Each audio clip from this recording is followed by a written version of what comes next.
Dagon and Other Macabre Tales by H.P. Lovecraft. Selected by August Derleth, with texts edited by S.T. Joshi and an introduction by T.E.D. Klein. Copyright 1965 by August Derleth. Narrated by Gordon Gould. This book was originally created for audio cassette playback. Any announcements concerning cassettes do not apply to this recording. This version contains markers allowing direct access to major portions of the book. Annotation. Collection of stories by a master of horror and fantasy who died in 1937 at the age of 46. Rich language and an intense interest in the force of the supernatural are at the core of all Lovecraft's tales, which critics have compared to those of Poe, 1986. From the book jacket. Here at last is the definitive Lovecraft, the third in a 3-volume set of the collected macabre fiction that embodies the author's own final thoughts and stylistic preferences. Based upon S.T. Joshi's extensive and painstaking collation of extant manuscript materials, this new Lovecraft edition from Arkham House is the only completely authoritative text and supersedes all previous editions. All the remaining fiction by H.P. Lovecraft is collected in this final volume, which includes every type of imaginative story in which the author excelled: Dunsanian fantasies, Gothic horror, and tales of the Cthulhu mythos. Though secondary to the remarkable fiction preserved in The Dunwich Horror and At the Mountains of Madness, these early works constitute absorbing testimony to Lovecraft's creative development.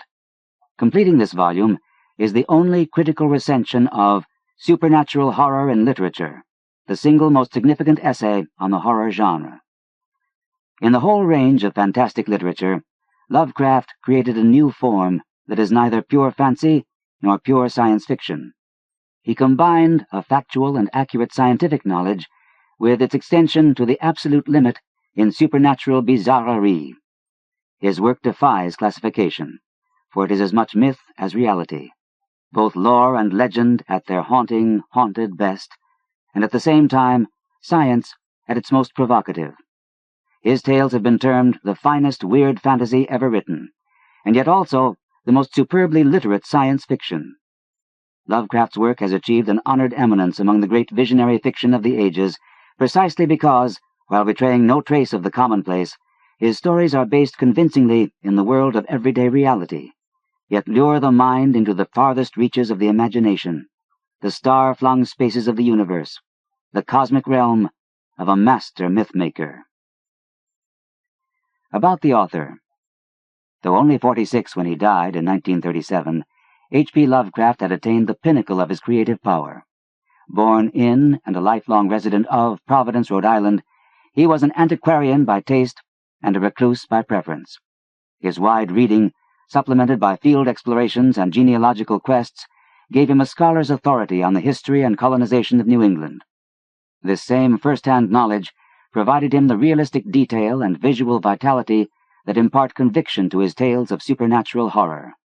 His narratives begin in the locale and terrain that he loved, and then transport the reader into stupefying cosmic vistas beyond known space and conjectured time.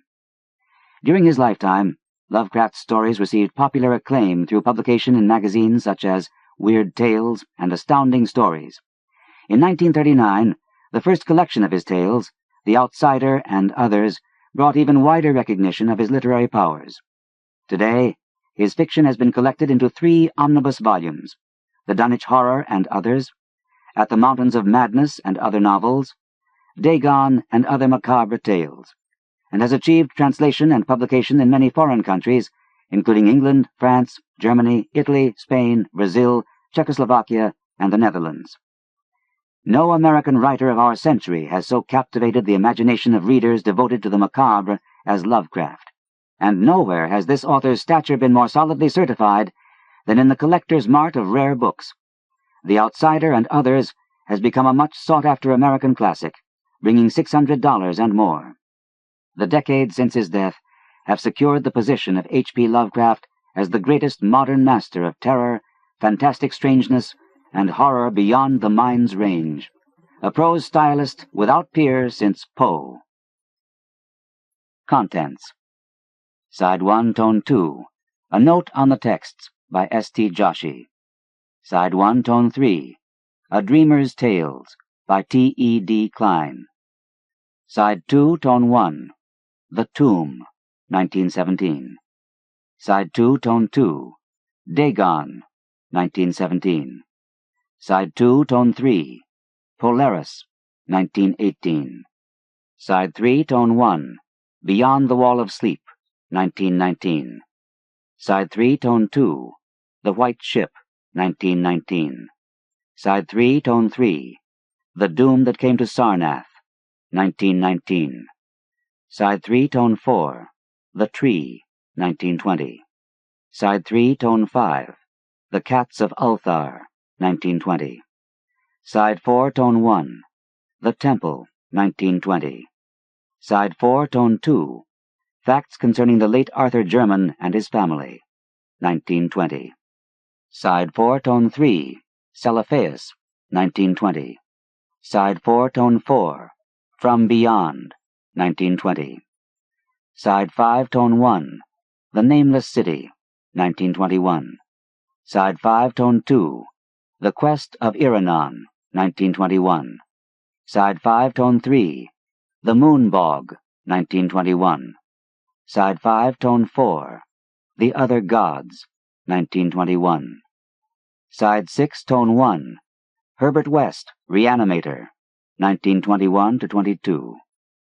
Side 7, Tone 1, Hypnos, 1922. Side 7, Tone 2, The Hound, 1922. Side 7, Tone 3, The Lurking Fear, 1922. Side 8, Tone 1, The Unnameable, 1923. Side 8, Tone 2, The Festival, 1923. Side 8, Tone 3, Under the Pyramids, 1924. Side 9, Tone 1, The Horror at Red Hook, 1925. Side 10, Tone 1, He, 1925. Side 10, Tone 2, The Strange High House in the Mist, 1926. Side 10, Tone 3, The Evil Clergyman, 1933. Side 10, Tone 4, In the Walls of Eryx, 1936. Side 11, Tone 1, Early Tales. Side 12, Tone 1, Fragments. Side 12, Tone 2, Supernatural Horror in Literature, 1925-27. Side 15, Tone 1, Chronology of the Fiction of H.P. Lovecraft. A note on the texts. As this final volume of Lovecraft's collected fiction has undergone more extensive revision and rearrangement than its two predecessors, a lengthier note is required to clarify the alterations. The stories in this volume have been arranged in strict chronological order, as established by myself, David E. Schultz, and others. Lovecraft's two early tales, The Beast in the Cave and The Alchemist, are relegated to an appendix, as are three tales, The Transition of Juan Romero, The Street, and Poetry and the Gods, that in fact are no earlier than several tales of Lovecraft's mature period. The early tales section is followed by a section of fragments, although one fragment appearing in previous printings, The Thing in the Moonlight, has been removed, since it has been determined by David E. Schultz that the work as it stands is not entirely Lovecraft's. The central portion was taken from Lovecraft's letter to Donald Wandry of 24th November 1927, included in Dreams and Fancies, 1962, but the opening and closing paragraphs were supplied by J. Chapman Miskey when he printed the fragment in Bizarre, January 1941. It should be noted that the titles for The Descendant and The Book were supplied by R. H. Barlow. The textual history of many tales in this volume is complicated, and the following remarks elucidate the manuscript sources for the tales and the decisions made in establishing the text. For The Tomb, no manuscript is available, and the text is founded upon the tale's first appearance in The Vagrant, March 1922. For Dagon, we have Lovecraft's single-spaced, typed manuscript, one of the 5 he submitted to Weird Tales in 1923. The text of Polaris is based upon the first publication in The Philosopher, December 1920. Apparent revisions by Lovecraft in the text, as printed in the National Amateur, May 1926, have been incorporated. For Beyond the Wall of Sleep, we have Lovecraft's typed manuscript, which incorporates revisions made after the tale's initial appearance in Pine Cones, October 1919. The text of The White Ship is based upon Lovecraft's single-spaced typed manuscript, but slight revisions made by Lovecraft when he hand-copied the tale for Alvin Earl Perry in 1934 have been incorporated. For The Doom That Came to Sarnath, we have Lovecraft's autograph manuscript, which incorporates revisions made after the tale's first appearance in The Scot, June 1920. For The Tree, we have a typed manuscript prepared by Lovecraft. His handwritten corrections in the appearance of the tale in The Tryout, October 1921, have been noted. The autographed draft of The Cats of Ulthar, formerly in the Grill-Binkin collection, has not been made available for consultation, and the text is based upon R.H. Barlow's booklet of 1935. No manuscript for The Temple survives, and the text is based upon the first appearance in Weird Tales, September 1925. For facts concerning the late Arthur Jermyn and his family, we have Lovecraft's single-spaced typed manuscript, incorporating revisions made after the tale's first appearance in The Wolverine, March and June 1921. That appearance is the only one in which the full title was printed. The typed manuscript for Celephaïs appears to have been prepared in 1927 by Donald Wandry, and seems relatively accurate.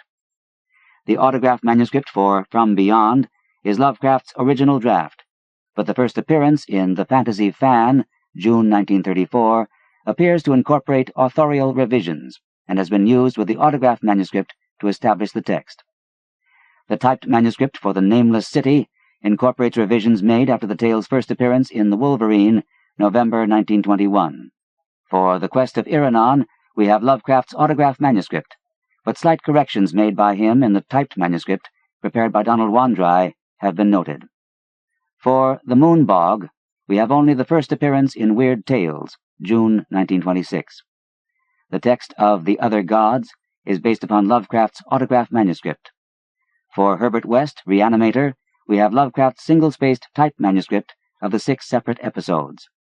The text of Hypnos is derived from the first appearance in The National Amateur, May 1923. For both The Hound and The Lurking Fear, we have Lovecraft's single-spaced typed manuscripts. The text of The Unnameable is based upon the first appearance in Weird Tales, July 1925. The typed manuscript for The Festival was not prepared by Lovecraft, but seems relatively accurate. It contains revisions made by Lovecraft after the first appearance in Weird Tales, January 1925. No manuscript for Under the Pyramids, ghostwritten for Harry Houdini, commonly known as Imprisoned with the Pharaohs, survives, and the text is derived from the first appearance in Weird Tales, May, June, July, 1924. The correct title is taken from Lovecraft's advertisement in the Providence Journal, 3rd March 1924, announcing the loss of the typed manuscript. For The Horror at Red Hook and He, we have Lovecraft's typed manuscripts. The surviving manuscript for The Strange High House in the Mist is a peculiar combination of the original autograph draft and some pages of a typed manuscript extensively revised by Lovecraft. Some of these revisions date after the first appearance in Weird Tales, October 1931. The typed manuscript for In the Walls of Eryx was not prepared by Lovecraft, and was perhaps prepared by his collaborator, Kenneth Sterling. The Evil Clergyman is not a story, but an account of a dream as recorded by Lovecraft in a letter to Bernard Austin Dwyer, circa October 1933. This letter is not available for consultation, and the text is based upon the first appearance in Weird Tales, April 1939. For The Beast in the Cave, we have Lovecraft's autograph manuscript. Lovecraft revised the tale slightly for its appearance in The Vagrant, June 1918, but these revisions have not been incorporated in our text. It was felt more important to print the tale as Lovecraft originally wrote it in 1905. For The Alchemist, we have only the first appearance in The United Amateur, November 1916. For The Transition of Juan Romero, we have Lovecraft's autograph manuscript, fair copy. There is no surviving manuscript for The Street, and use has been made of the tale's first appearance in The Wolverine, December 1920. The text of Poetry and the Gods, written in collaboration with Anna Helen Crofts, is based upon the first appearance in The United Amateur, September 1920. For the three fragments, Azathoth, intended as a novel, The Descendant, and The Book, we have Lovecraft's autographed manuscripts. As in previous volumes, we have made emendations in the interest of consistency and in accordance with standard editorial practice. Lovecraft's idiosyncrasies of style, orthography, and syntax have been rigorously preserved. The procedure taken in preparing the text of Supernatural Horror in Literature is considerably different from that governing the preparation of the text of the stories. In this case, in order to make this treatise of utmost use to students, we have printed titles of works in accordance with scholarly convention: italics for novels, collections of tales, plays, and long poems, double quotation marks for short stories, articles, and short poems. Quotations of other authors' works made by Lovecraft have been verified and corrected where necessary. In addition, we have corrected certain obvious errors of fact made either by Lovecraft or by his previous editors. As for the text, a thorough examination has been made of all relevant publications of the essay: the first appearance in The Recluse, 1927, the revised serialization in The Fantasy Fan, October 1933 to February 1935, the first complete appearance of the revised text, The Outsider and Others, 1939, and the first separate book publication by Ben Abramson, 1945. Since no manuscript of the essay survives, all these publications are important in establishing a definitive text incorporating all Lovecraft's revisions. These revisions were conducted over several years, and their transmission from one publication to the next is extremely complicated and not yet entirely elucidated. For further information, see my article on Supernatural Horror in Literature, Fantasy Commentator, No. 5, Fall 1985, pages 194 to 204. As a further assistance to students, we have supplied a complete index of names and titles to Supernatural Horror in Literature, as well as a complete chronology of Lovecraft's tales, including revisions, collaborations, and fragments. It is now my great pleasure to acknowledge once again those many colleagues who have assisted me over the 7 years I spent correcting Lovecraft's texts. I am indebted in particular to Donald R. Burleson, Peter Cannon, Stephen J. Mariconda, Mark A. Michaud, Dirk W. Mosig, Kenneth Neely, David E. Schultz, and John H. Stanley. But most of all, I must thank James Turner, to whom fully half the credit for the merits of this edition must go. His patient, painstaking attention to every detail and his acuteness in detecting inconsistencies and irregularities make him the ideal editor for what I hope will be the standard edition of Lovecraft's fiction. S. T. Joshi. A Dreamer's Tales. Straighten your tie, put on your best smile. You are about to meet, in the pages that follow, a gorilla-like thing that crouches in the moonlight with the arm of a child in its teeth. A regiment of zombies commanded by a headless corpse.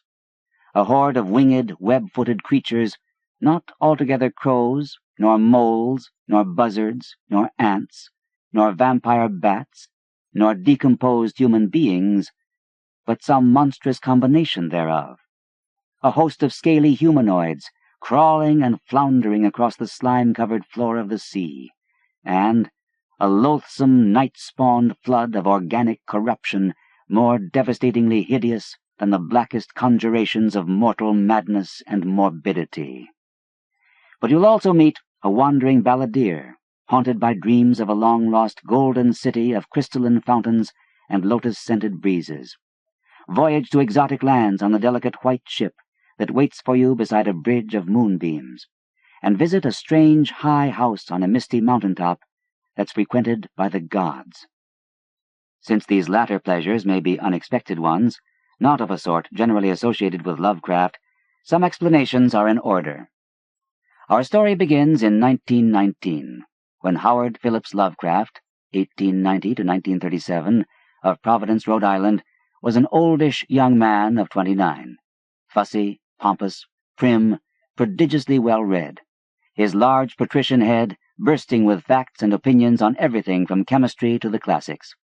He had written reams of 18th-century-style verse for amateur literary magazines of the day: A Rural Summer Eve, On a New England Village Seen by Moonlight, On Receiving a Picture of Swans, dozens of essays and reviews, both erudite and impassioned, The Dignity of Journalism, The Case for Classicism, The Truth About Mars, and a handful of short stories, some of which are included in this book. He was fond of archaic English spelling: honored, Honour''D, ancient, Antiient, aesthetic, Aesthetic, and of posing as an aged country squire. I was born an old man, he once noted, and throughout his 30s would describe himself as a comfortable, benevolent old gentleman, a weary old gentleman, and a simple old man whose only salient qualities are a love of old times, a penchant for ghosts, and a healthy appreciation of his native soil, things to be found in 3/4 of the rural squires of old England. By 36, he would be talking of my sunset years. Yet in truth, he was an overprotected only child, as sheltered as a schoolboy, appeared barely capable of making a living, had no experience of sex.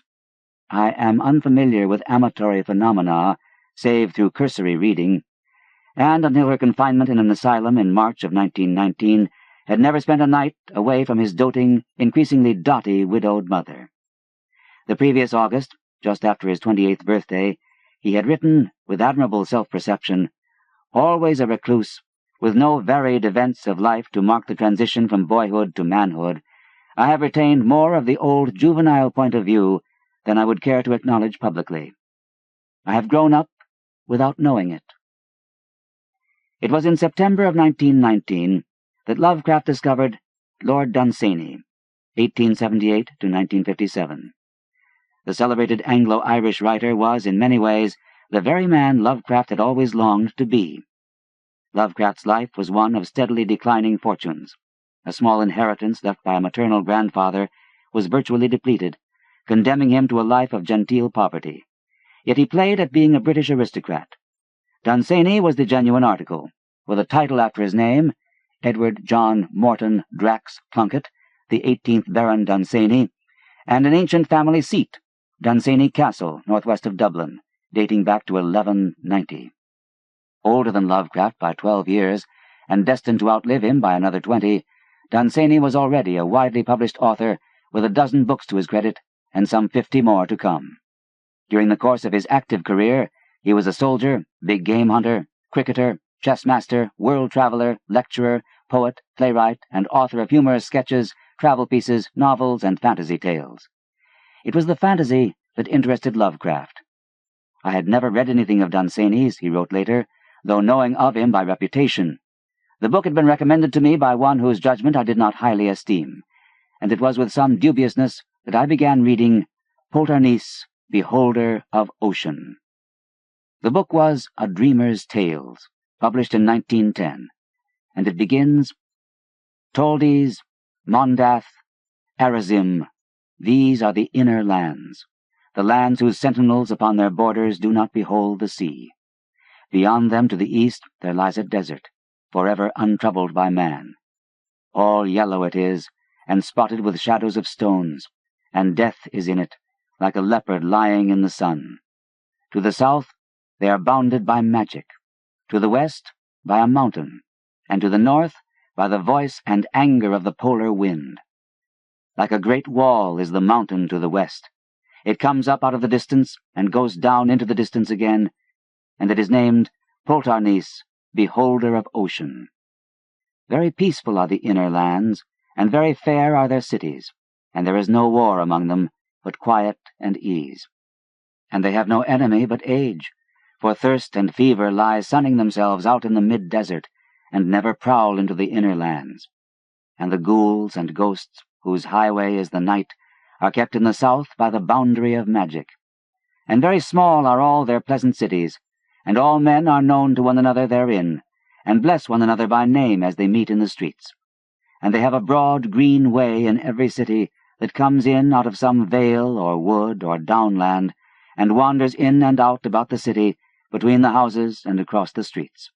And the people walk along it, never at all, but every year at her appointed time, spring walks along it from the flowery lands, causing the anemone to bloom on the green way and all the early joys of hidden woods, or deep secluded vales, or triumphant downlands, whose heads lift up so proudly, far up, aloof from cities.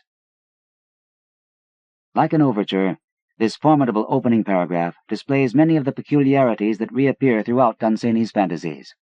The sentence inversion, all yellow it is, the quaint archaic diction, behold, therein, forever, the stately repetition of phrases, it comes up out of the distance and goes down into the distance, the invention of names, such as Mondath and Arazim, to suggest the ancient or exotic, and the personification of such natural forces as fever, thirst, and spring, all of them elements one finds in traditional verse. Lovecraft called Dunsany's style pure poetry despite the prose medium, or in passages from the Bible, and they have, and the Goulds, and very small, and they have. Here, too, is the romantic view of time as the dread destroyer. No enemy but age. The ornate description of imaginary landscapes, and even in this introductory paragraph, a breathless fascination with cities, specifically with magical cities in far-off lands, a central theme of Dunsany's that would become for Lovecraft something of an obsession. Even the title of the book, A Dreamer's Tales, was prophetic, for Lovecraft, too, was a dreamer, and so are most of his heroes. The first paragraph arrested me as with an electric shock, Lovecraft recalled later, and I had not read 2 pages before I became a Dunsany devotee for life. His newfound enthusiasm received a further boost when, in a happy coincidence, Dunsany himself came to Boston the following month as part of his American tour. Lovecraft was able to secure a front-row seat for the great event, and noted that Dunsany's manner was boyish and a trifle awkward, that his face, though fair and pleasing, was marred by a slight mustache. Lovecraft, following the 18th century fashion, was a lifelong foe of facial hair, and that to Boston autograph seekers he proved very accommodating, refusing none despite a severe headache. Though Lovecraft himself was not among the autograph seekers, I detest fawning upon the great. One of his companions later obtained Dunsany's signature through the mail, in return for a genuine autograph letter of Abraham Lincoln and several other tokens of esteem. The Irish writer replied with a brief thank-you note, written personally, Lovecraft was delighted to report, with his celebrated quill. It was exactly the sort of idiosyncrasy that Lovecraft prized. Dunsany, he explained elsewhere, almost invariably employs a quill pen, whose broad, brush-like strokes are unforgettable by those who have seen his letters and manuscripts. He quoted the thank-you note in full to one of his many correspondents, declaring it a treasure of priceless worth. That Lovecraft could regard the Irish writer's autograph as more desirable than Lincoln's demonstrates, to say the least, a rare degree of admiration. It's not surprising, then, that he speaks of Dunsany with the highest praise in his essay, Supernatural Horror in Literature, that he eulogized him in poetry. So now, o'er realms where darkening dullness lies, in solar state see shining Plunket rise, or that in Suggestions for a Reading Guide he includes him in his lifetime reading plan, quaintly terming him the preeminent fantasiste. But something more than mere admiration is suggested in a letter of 1920, in which Lovecraft notes, Dunsany is really handsome, and has one of the most kindly, winning, wholesome expressions I have ever beheld. Whether serious or whimsically humorous, his blue eyes are alight with an indefinable quality which makes one sure that he is a very good and very generous man. Dunsany left in my mind an exceedingly favorable impression, an impression which made me wish that he were a personal friend of mine. He is, I think, a trifle unworldly, if such may be said of a man who has traveled all over the globe and served through 2 wars. Clearly, there's a real attraction here, both physical and spiritual, to the older man, and also the hint of a growing identification with him, for Lovecraft himself was nothing if not unworldly, and indeed, elsewhere in the letter, he speaks of Dunsany's engaging, boyish sort of awkwardness, his occasional lisp. Obviously he has been at pains to correct it, the fearful headache that during a subsequent lecture forced him to apply ice water to his head, and the man's pleasing absence of stage presence. He addresses his audience not as a performer declaiming to a crowded pit, but as a gentleman entertaining friends in his own drawing-room. One is struck by the similarities Lovecraft must have seen between himself and his idol. Lovecraft, too, was tall, thin, proud, and awkward, declining to stoop to amuse people he regarded as inferiors, perpetually concerned with acting the cultivated gentleman, the man of leisure and learning. Yet he, too, had his engagingly youthful side. A friend describes him as having a boyish charm and enthusiasm that belied the stiffness of his demeanor. Like Dunsany, he had a certain peculiarity of voice. Those who knew him recall it as high-pitched and piping.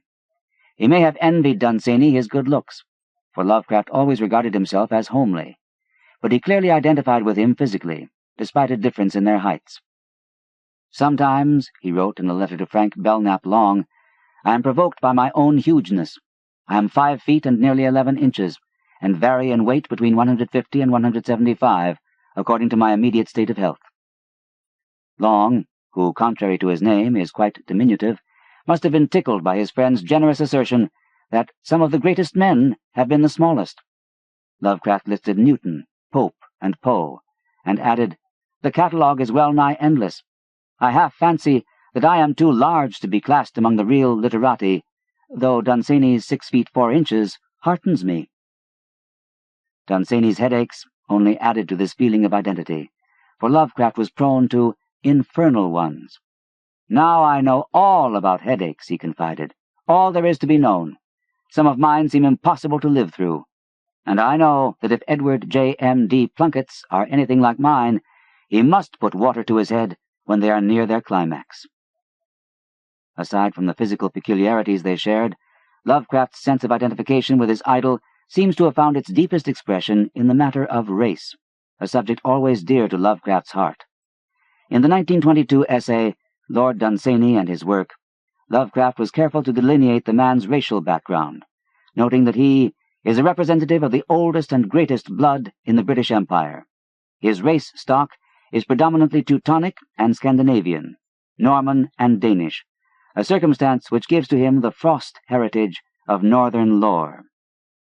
That Lovecraft considered himself a member of that selfsame breed is made clear in a letter he wrote a year later, once more to Frank Belknap Long, in which he praises that ethereal, mystic power which lends frantic and cosmical madness to the work of such men of genius as Mr. Poe, Mr. Machen, and my Lord Dunsany.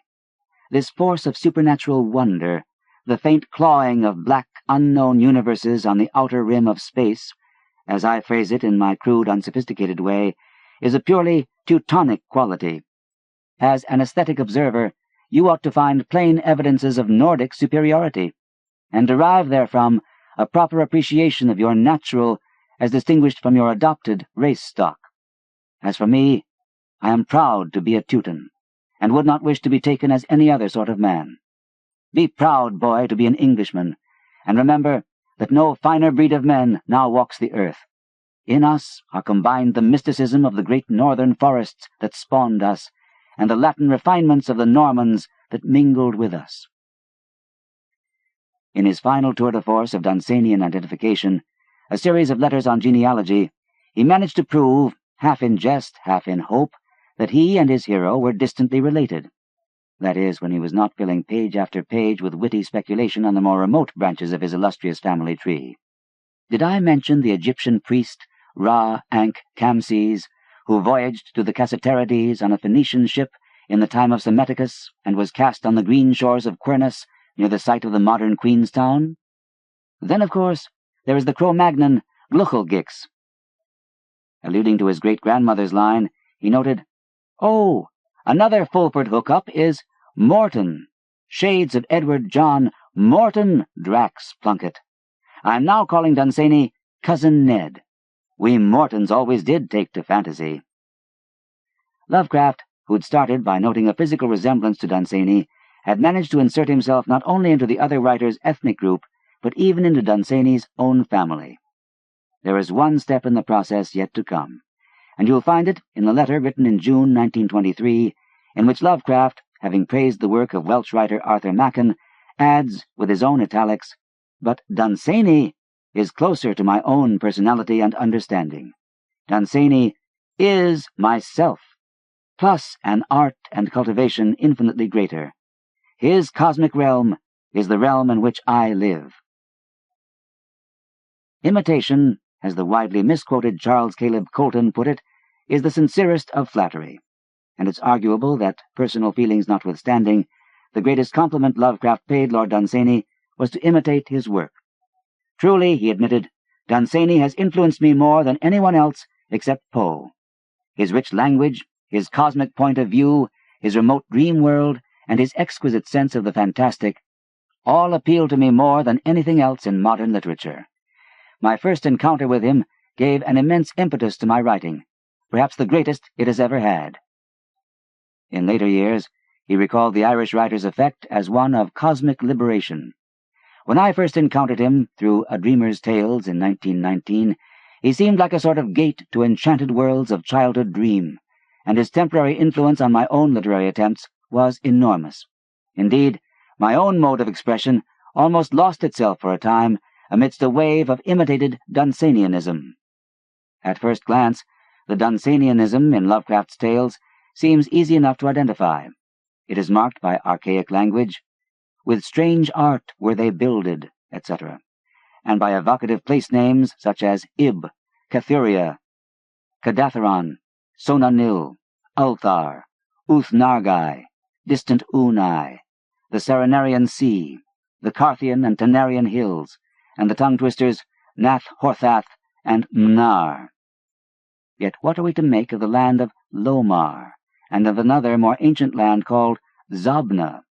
They appear in Lovecraft's story Polaris, along with allusions to Olathoe, which lies on the plateau of Sarkis betwixt the peaks Noton and Cataphonec, and quaintly inverted sentences such as this, "Long did I gaze on the city, but the day came not." Ironically, Polaris was written in 1918, a year before Lovecraft ever so much as peeked into A Dreamer's Tales. Proof, if you will, that a writer is unlikely to fall under the spell of a new literary style unless there are already germs of it in his own work. Some of the stylistic similarities between Polaris and Dunsany's fiction may derive in part from their having had a common ancestor in the King James Version of the Bible. Dunsany's first published work, The Gods of Pegana, 1905, was in fact a kind of alternate universe scripture written in biblical prose, celebrating a pantheon of imaginary deities. If the determinedly atheistic Lovecraft had little use for religion, see, for example, his contemptuous references to it in The Strange High House in the Mist, he nonetheless appreciated the classic and Hellenically influenced Book of Job, the pure poetry of Solomon and the Psalms, and the prophetic music of Isaiah, all of which may have provided rhythmic inspiration for lines such as, "When I awaked, I was not as I had been. Upon my memory was graven the vision of the city, and within my soul had arisen," etc. Thematically, too, Polaris resembles many a Dunsany tale. The Wonderful Window, for example, in which a modern-day Londoner, staring through a window newly installed in his flat, watches helplessly as a beautiful medieval city falls before hordes of invaders. But here the resemblance is merely accidental, for Polaris, like other Lovecraft stories, seems to have had its origin in a dream. In this case, one of May 1918, in which Lovecraft envisioned an ancient stone city of palaces and gilded domes lying in a hollow betwixt ranges of gray, horrible hills, was puzzled by its statues of strange bearded men in robes, and was haunted by a sense that I had once known it well, and that if I could remember, I should be carried back to a very remote period, many thousand years, when something vaguely horrible had happened. Perhaps it's best to view the story the way Lovecraft himself did, as simply an amusing literary coincidence, interesting as a case of unconscious parallelism of manner.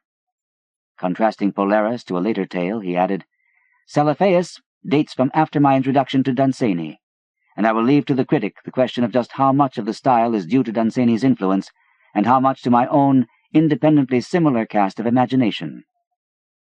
In addition to Celephaïs, Lovecraft listed as my most Dunsanian things the stories The Doom That Came to Sarnath, The Quest of Iranon, The Other Gods, It Represents Me in My Most Dunsanian Mood, and The White Ship, a product of his New Dunsanian Studies. All of them are included in this book. Lovecraft took his Dunsanian studies seriously. "I have read everything of Dunsany's except his new novel," he reported in 1923. And indeed, from the titles scattered through his letters of the period, one could put together a competent Dunsany bibliography. "I certainly was under his influence in the winter of 1919-20, he told a friend. But that influence, though it waned, lasted till the end of Lovecraft's career.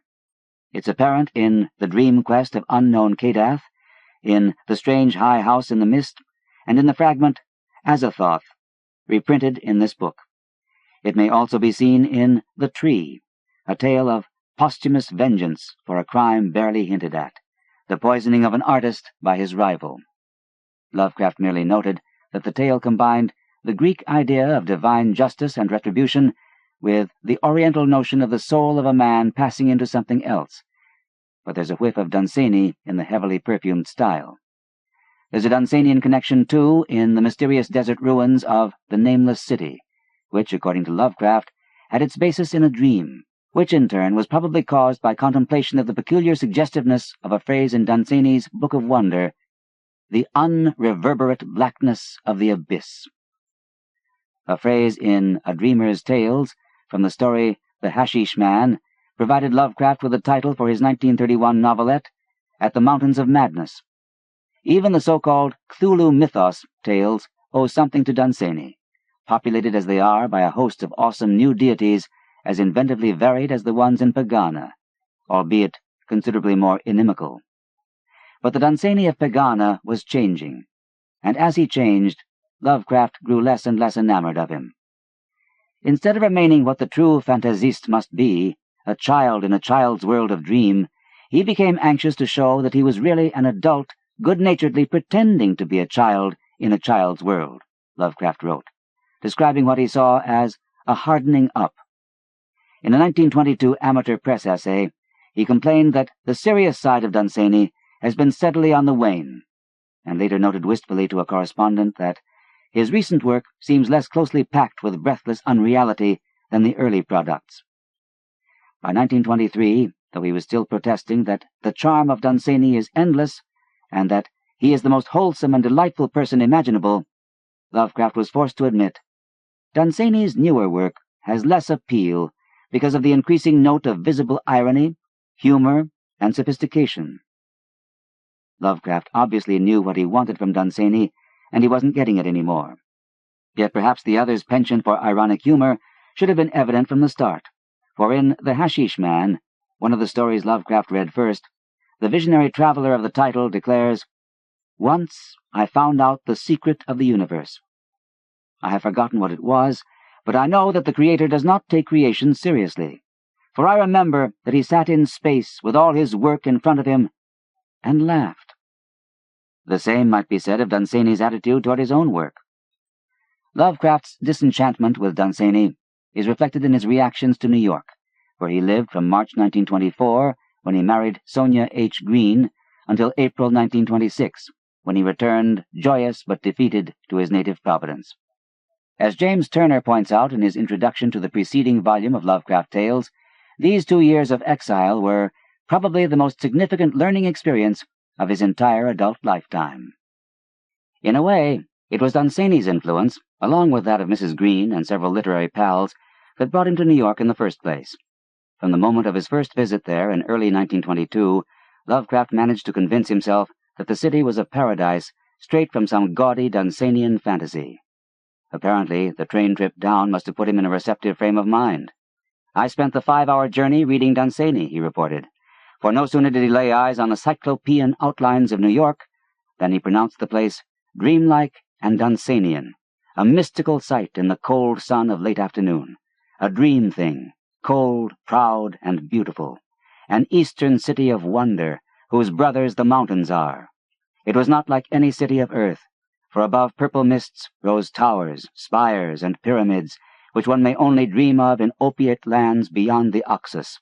Towers, spires, and pyramids that no man could fashion, but that bloomed flower-like and delicate.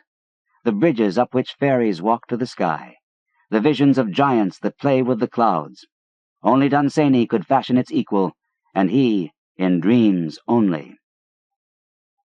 Even after he'd lived there for 7 months, a chance view of the Manhattan skyline, such as the one from the roof of the Columbia Heights apartment building where poets Hart Crane and Samuel Loveman lived, could send him into paroxysms of rapture.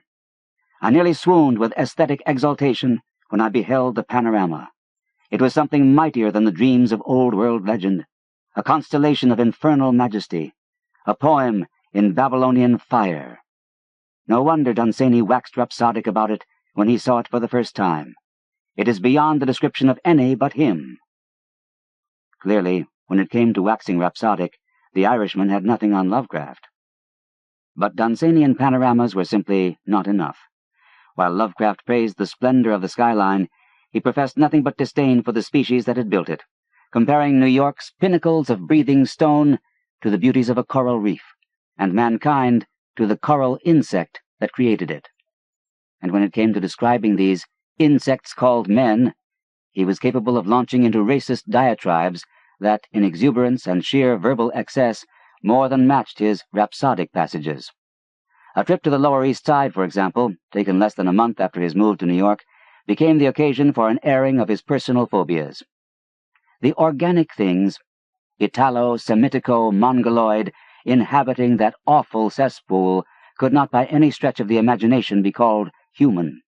They were monstrous and nebulous adumbrations of the pithecanthropoid and amoebal, vaguely molded from some stinking viscous slime of Earth's corruption, and slithering and oozing in and on the filthy streets or in and out of windows and doorways in a fashion suggestive of nothing but infesting worms or deep-sea unnamabilities.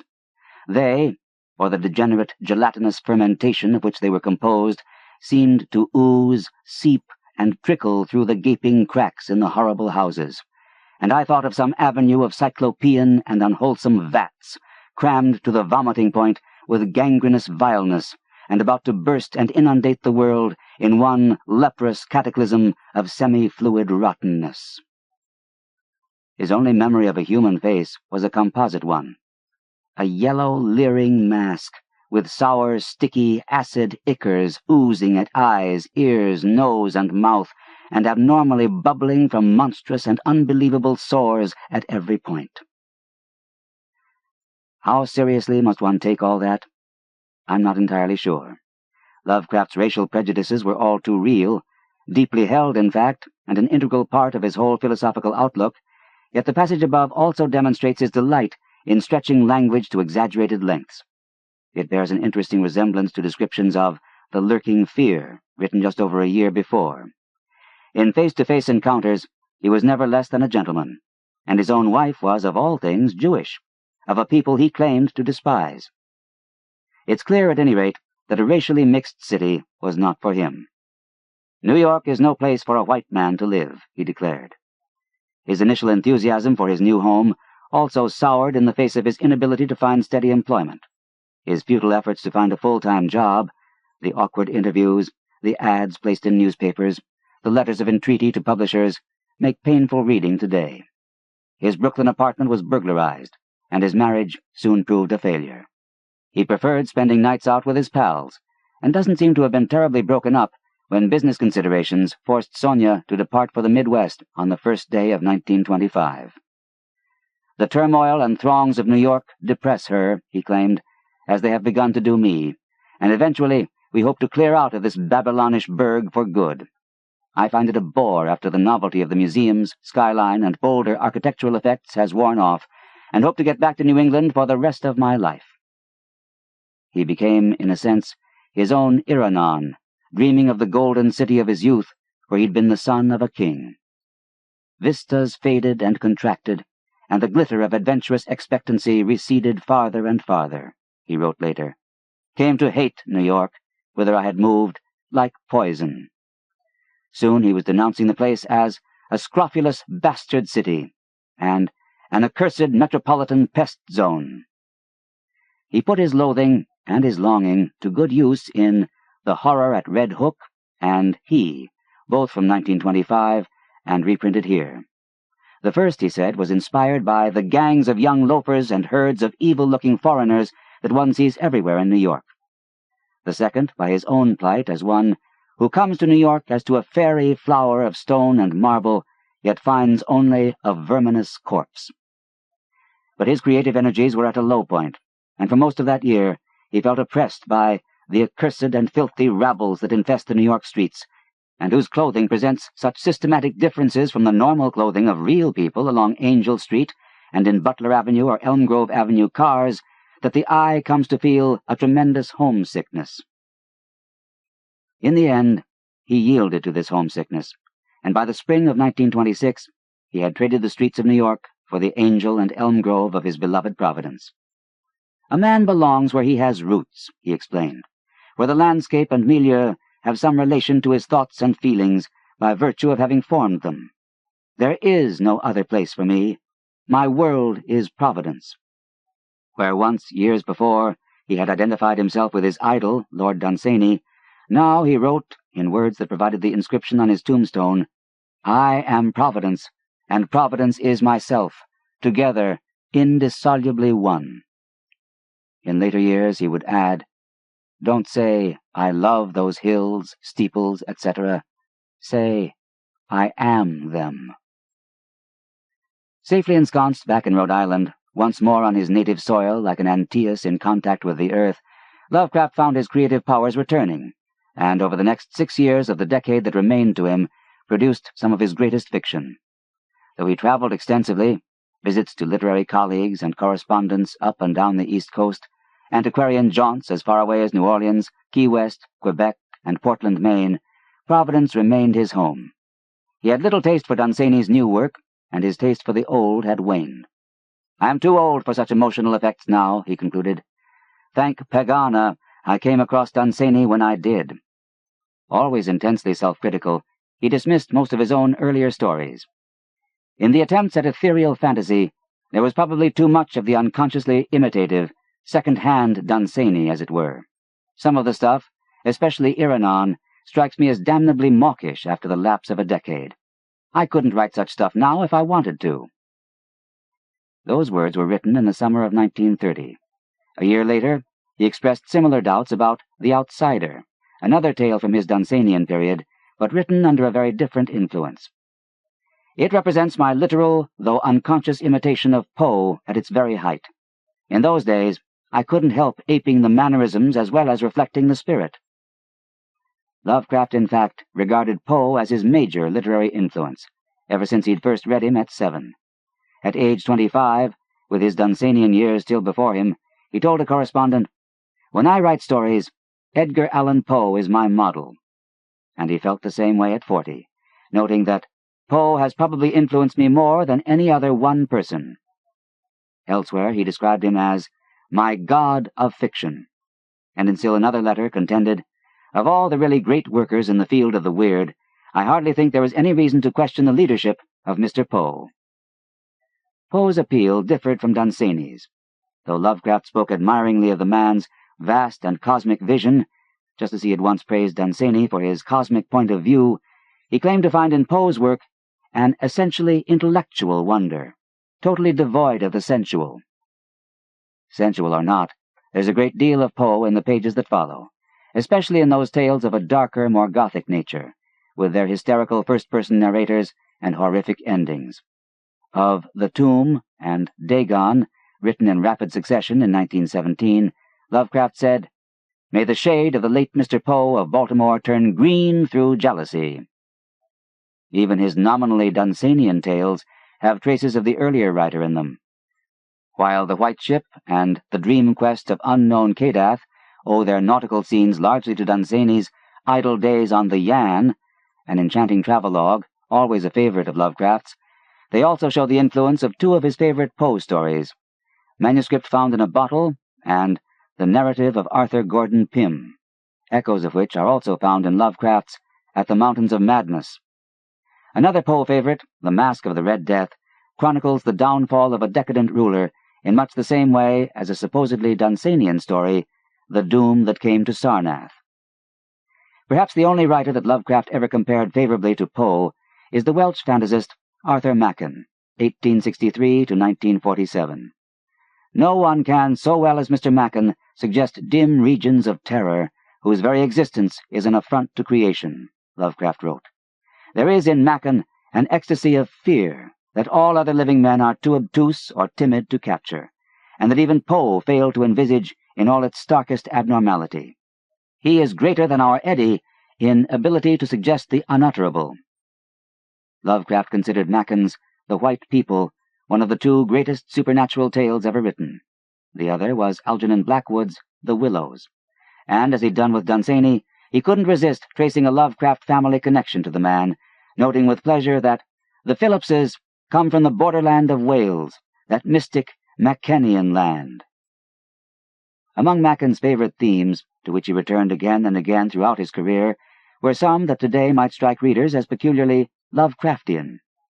He wrote of odd little newspaper items that provide disturbing hints of ancient survivals, terror amid the natural beauty of the hills and woods, elder races that resurface to prey on humanity, inbred countryfolk who know more than they let on, and sinister cults hidden from civilization and given to performing ceremonies that predate Christianity. Of the tales in this volume, his influence is particularly evident in The Horror at Red Hook, with its epigraph from Macken's The Red Hand, its reference to Turanian magic. Macken's The Turanians had been published the previous year, and its mystical talk of the hidden beauty and ecstasy of things, the sense of latent mystery in existence, and the hellish green flame of secret wonder. Phrases such as those were far more in Macken's line than Lovecraft's. If on occasion Lovecraft spoke of Machen as greater than Poe, and of Poe as greater than Dunsany, he also admitted to a preference for Dunsany over Machen. That's not as paradoxical as it seems. He admired each of the men for different things. A 1923 letter finds him praising the Welsh writer as a Titan, perhaps the greatest living author. But at one point, his praise takes a curiously Dunsanian form.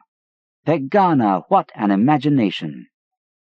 The exclamation is revealing, for in the same letter he goes on to hail Dunsany as the more talented of the two.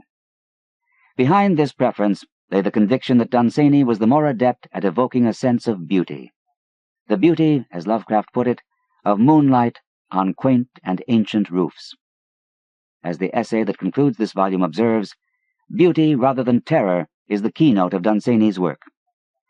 And it was beauty rather than terror that claimed Lovecraft's first allegiance, despite his reputation as a horror writer. I am vastly more responsive to beauty than to horror, he confided to a friend, and he deplored what he saw as his own inability to capture them both equally in prose. When I come to record my imaginative experiences, I generally find that only the horror items have any uniqueness or originality. Others have seen the same beautiful things that I have seen, and have sung them more nobly.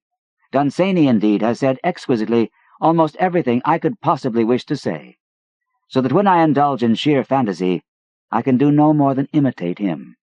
Thus, horror alone is left as my peculiar kingdom. It was a kingdom in which he never felt entirely at ease. Art, wonder, beauty, these, he said, are all there is in life. The one great crusade worthy of an enlightened man is that directed against whatever impoverishes imagination, wonder, sensation, dramatic life, and the appreciation of beauty. Nothing else matters.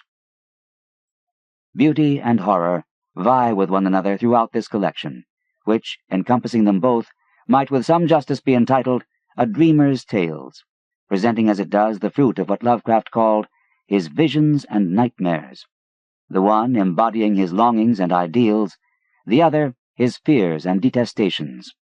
From these twin sources, akin to that memorable construction of Walter Van Tilburg Clark's The Ecstasy and the Dread, Lovecraft drew his inspiration.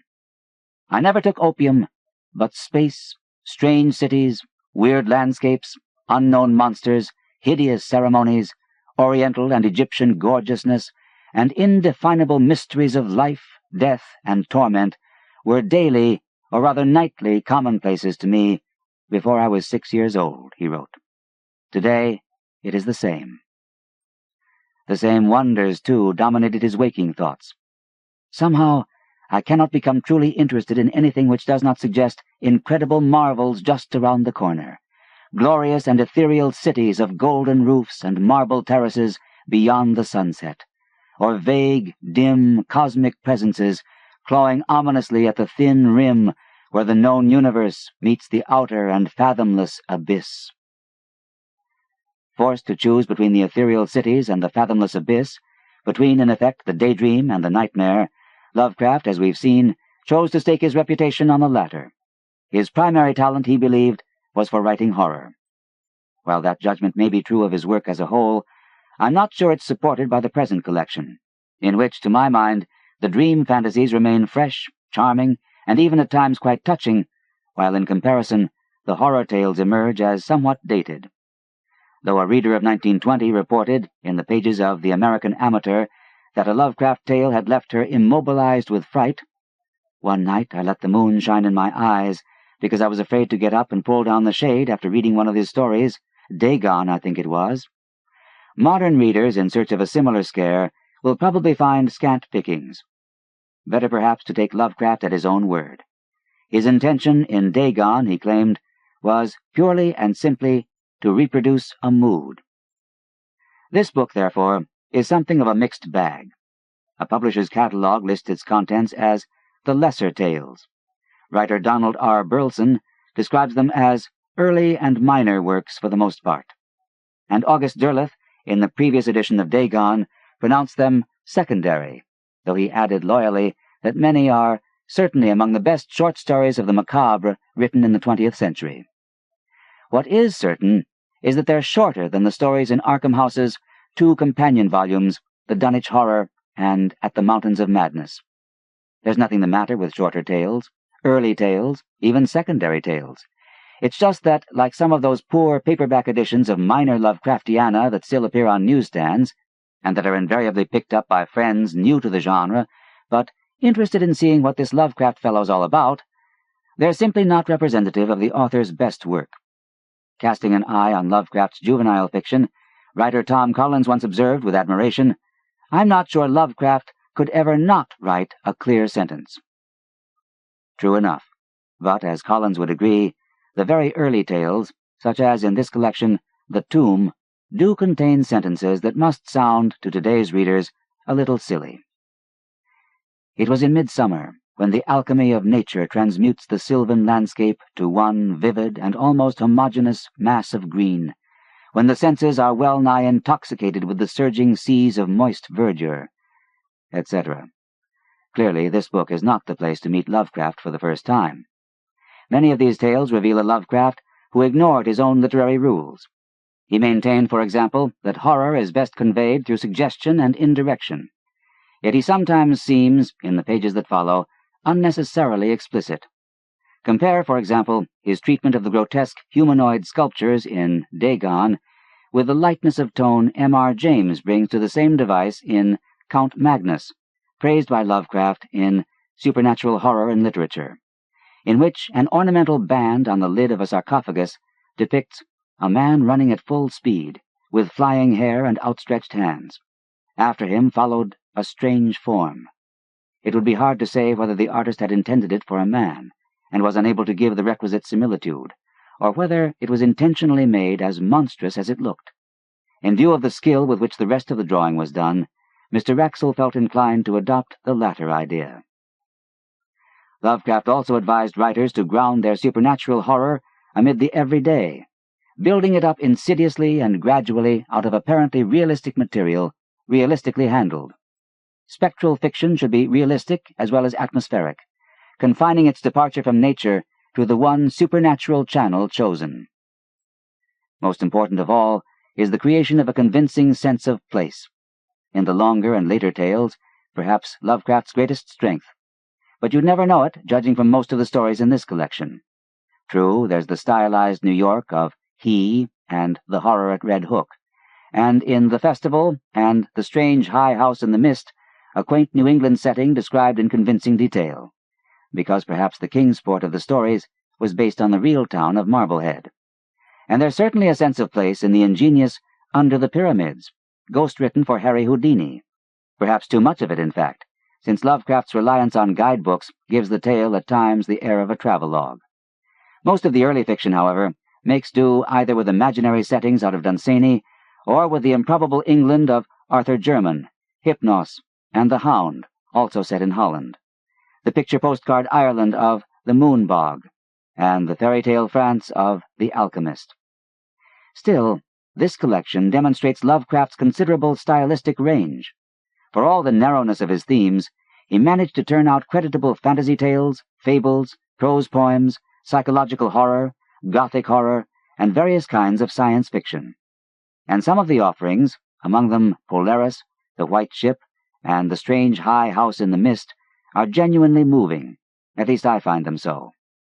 The episodic Herbert West, Reanimator, which Lovecraft himself scorned as unimaginative hack work, is nonetheless told with ghoulish relish and wit. Their outlines were human, semi-human, fractionally human, and not human at all. Though slowed by plot recaps at the start of each section, a requirement of the vulgar magazine that commissioned it, the story shows how enjoyable Lovecraft can be when he lets his hair down. Closing out this collection, his groundbreaking supernatural horror in literature makes the perfect finale.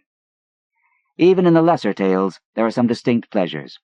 Mostly, it's the pleasure of watching Lovecraft experiment with themes he'll later develop more fully, and which here appear only in miniature or primitive form. Dagon, for example, is a precursor of his Cthulhu Chronicles, and incidentally, the first story Lovecraft sold to Weird Tales, his most important market. Beyond the Wall of Sleep plays with a theme, bodiless voyaging through space and time, that eventually reemerges in his lengthier SF epics. You'll find the first mention of the mad Arab, Abdul al-Hazred, in The Nameless City, a bridge between Lovecraft's Dunsanian tales, with its allusions to Ib, Sarnath, even Dunsany himself, and his mythos tales, quoting as it does al-Hazred's famous couplet. You'll find the first mention of the dread Necronomicon in The Hound, and in Herbert West, Reanimator, of demon-plagued Miskatonic University. One characteristically Lovecraftian element already in full flower in these tales is that of the neurasthenic narrator. He's a most peculiar breed. In many ways, not surprisingly, an idealized version of Lovecraft himself. From earliest childhood, says one, I have been a dreamer and a visionary. Right down to his personal quirks. The odor of the fish was maddening, and you'll find him virtually unchanged in story after story. High-born, hypersensitive, scholarly, reclusive, and easily unbalanced. These are men of eccentric enthusiasms and the leisure to pursue them. They almost never seem to hold jobs, and the ones who do sound nonetheless like aristocrats. The narrator of The Tomb informs us that he is wealthy beyond the necessity of a commercial life, just as Lovecraft wished he were. Like his hero Iranon, who says airily, I am a singer of songs and have no heart for the cobbler's trade, Lovecraft in his mid-30s searched vainly for a position with someone who might need the assistance of a gentleman, and ruled out work that would bring him into contact with the garment industries, which are almost wholly in the hands of the most impossible sort of persons. What a man does for pay is of little significance, he argued. What he is, as a sensitive instrument responsive to the world's beauty, is everything. A poor but cultivated man is absolutely the superior of a rich boor. I never ask a man what his business is. What I ask him about are his thoughts and dreams. Cultivated indeed, his narrators bristle with learning, and are by no means reluctant to show it. They're familiar, as Lovecraft was, with astronomy, the classics, and the lore of the occult. I couldn't live a week without a private library, he informed one correspondent. Indeed, I'd part with all my furniture and squat and sleep on the floor before I'd let go of the 1,500 or so books I possess. Even the hero of The Transition of Juan Romero, forced to work as a common laborer in a mine, turns out to have a shady but obviously well-traveled and well-educated past, is able to draw upon an Oxonian Spanish, and quotes lines from Prescott and Poe. In short, these are men of culture and refinement. So refined, in fact, that with senses grown as abnormally acute as Roderick Usher's, they're forever on the brink of becoming, like the narrator of The Lurking Fear, unhinged. Which isn't to say that they're weak-willed. Lovecraft's heroes may prefer ancient books to broadswords, and, unlike the case with Dunsany, you'll find no knights or warriors in their ranks, but for most of the story, they tend to be brave to the point of foolhardiness, heedless of danger, blundering blindly into the most terrifying predicaments. In The Lurking Fear, this includes digging up a wizard's coffin in a lonely graveyard on a stormy night, the very time the man's ghost is said to walk abroad. In the end, however, their composure deserts them along with their sanity, which invariably proves as fragile as an eggshell, and they take their leave of us in the same manner as they began, on a note of warning from one who has seen too deeply into truths hidden from the rest of humanity.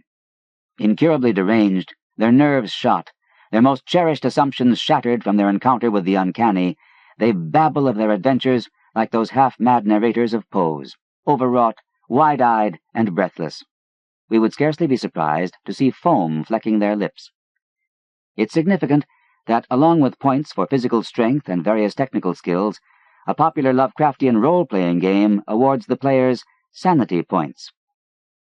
The narrator of From Beyond is left complaining of shaky nerves, while that of Beyond the Wall of Sleep, who, unlike other Lovecraft heroes, actually holds down a job, as an intern in a madhouse, no less, suffers so badly from nervous strain and exhaustion that he's forced to take a nerve powder, and later a long vacation. Polaris's narrator is feeble and given to strange faintings, for purposes of the plot in this case. Yet one feels that the same might be said for most of Lovecraft's heroes, just as it must once have been said of Lovecraft himself. As he confessed in a letter to the pugnacious Robert E. Howard, "While I have always had an active imagination, I have never had any surplus, or even sufficiency till I was over 30, of physical energy. In youth, between breakdowns, I had just about energy enough to keep on my feet, and no more." One way of exercising that active imagination of his was to tell his tales in the first person, thus lending them an air of immediacy.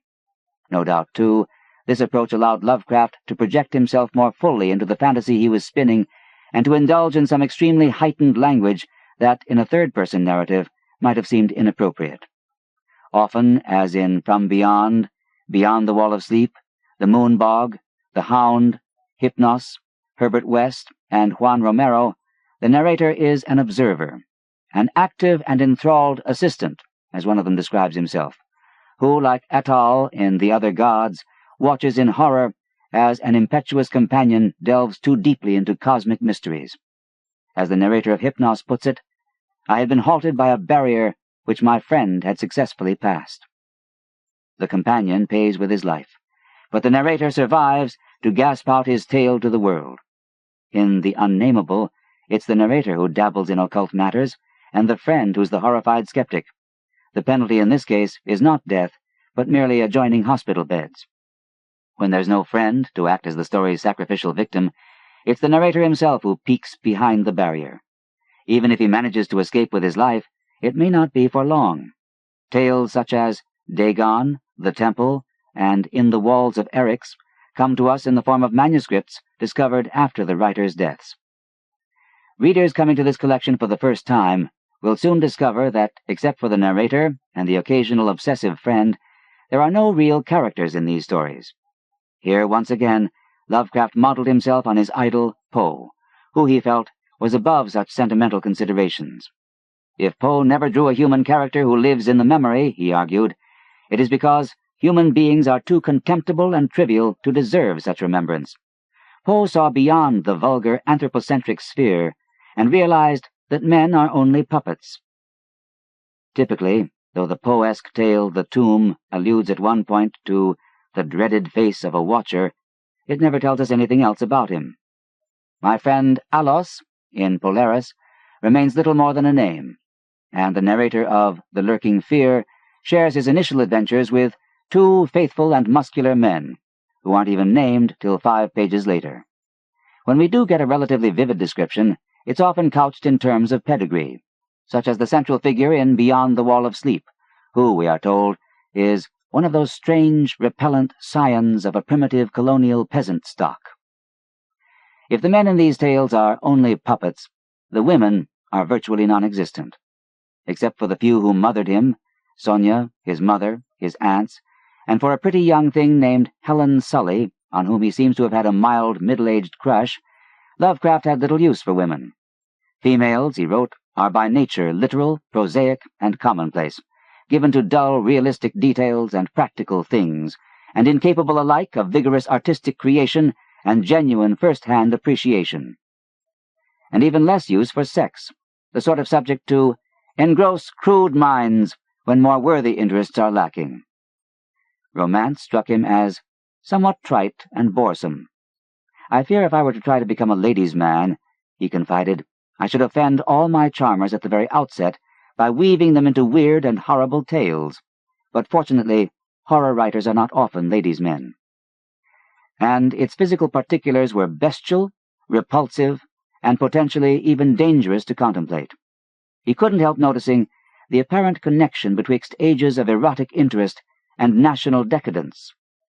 "Eroticism belongs to a lower order of instincts and is an animal rather than nobly human quality," he wrote. "The primal savage or ape merely looks about his native forest to find a mate. The exalted Aryan should lift his eyes to the worlds of space and consider his relation to infinity." He claimed that, being of a scientific and investigative cast, he had satisfied his childish curiosity about sex by reading his uncle's medical books, and boasted, "I knew everything there is to be known about the anatomy and physiology of reproduction in both sexes before I was 8 years old. The entire subject had become merely a tedious detail of animal biology, without interest for one whose tastes led him to fairy gardens and golden cities glorified by exotic sunsets." These words were written in 1924, incidentally, less than a month before his marriage. With little interest in their fellow men, and none at all in women, Lovecraft's narrators are solitary souls, alienated from the communities that surround them. "Temperamentally unfitted for the formal studies and social recreation of my acquaintances, I have dwelt ever in realms apart from the visible world," explains the narrator of The Tomb, with more than a passing resemblance to Lovecraft himself. One thinks of novelist Stephen Millhauser's observation, "Boredom, properly understood, is the essence of the romantic temperament," when one reads that the narrator of The Hound is wearied with the commonplaces of a prosaic world, and that the hero of The Strange High House in the Mist, yearning for those same realms apart, is wearied with his middle-class baggage of stout wife and romping children. We learn no more about this family, nor do we need to. Disillusioned with modern-day New York, and disdainful of his fellow poets, a passel, it seems, of loud-voiced pretenders, the narrator of He prefers wandering the silent streets by night in lonely antiquarian walks. The dream-haunted Curanes, in the Dunsanian story Celephaïs, finds himself the last of his family, and alone among the indifferent millions of London. The tone of romantic self-pity recalls that of Macon's Hill of Dreams, 1907, which Lovecraft had not yet read. The story of a man, as Macon explained, who is lonely in the midst of millions because of his mental isolation, because there is a great gulf fixed spiritually between him and all whom he encounters, and anticipates that of Macon's Far-Off Things, 1922, a memoir of his early years in London. All alone in my little room, friendless, desolate, for me no help, no friends, no counsel, no comfort. Despite his popularity in certain literary circles, Lovecraft, too, knew all about friendlessness. "You will notice that I have made no reference to childish friends and playmates," he told a correspondent. "I had none. The children I knew disliked me, and I disliked them. Their romping and shouting puzzled me." Describing himself as a stranger in the modern world, he spoke often of his beloved 18th century, maintained he had been born 200 years too late, and concluded, "I am never a part of anything around me. In everything I am an outsider." His famous story, The Outsider, was to follow 5 years later. Alienation often brings with it a sense of superiority. It's not surprising that the heroes of Lovecraft's fantasies see themselves as special, a breed apart, like the narrator of Beyond the Wall of Sleep, who is assured by a grateful alien, "You have been my only friend on this planet, the only soul to sense and seek for me." Poets, to judge from this collection, are practically a separate species, excused by divine right from ever having to work or grow up. And just one day after his own marriage, Lovecraft humorously scolded a friend for deciding to leave the paths of fancy and settle down to be a solid citizen with a thoroughly adult life, If everybody's going to be so damned adult, then who the H will sing in gardens at evening, when the moon is tender and the west wind stirs the lotus buds? He admonished another friend, "An artist must be always a child. That's why I tell you never to grow up, and live in dreams and wonder and moonlight." Sometimes, in his delight at his own childishness and unworldliness, he comes off sounding like the airily smug Skimpole in Dickens's Bleak House. The imaginative writer, he declared, with himself in mind, is the painter of moods and mind pictures, a capturer and amplifier of elusive dreams and fancies, a voyageur into those unheard-of lands which are glimpsed through the veil of actuality, but rarely and only by the most sensitive. He is the poet of twilight visions and childhood memories, but sings only for the sensitive. He is not practical, poor fellow, and sometimes dies in poverty, for his friends all live in the city of Never, above the sunset. The reference is to historian Dunsany's Book of Wonder, how one came, as was foretold, to the city of Never.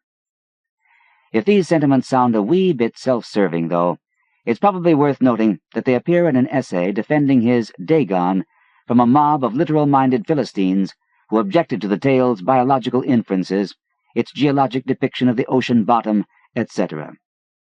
Philistines, in Lovecraft's view, were everywhere, as one might suspect from the title of his essay, The Omnipresent Philistine. In contrast to his special pleading on behalf of poets, he was inclined to see the rest of humanity as one great herd.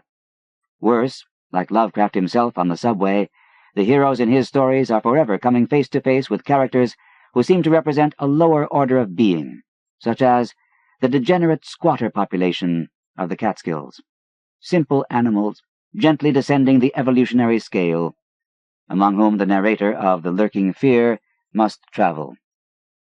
"Mankind is truly amusing," Lovecraft informed a correspondent, "when kept at the proper distance, and common men, if well behaved, are really quite useful." Occasionally, of course, the crowd pressed too close.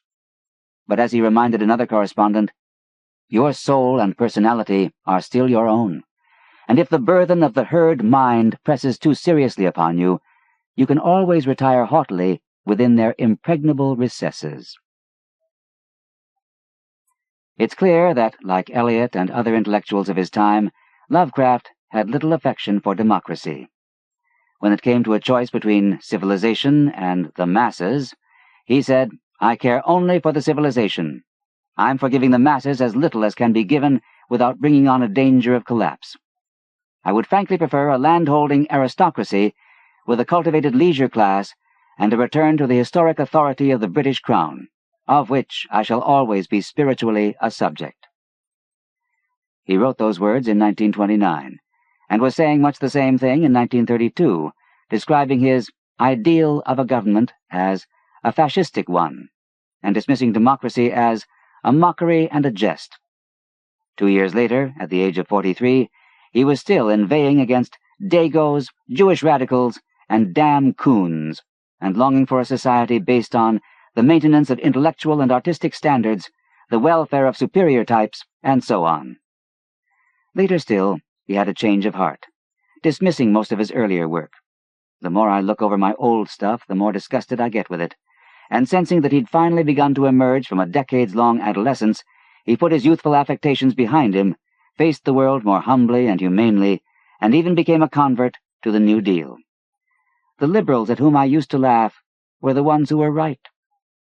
But these changes came very late indeed, in the final few years left to him, when he had virtually stopped writing fiction. And even as late as 1936, less than a year before his death, one finds him denouncing the barbarism of proletarian groups and peasantries, and of the backward races who hate the white man and all his works. These lifelong attitudes are reflected in his choice of heroes for the stories in this book. While many are sensitive poets, alienated from the ugliness of an unappreciative world, they are also likely to be Aryans stranded amid hordes of darker folk, a situation analogous to Lovecraft's experience in New York, which he drew upon directly in He, with its blue-eyed New England narrator, lost amid throngs of squat, swarthy strangers with hardened faces and narrow eyes, shrewd strangers without dreams. Iranon, his yellow hair glistening with myrrh, is equally out of place among the dark and stern Philistines, who have no use for his songs. In The Doom That Came to Sarnath, one of Lovecraft's earliest Dunsanian tales, adventurous young men of yellow hair and blue eyes prove to be braver and more virtuous than the dark-skinned races who are the tale's villains and victims. The pre-Dunsanian Polaris pits tall, gray-eyed men against invading armies of squat, hellish, yellow fiends. Though Lovecraft satirized his own Teutonic elitism in The Temple, and in The Walls of Eryx assailed humanity's arrogance toward alien cultures, many of his horror tales are studies in racial xenophobia, casting fearful sidelong glances at types such as the swarthy, evil-looking strangers who skulk through the horror at Red Hook. The title character of Herbert West, Reanimator, described as a blond, blue-eyed, scientific automaton, is virtually a different species from the black boxer known as the Harlem Smoke. The latter, depicted as distinctly less than human, possesses abnormally long arms, which I could not help calling forelegs, and fails to respond to a resurrecting drug that West has prepared with whites in mind. Race relations provided another outlet for Lovecraft's romantic self-pity. Long an admirer of imperial Rome, he saw Aryan civilization in a similarly golden light, as proud but doomed, a dying culture inevitably losing ground before a rising tide of barbarians. Like Lovecraft himself, overwhelmed by the rabble of New York, white civilization goes down to defeat before the waves of squat invaders in Polaris. The swarthy immigrants of Red Hook go on practicing their savage blasphemies. America has lost New York to the mongrels, Lovecraft declared, and later wrote, I think the old culture, with its idea of quality versus size, is worth fighting for, but I don't think it's going to win. A blighting barbarism of machinery and democracy is inevitably coming. I hate it like poison, but I see it ahead. The brooding tone is occasionally replaced by one of cosmic detachment, but only when Lovecraft is considering the fate of mankind as a whole, eventually to be wiped out by some more adaptive creature, just as the dinosaurs were wiped out, leaving the field free for the rise and dominance of some hardy and persistent insect species. One finds the same theme, that man was preceded by other intelligent races, and that his present position as master of the earth is only temporary, in this collection's title story, Dagon, which also hints at an ancient kinship between humanity and a race of guild sea-dwellers. Small wonder, then, that Lovecraft's darker tales balance a fear of the past with a fear of the future. We've struggled up from the primordial muck. Sooner or later, the stories suggest, we'll be dragged back down. In Herbert West, the heroes discover that, despite the nauseous eyes, the voiceless simianism, and the demoniac savagery, a corpse is not that of an animal. It had been a man. Stories such as Arthur Jermyn and The Beast in the Cave offer similar metamorphoses, similar revelations. While Lovecraft's letters are filled with light-hearted speculations about his distinguished family tree, his tales are haunted by ancestral horrors such as these. He could envy Lord Dunsany his childhood on the ancestral estate, but his own imagination conjured up Gothic retreats like the ones in The Festival, The Shunned House, The Dunwich Horror, and The Rats in the Walls, guarding ancient family secrets, hereditary taints, and racial backsliding. Degeneration in all its forms was, in fact, his chosen theme, and it's one he came to naturally. Lovecraft scholar Barton L. St. Armand has pointed out how Lovecraft's own experiences, his ill health and the deteriorating mental health of his parents, the dwindling of his family fortune, the successive homes, each smaller and shabbier than the last, the decline of once proud neighborhoods into slums, all predisposed him to a horror of corruption and decay. St. Armand terms it the great dread of the viscous, and quotes Lovecraft's assertions that no line betwixt human and non-human organisms is possible. Certain traits in many lower animals suggest, to the mind whose imagination is not dulled by scientific literalism, the beginnings of activities horrible to contemplate in evolved mankind. It does indeed seem likely that, as an impoverished but genteel New Englander with aristocratic pretensions anti-erotic views, his own phrase, an abhorrence of alcohol, and a distaste for animal passions, the rigidly well-behaved Lovecraft had a stake in keeping the beast at bay. The beast around him in the form of darker races, whose forms he found physically loathsome, and the one within, whose thwarted desires are definitively catalogued by St. Armand in The Roots of Horror in the Fiction of H.P. Lovecraft. Enthusiasts have noted that the most effective horror tales are those that draw upon the writer's own fears, an observation made by such respected figures as Edith Wharton. The teller of supernatural tales should be well frightened in the telling. E.F. Benson, the narrator must succeed in frightening himself before he can hope to frighten his readers. And H. Russell Wakefield, before you can scare others, you must be scared yourself. Lovecraft apparently agreed. No first-rate story can ever be written, he said, without the authors actually experiencing the moods and visions concerned in a sort of oniroscopic way.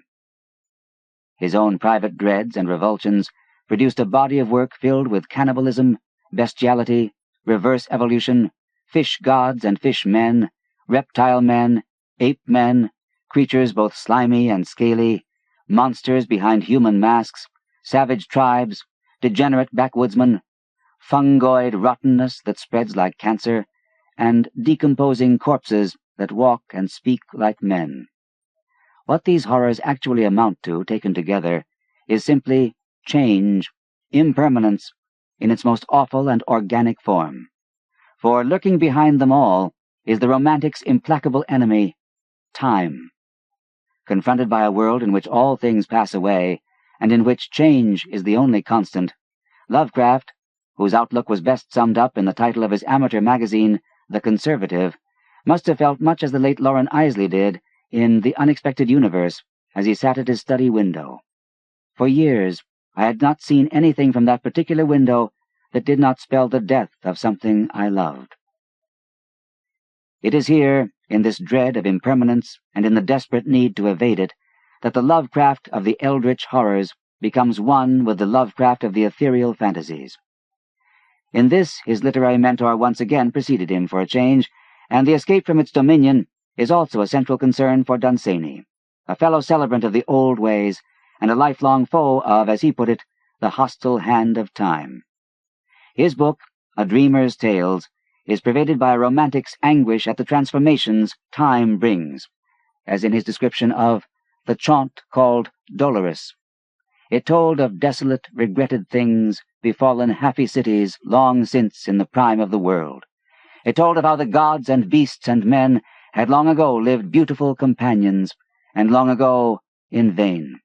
It told of autumn and of passing away. For Lovecraft, a less robust soul, lacking the Irish aristocrat's worldliness and wealth, the anguish must have been all the greater, an aching desire to escape from this world of endless change, and one that equaled in its intensity that of the troubled youth in Hope Mearley's 1926 fantasy novel, Blood in the Mist. Ranulph's sobs redoubled. "I want to get away, he moaned. Away? Away from where? And there was a touch of impatience in Master Nathaniel's voice. From things happening, sobbed Ranulph. Master Nathaniel's heart suddenly contracted, but he tried not to understand. Things happening? He said in a voice that he endeavored to make jocular. I don't think anything very much happens in Lud, does it? All the things, moaned Ranulph. Summer and winter, and days and nights.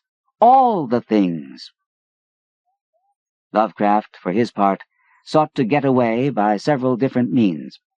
He would lose himself in antiquarian pursuits, and, until his later years, in daydreams of the secure, timeless world of the 18th century, fancying himself an English country gentleman of that sunnier, more serene age.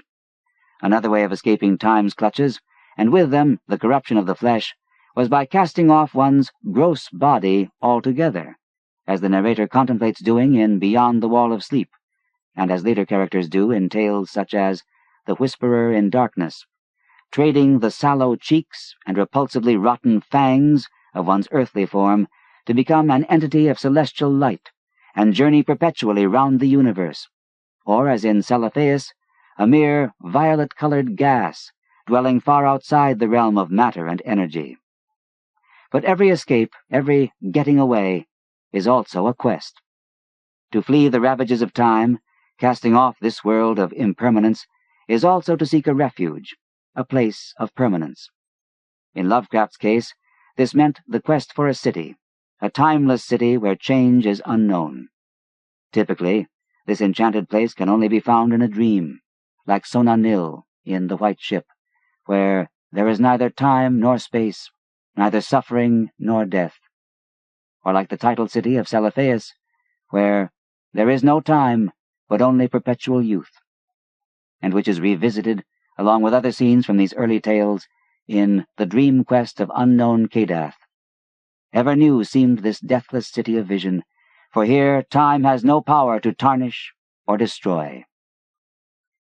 Cities, dream cities, ruined cities, cities seen from afar, cities glimpsed at sunset, were in fact the central image of Lovecraft's Dunsanian fantasies, just as they were for Dunsany himself, creator of such magical metropolises as Arathrion, Zora, Bombasharna, Sardathrion, with its mist-draped marble lawns, slumbering Mandaroon, with her white pinnacles peering over her ruddy walls and the green of her copper roofs, the lonely desert city of Bethmura, the city on Mallington Moor, a beautiful city all of white marble, the dream city of Merimna, a marvel of spires and figures of bronze and marble fountains and trophies of fabulous wars and broad streets given over wholly to the beautiful, Sidith, whelmed by the gods, and Nambros, warred over by them, doomed Andalspruts, long-lost Zakkarath,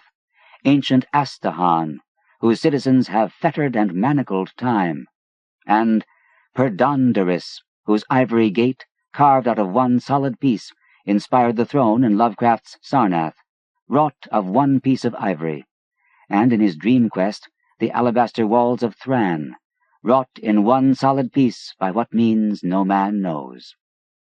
Yet Dunsany, the adventurer, world-traveler, and man of action, could also wax poetic about the countryside, the open fields, the woods and jungles where he hunted game.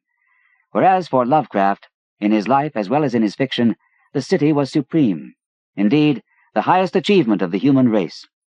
Though denying he was actively hostile toward mankind, he argued that its only use is to build quaint cities for me to enjoy a century or two later. I wish I could get the idea on paper, he wrote, the sense of marvel and liberation reachable at rare instants through vistas of ancient streets, across leagues of strange hill country, or up endless flights of marble steps culminating in tiers of balustraded terraces. He felt it most keenly in the late afternoon, when the slanting sunlight throws strange mantles of golden enchantment on roofs and spires, groves and gardens, fields and terraces. Such a scene never failed to provoke a quick tightening of the throat, a wild certainty that some strangeness lies just beyond the blazing west, or a singing sureness that some marvel, lovely and incredible, is about to blossom. This feeling reached its height for him on his initial visit to Marblehead.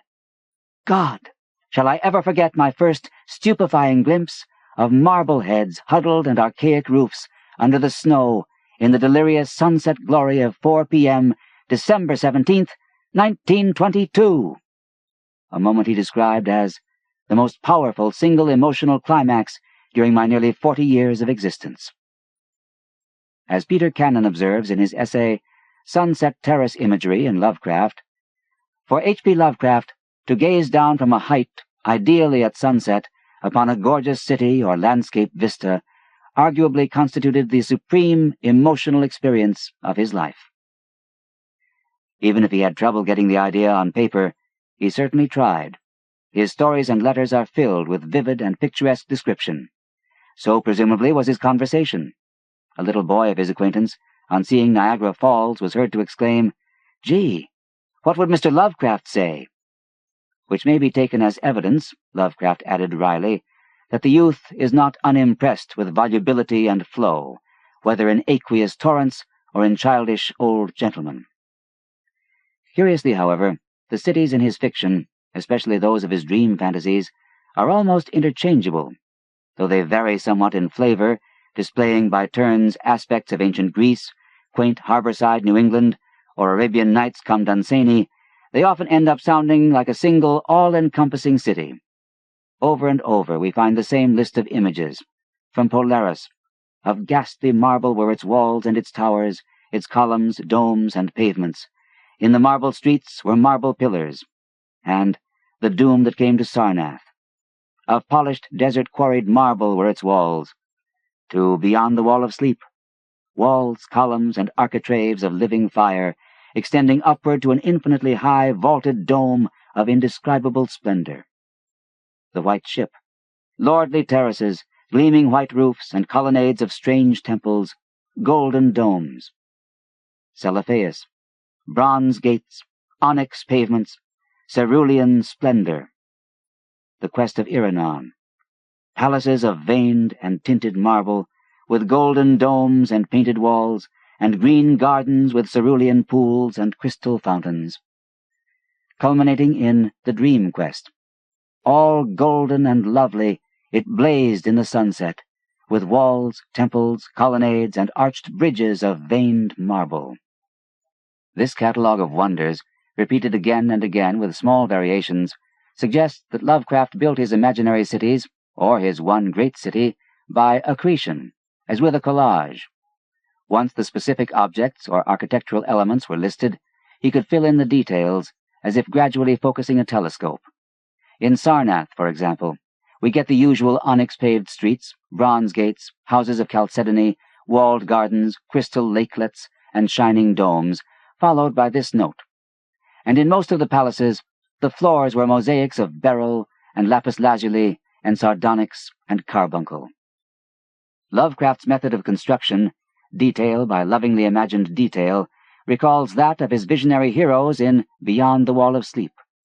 As I gazed, I perceived that my own brain held the key to these enchanting metamorphoses, for each vista which appeared to me was the one my changing mind most wished to behold. And Celephaïs, it was he who had created Uth-Nargai in his dreams, as well as the method employed by the hero of Dunsany's, the coronation of Mr. Thomas Shapp, who forsakes London to live in the city of his daydreams. Slowly he built up Larkar, rampart by rampart, towers for arches, gateway of brass. In fact, the Irish writer may once again have been Lovecraft's inspiration. In Dunsany's The Fall of Babbulkund, for example, members of a caravan wending their way to the City of Marvel hear fascinating accounts of this most beautiful city in the world from fellow travelers, only to arrive too late and find nothing but desert, with the city living only in their imaginations. Carcassonne tells similarly of the quest for a miraculous city that, though described in ever greater detail, growing more and more real to the imagination, is never actually reached at the story's end. The planned equatorial city of Erlath-Dronion, Earth's Wonder, in Dunsany's A Tale of the Equator, enjoys an even more problematical existence. It's conjured up so vividly by court poets that the Sultan, after listening to them, calls a halt to its construction. For in hearing thee, we have drunk already its pleasures. The constructive process, in Lovecraft's case, could not have been entirely intellectual. The stately repetition of images, the litany of simple rhythmic phrasing and exotic words, becomes a kind of chant, beryl and lapis lazuli and sardonyx and carbuncle, and suggests an author capable of losing himself in a vision and of savoring such passages for their very sound. There's clearly an element of self-hypnosis in the process. Reading the familiar lines aloud, or hearing them inside your head, it's hard not to be lulled into something approaching a hypnotic state. Lovecraft must have been aware of this, for he wrote, "As for the unconscious element in composition, it is really very considerable. Unless there is actual emotion and pseudo-memory behind a tale, something will inevitably be lacking, no matter how deft, expert, and mature this craftsmanship may be. Emotion makes itself felt in the unconscious choice of words, management of rhythms, and disposal of stresses in the flow of narration." It appears, in short, that just as Lovecraft tapped into his own fears and loathings in his horror tales, frightening himself as he wrote, he gave himself over in much the same way to his Dunsanian fantasies, plunging himself into visions of his personal paradise, and, with readers in tow, into the breathless rapture of a dream. "I do best," he explained of such writing, "when I can live wholly in the pictures I am imagining." But living in imaginary pictures, haughtily retiring into those impregnable recesses of his mind, was a practice Lovecraft recommended not just in literary creation, but in life. For him, I suspect, the conjuring up of magical cities in rhythmically sonorous prose amounted almost to prayer, a protective spell to ward off unpleasant reality and keep the modern world from pressing too close. Life, he argued, was simply a set of pictures in the brain, infinitely alterable. It best becomes a man of sense to choose whatever sort of agreeable fancies best amuse him, and thenceforward to revel innocently in them, sensible that they are not real. Judging by the tales in this collection, there's good reason for reveling in fancies. Reality is a pretty horrifying place. Contrast, for example, the glorious imaginary city in Beyond the Wall of Sleep to the nightmarish reality, a hideous world in which we are practically helpless, revealed in a similar story, From Beyond, which introduces you to the things that float and flop about you and through you every moment of your life. Lovecraft, who once theorized that the entire play of creation is pure chaos and wholly devoid of values, has made the floundering things in From Beyond a kind of living chaos, the embodiment of all the biological repulsiveness, mob violence, and Darwinian strife that Lovecraft loathed. Foremost among the living objects were great, inky, jellyish monstrosities which flabbily quivered in harmony with the vibrations from the machine. These things were never still, but seemed ever floating about with some malignant purpose. Sometimes they appeared to devour one another, the attacker launching itself at its victim and instantaneously obliterating the latter from sight. And the worst thing about them is, they're real. Reality in these tales comes as a shock. In The White Ship, the land of hope turns out to be an illusion, a monstrous cataract that kills men and crushes their dreams. Another glimpse of reality, less dramatic but 100 times more dreary, appears in The Quest of Iranon, when the city of Unai, so alluring by night, turns out to be not golden in the sun, but gray and dismal. In view of Lovecraft's New York experience, the tale seems amazingly prophetic. He, the fruit of that experience, contrasts the Dunsanian wonder city of Lovecraft's fantasies. I had seen it in the sunset from a bridge, majestic above its waters, its incredible peaks and pyramids rising flower-like and delicate from pools of violet mist to play with the flaming golden clouds and the first stars of evening, to the squalor of the real New York seen by garish daylight. Essentially, Lovecraft's is a bleak and pessimistic vision in these tales, a series of rude awakenings, of Wizard of Oz revelations without the charm. Imagination, Lovecraft says, requires an act of will. The everyday is humdrum. The reality is worse. Even his beloved 18th century was merely another fancy, or so he admitted late in life, in a letter that recalls the conclusion of The Dream Quest. Except in certain selected circles, I would undoubtedly find my own 18th century insufferably coarse, orthodox, arrogant, narrow, and artificial. What I look back upon nostalgically is a dream world which I invented at the age of 4 from picture books and the Georgian hill streets of old Providence. Providence was one of the few unfailing sources of solace in Lovecraft's life, all the more so during his years of misery and exile in New York, when he had little to sustain him but the vision of an eventual return home. Late in 1924, in the moving poem Providence, he catalogued the city's beauties in the familiar Dunsanian manner. A flight of steps with iron rail, a belfry looming tall, a slender steeple carved and pale, a moss-grown garden wall, apostrophized its sacred ground, and ended with a testament to the strength of his imagination. Thy twinkling lights each night I see, though time and space divide. For thou art of the soul of me, and always at my side. Here plainly was another timeless city, a bastion of purity, tradition, and culture. Lovecraft clung to this vision in the midst of the teeming, ever-changing modern metropolis. New York was a nightmare, he wrote just after fleeing it, and I have already formed a most delightful picture of the gang as meeting in various colonial Providence homes. He would soon be speaking similarly of being engulfed in the nightmare of Brooklyn's mongrel slums, and of how, safely back in Providence, that experience has already become the merest vague dream. The key to the city's appeal was that, like his imaginary Celephaïs, it never changed. Home, he reported joyfully, was just as it had always been since I was born there 36 years ago. His enthusiasm this time remained strong. The cataloguing of beauties continued, and did so for years after his return.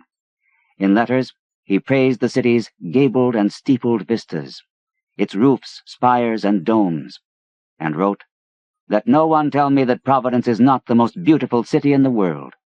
Line for line, atmospheric touch for atmospheric touch, it positively and absolutely is."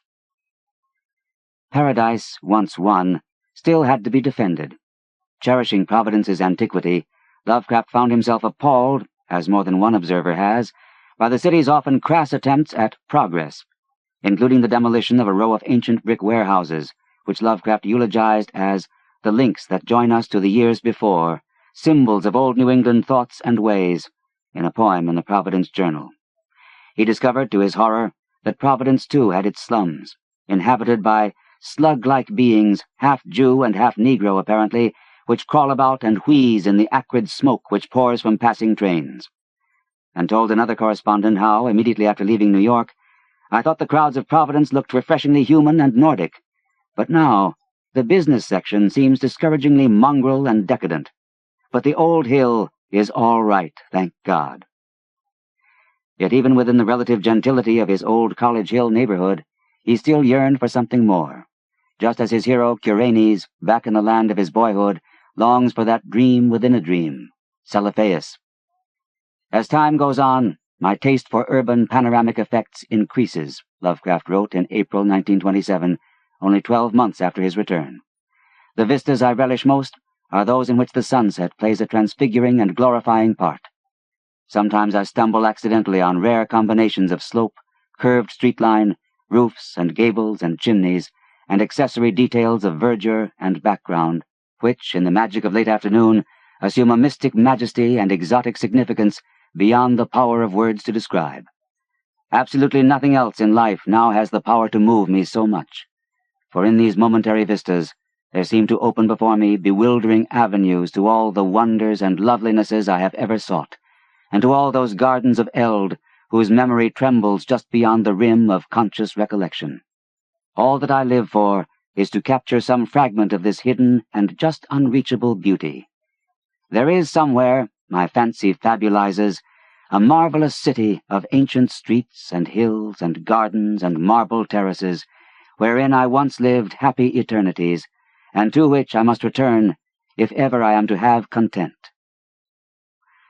Unless, like Wordsworth, you believe that we are born trailing clouds of glory and freighted with memories of a better life in heaven, it requires no great discernment to see that Lovecraft's vision, like the marvelous sunset city for which Randolph Carter searches in The Dream Quest, is rooted in the blissful, timeless world of infancy, when all needs are met and all the world is touched with wonder. Adulthood, as he once remarked, is hell. Cannon points out that in The Case of Charles Dexter Ward, with its detailed Providence setting and openly autobiographical hero, Lovecraft inserted an account of what must be literally among his own first impressions.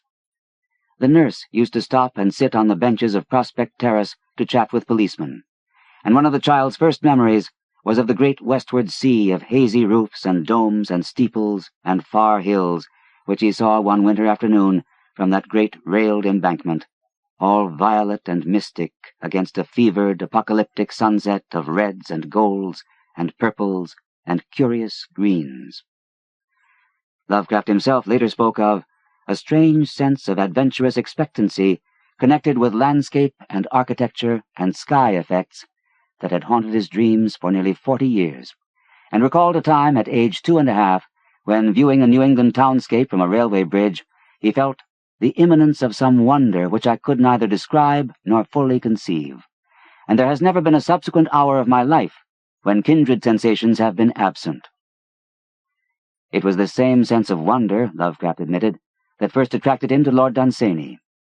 He seemed like a sort of gate to enchanted worlds of childhood dream. In his own Dunsanian excursions, he had Curanes attain the timeless city of Celephaïs by dreaming of his old world of childhood, and Iranon search all his life for the city of marble and beryl where my father once ruled as king. Was he remembering, as he penned this fantasy, his birth into a family of wealth and influence, and his early years in the huge house of his grandfather? Or perhaps it was something more common, the memory of an infant state when, for a brief time, we all ruled as kings. Much as we may miss them, there's a curious drawback to these timeless cities of childhood. They're surprisingly hard to live in. They lie beside the river like gems, timeless and beautiful. But we never see one of Lovecraft's protagonists actually settling down in them. They are merely nice places to visit. Only in the pre-Dunsanian Polaris does the hero become involved with the fortunes of a city and the affairs of its citizens. But then, he is already a citizen himself.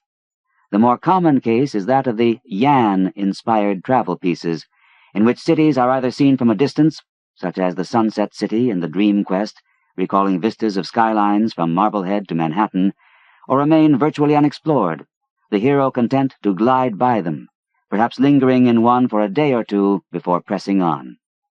The White Ship, for example, offers us the land of Zar, with lordly terraces, gleaming white roofs, and colonnades of strange temples.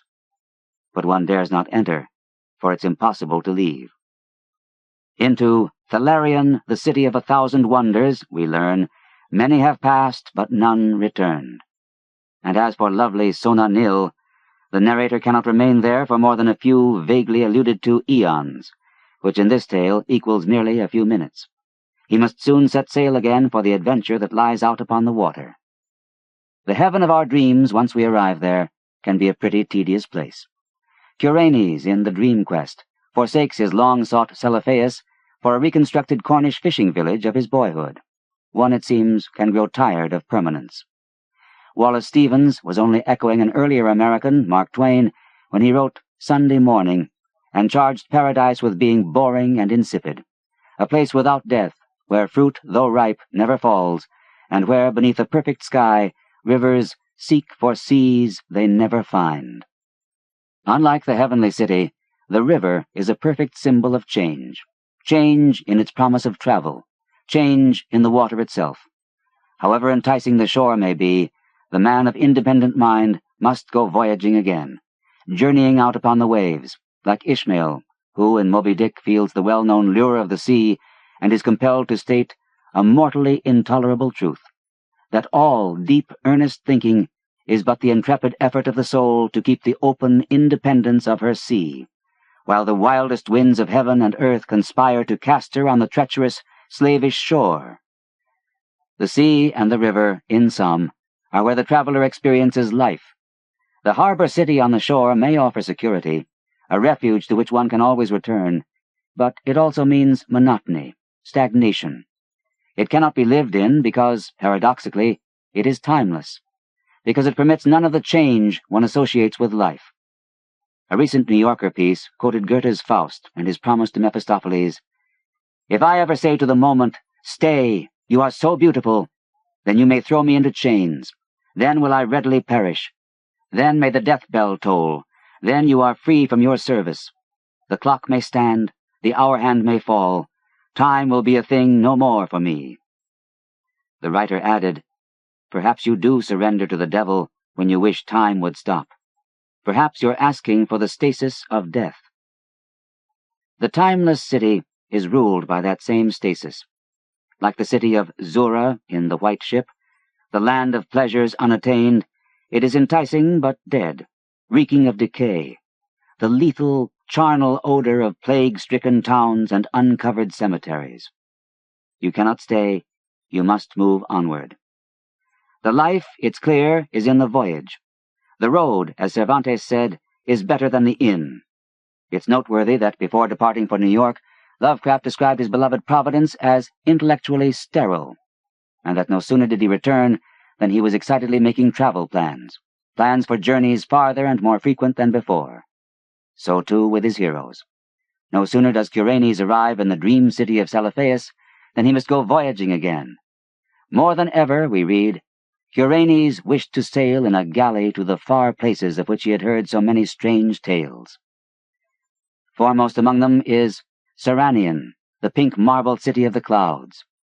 Nor can Randolph Carter find it in his heart to remain in Derleth Lean, or in Celephaïs, or in any of the other enchanted cities of the dream quest. Like Ulysses, and like a child straying from the shelter of his ancestral home, he is compelled to voyage forth again, to seek another city. And what does one gain from these voyagings? Nothing less than an appreciation of what it means to be alive in this universe. Describing one such voyager who might just as well have been Lovecraft, Arthur Machen observed, "A man may go on a journey and see cities of climbing spires and golden palaces. He may view rich vineyards, purple and gold in the sunshine, laughing harvests, towering mountains. But if he cares to stray a little from the high road, there are deep, dark, and secret places. There are haggard rocks that grin and mouth at him, as if the hag and hungry goblin had been changed to stone. There are hollows in a gloom of ash trees, places holy and enchanted, upon which the traveler will gaze in silence, hardly daring to enter. There are paths that lead down lonely hills, and when the twilight falls, it is evident that they must end in fairyland. There are flaming walls that bound the world of our thought, pillars of Hercules beyond which no ship can sail. And yet it is our privilege that now and again there is one who has passed beyond these walls, these bounds, these pillars, who has looked on the other side and has brought back its secrets. They are precious, those secrets from the other side, and you're sure to find a few of them in this book. T.E.D. Klein. The Tomb. Sedibus ut saltum placidis in morte quiescam. Virgil. In relating the circumstances which have led to my confinement within this refuge for the demented, I am aware that my present position will create a natural doubt of the authenticity of my narrative. It is an unfortunate fact that the bulk of humanity is too limited in its mental vision to weigh with patience and intelligence those isolated phenomena seen and felt only by a psychologically sensitive few, which lie outside its common experience. Men of broader intellect know that there is no sharp distinction betwixt the real and the unreal, that all things appear as they do only by virtue of the delicate individual physical and mental media through which we are made conscious of them. But the prosaic materialism of the majority condemns as madness the flashes of super-sight which penetrate the common veil of obvious empiricism. My name is Jervis Dudley, and from earliest childhood I have been a dreamer and a visionary. Wealthy beyond the necessity of a commercial life, and temperamentally unfitted for the formal studies and social recreations of my acquaintances, I have dwelt ever in realms apart from the visible world, spending my youth and adolescence in ancient and little-known books, and in roaming the fields and groves of the region near my ancestral home. I do not think that what I read in these books or saw in these fields and groves was exactly what other boys read and saw there, but of this I must say little, since detailed speech would but confirm those cruel slanders upon my intellect which I sometimes overhear from the whispers of the stealthy attendants around me. It is sufficient for me to relate events without analyzing causes. I have said that I dwelt apart from the visible world, but I have not said that I dwelt alone. This no human creature may do, for lacking the fellowship of the living, he inevitably draws upon the companionship of things that are not or are no longer living. Close by my home there lies a singular wooded hollow, in whose twilight deeps I spent most of my time, reading, thinking, and dreaming. Down its moss-covered slopes my first steps of infancy were taken, and around its grotesquely gnarled oak trees my first fancies of boyhood were woven. Well did I come to know the presiding dryads of those trees, and often have I watched their wild dances in the struggling beams of a waning moon. But of these things I must not now speak. I will tell only of the lone tomb in the darkest of the hillside thickets. The deserted tomb of the Hydes, an old and exalted family whose last direct descendant had been laid within its black recesses many decades before my birth. The vault to which I refer is of ancient granite, weathered and discolored by the mists and dampness of generations. Excavated back into the hillside, the structure is visible only at the entrance. The door, a ponderous and forbidding slab of stone, hangs upon rusted iron hinges, and is fastened ajar in a queerly sinister way by means of heavy iron chains and padlocks, according to a gruesome fashion of half a century ago. The abode of the race whose scions are here inurned had once crowned the declivity which holds the tomb, but had long since fallen victim to the flames which sprang up from a disastrous stroke of lightning. Of the midnight storm which destroyed this gloomy mansion, the older inhabitants of the region sometimes speak in hushed and uneasy voices, alluding to what they call divine wrath, in a manner that in later years vaguely increased the always strong fascination which I felt for the forest-darkened sepulchre. One man only had perished in the fire. When the last of the Hydes was buried in this place of shade and stillness, the sad urnful of ashes had come from a distant land, to which the family had repaired when the mansion burned down. No one remains to lay flowers before the granite portal, and few care to brave the depressing shadows which seem to linger strangely about the water-worn stones. I shall never forget the afternoon when first I stumbled upon the half-hidden house of death. It was in midsummer, when the alchemy of nature transmutes the sylvan landscape to one vivid and almost homogeneous mass of green, when the senses are well-nigh intoxicated with the surging seas of moist verdure and the subtly indefinable odors of the soil and the vegetation. In such surroundings, the mind loses its perspective. Time and space become trivial and unreal, and echoes of a forgotten prehistoric past beat insistently upon the enthralled consciousness. All day I had been wandering through the mystic groves of the Hollow, thinking thoughts I need not discuss, and conversing with things I need not name. In years, a child of 10, I had seen and heard many wonders unknown to the throng, and was oddly aged in certain respects. When, upon forcing my way between two savage clumps of briars, I suddenly encountered the entrance of the vault, I had no knowledge of what I had discovered. The dark blocks of granite, the door so curiously ajar, and the funereal carvings above the arch aroused in me no associations of mournful or terrible character. Of graves and tombs I knew and imagined much, but had, on account of my peculiar temperament, been kept from all personal contact with churchyards and cemeteries. The strange stone house on the woodland slope was to me only a source of interest and speculation, and its cold, damp interior, into which I vainly peered through the aperture so tantalizingly left, contained for me no hint of death or decay. But in that instant of curiosity was born the madly unreasoning desire which has brought me to this hell of confinement. Spurred on by a voice which must have come from the hideous soul of the forest, I resolved to enter the beckoning gloom, in spite of the ponderous chains which barred my passage. In the waning light of day, I alternately rattled the rusty impediments with a view to throwing wide the stone door, and essayed to squeeze my slight form through the space already provided, but neither plan met with success. At first curious, I was now frantic, and when in the thickening twilight I returned to my home, I had sworn to the 100 gods of the grove that at any cost I would someday force an entrance to the black, chilly depths that seemed calling out to me.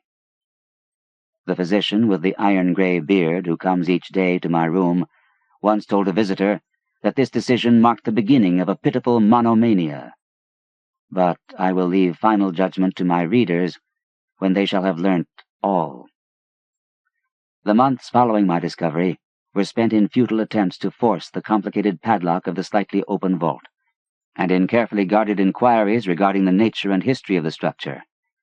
With the traditionally receptive ears of the small boy, I learned much, though an habitual secretiveness caused me to tell no one of my information or my resolve.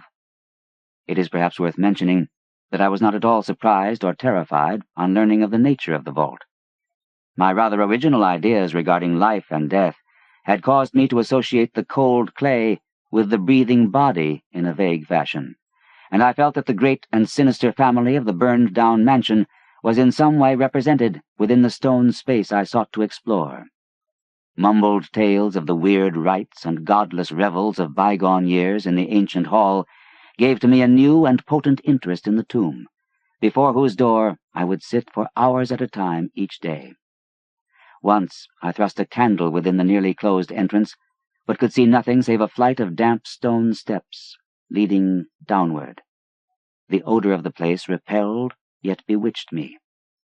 I felt I had known it before, in a past remote beyond all recollection, beyond even my tenancy of the body I now possess. The year after I first beheld the tomb, I stumbled upon a worm-eaten translation of Plutarch's Lives in the book-filled attic of my home. Reading the life of Theseus, I was much impressed by that passage telling of the great stone beneath which the boyish hero was to find his tokens of destiny whenever he should become old enough to lift its enormous weight. This legend had the effect of dispelling my keenest impatience to enter the vault, for it made me feel that the time was not yet ripe. Later, I told myself, I should grow to a strength and ingenuity which might enable me to unfasten the heavily chained door with ease. But until then, I would do better by conforming to what seemed the will of fate. Accordingly, my watches by the dank portal became less persistent, and much of my time was spent in other, though equally strange, pursuits. I would sometimes rise very quietly in the night, stealing out to walk in those churchyards and places of burial from which I had been kept by my parents. What I did there, I may not say, for I am not now sure of the reality of certain things. But I know that on the day after such a nocturnal ramble, I would often astonish those about me with my knowledge of topics almost forgotten for many generations. It was after a night like this that I shocked the community with a queer conceit about the burial of the rich and celebrated Squire Brewster, a maker of local history who was interred in 1711, and whose slate headstone, bearing a graven skull and crossbones, was slowly crumbling to powder. In a moment of childish imagination, I vowed not only that the undertaker, Goodman Simpson, had stolen the silver-buckled shoes, silken hose, and satin small clothes of the deceased before burial, but that the squire himself, not fully inanimate, had turned twice in his mound-covered coffin on the day after interment. But the idea of entering the tomb never left my thoughts, being indeed stimulated by the unexpected genealogical discovery that my own maternal ancestry possessed at least a slight link with the supposedly extinct family of the Hydes. Last of my paternal race, I was likewise the last of this older and more mysterious line. I began to feel that the tomb was mine, and to look forward with hot eagerness to the time when I might pass within that stone door and down those slimy stone steps in the dark. I now formed the habit of listening very intently at the slightly open portal, choosing my favorite hours of midnight stillness for the odd vigil. By the time I came of age, I had made a small clearing in the thicket before the mold-stained facade of the hillside, allowing the surrounding vegetation to encircle and overhang the space like the walls and roof of a sylvan bower. This bower was my temple, the fastened door my shrine, and here I would lie outstretched on the mossy ground, thinking strange thoughts and dreaming strange dreams. The night of the first revelation was a sultry one. I must have fallen asleep from fatigue, for it was with a distinct sense of awakening that I heard the voices. Of those tones and accents I hesitate to speak. Of their quality I will not speak, but I may say that they presented certain uncanny differences in vocabulary, pronunciation, and mode of utterance. Every shade of New England dialect, from the uncouth syllables of the Puritan colonists to the precise rhetoric of 50 years ago, seemed represented in that shadowy colloquy. though it was only later that I noticed the fact. At the time, indeed, my attention was distracted from this matter by another phenomenon, a phenomenon so fleeting that I could not take oath upon its reality. I barely fancied that as I awoke, a light had been hurriedly extinguished within the sunken sepulchre. I do not think I was either astounded or panic-stricken, but I know that I was greatly and permanently changed that night. Upon returning home, I went with much directness to a rotting chest in the attic, wherein I found the key, which next day unlocked with ease the barrier I had so long stormed in vain. It was in the soft glow of late afternoon that I first entered the vault on the abandoned slope. A spell was upon me, and my heart leaped with an exultation I can but ill describe. As I closed the door behind me and descended the dripping steps by the light of my lone candle, I seemed to know the way, and though the candle sputtered with the stifling reek of the place, I felt singularly at home in the musty charnel house air. Looking about me, I beheld many marble slabs bearing coffins, or the remains of coffins. Some of these were sealed and intact, but others had nearly vanished, leaving the silver handles and plates isolated amidst certain curious heaps of whitish dust. Upon one plate I read the name of Sir Geoffrey Hyde, who had come from Sussex in 1640 and died here a few years later. In a conspicuous alcove was one fairly well preserved and untenanted casket, adorned with a single name, which brought to me both a smile and a shudder. An odd impulse caused me to climb upon the broad slab, extinguish my candle, and lie down within the vacant box. In the grey light of dawn, I staggered from the vault and locked the chain of the door behind me. I was no longer a young man, though but 21 winters had chilled my bodily frame. Early-rising villagers who observed my homeward progress looked at me strangely, and marveled at the signs of ribald revelry which they saw in one whose life was known to be sober and solitary. I did not appear before my parents till after a long and refreshing sleep. Henceforward, I haunted the tomb each night, seeing, hearing, and doing things I must never reveal.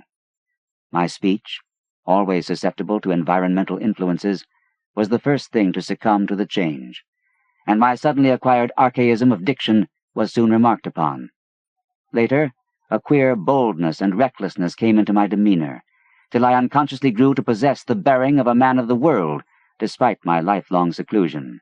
My formerly silent tongue waxed voluble with the easy grace of a Chesterfield, or the godless cynicism of a Rochester. I displayed a peculiar erudition utterly unlike the fantastic monkish lore over which I had pored in youth, and covered the fly-leaves of my books with facile impromptu epigrams, which brought up suggestions of Gay, Prior, and the sprightliest of the Augustan wits and rhymesters.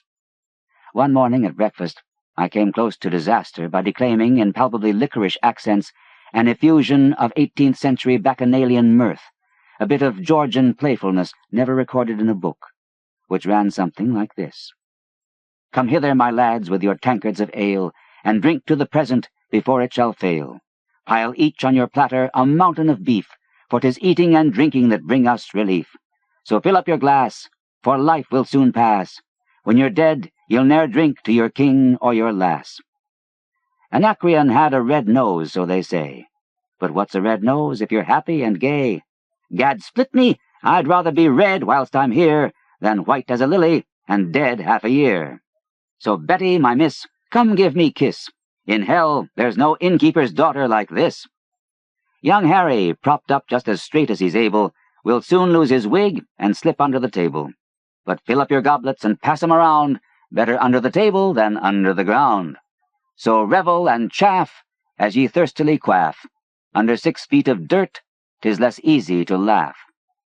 The fiend strike me blue, I'm scarce able to walk, and damn me if I can stand upright or talk. Here, landlord, bid Betty to summon a chair.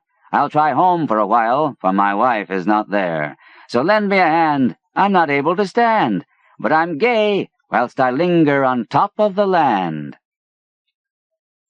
About this time, I conceived my present fear of fire and thunderstorms.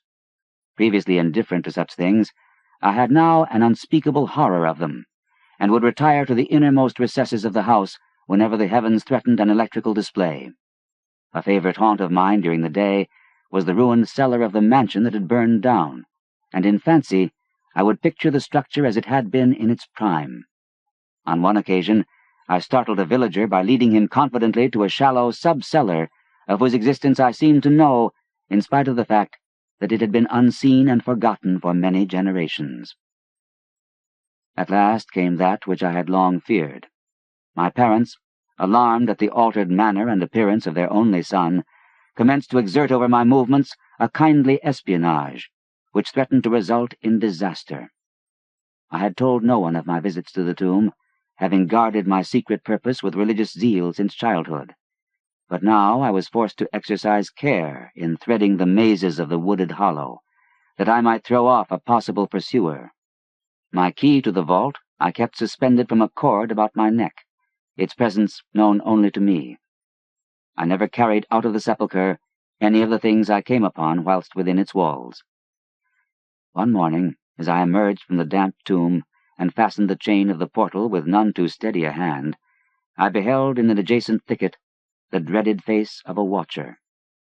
Surely the end was near, for my bower was discovered, and the objective of my nocturnal journeys revealed. The man did not accost me, so I hastened home in an effort to overhear what he might report to my careworn father. Were my sojourns beyond the chained door about to be proclaimed to the world? Imagine my delighted astonishment on hearing the spy inform my parent in a cautious whisper that I had spent the night in the bower outside the tomb. My sleep-filmed eyes fixed upon the crevice where the padlocked portal stood ajar. By what miracle had the watcher been thus deluded? I was now convinced that a supernatural agency protected me. Made bold by this heaven-sent circumstance, I began to resume perfect openness in going to the vault, confident that no one could witness my entrance. For a week I tasted to the full the joys of that charnel conviviality which I must not describe, when the thing happened, and I was borne away to this accursed abode of sorrow and monotony. I should not have ventured out that night, for the taint of thunder was in the clouds, and a hellish phosphorescence rose from the rank swamp at the bottom of the hollow. The call of the dead, too, was different. Instead of the hillside tomb, it was the charred cellar on the crest of the slope, whose presiding demon beckoned to me with unseen fingers. As I emerged from an intervening grove upon the plain before the ruin, I beheld in the misty moonlight a thing I had always vaguely expected. The mansion, gone for a century, once more reared its stately height to the raptured vision, every window ablaze with the splendor of many candles. Up the long drive rolled the coaches of the Boston gentry, whilst on foot came a numerous assemblage of powdered exquisites from the neighboring mansions. With this throng I mingled, though I knew I belonged with the hosts rather than with the guests. Inside the hall were music, laughter, and wine on every hand. Several faces I recognized, though I should have known them better had they been shriveled or eaten away by death and decomposition. Amidst a wild and reckless throng, I was the wildest and most abandoned. Gay blasphemy poured in torrents from my lips, and in my shocking sallies I heeded no law of God, man, or nature. Suddenly, a peal of thunder, resonant even above the din of the swinish revelry, clave the very roof, and laid a hush of fear upon the boisterous company. Red tongues of flame and searing gusts of heat engulfed the house, and the roisterers, struck with terror at the descent of a calamity which seemed to transcend the bounds of unguided nature, fled shrieking into the night. I alone remained, riveted to my seat by a grovelling fear which I had never felt before. And then a second horror took possession of my soul. Burnt alive to ashes, my body dispersed by the four winds, I might never lie in the tomb of the Hydes. Was not my coffin prepared for me? Had I not a right to rest till eternity amongst the descendants of Sir Geoffrey Hyde? I would claim my heritage of death, even though my soul goes seeking through the ages for another corporeal tenement to represent it on that vacant slab in the alcove of the vault. Jervis Hyde, should never share the sad fate of Palinurus. As the phantom of the burning house faded, I found myself screaming and struggling madly in the arms of two men, one of whom was the spy who had followed me to the tomb. Rain was pouring down in torrents, and upon the southern horizon were flashes of the lightning that had so lately passed over our heads. My father, his face lined with sorrow, stood by as I shouted my demands to be laid within the tomb, frequently admonishing my captors to treat me as gently as they could. A blackened circle on the floor of the ruined cellar told of a violent stroke from the heavens, and from this spot a group of curious villagers with lanterns were prying a small box of antique workmanship which the thunderbolt had brought to light. Ceasing my futile and now objectless writhing, I watched the spectators as they viewed the treasure trove, and was permitted to share in their discoveries. The box, whose fastenings were broken by the stroke which had unearthed it, contained many papers and objects of value, but I had eyes for one thing alone. It was the porcelain miniature of a young man in a smartly curled bag-wig, and bore the initials J.H. The face was such that, as I gazed, I might well have been studying my mirror. On the following day, I was brought to this room with the barred windows, but I have been kept informed of certain things through an aged and simple-minded servitor, for whom I bore a fondness in infancy, and who, like me, loves the churchyard. What I have dared relate of my experiences within the vault has brought me only pitying smiles. My father, who visits me frequently, declares that at no time did I pass the chained portal, and swears that the rusted padlock had not been touched for 50 years when he examined it. He even says that all the village knew of my journeys to the tomb, and that I was often watched as I slept in the bower outside the grim facade, my half-open eyes fixed on the crevice that leads to the interior. Against these assertions I have no tangible proof to offer, since my key to the padlock was lost in the struggle on that night of horrors. The strange things of the past which I learnt during those nocturnal meetings with the dead he dismisses as the fruits of my lifelong and omnivorous browsing amongst the ancient volumes of the family library. Had it not been for my old servant, Hiram, I should have by this time become quite convinced of my madness. But Hiram, loyal to the last, has held faith in me, and has done that which impels me to make public at least a part of my story. A week ago, he burst open the lock which chains the door of the tomb perpetually ajar, and descended with a lantern into the murky depths. On a slab in an alcove, he found an old but empty coffin, whose tarnished plate bears the single word, Jervis.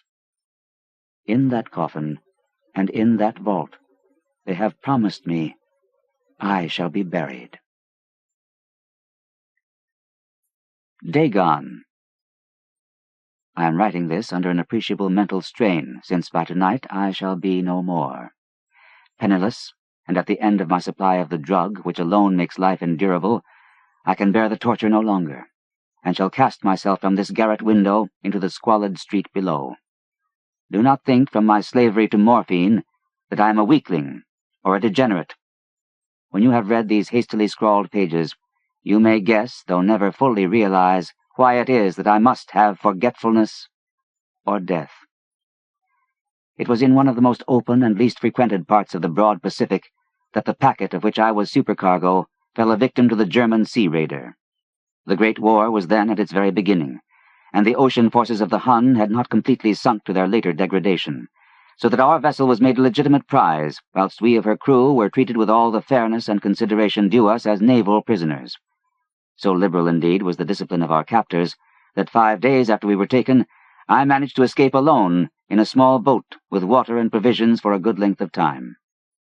When I finally found myself adrift and free, I had but little idea of my surroundings. Never a competent navigator, I could only guess vaguely by the sun and stars that I was somewhat south of the equator. Of the longitude, I knew nothing, and no island or coastline was in sight.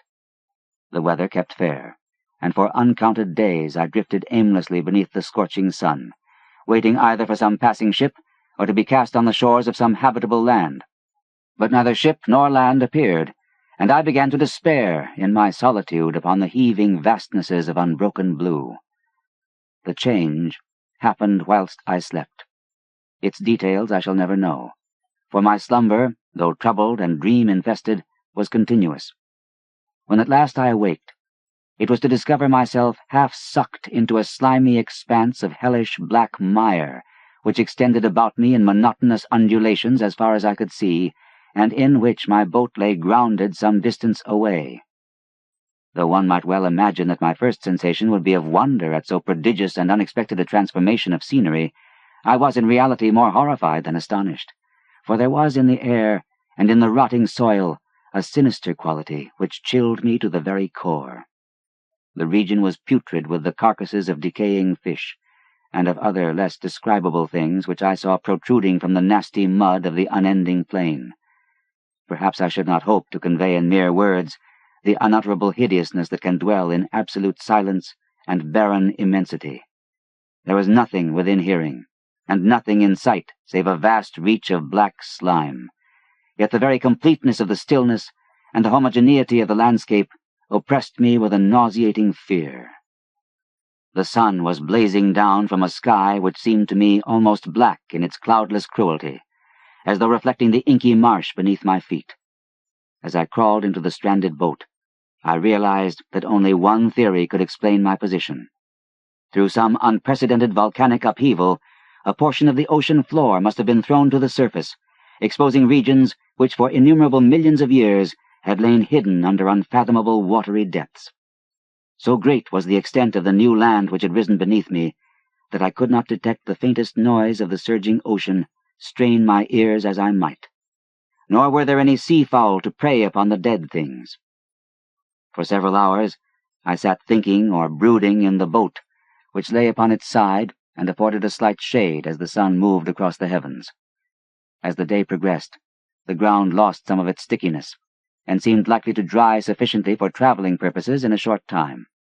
That night I slept but little, and the next day I made for myself a pack containing food and water, preparatory to an overland journey in search of the vanished sea and possible rescue. On the third morning, I found the soil dry enough to walk upon with ease. The odor of the fish was maddening, but I was too much concerned with graver things to mind so slight an evil, and set out boldly for an unknown goal. All day I forged steadily westward, guided by a faraway hummock which rose higher than any other elevation on the rolling desert. That night I encamped, and on the following day still traveled toward the hummock, though that object seemed scarcely nearer than when I had first espied it. By the fourth evening I attained the base of the mound, which turned out to be much higher than it had appeared from a distance, an intervening valley setting it out in sharper relief from the general surface. Too weary to ascend, I slept in the shadow of the hill. I know not why my dreams were so wild that night, but ere the waning and fantastically gibbous moon had risen far above the eastern plain, I was awake in a cold perspiration, determined to sleep no more. Such visions as I had experienced were too much for me to endure again, and in the glow of the moon I saw how unwise I had been to travel by day. Without the glare of the parching sun, my journey would have cost me less energy. Indeed, I now felt quite able to perform the ascent which had deterred me at sunset. Picking up my pack, I started for the crest of the eminence. I have said that the unbroken monotony of the rolling plain was a source of vague horror to me, but I think my horror was greater when I gained the summit of the mound and looked down the other side into an immeasurable pit or canyon, whose black recesses the moon had not yet soared high enough to illumine. I felt myself on the edge of the world, peering over the rim into a fathomless chaos of eternal night.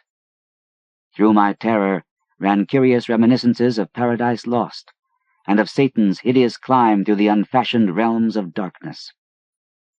As the moon climbed higher in the sky, I began to see that the slopes of the valley were not quite so perpendicular as I had imagined.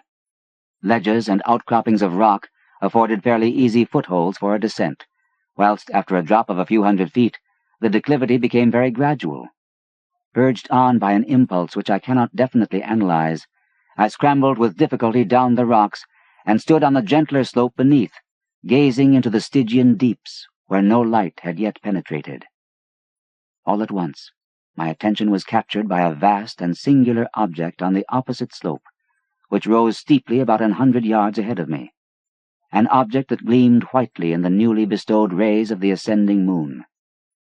That it was merely a gigantic piece of stone, I soon assured myself, but I was conscious of a distinct impression that its contour and position were not altogether the work of nature.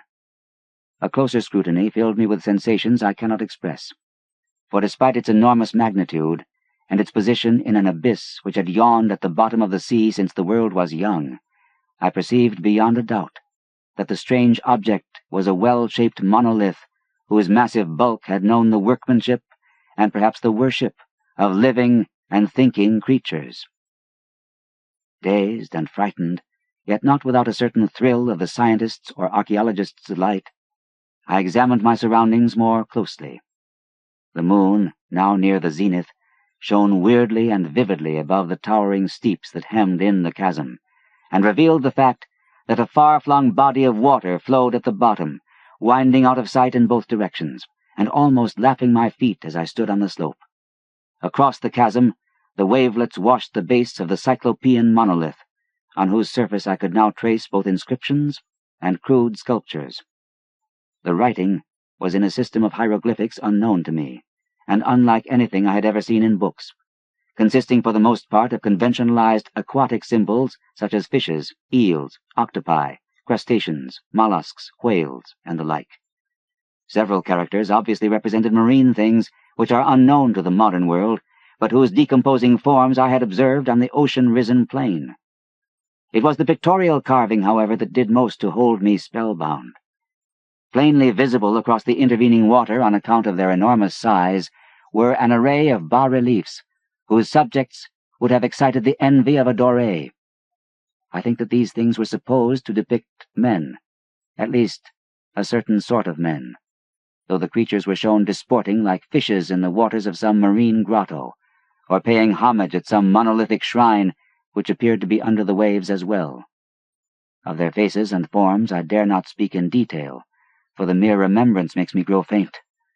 Grotesque beyond the imagination of a Poe or a Bulwer, they were damnably human in general outline, despite webbed hands and feet, shockingly wide and flabby lips, glassy bulging eyes, and other features less pleasant to recall. Curiously enough, they seemed to have been chiseled badly out of proportion with their scenic background, for one of the creatures was shown in the act of killing a whale represented as but little larger than himself. I remarked, as I say, their grotesqueness and strange size, but in a moment decided that they were merely the imaginary gods of some primitive fishing or seafaring tribe, some tribe whose last descendant had perished eras before the first ancestor of the Piltdown or Neanderthal man was born. Awestruck at this unexpected glimpse into a past beyond the conception of the most daring anthropologist, I stood musing whilst the moon cast queer reflections on the silent channel before me. Then suddenly I saw it. With only a slight churning to mark its rise to the surface, the thing slid into view above the dark waters. Vast, Polyphemus-like, and loathsome, it darted like a stupendous monster of nightmares to the monolith, about which it flung its gigantic scaly arms, the while it bowed its hideous head and gave vent to certain measured sounds. I think I went mad then. Of my frantic ascent of the slope and cliff, and of my delirious journey back to the stranded boat, I remember little. I believe I sang a great deal, and laughed oddly when I was unable to sing. I have indistinct recollections of a great storm some time after I reached the boat. At any rate, I know that I heard peals of thunder and other tones which nature utters only in her wildest moods. When I came out of the shadows, I was in a San Francisco hospital, brought thither by the captain of the American ship which had picked up my boat in mid-ocean. In my delirium I had said much, but found that my words had been given scant attention. Of any land upheaval in the Pacific my rescuers knew nothing, nor did I deem it necessary to insist upon a thing which I knew they could not believe. Once I sought out a celebrated ethnologist, and amused him with peculiar questions regarding the ancient Philistine legend of Dagon, the fish god, but soon perceiving that he was hopelessly conventional, I did not press my inquiries. It is at night, especially when the moon is gibbous and waning, that I see the thing. I tried morphine, but the drug has given only transient surcease, and has drawn me into its clutches as a hopeless slave. So now I am to end it all, having written a full account for the information or the contemptuous amusement of my fellow men. Often I ask myself if it could not all have been a pure phantasm, a mere freak of fever as I lay sun-stricken and raving in the open boat after my escape from the German man-of-war. This I ask myself, but ever does there come before me a hideously vivid vision in reply. I cannot think of the deep sea without shuddering at the nameless things that may at this very moment be crawling and floundering on its slimy bed, worshipping their ancient stone idols and carving their own detestable likenesses on submarine obelisks of water-soaked granite. I dream of a day when they may rise above the billows to drag down in their reeking talons the remnants of puny, war-exhausted mankind, of a day when the land shall sink and the dark ocean floor shall ascend amidst universal pandemonium. The end is near. I hear a noise at the door, as of some immense, slippery body lumbering against it. It shall not find me. God, that hand! The window! The window! Polaris. Into the north window of my chamber glows the pole star with uncanny light. All through the long, hellish hours of blackness it shines there, and in the autumn of the year, when the winds from the north curse and whine, and the red-leaved trees of the swamp mutter things to one another in the small hours of the morning under the horned, waning moon, I sit by the casement and watch that star. Down from the heights reels the glittering Cassiopeia as the hours wear on, while Charles's Wain lumbers up from behind the vapor-soaked swamp trees that sway in the night wind. Just before dawn, Arcturus winks ruddily from above the cemetery on the low hillock, and Coma Berenices shimmers weirdly afar off in the mysterious east, but still the pole star leers down from the same place in the black vault, winking hideously like an insane watching eye which strives to convey some strange message, yet recalls nothing save that it once had a message to convey. Sometimes, when it is cloudy, I can sleep. Well do I remember the night of the great aurora, when over the swamp played the shocking coruscations of the demon light. After the beams came clouds, and then I slept. And it was under a horned, waning moon that I saw the city for the first time. Still and somnolent did it lie, on a strange plateau in a hollow betwixt strange peaks. Of ghastly marble were its walls and its towers, its columns, domes, and pavements.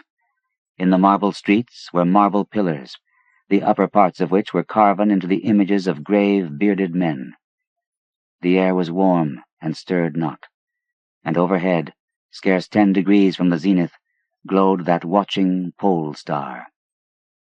Long did I gaze on the city, but the day came not. When the red Aldebaran, which blinked low in the sky but never set, had crawled a quarter of the way around the horizon, I saw light and motion in the houses and the streets.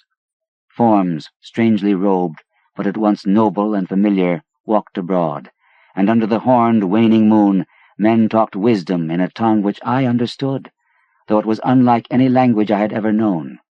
And when the red Aldebaran had crawled more than halfway around the horizon, there were again darkness and silence. When I awaked, I was not as I had been. Upon my memory was graven the vision of the city, and within my soul had arisen another and vaguer recollection, of whose nature I was not then certain. Thereafter, on the cloudy nights when I could sleep, I saw the city often, sometimes under that horned waning moon, and sometimes under the hot yellow rays of a sun which did not set, but which wheeled low around the horizon. And on the clear nights the pole star leered as never before. Gradually, I came to wonder what might be my place in that city on the strange plateau betwixt strange peaks. At first, content to view the scene as an all-observant, uncorporeal presence, I now desired to define my relation to it, and to speak my mind amongst the grave men who conversed each day in the public squares. I said to myself, "This is no dream, for by what means can I prove the greater reality of that other life in the house of stone and brick south of the sinister swamp, and the cemetery on the low hillock where the pole star peers into my north window each night?" One night, as I listened to the discourse in the large square containing many statues, I felt a change, and perceived that I had at last a bodily form. Nor was I a stranger in the streets of Olathoe, which lies on the plateau of Sarkis, betwixt the peaks Noton and Cataphonic. It was my friend Alos who spoke, and his speech was one that pleased my soul, for it was the speech of a true man and patriot. That night had the news come of Dikos' fall, and of the advance of the Inutos, squat, hellish, yellow fiends who 5 years ago had appeared out of the unknown west to ravage the confines of our kingdom, and finally to besiege our towns. Having taken the fortified places at the foot of the mountains, their way now lay open to the plateau, unless every citizen could resist with the strength of 10 men. For the squat creatures were mighty in the arts of war, and knew not the scruples of honor which held back our tall, gray-eyed men of Lomar from ruthless conquest. Alos, my friend, was commander of all the forces on the plateau, and in him lay the last hope of our country. On this occasion, he spoke of the perils to be faced, and exhorted the men of Olathoe, bravest of the Lomarians, to sustain the traditions of their ancestors, who, when forced to move southward from Zobna before the advance of the great ice sheet, even as our descendants must some day flee from the land of Lomar, valiantly and victoriously swept aside the hairy, long-armed cannibal Gnofkes that stood in their way. To me, Alos denied a warrior's part, for I was feeble and given to strange faintings when subjected to stress and hardships.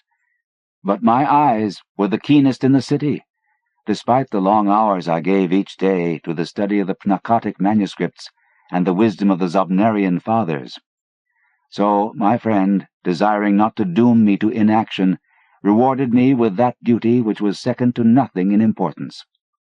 To the watchtower of Thapnan he sent me, there to serve as the eyes of our army. Should the Inutos attempt to gain the citadel by the narrow pass behind the peak Noton, and thereby surprise the garrison, I was to give the signal of fire, which would warn the waiting soldiers and save the town from immediate disaster. Alone, I mounted the tower, for every man of stout body was needed in the passes below. My brain was sore dazed with excitement and fatigue, for I had not slept in many days.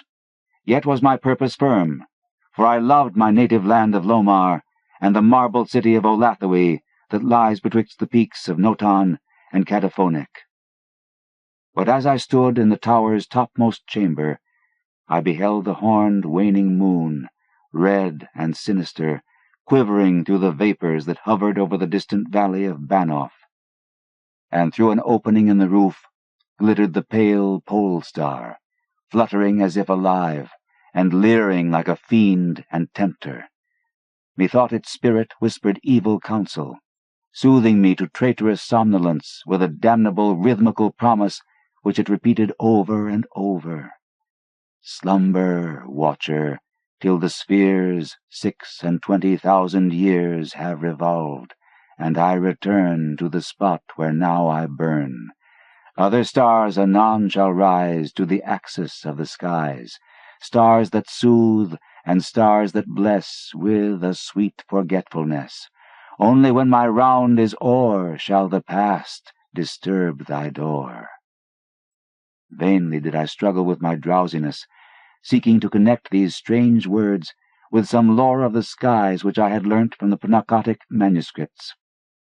My head, heavy and reeling, drooped to my breast, and when next I looked up, it was in a dream, with the pole star grinning at me through a window from over the horrible swaying trees of a dream swamp. And I am still dreaming. In my shame and despair, I sometimes scream frantically, begging the dream creatures around me to waken me ere the Inutos steal up the pass behind the Peak Noton and take the citadel by surprise. But these creatures are demons, for they laugh at me and tell me I am not dreaming. They mock me whilst I sleep, and whilst the squat yellow foe may be creeping silently upon us. I have failed in my duty, and betrayed the marble city of Olathoe. I have proven false to Alos, my friend and commander. But still these shadows of my dream deride me. They say there is no land of Lomar, save in my nocturnal imaginings, that in those realms where the pole star shines high, and red Aldebaran crawls low around the horizon, there has been naught save ice and snow for thousands of years, and never a man save squat yellow creatures, blighted by the cold, whom they call Eskimos. And as I writhe in my guilty agony, frantic to save the city whose peril every moment grows, and vainly striving to shake off this unnatural dream of a house of stone and brick south of a sinister swamp and a cemetery on a low hillock, the pole star, evil and monstrous, leers down from the black vault, winking hideously, like an insane, watching eye, which strives to convey some strange message, yet recalls nothing save that it once had a message to convey. Beyond the Wall of Sleep. I have an exposition of sleep come upon me. Shakespeare. I have frequently wondered if the majority of mankind ever pause to reflect upon the occasionally titanic significance of dreams, and of the obscure world to which they belong. Whilst the greater number of our nocturnal visions are perhaps no more than faint and fantastic reflections of our waking experiences, Freud to the contrary with his puerile symbolism, there are still a certain remainder whose immundane and ethereal character permits of no ordinary interpretation, and whose vaguely exciting and disquieting effect suggests possible minute glimpses into a sphere of mental existence no less important than physical life, yet separated from that life by an all but impassable barrier. From my experience, I cannot doubt but that man, when lost to terrestrial consciousness, is indeed sojourning in another and uncorporeal life of far different nature from the life we know, and of which only the slightest and most indistinct memories linger after waking. From those blurred and fragmentary memories we may infer much, yet prove little. We may guess that in dreams, life, matter, and vitality, as the earth knows such things, are not necessarily constant, and that time and space do not exist as our waking selves comprehend them. Sometimes I believe that this less material life is our truer life, and that our vain presence on the terraqueous globe is itself the secondary or merely virtual phenomenon. It was from a youthful reverie filled with speculations of this sort that I arose one afternoon in the winter of 1900 to 1901, when to the State Psychopathic Institution in which I served as an intern was brought the man whose case has ever since haunted me so unceasingly. His name, as given on the records, was Joe Slater, or Slaughter, and his appearance was that of the typical denizen of the Catskill Mountain region, one of those strange, repellent scions of a primitive colonial peasant stock whose isolation for nearly 3 centuries in the hilly fastnesses of a little-traveled countryside has caused them to sink to a kind of barbaric degeneracy, rather than advance with their more fortunately placed brethren of the thickly settled districts. Among these odd folk, who correspond exactly to the decadent element of white trash in the South, law and morals are non-existent, and their general mental status is probably below that of any other section of the Native American people. Joe Slater, who came to the institution in the vigilant custody of 4 state policemen, and who was described as a highly dangerous character, certainly presented no evidence of his perilous disposition when first I beheld him. Though well above the middle stature, and of somewhat brawny frame, he was given an absurd appearance of harmless stupidity by the pale, sleepy blueness of his small, watery eyes, the scantiness of his neglected and never-shaven growth of yellow beard, and the listless drooping of his heavy nether lip. His age was unknown, since among his kind neither family records nor permanent family ties exist. But from the baldness of his head in front, and from the decayed condition of his teeth, the head surgeon wrote him down as a man of about 40. From the medical and court documents, we learned all that could be gathered of his case. This man, a vagabond, hunter, and trapper, had always been strange in the eyes of his primitive associates. He had habitually slept at night beyond the ordinary time, and upon waking would often talk of unknown things in a manner so bizarre as to inspire fear even in the hearts of an unimaginative populace. Not that his form of language was at all unusual, for he never spoke save in the debased patois of his environment. But the tone and tenor of his utterances were of such mysterious wildness that none might listen without apprehension. He himself was generally as terrified and baffled as his auditors, and within an hour after awakening would forget all that he had said, or at least all that had caused him to say what he did, relapsing into a bovine, half-amiable normality like that of the other hill-dwellers. As Slater grew older, it appeared, his matutinal aberrations had gradually increased in frequency and violence, till about a month before his arrival at the institution had occurred the shocking tragedy which caused his arrest by the authorities. One day, near noon, after a profound sleep begun in a whiskey debauch at about 5 of the previous afternoon, the man had roused himself most suddenly, with ululations so horrible and unearthly that they brought several neighbors to his cabin, a filthy sty where he dwelt with a family as indescribable as himself.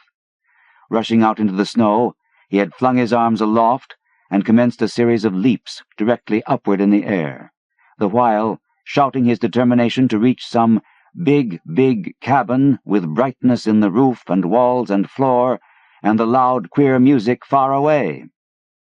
As 2 men of moderate size sought to restrain him, he had struggled with maniacal force and fury, screaming of his desire and need to find and kill a certain thing that shines and shakes and laughs. At length, after temporarily felling one of his detainers with a sudden blow, he had flung himself upon the other in a demoniac ecstasy of bloodthirstiness, shrieking fiendishly that he would jump high in the air and burn his way through anything that stopped him. Family and neighbors had now fled in a panic, and when the more courageous of them returned, Slater was gone, leaving behind an unrecognizable pulp-like thing that had been a living man but an hour before. None of the mountaineers had dared to pursue him, and it is likely that they would have welcomed his death from the cold. But when several mornings later they heard his screams from a distant ravine, they realized that he had somehow managed to survive, and that his removal in one way or another would be necessary. Then had followed an armed searching party, whose purpose, whatever it may have been originally, became that of a sheriff's posse after one of the seldom popular state troopers had by accident observed, then questioned, and finally joined the seekers. On the 3rd day, Slater was found unconscious in the hollow of a tree and taken to the nearest jail, where alienists from Albany examined him as soon as his senses returned. To them he told a simple story. He had, he said, gone to sleep one afternoon about sundown after drinking much liquor. He had awakened to find himself standing bloody-handed in the snow before his cabin, the mangled corpse of his neighbor, Peter Slater, at his feet. Horrified, he had taken to the woods in a vague effort to escape from the scene of what must have been his crime. Beyond these things he seemed to know nothing, nor could the expert questioning of his interrogators bring out a single additional fact. That night Slater slept quietly, and the next morning he wakened with no singular feature save a certain alteration of expression. Dr. Bernard, who had been watching the patient, thought he noticed in the pale blue eyes a certain gleam of peculiar quality, and in the flaccid lips an all but imperceptible tightening, as if of intelligent determination. But when questioned, Slater relapsed into the habitual vacancy of the mountaineer, and only reiterated what he had said on the preceding day. On the third morning occurred the first of the man's mental attacks. After some show of uneasiness in sleep, he burst forth into a frenzy so powerful that the combined efforts of 4 men were needed to bind him in a straitjacket. The alienists listened with keen attention to his words, since their curiosity had been aroused to a high pitch by the suggestive yet mostly conflicting and incoherent stories of his family and neighbors. Slater raved for upward of 15 minutes, babbling in his backwoods dialect of great edifices of light, oceans of space, strange music, and shadowy mountains and valleys. But most of all did he dwell upon some mysterious, blazing entity that shook and laughed and mocked at him. This vast, vague personality seemed to have done him a terrible wrong, and to kill it in triumphant revenge was his paramount desire. In order to reach it, he said, he would soar through abysses of emptiness, burning every obstacle that stood in his way. Thus ran his discourse, until, with the greatest suddenness, he ceased. The fire of madness died from his eyes, and in dull wonder he looked at his questioners and asked why he was bound. Dr. Bernard unbuckled the leathern harness and did not restore it till night, when he succeeded in persuading Slater to don it of his own volition, for his own good. The man had now admitted that he sometimes talked queerly, though he knew not why. Within a week or two, more attacks appeared, but from them the doctors learned little. On the source of Slater's visions, they speculated at length, for since he could neither read nor write, and had apparently never heard a legend or fairy tale, his gorgeous imagery was quite inexplicable. That it could not come from any known myth or romance was made especially clear by the fact that the unfortunate lunatic expressed himself only in his own simple manner. He raved of things he did not understand and could not interpret, things which he claimed to have experienced, but which he could not have learned through any normal or connected narration. The alienists soon agreed that abnormal dreams were the foundation of the trouble, dreams whose vividness could, for a time, completely dominate the waking mind of this basically inferior man. With due formality, Slater was tried for murder, acquitted on the ground of insanity, and committed to the institution wherein I held so humble a post. I have said that I am a constant speculator concerning dream life, and from this you may judge of the eagerness with which I applied myself to the study of the new patient as soon as I had fully ascertained the facts of his case. He seemed to sense a certain friendliness in me, born no doubt of the interest I could not conceal, and the gentle manner in which I questioned him. Not that he ever recognized me during his attacks, when I hung breathlessly upon his chaotic but cosmic word pictures, but he knew me in his quiet hours, when he would sit by his barred window, weaving baskets of straw and willow, and perhaps pining for the mountain freedom he could never enjoy again. His family never called to see him.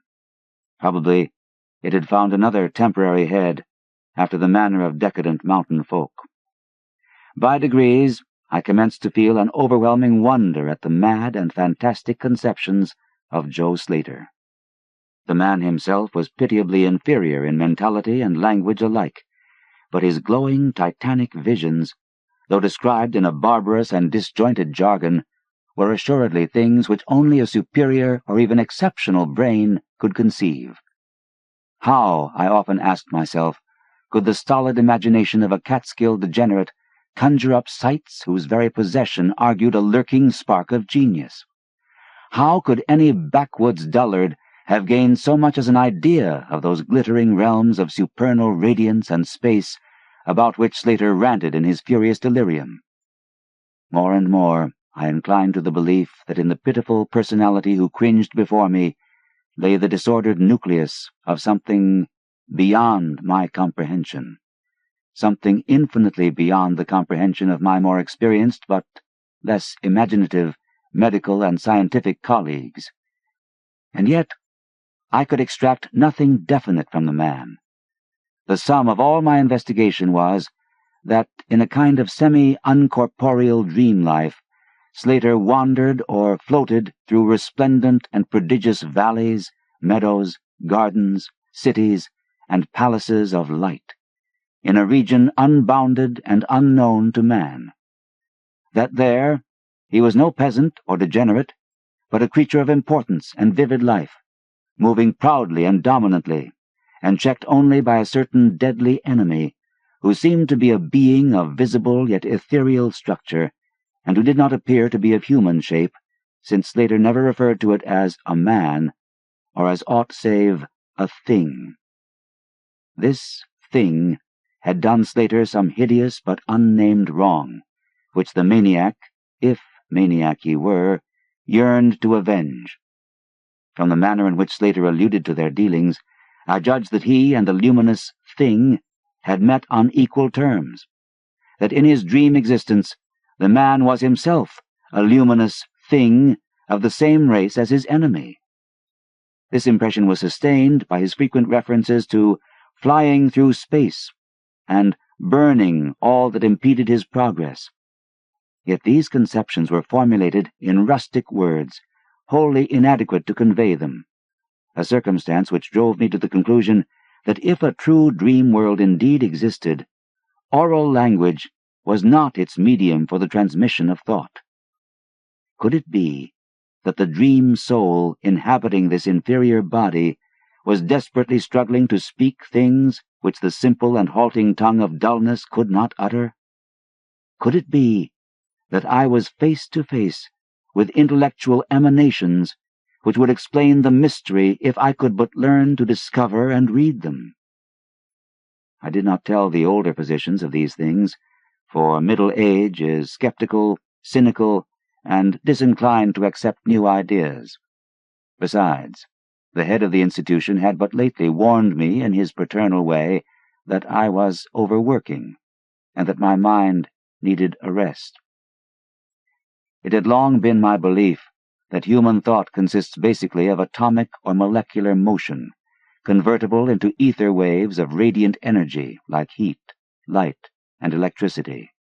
This belief had early led me to contemplate the possibility of telepathy or mental communication by means of suitable apparatus, and I had in my college days prepared a set of transmitting and receiving instruments somewhat similar to the cumbrous devices employed in wireless telegraphy at that crude pre-radio period.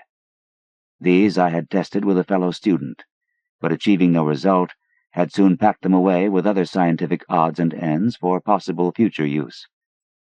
Now, in my intense desire to probe into the dream life of Joe Slater, I sought these instruments again, and spent several days in repairing them for action. When they were complete once more, I missed no opportunity for their trial. At each outburst of Slater's violence, I would fit the transmitter to his forehead and the receiver to my own, constantly making delicate adjustments for various hypothetical wavelengths of intellectual energy. I had but little notion of how the thought impressions would, if successfully conveyed, arouse an intelligent response in my brain, but I felt certain that I could detect and interpret them. Accordingly, I continued my experiments, though informing no one of their nature. It was on the 21st of February, 1901, that the thing finally occurred. As I look back across the years, I realize how unreal it seems, and sometimes half wonder if old Dr. Fenton was not right when he charged it all to my excited imagination. I recall that he listened with great kindness and patience when I told him, but afterward gave me a nerve powder, and arranged for the half-year's vacation on which I departed the next week. That fateful night, I was wildly agitated and perturbed, for despite the excellent care he had received, Joe Slater was unmistakably dying.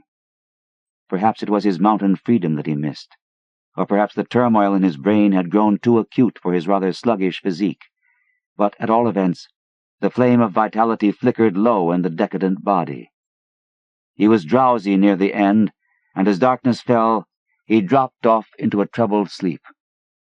I did not strap on the straitjacket, as was customary when he slept, since I saw that he was too feeble to be dangerous, even if he woke in mental disorder once more before passing away. But I did place upon his head and mine the two ends of my cosmic radio, hoping against hope for a first and last message from the dream world in the brief time remaining. In the cell with us was one nurse, a mediocre fellow who did not understand the purpose of the apparatus or think to inquire into my course. As the hours wore on, I saw his head droop awkwardly in sleep, but I did not disturb him. I myself, lulled by the rhythmical breathing of the healthy and the dying man, must have nodded a little later. The sound of weird, lyric melody was what aroused me.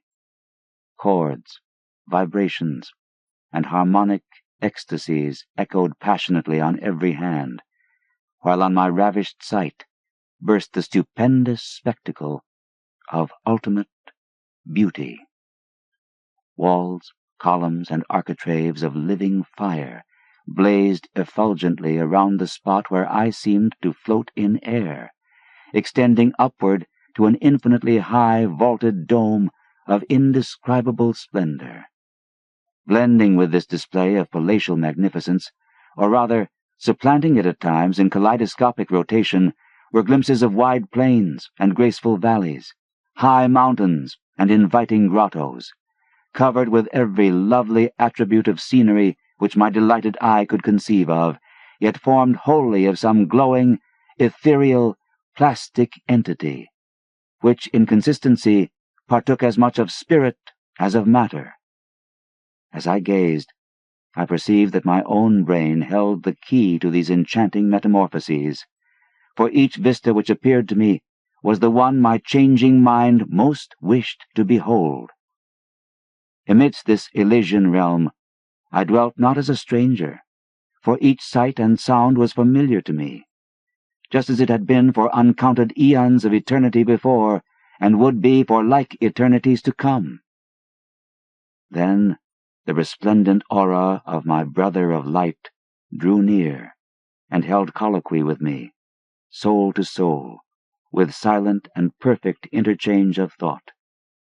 The hour was one of approaching triumph, for was not my fellow being escaping at last from a degrading periodic bondage, escaping forever, and preparing to follow the accursed oppressor even unto the uttermost fields of ether, that upon it might be wrought a flaming cosmic vengeance which would shake the spheres?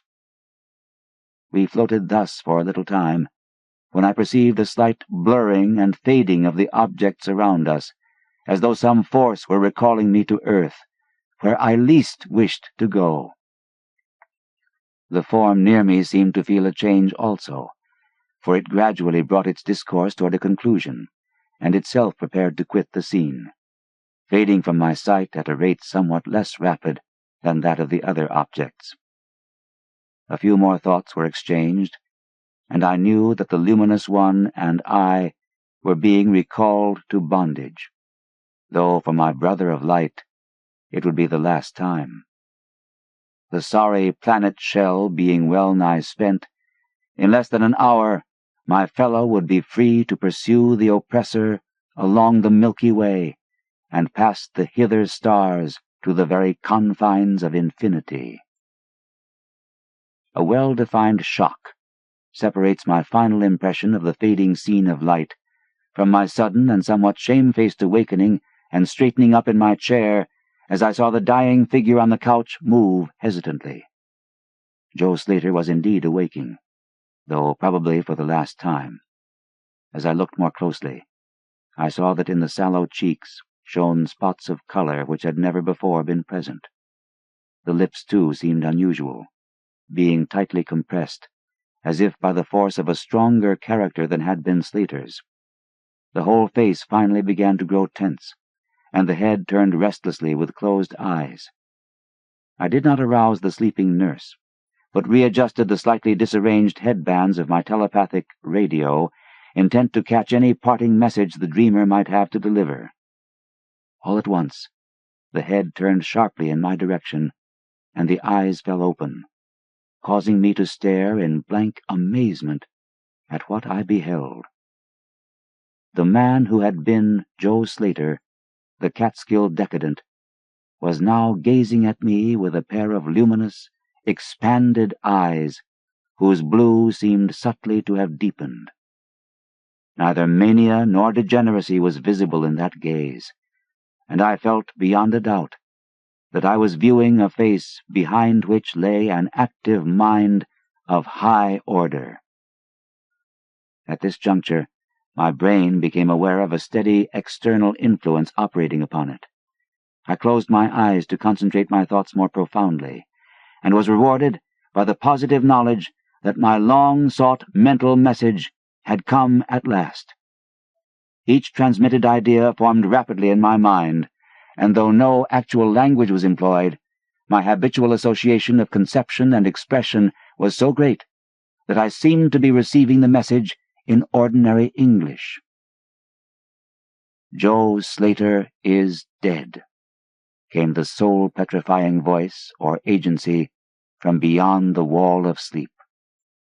My opened eyes sought the couch of pain in curious horror, but the blue eyes were still calmly gazing, and the countenance was still intelligently animated. "He is better dead, for he was unfit to bear the active intellect of cosmic entity. His gross body could not undergo the needed adjustments between ethereal life and planet life. He was too much of an animal, too little a man. Yet it is through his deficiency that you have come to discover me, for the cosmic and planet souls rightly should never meet. He has been my torment and diurnal prison for 42 of your terrestrial years. I am an entity like that which you yourself become in the freedom of dreamless sleep.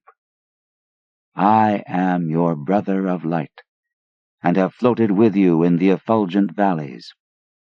It is not permitted me to tell your waking earth self of your real self, but we are all roamers of vast spaces and travelers in many ages. Next year, I may be dwelling in the dark Egypt which you call ancient, or in the cruel empire of Tsan-Chan, which is to come 3,000 years hence. You and I have drifted to the worlds that reel about the red Arcturus, and dwelt in the bodies of the insect philosophers that crawl proudly over the fourth moon of Jupiter. How little does the earth-self know of life and its extent! How little, indeed, ought it to know for its own tranquillity! Of the oppressor I cannot speak. You on earth have unwittingly felt its distant presence. You who, without knowing, idly gave to its blinking beacon the name of Algol, the demon star. It is to meet and conquer the oppressor that I have vainly striven for eons, held back by bodily encumbrances. Tonight I go as a nemesis, bearing just and blazingly cataclysmic vengeance. Watch me in the sky, close by the demon star. I cannot speak longer, for the body of Joe Slater grows cold and rigid, and the coarse brains are ceasing to vibrate as I wish. You have been my friend in the cosmos. You have been my only friend on this planet, the only soul to sense and seek for me within the repellent form which lies on this couch.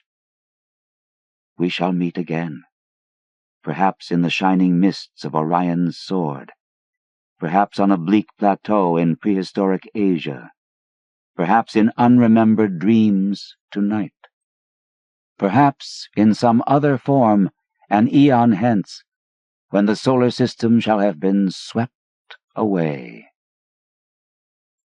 At this point, the thought waves abruptly ceased, and the pale eyes of the dreamer, or can I say dead man, commenced to glaze fishily. In a half-stupor, I crossed over to the couch and felt of his wrist, but found it cold stiff and pulseless. The sallow cheeks paled again, and the thick lips fell open, disclosing the repulsively rotten fangs of the degenerate Joe Slater. I shivered, pulled a blanket over the hideous face, and awakened the nurse. Then I left the cell and went silently to my room. I had an insistent and unaccountable craving for a sleep whose dreams I should not remember. The climax? What plain tale of science can boast of such a rhetorical effect? I have merely set down certain things appealing to me as facts, allowing you to construe them as you will. As I have already admitted, my superior, old Dr. Fenton, denies the reality of everything I have related. He vows that I was broken down with nervous strain, and badly in need of the long vacation on full pay which he so generously gave me. He assures me, on his professional honor, that Joe Slater was but a low-grade paranoiac, whose fantastic notions must have come from the crude, hereditary folk tales which circulate in even the most decadent of communities. All this he tells me.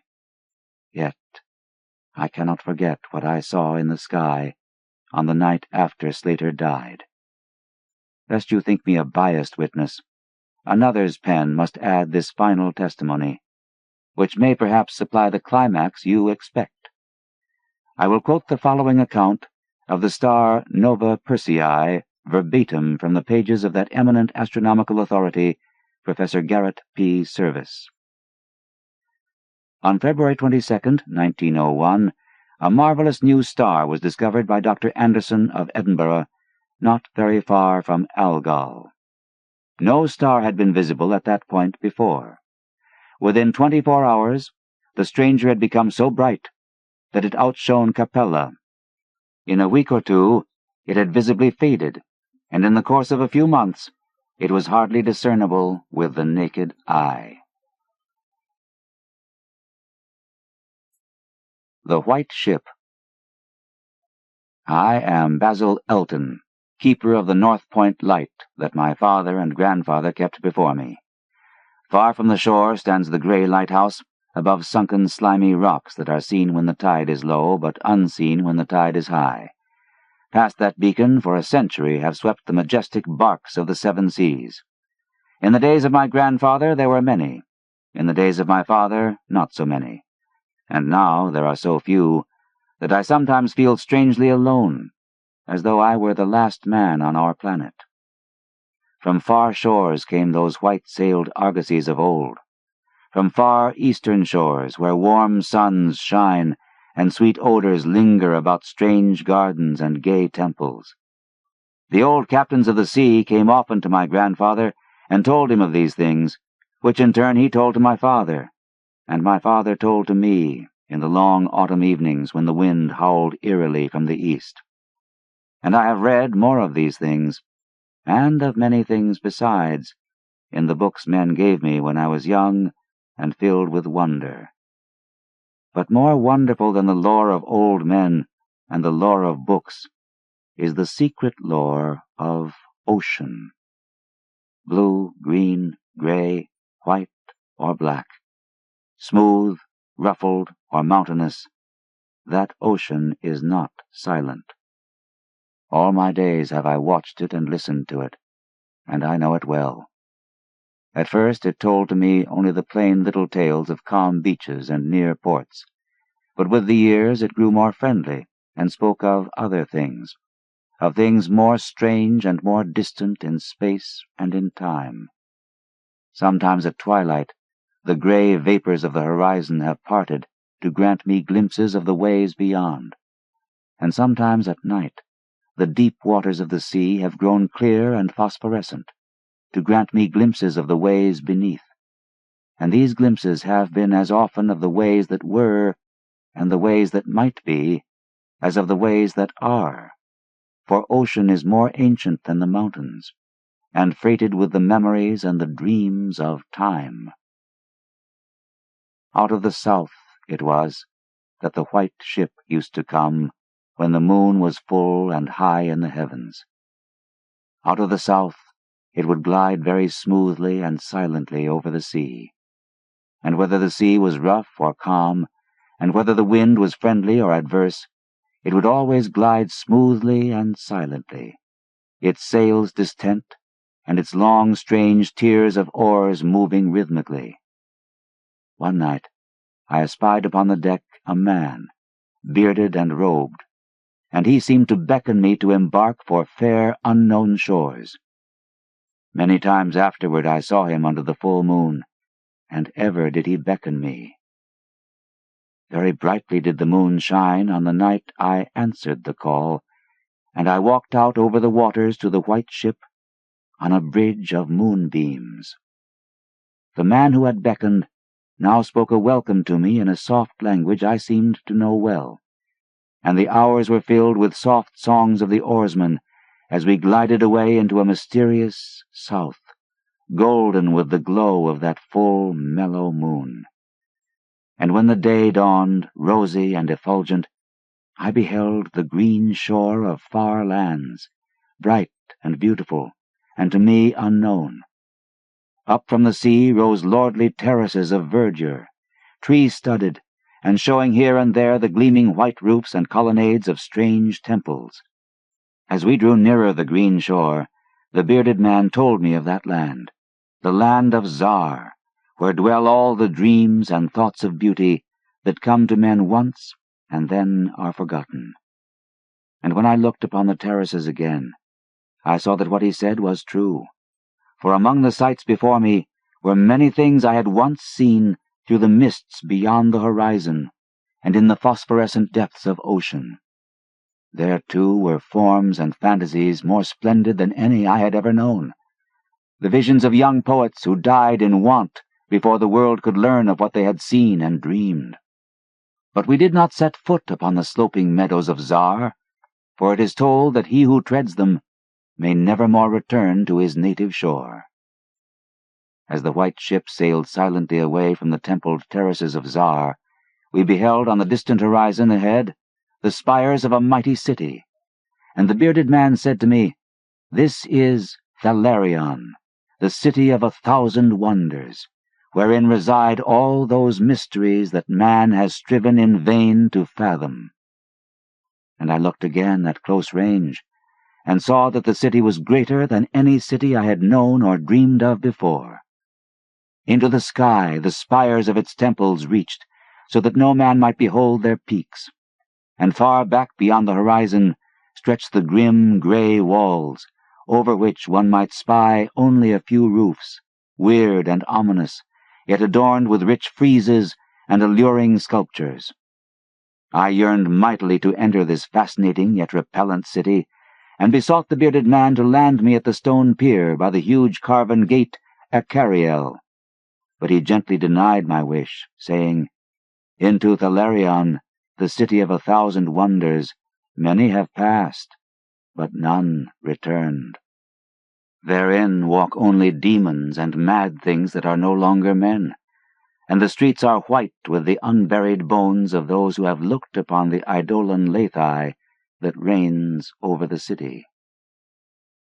So the white ship sailed on, past the walls of Thalarion, and followed for many days a southward flying bird, whose glossy plumage matched the sky out of which it had appeared. Then came we to a pleasant coast, gay with blossoms of every hue, where as far inland as we could see basked lovely groves and radiant arbors beneath a meridian sun. From bowers beyond our view came bursts of song and snatches of lyric harmony, interspersed with faint laughter so delicious that I urged the rowers onward in my eagerness to reach the scene. And the bearded man spoke no word, but watched me as we approached the lily-lined shore. Suddenly, a wind blowing from over the flowery meadows and leafy woods brought a scent at which I trembled. The wind grew stronger, and the air was filled with the lethal, charnel odor of plague-stricken towns and uncovered cemeteries. And as we sailed madly away from that damnable coast, the bearded man spoke at last, saying, "This is Zura, the land of pleasures unattained." So once more the white ship followed the bird of heaven, over warm, blessed seas, fanned by caressing aromatic breezes. Day after day and night after night did we sail, and when the moon was full, we would listen to soft songs of the oarsmen, sweet as on that distant night when we sailed away from my far native land. And it was by moonlight that we anchored at last in the harbor of Sonanil, which is guarded by twin headlands of crystal that rise from the sea and meet in a resplendent arch. This is the land of fancy, and we walked to the verdant shore upon a golden bridge of moonbeams. In the land of Sonanil there is neither time nor space, neither suffering nor death. And there I dwelt for many eons. Green are the groves and pastures, bright and fragrant the flowers, blue and musical the streams, clear and cool the fountains, and stately and gorgeous the temples, castles, and cities of Sonanil. Of that land there is no bound, for beyond each vista of beauty rises another more beautiful. Over the countryside and amidst the splendor of cities rove at will the happy folk, of whom all are gifted with unmarred grace and unalloyed happiness. For the eons that I dwelt there, I wandered blissfully through gardens where quaint pagodas peep from pleasing clumps of bushes, and where the white walks are bordered with delicate blossoms.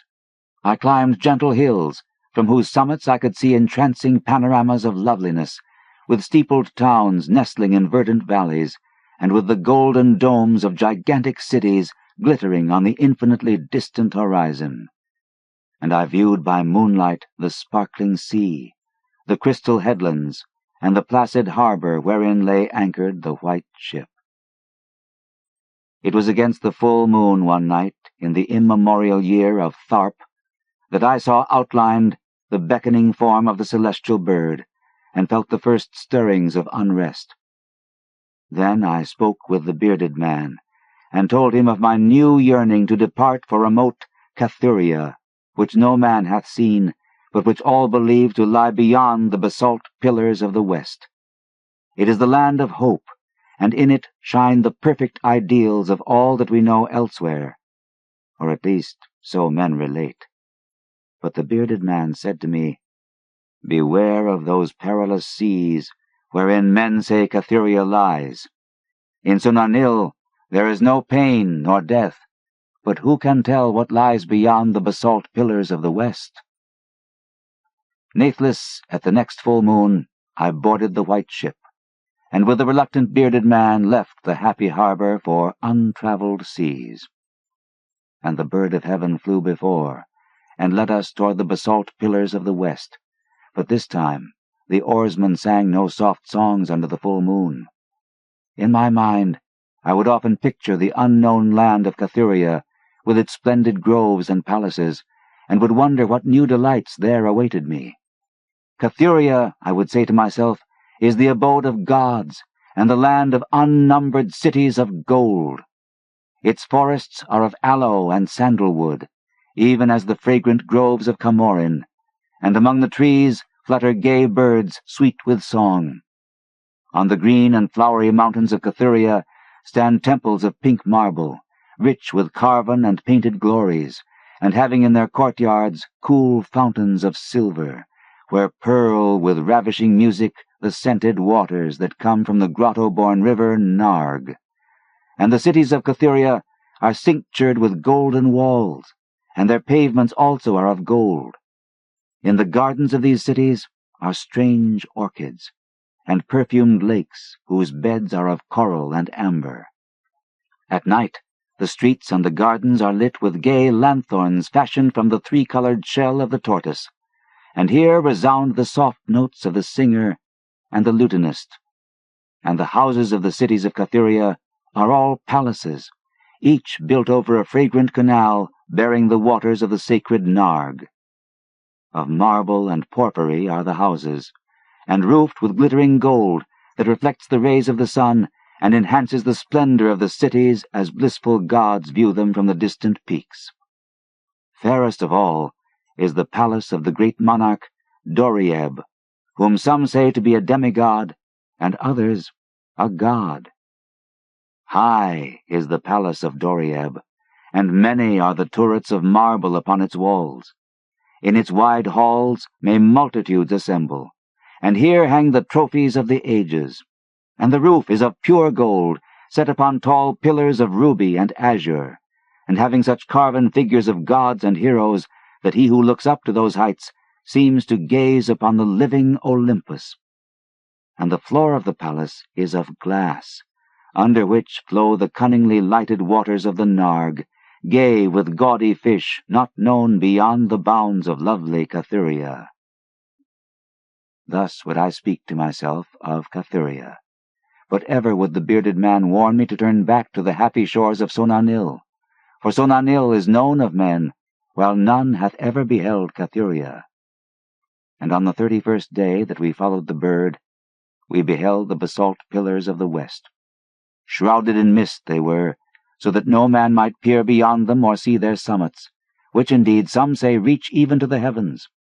And the bearded man again implored me to turn back, but I heeded him not, for from the mists beyond the basalt pillars I fancied there came the notes of singer and lutanist, sweeter than the sweetest songs of Sonanil, and sounding mine own praises, the praises of me, who had voyaged far under the full moon, and dwelt in the land of fancy. So to the sound of melody, the white ship sailed into the mist betwixt the basalt pillars of the west. And when the music ceased and the mist lifted, we beheld not the land of Cathuria, but a swift-rushing, resistless sea, over which our helpless bark was borne toward some unknown goal. Soon to our ears came the distant thunder of falling waters, and to our eyes appeared on the far horizon ahead the titanic spray of a monstrous cataract, wherein the oceans of the world dropped down to abysmal nothingness. Then did the bearded man say to me with tears on his cheek, "We have rejected the beautiful land of Sonanil, which we may never behold again. The gods are greater than men, and they have conquered." And I closed my eyes before the crash that I knew would come, shutting out the sight of the celestial bird which flapped its mocking blue wings over the brink of the torrent. Out of that crash came darkness, and I heard the shrieking of men and of things which were not men. From the east, tempestuous winds arose, and chilled me as I crouched on the slab of damp stone which had risen beneath my feet. Then, as I heard another crash, I opened my eyes, and beheld myself upon the platform of that lighthouse, from whence I had sailed so many eons ago. In the darkness below, there loomed the vast, blurred outlines of a vessel breaking up on the cruel rocks, and as I glanced out over the waste, I saw that the light had failed for the first time since my grandfather had assumed its care. And in the later watches of the night, when I went within the tower, I saw on the wall a calendar which still remained as when I had left it at the hour I sailed away. With the dawn, I descended the tower and looked for wreckage upon the rocks. But what I found was only this: a strange dead bird, whose hue was as of the azure sky, and a single shattered spar of a whiteness greater than that of the wave-tips or of the mountain snow. And thereafter the ocean told me its secrets no more. And though many times since, as the moon shone full and high in the heavens, the white ship from the south came never again. The Doom That Came to Sarnath. There is in the land of Manar a vast still lake that is fed by no stream, and out of which no stream flows. 10,000 years ago there stood by its shore the mighty city of Sarnath, but Sarnath stands there no more. It is told that in the immemorial years when the world was young, before ever the men of Sarnath came to the land of Manar, another city stood beside the lake, the grey stone city of Ib, which was old as the lake itself, and peopled with beings not pleasing to behold. Very odd and ugly were these beings, as indeed are most beings of a world yet inchoate and rudely fashioned. It is written on the brick cylinders of Cadatharon that the beings of Ib were in hue as green as the lake and the mists that rise above it, that they had bulging eyes, pouting flabby lips, and curious ears, and were without voice. It is also written that they descended one night from the moon in a mist, they and the vast still lake and the grey stone city Ib. However this may be, it is certain that they worshipped a sea-green stone idol chiseled in the likeness of Bokrag, the great water lizard, before which they danced horribly when the moon was gibbous. And it is written in the papyrus of Ilarnec that they one day discovered fire, and thereafter kindled flames on many ceremonial occasions. But not much is written of these beings, because they lived in very ancient times, and man is young, and knows but little of the very ancient living things. After many eons, men came to the land of Mnar, dark shepherd folk with their fleecy flocks, who built Thra, Ilarnec, and Cadatharon on the winding river Ai. And certain tribes, more hardy than the rest, pushed on to the border of the lake and built Sarnath at a spot where precious metals were found in the earth. Not far from the grey city of Ib did the wandering tribes lay the first stones of Sarnath, and at the beings of Ib they marveled greatly. But with their marveling was mixed hate, for they thought it not meet that beings of such aspect should walk about the world of men at dusk. Nor did they like the strange sculptures upon the grey monoliths of Ib, for those sculptures were terrible with great antiquity. Why the beings and the sculptures lingered so late in the world, even until the coming men, none can tell, unless it was because the land of Mnar is very still, and remote from most other lands, both of waking and of dream. As the men of Sarnath beheld more of the beings of Ib, their hate grew, and it was not less because they found the beings weak, and soft as jelly to the touch of stones and spears and arrows. So one day the young warriors, the slingers and the spearmen and the bowmen, marched against Ib, and slew all the inhabitants thereof, pushing the queer bodies into the lake with long spears, because they did not wish to touch them. And because they did not like the grey sculptured monoliths of Ib, they cast these also into the lake, wondering from the greatness of the labour how ever the stones were brought from afar, as they must have been, since there is naught like them in all the land of Mnar, or in the lands adjacent. Thus, of the very ancient city of Ib was nothing spared, save the sea-green stone idol chiseled in the likeness of Bokrag, the water lizard. This the young warriors took back with them to Sarnath, as a symbol of conquest over the old gods and beings of Ib, and a sign of leadership in Mnar. But on the night after it was set up in the temple, a terrible thing must have happened, for weird lights were seen over the lake, and in the morning the people found the idol gone, and the high priest, Taran-Ish, lying dead, as from some fear unspeakable.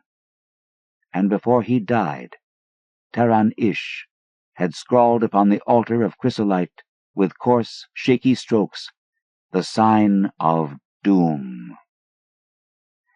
After Taran-Ish there were many high priests in Sarnath, but never was the sea-green stone idol found. And many centuries came and went, wherein Sarnath prospered exceedingly, so that only priests and old women remembered what Taran-Ish had scrawled upon the altar of chrysolite. Betwixt Sarnath and the city of Ilarnec arose a caravan route, and the precious metals from the earth were exchanged for other metals and rare cloths and jewels and books and tools for artificers, and all things of luxury that are known to the people who dwell along the winding river Ai and beyond. So Sarnath waxed mighty and learned and beautiful, and sent forth conquering armies to subdue the neighboring cities. And in time there sate upon a throne in Sarnath the kings of all the land of Mnar and of many lands adjacent. The wonder of the world and the pride of all mankind was Sarnath the Magnificent. Of polished, desert-quarried marble were its walls, in height 300 cubits, and in breadth 75, so that chariots might pass each other as men drave them along the top. For full 500 stadia did they run, being open only on the side toward the lake, where a green stone sea-wall kept back the waves that rose oddly once a year at the festival of the destroying of Ib. In Sarnath were 50 streets from the lake to the gates of the caravans, and 50 more intersecting them. With onyx were they paved, save those whereon the horses and camels and elephants trod, which were paved with granite. And the gates of Sarnath were as many as the landward ends of the streets, each of bronze, and flanked by the figures of lions and elephants carven from some stone no longer known among men. The houses of Sarnath were of glazed brick and chalcedony, each having its walled garden and crystal lakelet. With strange art were they builded, for no other city had houses like them, and travelers from Thra and Ilarnech and Kadatheron marveled at the shining domes wherewith they were surmounted. But more marvelous still were the palaces and the temples and the gardens made by Zocar, the olden king. There were many palaces, the least of which were mightier than any in Thra or Ilarnech or Kadatheron. So high were they that one within might sometimes fancy himself beneath only the sky. Yet when lighted with torches dipped in the oil of Dothar, their walls showed vast paintings of kings and armies, of a splendor at once inspiring and stupefying to the beholder. Many were the pillars of the palaces, all of tinted marble, and carven into designs of surpassing beauty. And in most of the palaces the floors were mosaics of beryl and lapis lazuli, and sardonyx and carbuncle, and other choice materials, so disposed that the beholder might fancy himself walking over beds of the rarest flowers. And there were likewise fountains, which cast scented waters about in pleasing jets arranged with cunning art. Outshining all others was the palace of the kings of Manar and of the lands adjacent. On a pair of golden crouching lions rested the throne, many steps above the gleaming floor, and it was wrought of one piece of ivory, though no man lives who knows whence so vast a piece could have come. In that palace there were also many galleries, and many amphitheaters where lions and men and elephants battled at the pleasure of the kings. Sometimes the amphitheaters were flooded with water, conveyed from the lake in mighty aqueducts, and then were enacted stirring sea fights, or combats betwixt swimmers and deadly marine things. Lofty and amazing were the 17 tower-like temples of Sarnath, fashioned of a bright multicolored stone not known elsewhere. A full 1,000 cubits high stood the greatest among them, wherein the high priests dwelt with a magnificence scarce less than that of the kings. On the ground were halls as vast and splendid as those of the palaces, where gathered throngs in worship of Zokalar and Tamash and Loban, the chief gods of Sarnath, whose incense-enveloped shrines were as the thrones of monarchs. Not like the icons of other gods were those of Zokalar and Tamash and Loban, for so close to life were they that one might swear the graceful bearded gods themselves sate on the ivory thrones.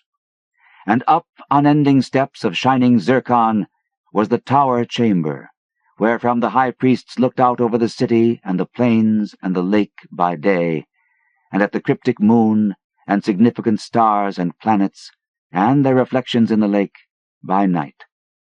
Here was done the very secret and ancient rite in detestation of Bokrug, the water lizard, and here rested the altar of chrysolite, which bore the doom scrawl of Taran-Ish. Wonderful likewise were the gardens made by Zocar the olden king. In the center of Sarnath they lay, covering a great space and encircled by a high wall, and they were surmounted by a mighty dome of glass, through which shone the sun and moon and stars and planets when it was clear, and from which hung fulgent images of the sun and moon and stars and planets when it was not clear. In summer the gardens were cooled with fresh, odorous breezes, skillfully wafted by fans, and in winter they were heated with concealed fires, so that in those gardens It was always spring. There ran little streams over bright pebbles, dividing meads of green and gardens of many hues, and spanned by a multitude of bridges. Many were the waterfalls in their courses, and many were the lilied lakelets into which they expanded. Over the streams and lakelets rode white swans, whilst the music of rare birds chimed in with the melody of the waters. In ordered terraces rose the green banks, adorned here and there with bowers of vines and sweet blossoms, and seats and benches of marble and porphyry. And there were many small shrines and temples where one might rest or pray to small gods. Each year there was celebrated in Sarnath the feast of the destroying of Ib, at which time wine, song, dancing, and merriment of every kind abounded.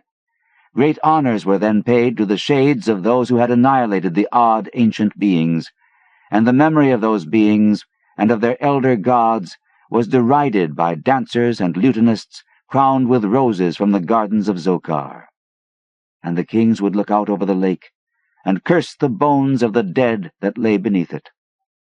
At first the high priests liked not these festivals, for there had descended amongst them queer tales of how the sea-green Icon had vanished, and how Taran-Ish had died from fear and left a warning.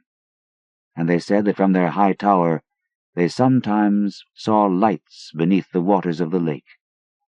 But as many years passed without calamity, even the priests laughed and cursed and joined in the orgies of the feasters. Indeed, had they not themselves in their high tower often performed the very ancient and secret rite in detestation of Bokrug, the water lizard? And 1,000 years of riches and delight passed over Sarnath, wonder of the world and pride of all mankind. Gorgeous beyond thought was the feast of the 1,000th year of the destroying of Ib. For a decade had it been talked of in the land of Manar, and as it drew nigh, there came to Sarnath on horses and camels and elephants men from Thra, Ilarnek, and Kadatheron, and all the cities of Manar and the lands beyond. Before the marble walls on the appointed night were pitched the pavilions of princes and the tents of travellers, and all the shore resounded with the songs of happy revellers. Within his banquet hall reclined Nargis Hay, the king, drunken with ancient wine from the vaults of conquered Pnath, and surrounded by feasting nobles and hurrying slaves. There were eaten many strange delicacies at that feast: peacocks from the isles of Nariel in the middle ocean, young goats from the distant hills of Implan, heels of camels from the Benazik desert, nuts and spices from Sidathrian groves, and pearls from wave-washed Matal dissolved in the vinegar of Thra. Of sauces there were an untold number, prepared by the subtlest cooks in all Manar, and suited to the palate of every feaster. But most prized of all the viands were the great fishes from the lake, each of vast size, and served up on golden platters set with rubies and diamonds. Whilst the king and his nobles feasted within the palace, and viewed the crowning dish as it awaited them on golden platters, others feasted elsewhere. In the tower of the great temple the priests held revels, and in pavilions without the walls the princes of neighboring lands made merry. And it was the high priest Gnai Ka who first saw the shadows that descended from the gibbous moon into the lake, and the damnable green mists that arose from the lake to meet the moon and to shroud in a sinister haze the towers and the domes of fated Sarnath. Thereafter, those in the towers and without the walls beheld strange lights on the water, and saw that the grey rock Acurion, which was wont to rear high above it near the shore, was almost submerged. And fear grew vaguely yet swiftly, so that the princes of Ilarnek and of Far Rokal took down and folded their tents and pavilions, and departed for the river Ai, though they scarce knew the reason for their departing.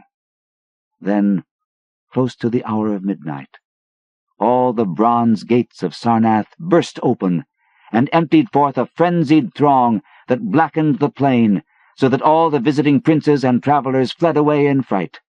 For on the faces of this throng was writ a madness born of horror unendurable, and on their tongues were words so terrible that no hearer paused for proof.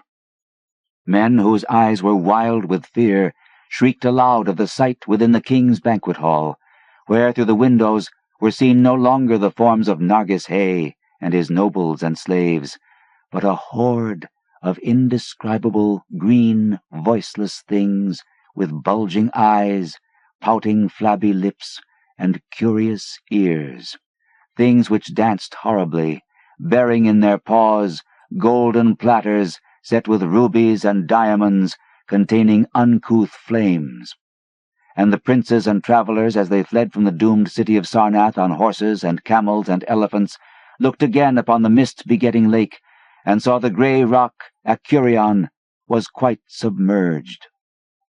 Through all the land of Manar and the lands adjacent spread the tales of those who had fled from Sarnath, and caravans sought that accursed city and its precious metals no more.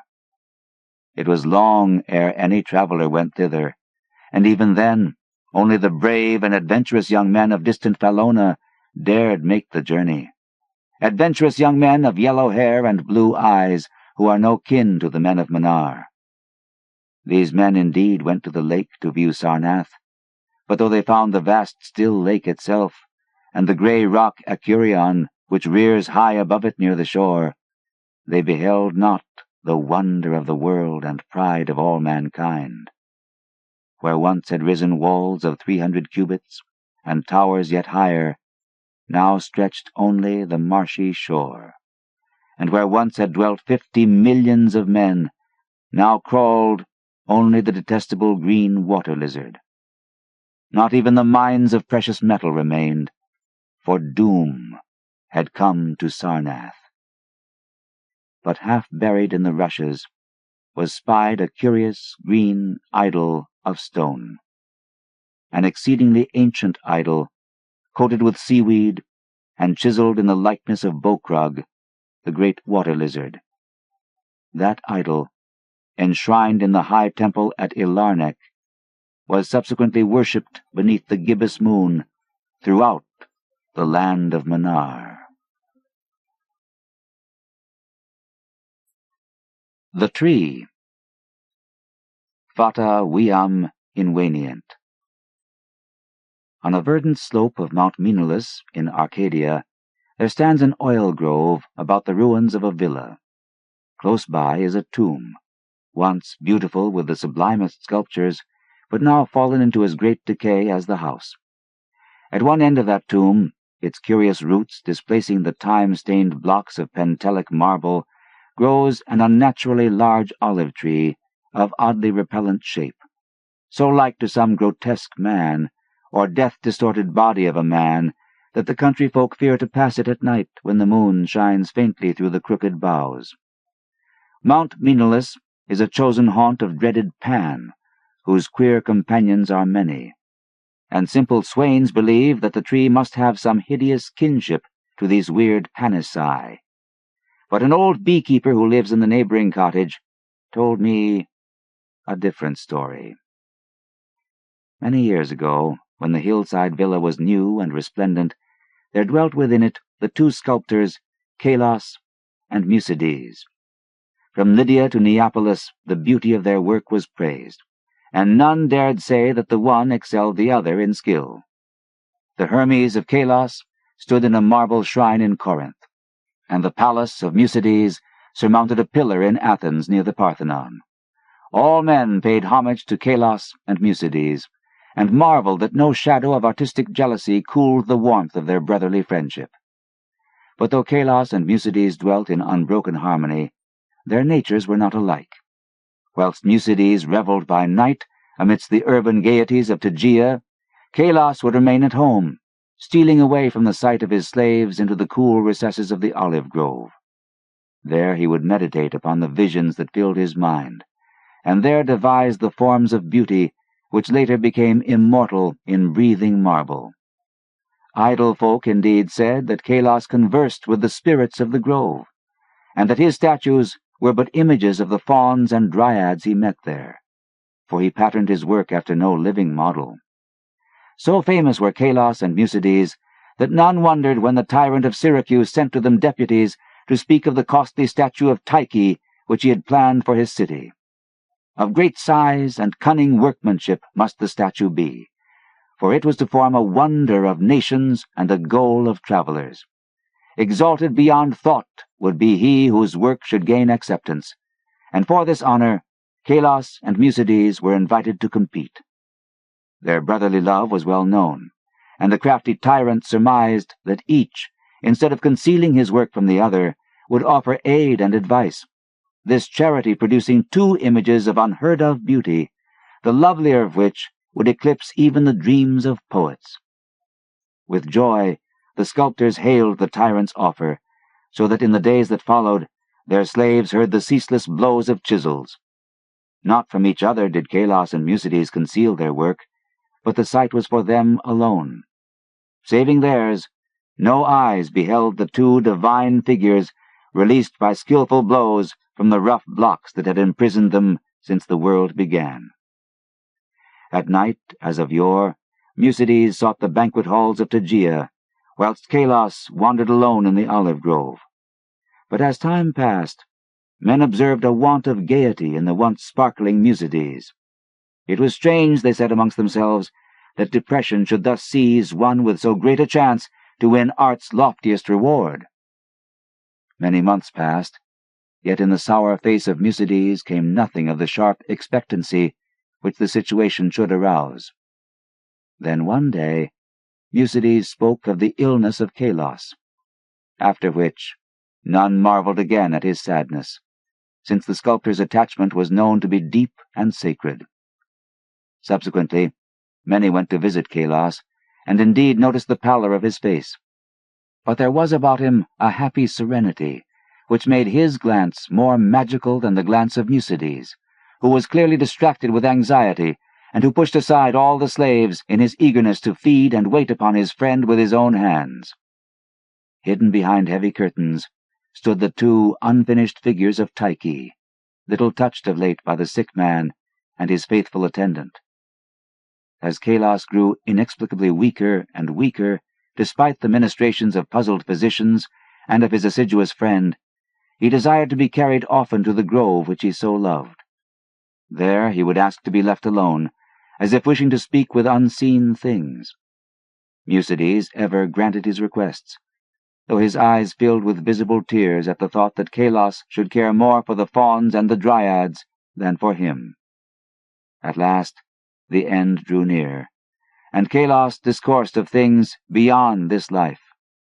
Musides, weeping, promised him a sepulchre more lovely than the tomb of Mausolus, but Kalos bade him speak no more of marble glories.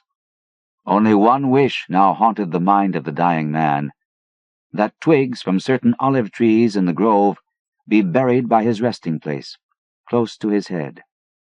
And one night, sitting alone in the darkness of the olive grove, Kalos died. Beautiful beyond words was the marble sepulchre which stricken Musides carved for his beloved friend. None but Kalos himself could have fashioned such bas-reliefs, wherein were displayed all the splendors of Elysium. Nor did Musides fail to bury close to Kalos's head the olive twigs from the grove. As the first violence of Musides' grief gave place to resignation, he labored with diligence upon his figure of Tyche. All honor was now his, since the tyrant of Syracuse would have the work of none save him or Kalos. His task proved a vent for his emotion, and he toiled more steadily each day, shunning the gaieties he once had relished. Meanwhile, his evenings were spent beside the tomb of his friend, where a young olive tree had sprung up near the sleeper's head. So swift was the growth of this tree, and so strange was its form, that all who beheld it exclaimed in surprise, and Musides seemed at once fascinated and repelled. 3 years after the death of Kalos, Musides dispatched a messenger to the tyrant, and it was whispered in the agora at Tegea that the mighty statue was finished. By this time, the tree by the tomb had attained amazing proportions, exceeding all other trees of its kind, and sending out a singularly heavy branch above the apartment in which Musides labored. As many visitors came to view the prodigious tree, as to admire the art of the sculptor, so that Musides was seldom alone. But he did not mind his multitude of guests. Indeed, he seemed to dread being alone, now that his absorbing work was done. The bleak mountain wind, sighing through the olive grove and the tomb tree, had an uncanny way of forming vaguely articulate sounds. The sky was dark on the evening that the tyrant's emissaries came to Tegea. It was definitely known that they had come to bear away the great image of Tyche and bring eternal honor to Musides, so their reception by the proxenoi was of great warmth. As the night wore on, a violent storm of wind broke over the crest of Menelaus, and the men from far Syracuse were glad that they rested snugly in the town. They talked of their illustrious tyrant, and of the splendor of his capital, and exulted in the glory of the statue which Musides had wrought for him.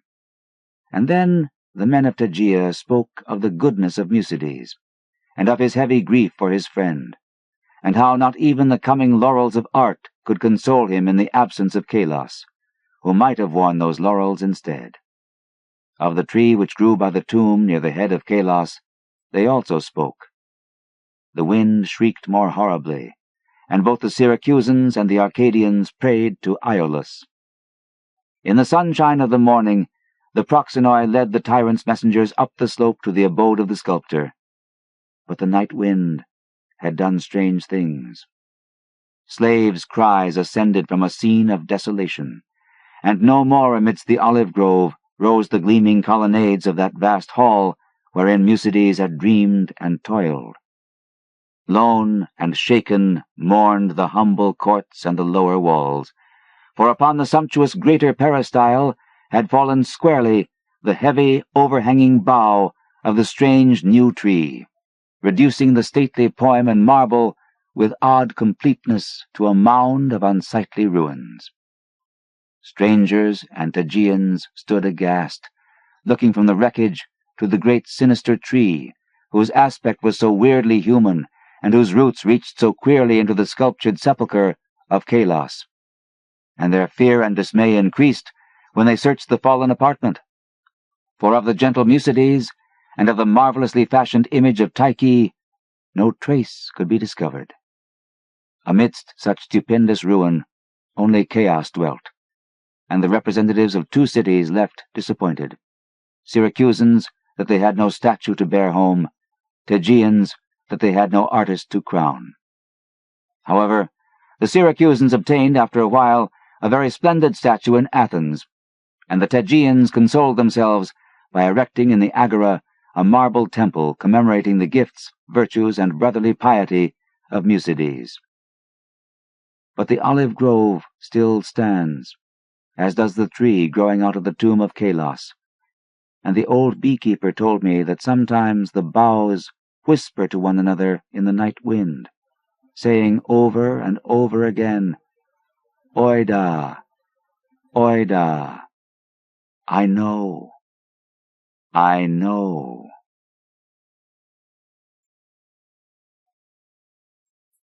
The Cats of Ulthar.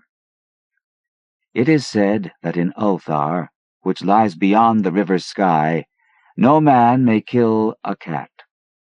And this I can verily believe as I gaze upon him who sitteth purring before the fire. For the cat is cryptic, and close to strange things which men cannot see. He is the soul of antique Egyptus, and bearer of tales from forgotten cities in Meroe and Ophir. He is the kin of the jungle's lords, and heir to the secrets of hoary and sinister Africa. The Sphinx is his cousin, and he speaks her language. But he is more ancient than the Sphinx, and remembers that which she hath forgotten. In Ulthar, before ever the burgesses forbade the killing of cats, there dwelt an old cotter and his wife, who delighted to trap and slay the cats of their neighbors. Why they did this I know not, save that many hate the voice of the cat in the night, and take it ill that cats should run stealthily about yards and gardens at twilight. But whatever the reason, this old man and woman took pleasure in trapping and slaying every cat which came near to their hovel, and from some of the sounds heard after dark, many villagers fancied that the manner of slaying was exceedingly peculiar. But the villagers did not discuss such things with the old man and his wife. Because of the habitual expression on the withered faces of the two, and because their cottage was so small and so darkly hidden under spreading oaks at the back of a neglected yard.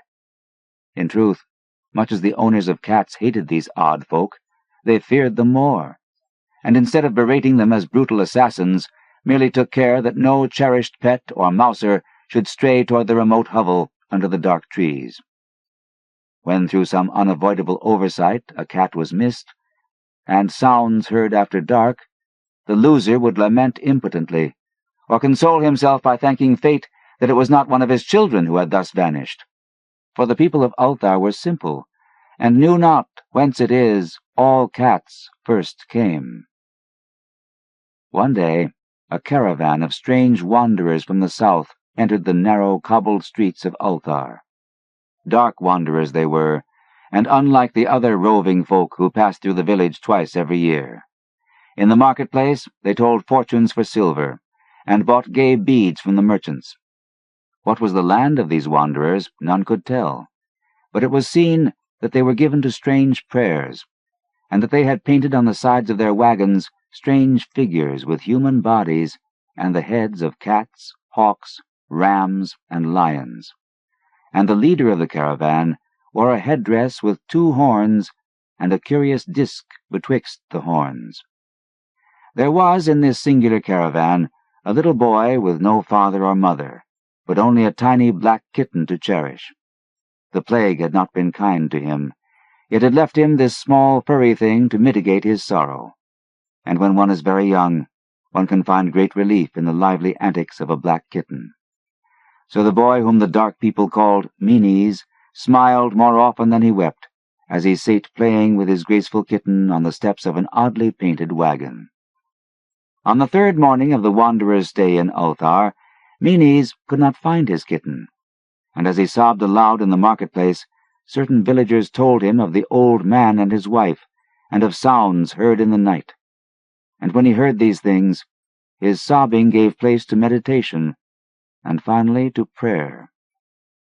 He stretched out his arms toward the sun, and prayed in a tongue no villager could understand, though indeed the villagers did not try very hard to understand, since their attention was mostly taken up by the sky and the odd shapes the clouds were assuming. It was very peculiar, but as the little boy uttered his petition, there seemed to form overhead the shadowy, nebulous figures of exotic things, of hybrid creatures crowned with horn-flanked discs. Nature is full of such illusions to impress the imaginative. That night the wanderers left Ulthar and were never seen again, and the householders were troubled when they noticed that in all the village there was not a cat to be found. From each hearth the familiar cat had vanished. Cats large and small, black, gray, striped, yellow, and white. Old Iranon, the burgomaster, swore that the dark folk had taken the cats away in revenge for the killing of Meanies' kitten, and cursed the caravan and the little boy. But Nith, the lean notary, declared that the old cotter and his wife were more likely persons to suspect, for their hatred of cats was notorious and increasingly bold. Still, no one durst complain to the sinister couple, even when little Atal, the innkeeper's son, vowed that he had at twilight seen all the cats of Ulthar in that accursed yard under the trees, pacing very slowly and solemnly in a circle around the cottage, 2 abreast, as if in performance of some unheard-of rite of beasts.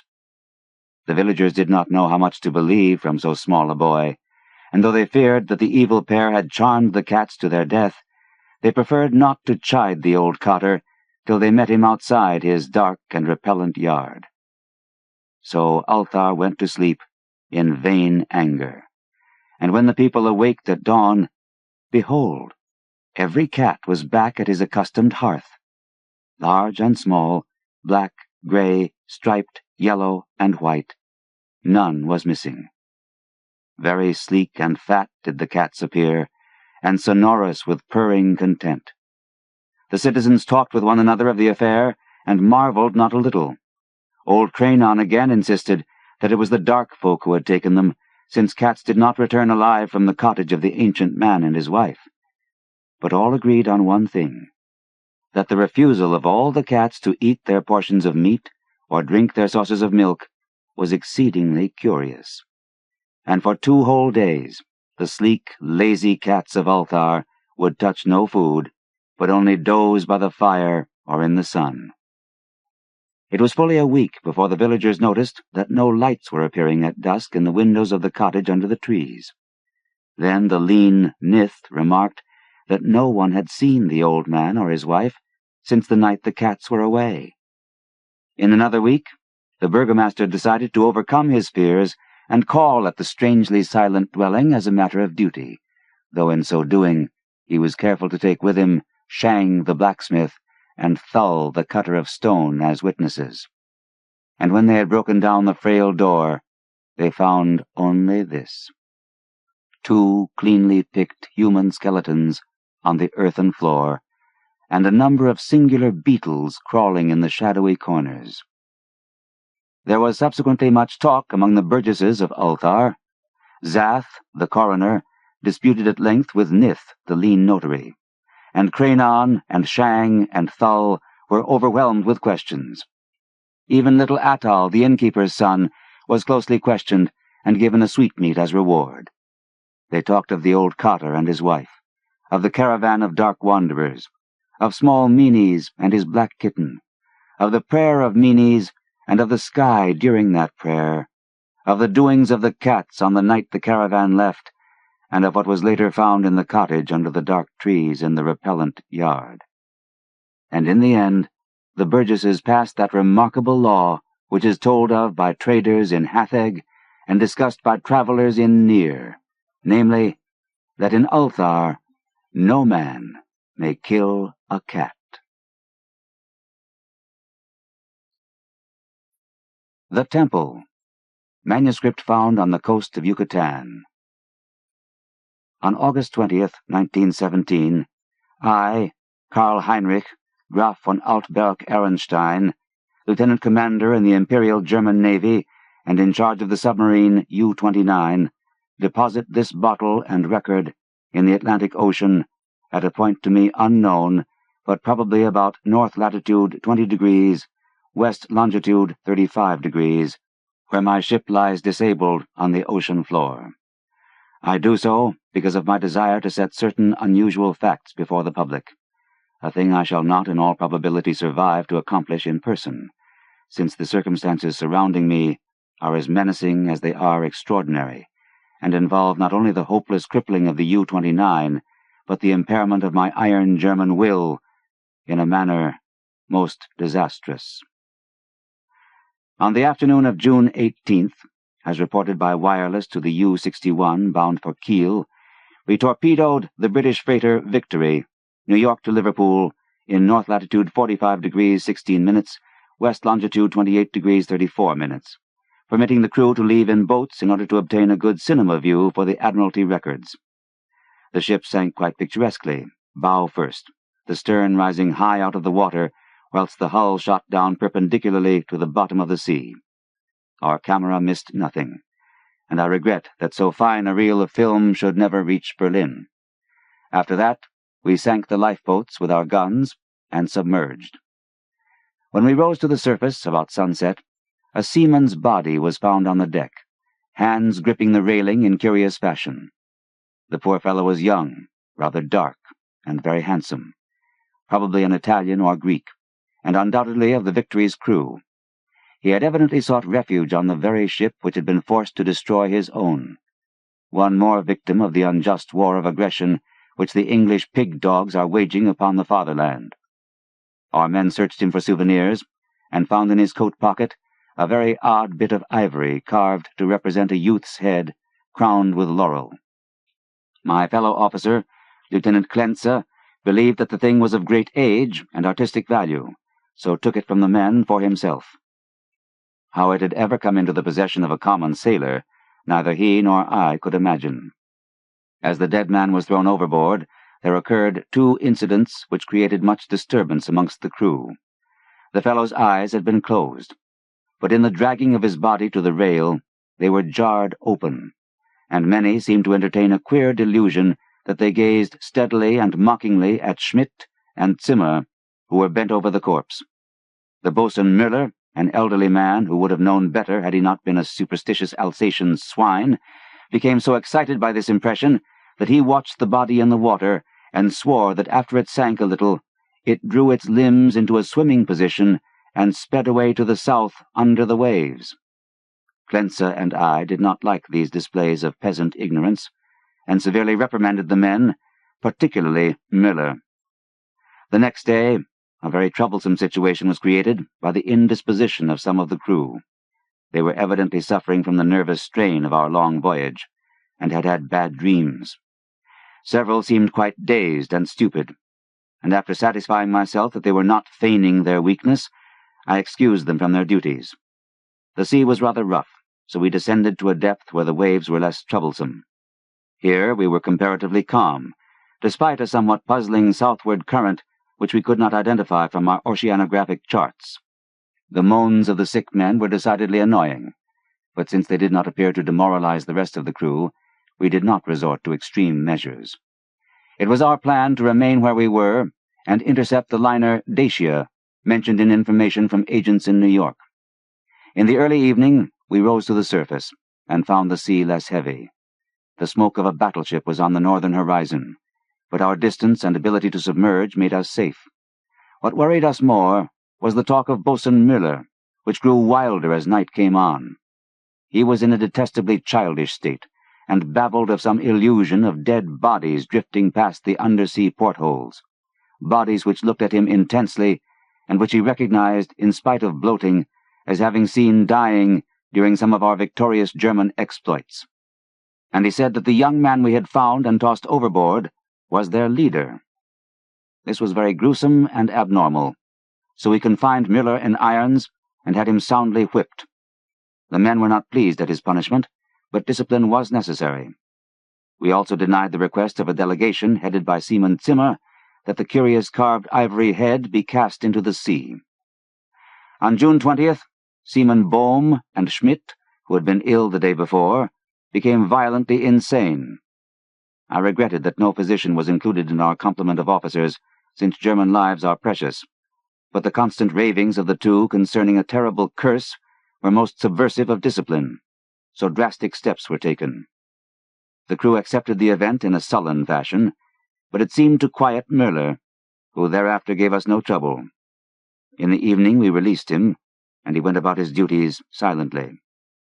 In the week that followed, we were all very nervous, watching for the Dacia. The tension was aggravated by the disappearance of Müller and Zimmer, who undoubtedly committed suicide as a result of the fears which had seemed to harass them, though they were not observed in the act of jumping overboard. I was rather glad to be rid of Müller, for even his silence had unfavorably affected the crew. Everyone seemed inclined to be silent now, as though holding a secret fear. Many were ill, but none made a disturbance. Lieutenant Clensa chafed under the strain, and was annoyed by the merest trifles, such as the school of dolphins which gathered about the U-29 in increasing numbers, and the growing intensity of that southward current which was not on our chart. It at length became apparent that we had missed the Dacia altogether. Such failures are not uncommon, and we were more pleased than disappointed, since our return to Wilhelmshaven was now in order. At noon, June 28th, we turned northeastward, and despite some rather comical entanglements with the unusual masses of dolphins, were soon under way. The explosion in the engine room at 2 p.m. was wholly a surprise. No defect in the machinery or carelessness in the men had been noticed, yet without warning, the ship was racked from end to end with a colossal shock.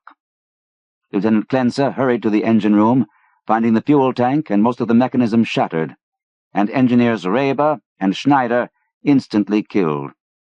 Our situation had suddenly become grave indeed, for though the chemical air regenerators were intact, and though we could use the devices for raising and submerging the ship and opening the hatches as long as compressed air and storage batteries might hold out, we were powerless to propel or guide the submarine. To seek rescue in the lifeboats would be to deliver ourselves into the hands of enemies unreasonably embittered against our great German nation, and our wireless had failed ever since the Victory affair, to put us in touch with a fellow U-boat of the Imperial Navy. From the hour of the accident till July 2nd, we drifted constantly to the south, almost without plans, and encountering no vessel. Dolphins still encircled the U-29, a somewhat remarkable circumstance, considering the distance we had covered. On the morning of July 2nd, we sighted a warship flying American colors, and the men became very restless in their desire to surrender. Finally, Lieutenant Klenze had to shoot a seaman named Traube, who urged this un-German act with especial violence. This quieted the crew for the time, and we submerged unseen. The next afternoon, a dense flock of seabirds appeared from the south, and the ocean began to heave ominously. Closing our hatches, we awaited developments until we realized that we must either submerge or be swamped in the mounting waves. Our air pressure and electricity were diminishing, and we wished to avoid all unnecessary use of our slender mechanical resources, but in this case there was no choice. We did not descend far, and when, after several hours, the sea was calmer, we decided to return to the surface. Here, however, a new trouble developed, for the ship failed to respond to our direction in spite of all that the mechanics could do. As the men grew more frightened at this undersea imprisonment, some of them began to mutter again about Lieutenant Klenze's ivory image. But the sight of an automatic pistol calmed them. We kept the poor devils as busy as we could, tinkering at the machinery, even when we knew it was useless. Klenze and I usually slept at different times, and it was during my sleep, about 5 a.m., July 4th, that the general mutiny broke loose. The 6 remaining pigs of seamen, suspecting that we were lost, had suddenly burst into a mad fury at our refusal to surrender to the Yankee battleship 2 days before, and were in a delirium of cursing and destruction. They roared like the animals they were, and broke instruments and furniture indiscriminately, screaming about such nonsense as the curse of the ivory image, and the dark dead youth who looked at them and swam away. Lieutenant Klenze seemed paralyzed and inefficient, as one might expect of a soft, womanish Rhinelander. I shot all 6 men, for it was necessary, and made sure that none remained alive. We expelled the bodies through the double hatches, and were alone in the U-29. Klenze seemed very nervous, and drank heavily. It was decided that we remain alive as long as possible, using the large stock of provisions and chemical supply of oxygen, none of which had suffered from the crazy antics of those swine-hound seamen. Our compasses, depth gauges, and other delicate instruments were ruined, so that henceforth our only reckoning would be guesswork, based on our watches, the calendar, and our apparent drift, as judged by any objects we might spy through the portholes or from the conning tower. Fortunately, we had storage batteries still capable of long use, both for interior lighting and for the searchlight. We often cast a beam around the ship, and saw only dolphins, swimming parallel to our own drifting course. I was scientifically interested in those dolphins, for though the ordinary Delphinus delphis is a cetacean mammal, unable to subsist without air, I watched one of the swimmers closely for 2 hours, and did not see him alter his submerged condition. With the passage of time, Klenze and I decided that we were still drifting south, meanwhile sinking deeper and deeper. We noted the marine fauna and flora, and read much on the subject in the books I had carried with me for spare moments. I could not help observing, however, the inferior scientific knowledge of my companion. His mind was not Prussian, but given to imaginings and speculations which have no value. The fact of our coming death affected him curiously, and he would frequently pray in remorse over the men, women, and children we had sent to the bottom, forgetting that all things are noble which serve the German state. After a time, he became noticeably unbalanced, gazing for hours at his ivory image, and weaving fanciful stories of the lost and forgotten things under the sea. Sometimes, as a psychological experiment, I would lead him on in these wanderings, and listen to his endless poetical quotations and tales of sunken ships. I was very sorry for him, for I disliked to see a German suffer. But he was not a good man to die with. For myself, I was proud, knowing how the fatherland would revere my memory, and how my sons would be taught to be men like me. On August 9th, we espied the ocean floor, and sent a powerful beam from the searchlight over it. It was a vast, undulating plain, mostly covered with seaweed and strewn with the shells of small mollusks. Here and there were slimy objects of puzzling contour, draped with weeds and encrusted with barnacles, which Clensa declared must be ancient ships lying in their graves. He was puzzled by one thing, a peak of solid matter protruding above the ocean bed nearly 4 feet at its apex, about 2 feet thick, with flat sides and smooth upper surfaces which met at a very obtuse angle. I called the peak a bit of outcropping rock, but Clensa thought he saw carvings on it. After a while, he began to shudder, and turned away from the scene as if frightened, yet could give no explanation save that he was overcome with the vastness, darkness, remoteness, antiquity, and mystery of the oceanic abysses. His mind was tired, but I am always a Jermyn, and was quick to notice 2 things: that the U-29 was standing the deep-sea pressure splendidly, and that the peculiar dolphins were still about us, even at a depth where the existence of high organisms is considered impossible by most naturalists.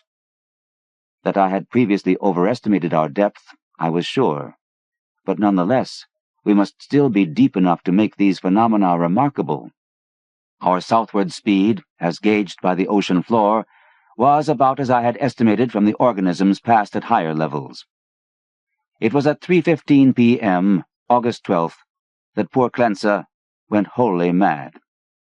He had been in the conning tower using the searchlight when I saw him bound into the library compartment where I sat reading, and his face at once betrayed him. I will repeat here what he said, underlining the words he emphasized. "He is calling. He is calling. I hear him. We must go." As he spoke, he took his ivory image from the table, pocketed it, and seized my arm in an effort to drag me up the companionway to the deck.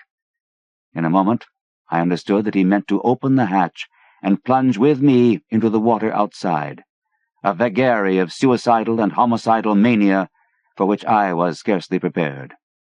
As I hung back and attempted to soothe him, he grew more violent, saying, "Come now! Do not wait until later. It is better to repent and be forgiven than to defy and be condemned." Then I tried the opposite of the soothing plan, and told him he was mad, pitifully demented. But he was unmoved, and cried, "If I am mad, it is mercy. May the gods pity the man who, in his callousness, can remain sane to the hideous end.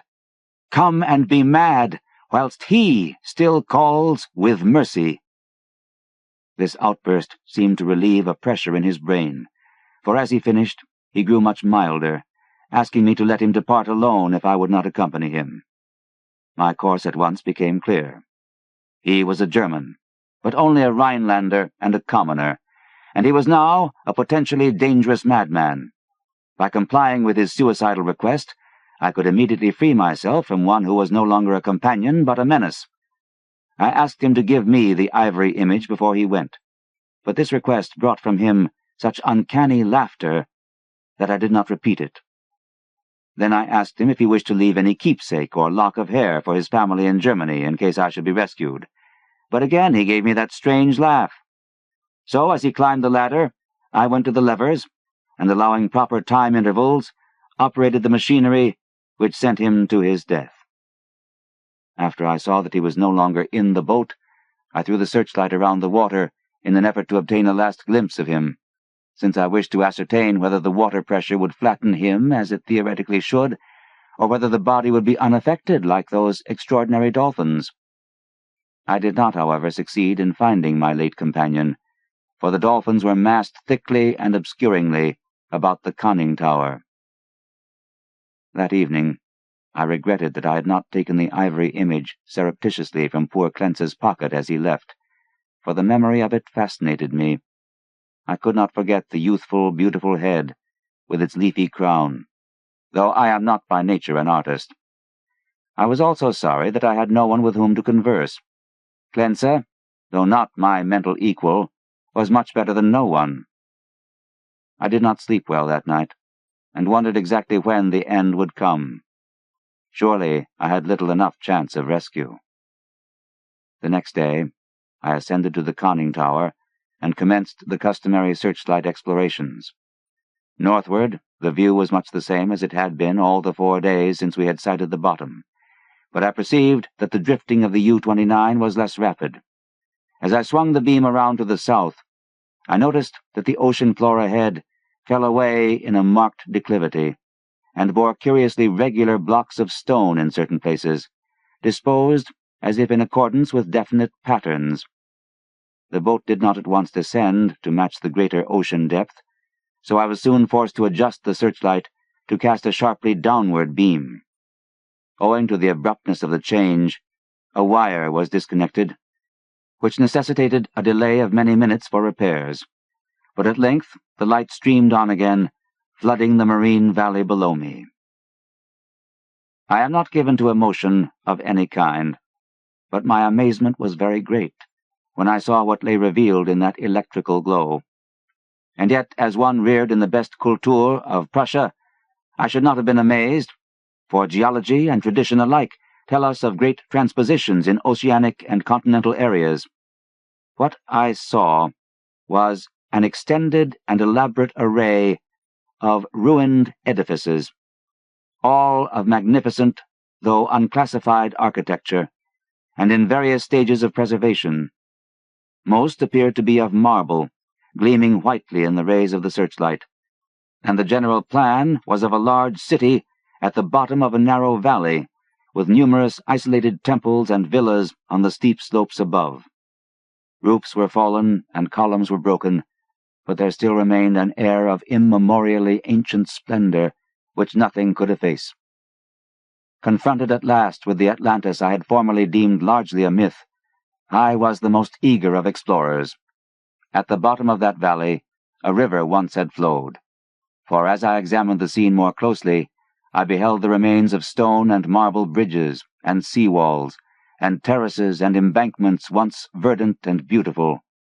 In my enthusiasm, I became nearly as idiotic and sentimental as poor Clensa, and was very tardy in noticing that the southward current had ceased at last, allowing the U-29 to settle slowly down upon the sunken city as an aeroplane settles upon a town of the upper earth. I was slow, too, in realizing that the school of unusual dolphins had vanished. In about 2 hours, the boat rested in a paved plaza close to the rocky wall of the valley. On one side, I could view the entire city as it sloped from the plaza down to the old riverbank. On the other side, in startling proximity, I was confronted by the richly ornate and perfectly preserved facade of a great building, evidently a temple, hollowed from the solid rock. Of the original workmanship of this titanic thing, I can only make conjectures. The facade, of immense magnitude, apparently covers a continuous hollow recess, for its windows are many and widely distributed. In the center yawns a great open door, reached by an impressive flight of steps, and surrounded by exquisite carvings like the figures of bacchanals in relief. Foremost of all are the great columns and frieze, both decorated with sculptures of inexpressible beauty, obviously portraying idealized pastoral scenes and processions of priests and priestesses bearing strange ceremonial devices in adoration of a radiant god. The art is of the most phenomenal perfection, largely Hellenic in idea, yet strangely individual. It imparts an impression of terrible antiquity, as though it were the remotest rather than the immediate ancestor of Greek art. Nor can I doubt that every detail of this massive product was fashioned from the virgin hillside rock of our planet.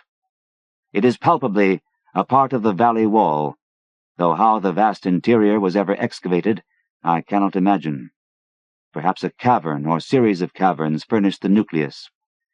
Neither age nor submersion has corroded the pristine grandeur of this awful fane, for fane indeed it must be, and today, after thousands of years, it rests untarnished and inviolate in the endless night and silence of an ocean chasm.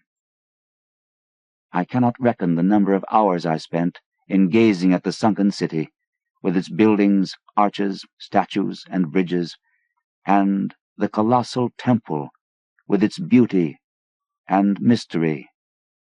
Though I knew that death was near, my curiosity was consuming, and I threw the searchlight's beam about in eager quest. The shaft of light permitted me to learn many details, but refused to show anything within the gaping door of the rock-hewn temple, and after a time I turned off the current, conscious of the need of conserving power. The rays were now perceptibly dimmer than they had been during the weeks of drifting, and as if sharpened by the coming deprivation of light, my desire to explore the watery secrets grew. I, a Jermyn, should be the first to tread these eon-forgotten ways. I produced and examined a deep-sea diving suit of joined metal, and experimented with the portable light and air regenerator. Though I should have trouble in managing the double hatches alone, I believed I could overcome all obstacles with my scientific skill, and actually walk about the dead city in person. On August 16th, I effected an exit from the U-29 and laboriously made my way through the ruined and mud-choked streets to the ancient river. I found no skeletons or other human remains, but gleaned a wealth of archaeological lore from sculptures and coins. Of this I cannot now speak, save to utter my awe at a culture in the full noon of glory, when cave-dwellers roamed Europe, and the Nile flowed unwatched to the sea. Others, guided by this manuscript, if it shall ever be found, must unfold the mysteries at which I can only hint. I returned to the boat as my electric batteries grew feeble, resolved to explore the rock temple on the following day. On the 17th, as my impulse to search out the mystery of the temple waxed still more insistent, a great disappointment befell me, for I found that the materials needed to replenish the portable light had perished in the mutiny of those pigs in July. My rage was unbounded, yet my Jermyn sense forbade me to venture unprepared into an utterly black interior which might prove the lair of some indescribable marine monster, or a labyrinth of passages from whose windings I could never extricate myself. All I could do was to turn on the waning searchlight of the U-29, and with its aid walk up the temple steps and study the exterior carvings. The shaft of light entered the door at an upward angle, and I peered in to see if I could glimpse anything, but all in vain. Not even the roof was visible, and though I took a step or two inside after testing the floor with a staff, I dared not go farther. Moreover, for the first time in my life, I experienced the emotion of dread. I began to realize how some of poor Klein's moods had arisen, for as the temple drew me more and more, I feared its aqueous abysses with a blind and mounting terror. Returning to the submarine, I turned off the lights and sat thinking in the dark. Electricity must now be saved for emergencies. Saturday, the 18th, I spent in total darkness, tormented by thoughts and memories that threatened to overcome my Jermyn will. Klein had gone mad and perished before reaching this sinister remnant of a past unwholesomely remote, and had advised me to go with him. Was indeed fate preserving my reason, only to draw me irresistibly to an end more horrible and unthinkable than any man has dreamed of? Clearly my nerves were sorely taxed, and I must cast off these impressions of weaker men. I could not sleep Saturday night, and turned on the lights regardless of the future. It was annoying that the electricity should not last out the air and provisions. I revived my thoughts of euthanasia, and examined my automatic pistol. Toward morning, I must have dropped asleep with the lights on, for I awoke in darkness yesterday afternoon to find the batteries dead. I struck several matches in succession, and desperately regretted the improvidence which had caused us long ago to use up the few candles we carried. After the fading of the last match I dared to waste, I sat very quietly, without a light. As I considered the inevitable end, my mind ran over preceding events, and developed a hitherto dormant impression which would have caused a weaker and more superstitious man to shudder. The head of the radiant god in the sculptures on the rock temple is the same as that carven bit of ivory which the dead sailor brought from the sea and which poor Clensa carried back into the sea. I was a little dazed by this coincidence, but did not become terrified.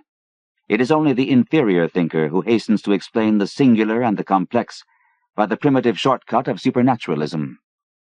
The coincidence was strange, but I was too sound a reasoner to connect circumstances which admit of no logical connection, or to associate in any uncanny fashion the disastrous events which had led from the Victory affair to my present plight.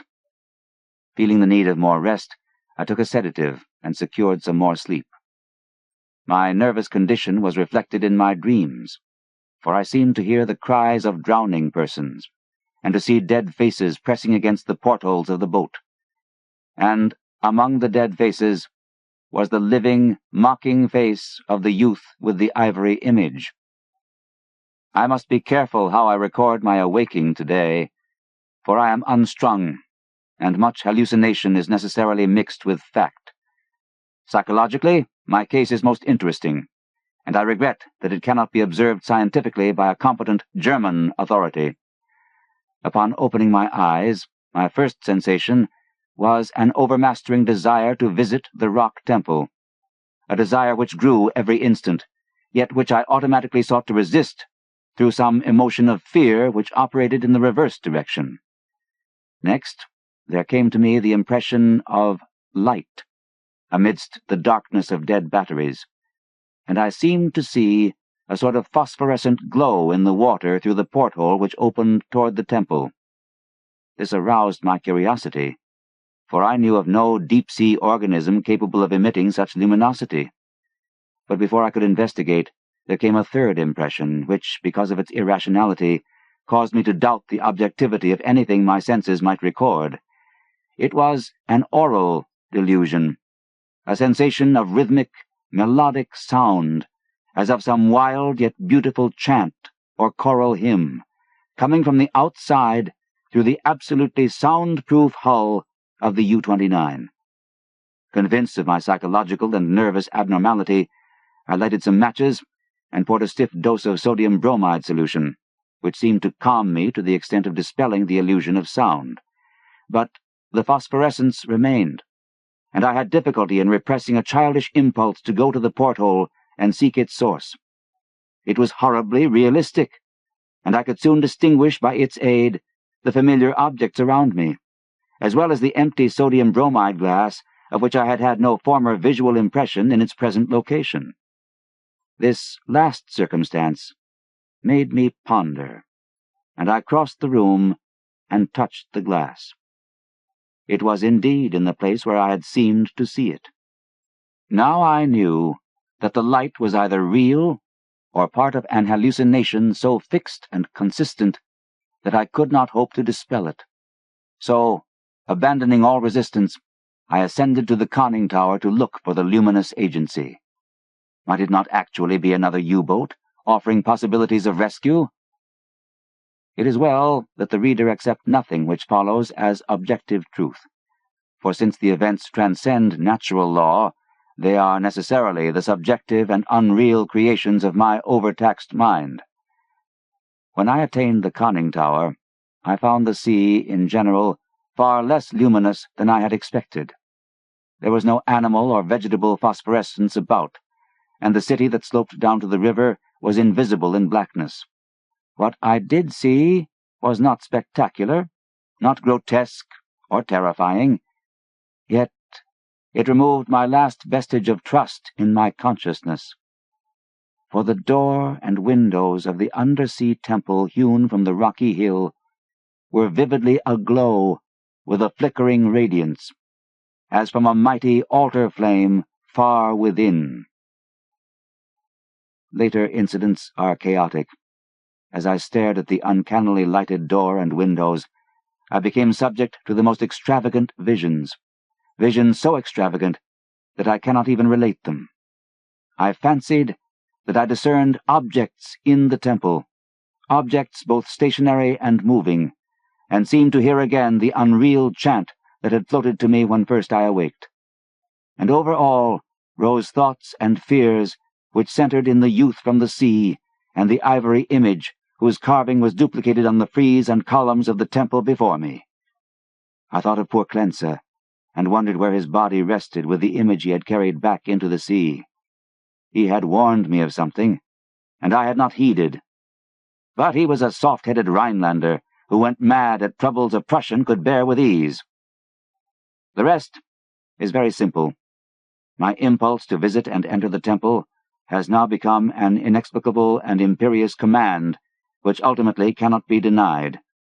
My own German will no longer controls my acts, and volition is henceforward possible only in minor matters.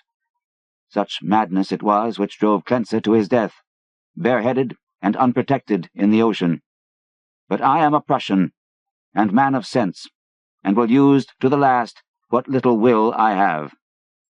When first I saw that I must go, I prepared my diving suit, helmet, and air regenerator for instant donning, and immediately commenced to write this hurried chronicle in the hope that it may some day reach the world. I shall seal the manuscript in a bottle and entrust it to the sea as I leave the U-29 forever. I have no fear, not even from the prophecies of the madman Clensa. What I have seen cannot be true, and I know that this madness of my own will at most lead only to suffocation when my air is gone. The light in the temple is a sheer delusion, and I shall die calmly, like a German, in the black and forgotten depths. This demoniac laughter which I hear as I write comes only from my own weakening brain. So I will carefully don my diving suit and walk boldly up the steps into that primal shrine, that silent secret of unfathomed waters and uncounted years. Facts concerning the late Arthur Jermyn and his family. Life is a hideous thing, and from the background behind what we know of it peer demoniacal hints of truth, which make it sometimes 1,000-fold more hideous. Science, already oppressive with its shocking revelations, will perhaps be the ultimate exterminator of our human species, if separate species we be, for its reserve of unguessed horrors could never be borne by mortal brains if loosed upon the world. If we knew what we are, we should do as Sir Arthur Jermyn did, and Arthur Jermyn soaked himself in oil and set fire to his clothing one night.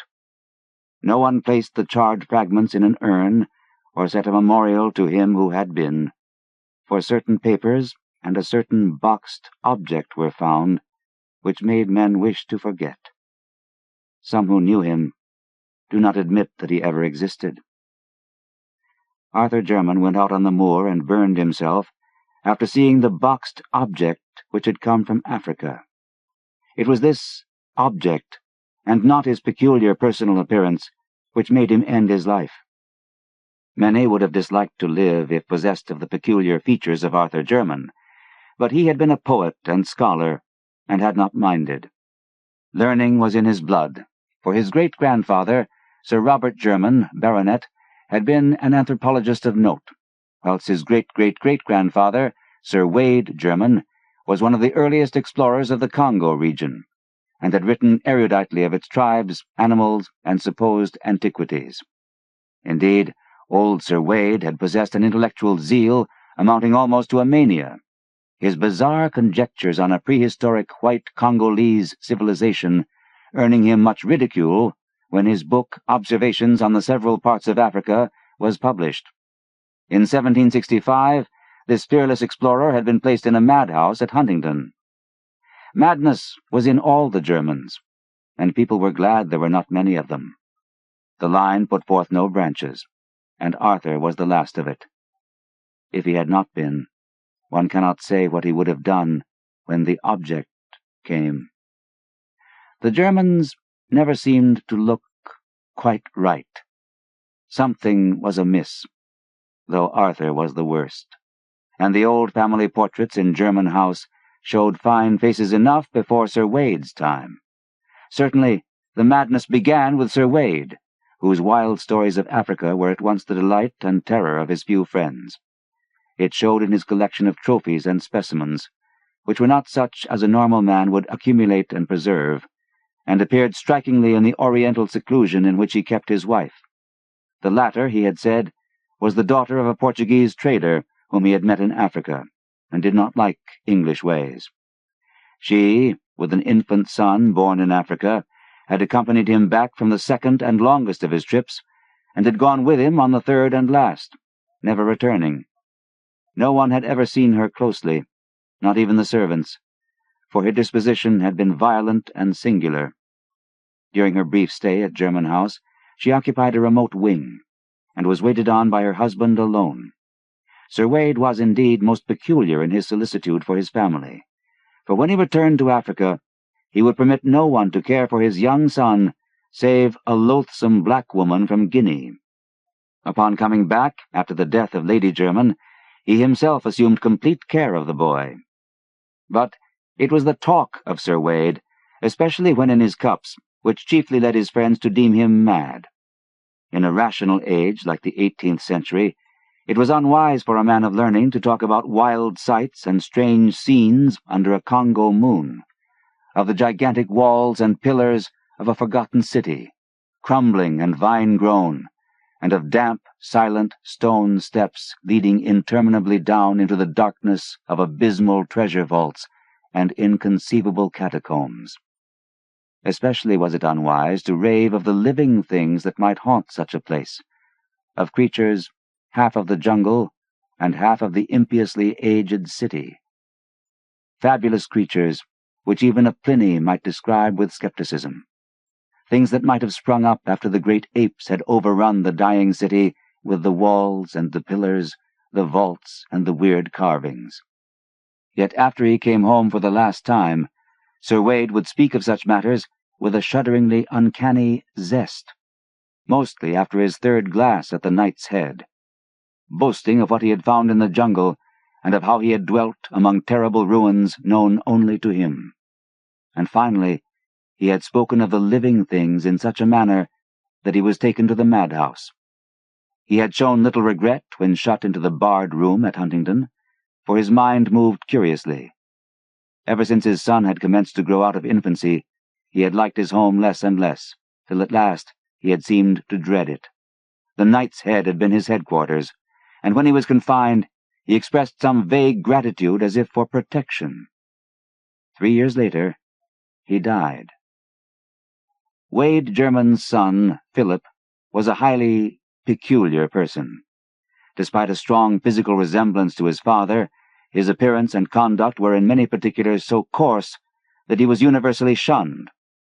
Though he did not inherit the madness which was feared by some, he was densely stupid, and given to brief periods of uncontrollable violence. In frame he was small, but intensely powerful, and was of incredible agility. 12 years after succeeding to his title, he married the daughter of his gamekeeper, a person said to be of gypsy extraction, but before his son was born, joined the Navy as a common sailor, completing the general disgust which his habits and mésalliance had begun. After the close of the American War, he was heard of as a sailor on a merchantman in the African trade, having a kind of reputation for feats of strength and climbing, but finally disappearing one night as his ship lay off the Congo coast. In the son of Sir Philip Jermyn, the now accepted family peculiarity took a strange and fatal turn.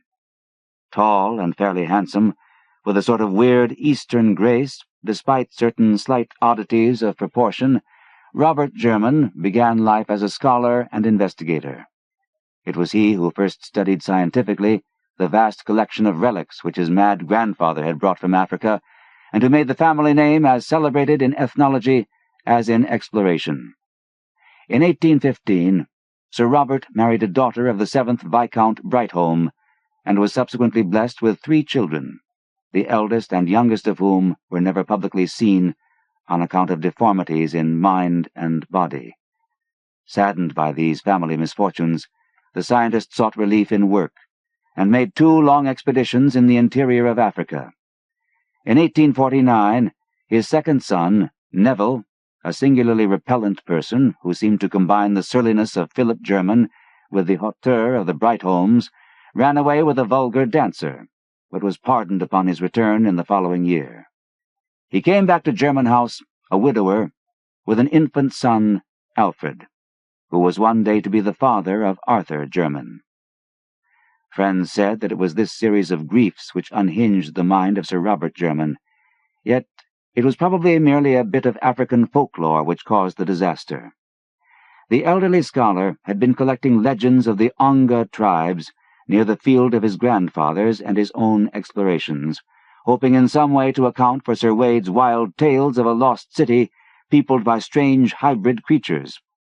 A certain consistency in the strange papers of his ancestor suggested that the madman's imagination might have been stimulated by native myths. On October 19th, 1852, the explorer Samuel Seaton called at Jermyn House with a manuscript of notes collected among the Ongas, believing that certain legends of a grey city of white apes ruled by a white god might prove valuable to the ethnologist. In his conversation, he probably supplied many additional details, the nature of which will never be known, since a hideous series of tragedies suddenly burst into being. When Sir Robert Jermyn emerged from his library, he left behind the strangled corpse of the explorer, and before he could be restrained, had put an end to all three of his children, the two who were never seen, and the son who had run away. Neville Jermyn died in the successful defense of his own 2-year-old son, who had apparently been included in the old man's madly murderous scheme. Sir Robert himself, after repeated attempts at suicide and a stubborn refusal to utter any articulate sound, died of apoplexy in the 2nd year of his confinement. Sir Alfred Jermyn was a baronet before his 4th birthday, but his tastes never matched his title. At 20, he had joined a band of music-hall performers, and at 36 had deserted his wife and child to travel with an itinerant American circus. His end was very revolting.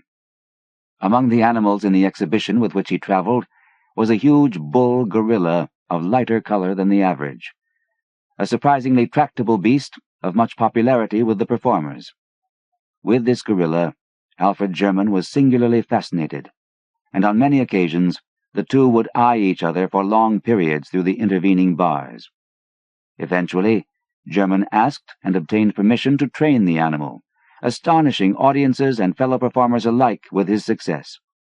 One morning in Chicago, as the gorilla and Alfred Jermyn were rehearsing an exceedingly clever boxing match, the former delivered a blow of more than usual force, hurting both the body and dignity of the amateur trainer. Of what followed, members of the greatest show on earth do not like to speak.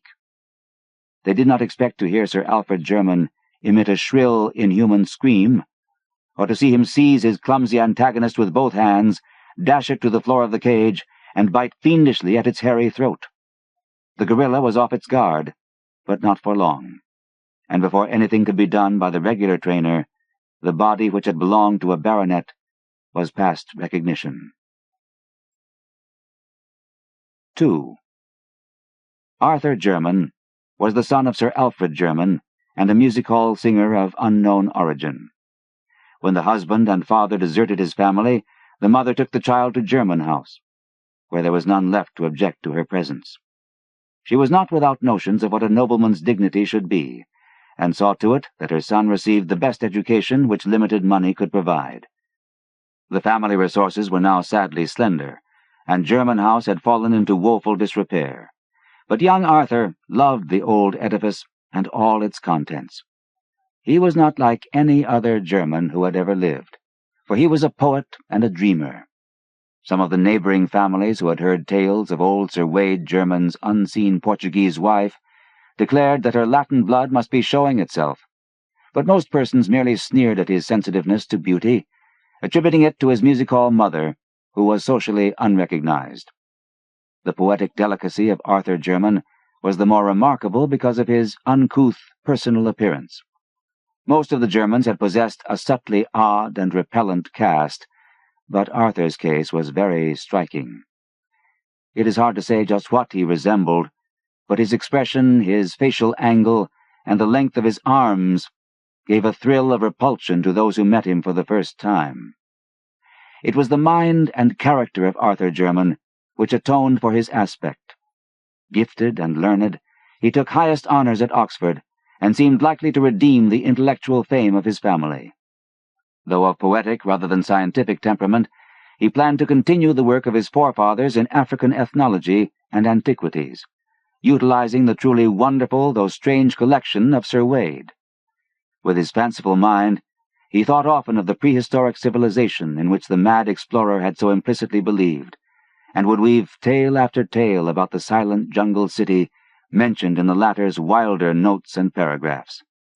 For the nebulous utterances concerning a nameless, unsuspected race of jungle hybrids, he had a peculiar feeling of mingled terror and attraction, speculating on the possible basis of such a fancy, and seeking to obtain light among the more recent data gleaned by his great-grandfather and Samuel Seton amongst the Ongas. In 1911, after the death of his mother, Sir Arthur Jermyn determined to pursue his investigations to the utmost extent. Selling a portion of his estate to obtain the requisite money, he outfitted an expedition and sailed for the Congo. Arranging with the Belgian authorities for a party of guides, he spent a year in the Onga and Kaliri country, finding data beyond the highest of his expectations. Among the Kaliris was an aged chief called Mwanu, who possessed not only a highly retentive memory, but a singular degree of intelligence and interest in old legends. This ancient confirmed every tale which Jermyn had heard, adding his own account of the stone city and the white apes as it had been told to him. According to Mwanu, the grey city and the hybrid creatures were no more, having been annihilated by the warlike Mbangus many years ago. This tribe, after destroying most of the edifices and killing the live beings, had carried off the stuffed goddess which had been the object of their quest, the white ape goddess which the strange beings worshipped, and which was held by Congo tradition to be the form of one who had reigned as a princess among those beings. Just what the white ape-like creatures could have been, Mwano had no idea, but he thought they were the builders of the ruined city. Jermyn could form no conjecture, but by close questioning obtained a very picturesque legend of the stuffed goddess. The ape princess, it was said, became the consort of a great white god who had come out of the west. For a long time they had reigned over the city together, but when they had a son, all three went away. Later, the god and the princess had returned, and upon the death of the princess, her divine husband had mummified the body and enshrined it in a vast house of stone, where it was worshipped. Then he had departed alone. The legend here seemed to present three variants. According to one story, nothing further happened, save that the stuffed goddess became a symbol of supremacy for whatever tribe might possess it. It was for this reason that the Mbangus carried it off. A second story told of the god's return and death at the feet of his enshrined wife. A third told of the return of the son grown to manhood, or apehood, or godhood, as the case might be, yet unconscious of his identity. Surely the imaginative blacks had made the most of whatever events might lie behind the extravagant legendary. Of the reality of the jungle city described by old Sir Wade, Arthur Jermyn had no further doubt, and was hardly astonished when early in 1912 he came upon what was left of it. Its size must have been exaggerated, yet the stones lying about proved that it was no mere Negro village. Unfortunately, no carvings could be found, and the small size of the expedition prevented operations toward clearing the one visible passageway that seemed to lead down into the system of vaults which Sir Wade had mentioned. The white apes and the stuffed goddess were discussed with all the native chiefs of the region, but it remained for a European to improve on the data offered by old Mwanu.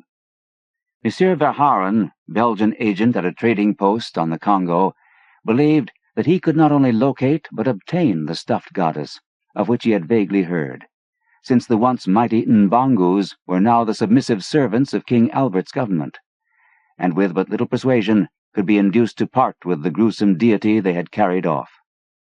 When Jermyn sailed for England, therefore, It was with the exultant probability that he would, within a few months, receive a priceless ethnological relic confirming the wildest of his great-great-great-grandfather's narratives, that is, the wildest which he had ever heard.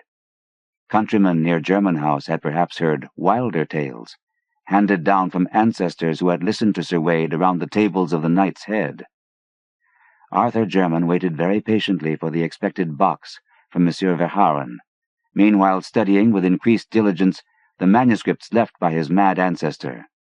He began to feel closely akin to Sir Wade, and to seek relics of the latter's personal life in England as well as of his African exploits.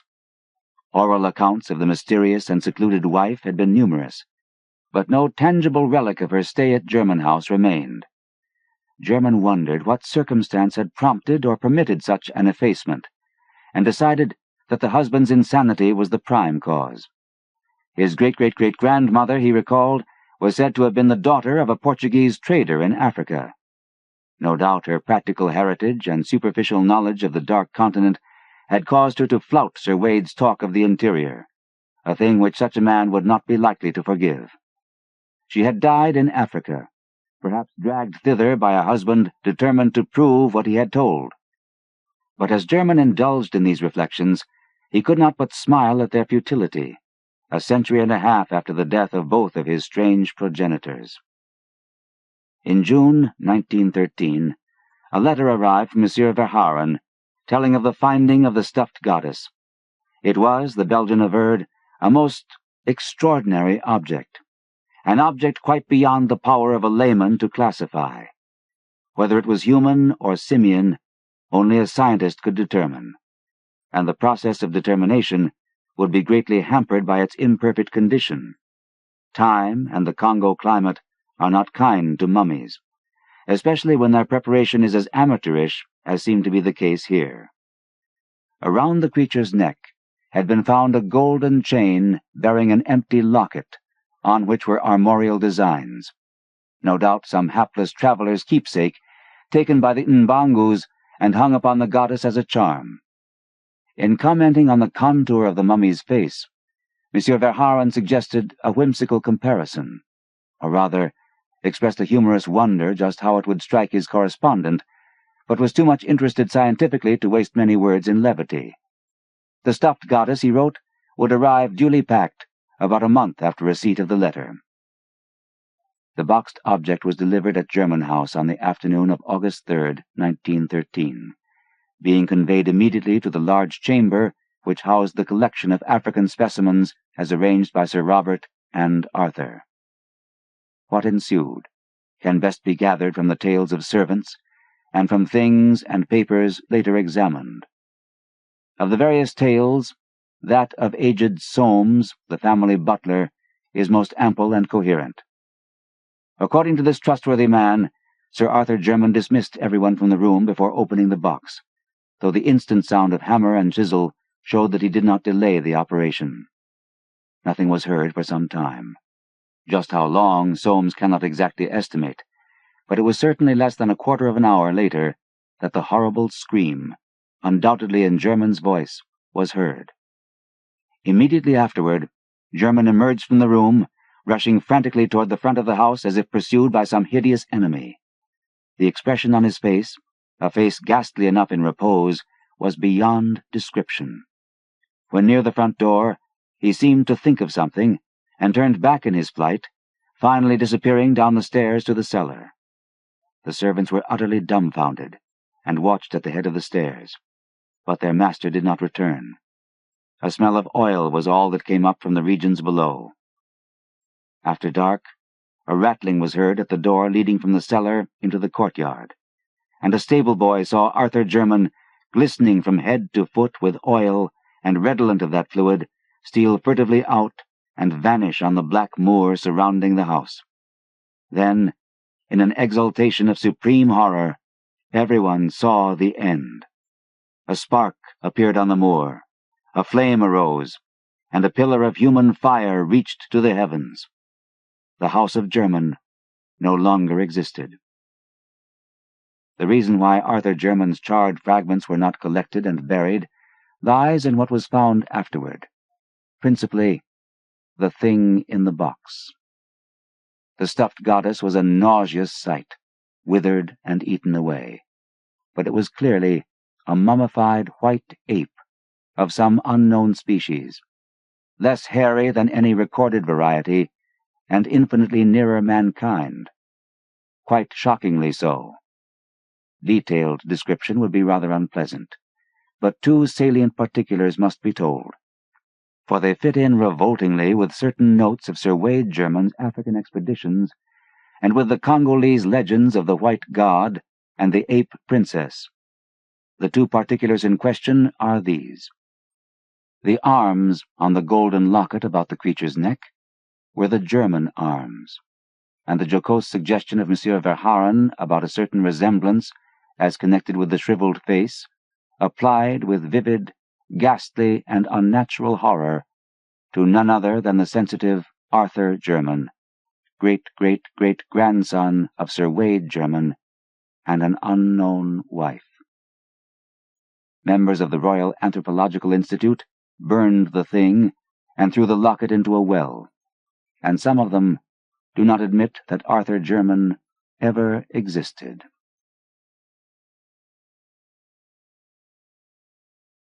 Celephaïs.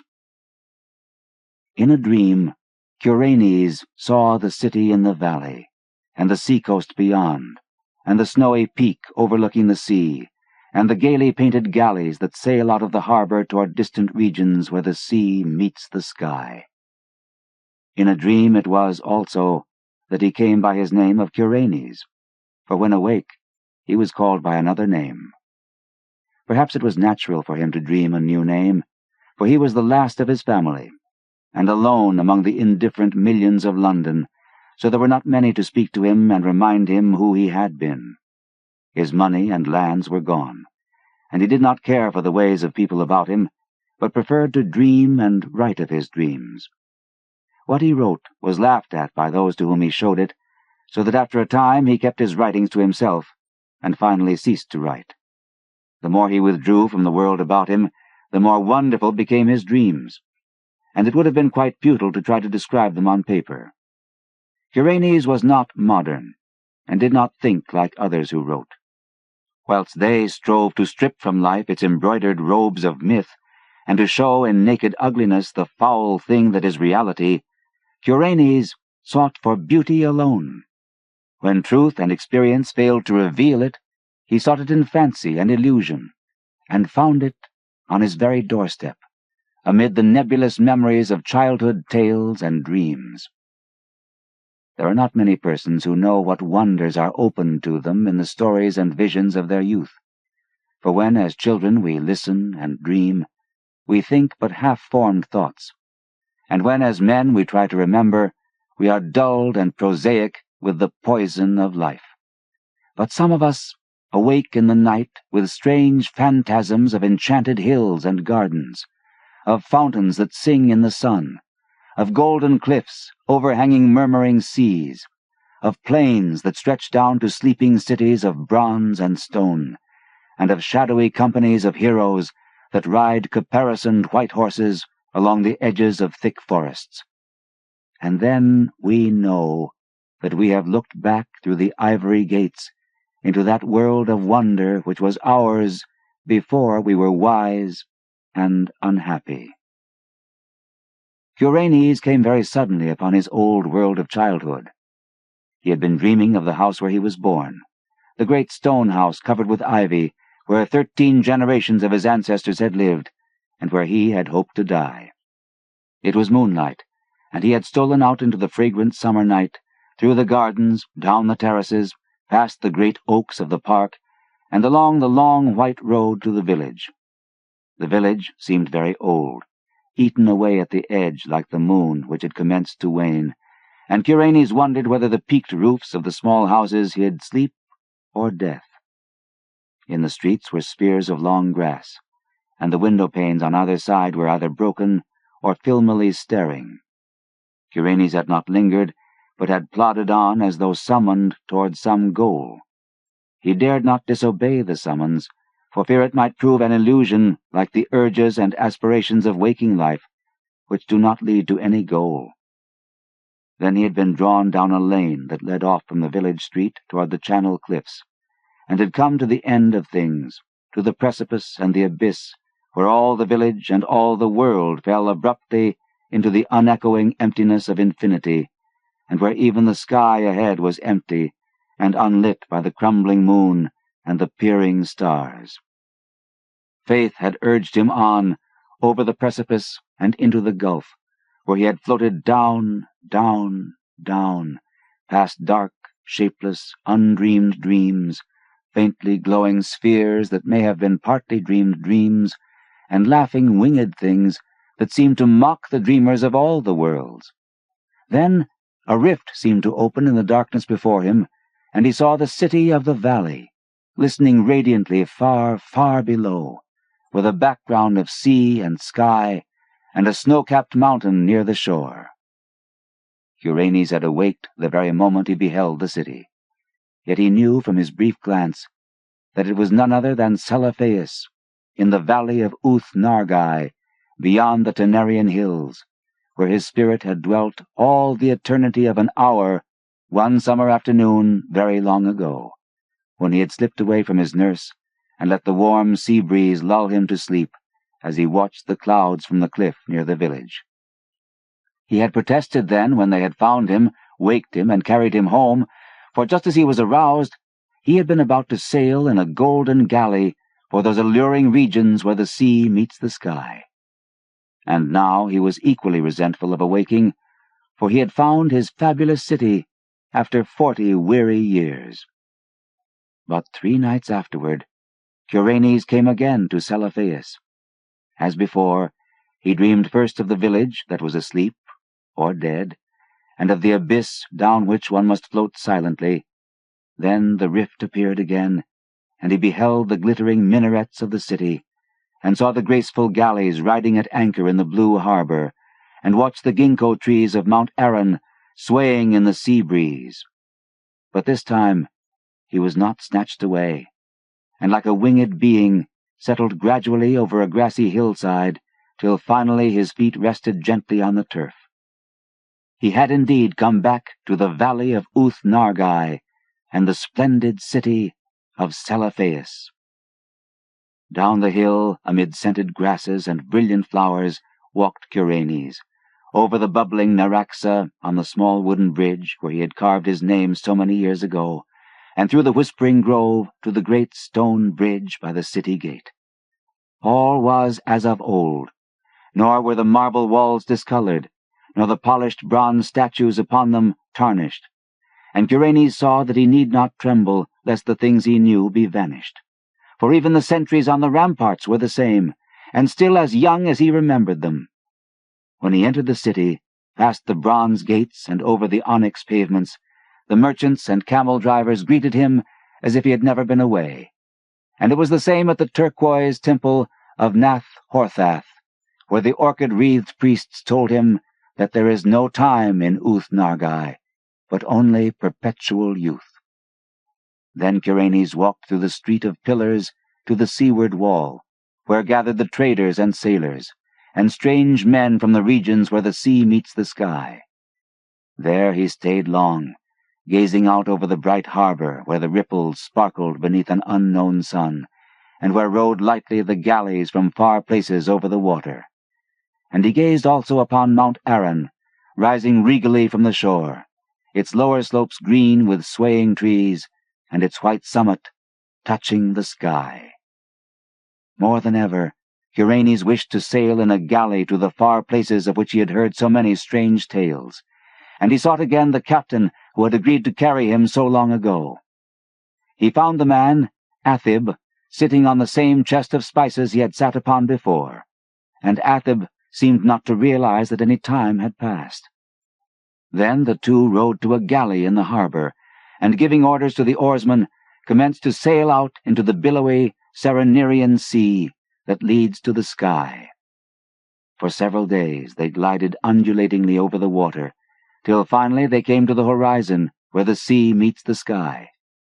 Here the galley paused not at all, but floated easily in the blue of the sky among fleecy clouds tinted with rose. And far beneath the keel, Kuranes could see strange lands and rivers and cities of surpassing beauty, spread indolently in the sunshine which seemed never to lessen or disappear.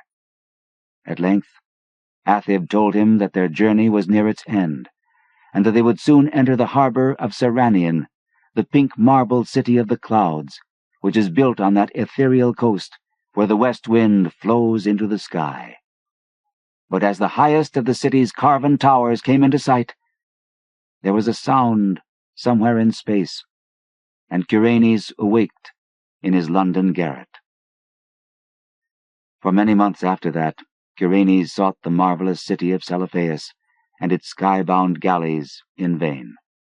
And though his dreams carried him to many gorgeous and unheard-of places, no one whom he met could tell him how to find Uth-Nargai, beyond the Tenarian hills. One night he went flying over dark mountains where there were faint, lone campfires at great distances apart, and strange, shaggy herds with tinkling bells on the leaders. And in the wildest part of this hilly country, so remote that few men could ever have seen it, he found a hideously ancient wall or causeway of stone zigzagging along the ridges and valleys, too gigantic ever to have risen by human hands, and of such a length that neither end of it could be seen. Beyond that wall, in the grey dawn, he came to a land of quaint gardens and cherry trees, and when the sun rose, he beheld such beauty of red and white flowers, green foliage and lawns, white paths, diamond brooks, blue lakelets, carven bridges, and red-roofed pagodas, that he for a moment forgot Celephaïs in sheer delight. But he remembered it again when he walked down a white path toward a red-roofed pagoda, and would have questioned the people of that land about it, had he not found that there were no people there, but only birds and bees and butterflies.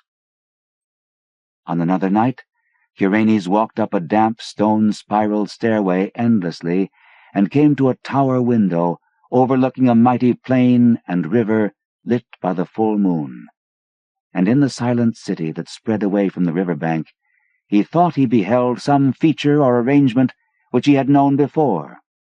He would have descended and asked the way to Uth-Nargai, had not a fearsome aurora sputtered up from some remote place beyond the horizon, showing the ruin and antiquity of the city, and the stagnation of the reedy river, and the death lying upon that land, as it had lain since King Kynarathalis came home from his conquests to find the vengeance of the gods.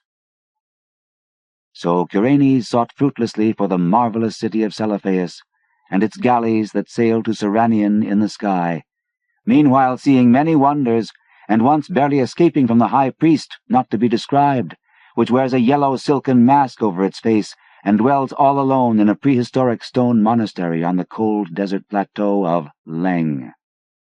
In time, he grew so impatient of the bleak intervals of day that he began buying drugs in order to increase his periods of sleep. Hashish helped a great deal, and once sent him to a part of space where form does not exist, but where glowing gases study the secrets of existence. And a violet-colored gas told him that this part of space was outside what he had called infinity. The gas had not heard of planets and organisms before, but identified Kuranes merely as one from the infinity where matter, energy, and gravitation exist. Kuranes was now very anxious to return to minaret-studded Celephaïs, and increased his doses of drugs. But eventually he had no more money left, and could buy no drugs. Then one summer day he was turned out of his garret, and wandered aimlessly through the streets, drifting over a bridge to a place where the houses grew thinner and thinner. And it was there that fulfillment came, and he met the cortege of knights come from Celephaïs to bear him thither forever. Handsome knights they were, astride roan horses, and clad in shining armor, with tabards of cloth of gold curiously emblazoned. So numerous were they that Kuranes almost mistook them for an army, but their leader told him they were sent in his honor, since it was he who had created Uth-Nargai in his dreams, on which account he was now to be appointed its chief god for evermore. Then they gave Curanus a horse, and placed him at the head of the cavalcade, and all rode majestically through the downs of Surrey and onward toward the region where Curanus and his ancestors were born. It was very strange, but as the riders went on, they seemed to gallop back through time. For whenever they passed through a village in the twilight, they saw only such houses and villages as Chaucer or men before him might have seen, and sometimes they saw knights on horseback with small companies of retainers. When it grew dark, they travelled more swiftly, till soon they were flying uncannily as if in the air. In the dim dawn, they came upon the village which Curanus had seen alive in his childhood, and asleep or dead in his dreams. It was alive now, and early villagers courtesied as the horseman clattered down the street and turned off into the lane that ends in the abyss of dream. Curanus had previously entered that abyss only at night, and wondered what it would look like by day, so he watched anxiously as the column approached its brink. Just as they galloped up the rising ground to the precipice, a golden glare came somewhere out of the east and hid all the landscape in its effulgent draperies. The abyss was now a seething chaos of roseate and cerulean splendor, and invisible voices sang exultantly as the nightly entourage plunged over the edge and floated gracefully down past glittering clouds and silvery coruscations. Endlessly down the horsemen floated, their chargers pawing the ether as if galloping over golden sands. And then the luminous vapors spread apart to reveal a greater brightness, the brightness of the city Celephaïs, and the sea-coast beyond, and the snowy peak overlooking the sea, and the gaily painted galleys that sail out of the harbor toward distant regions where the sea meets the sky. And Curanus reigned thereafter over Uth-Nargai and all the neighboring regions of dream, and held his court alternately in Celephaïs and in the cloud-fashioned Seranian. He reigns there still, and will reign happily forever, though below the cliffs at Innsmouth the channel tides played mockingly with the body of a tramp who had stumbled through the half-deserted village at dawn, played mockingly and cast it upon the rocks by ivy-covered Trevor Towers, where a notably fat and especially offensive millionaire brewer enjoys the purchased atmosphere of extinct nobility. From Beyond. Horrible beyond conception was the change which had taken place in my best friend, Crawford Tillinghast. I had not seen him since that day, 2 months and a half before, when he had told me toward what goal his physical and metaphysical researches were leading, when he had answered my awed and almost frightened remonstrances by driving me from his laboratory and his house in a burst of fanatical rage. I had known that he now remained mostly shut in the attic laboratory with that accursed electrical machine, eating little and excluding even the servants, but I had not thought that a brief period of 10 weeks could so alter and disfigure any human creature.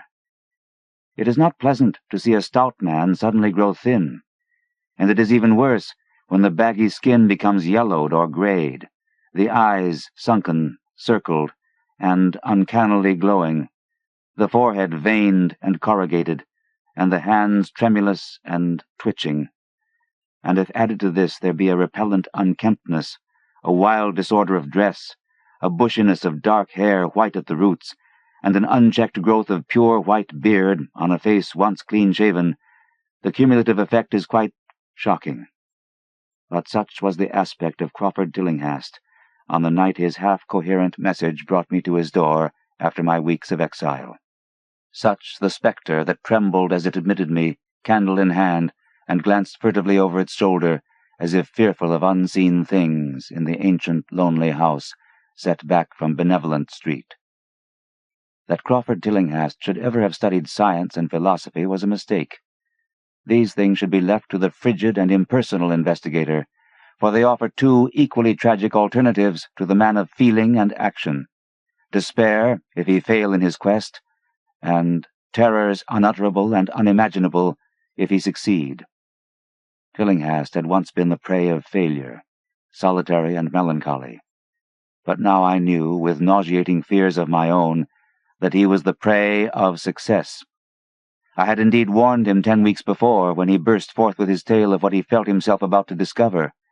He had been flushed and excited then, talking in a high and unnatural, though always pedantic, voice. "What do we know," he had said, "of the world and the universe about us? Our means of receiving impressions are absurdly few, and our notions of surrounding objects infinitely narrow. We see things only as we're constructed to see them, and can gain no idea of their absolute nature. With 5 feeble senses, we pretend to comprehend the boundlessly complex cosmos, yet other beings, with a wider, stronger, or different range of senses, might not only see very differently the things we see, but might see and study whole worlds of matter, energy, and life, which lie close at hand, yet can never be detected with the senses we have. I have always believed that such strange, inaccessible worlds exist at our very elbows, and now I believe I have found a way to break down the barriers. I am not joking. Within 24 hours, that machine near the table will generate waves acting on unrecognized sense organs that exist in us as atrophied or rudimentary vestiges.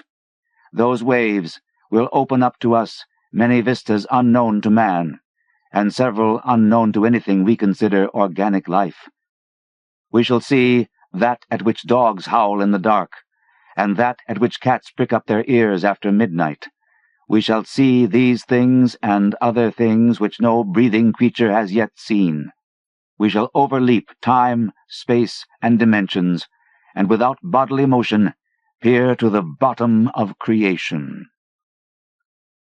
When Tillinghast said these things, I remonstrated, for I knew him well enough to be frightened rather than amused. But he was a fanatic, and drove me from the house. Now he was no less a fanatic, but his desire to speak had conquered his resentment, and he had written me imperatively in a hand I could scarcely recognize. As I entered the abode of the friend so suddenly metamorphosed to a shivering gargoyle, I became infected with the terror which seemed stalking in all the shadows. The words and beliefs expressed 10 weeks before seemed bodied forth in the darkness beyond the small circle of candlelight, and I sickened at the hollow, altered voice of my host. I wished the servants were about, and did not like it when he said they had all left 3 days previously. It seemed strange that old Gregory, at least, should desert his master without telling as tried a friend as I. It was he who had given me all the information I had of Tillinghast after I was repulsed in rage. Yet I soon subordinated all my fears to my growing curiosity and fascination. Just what Crawford Tillinghast now wished of me, I could only guess, but that he had some stupendous secret or discovery to impart, I could not doubt. Before, I had protested at his unnatural pryings into the unthinkable. Now that he had evidently succeeded to some degree, I almost shared his spirit, terrible though the cost of victory appeared. Up through the dark emptiness of the house, I followed the bobbing candle in the hand of this shaking parody on man. The electricity seemed to be turned off, and when I asked my guide, he said it was for a definite reason. "It would be too much. I would not dare," he continued to mutter. I especially noted his new habit of muttering, for it was not like him to talk to himself. We entered the laboratory in the attic, and I observed that detestable electrical machine glowing with a sickly, sinister, violet luminosity. It was connected with a powerful chemical battery, but seemed to be receiving no current, for I recalled that in its experimental stage it had sputtered and purred when in action. In reply to my question, Tillinghast mumbled that this permanent glow was not electrical in any sense that I could understand. He now seated me near the machine, so that it was on my right, and turned a switch somewhere below the crowning cluster of glass bulbs. The usual sputtering began, turned to a whine, and terminated in a drone so soft as to suggest a return to silence. Meanwhile, the luminosity increased, waned again, then assumed a pale, outre color or blend of colors which I could neither place nor describe. Tillinghast had been watching me, and noted my puzzled expression. "Do you know what that is?" he whispered. "That is ultraviolet." He chuckled oddly at my surprise. "You thought ultraviolet was invisible, and so it is. But you can see that and many other invisible things now." "Listen to me. The waves from that thing are waking 1,000 sleeping senses in us, senses which we inherit from eons of evolution from the state of detached electrons to the state of organic humanity. I have seen truth, and I intend to show it to you. Do you wonder how it will seem? I will tell you." Here Tillinghast seated himself directly opposite me, blowing out his candle and staring hideously into my eyes. "Your existing sense organs, ears first, I think, will pick up many of the impressions, for they are closely connected with the dormant organs. Then there will be others. You have heard of the pineal gland? I laugh at the shallow endocrinologist, fellow dupe and fellow parvenu of the Freudian. That gland is the great sense organ of organs, I have found out. It is like sight in the end, and transmits visual pictures to the brain. If you are normal, that is the way you ought to get most of it. I mean, get most of the evidence from beyond." I looked about the immense attic room with the sloping south wall, dimly lit by rays which the everyday eye cannot see.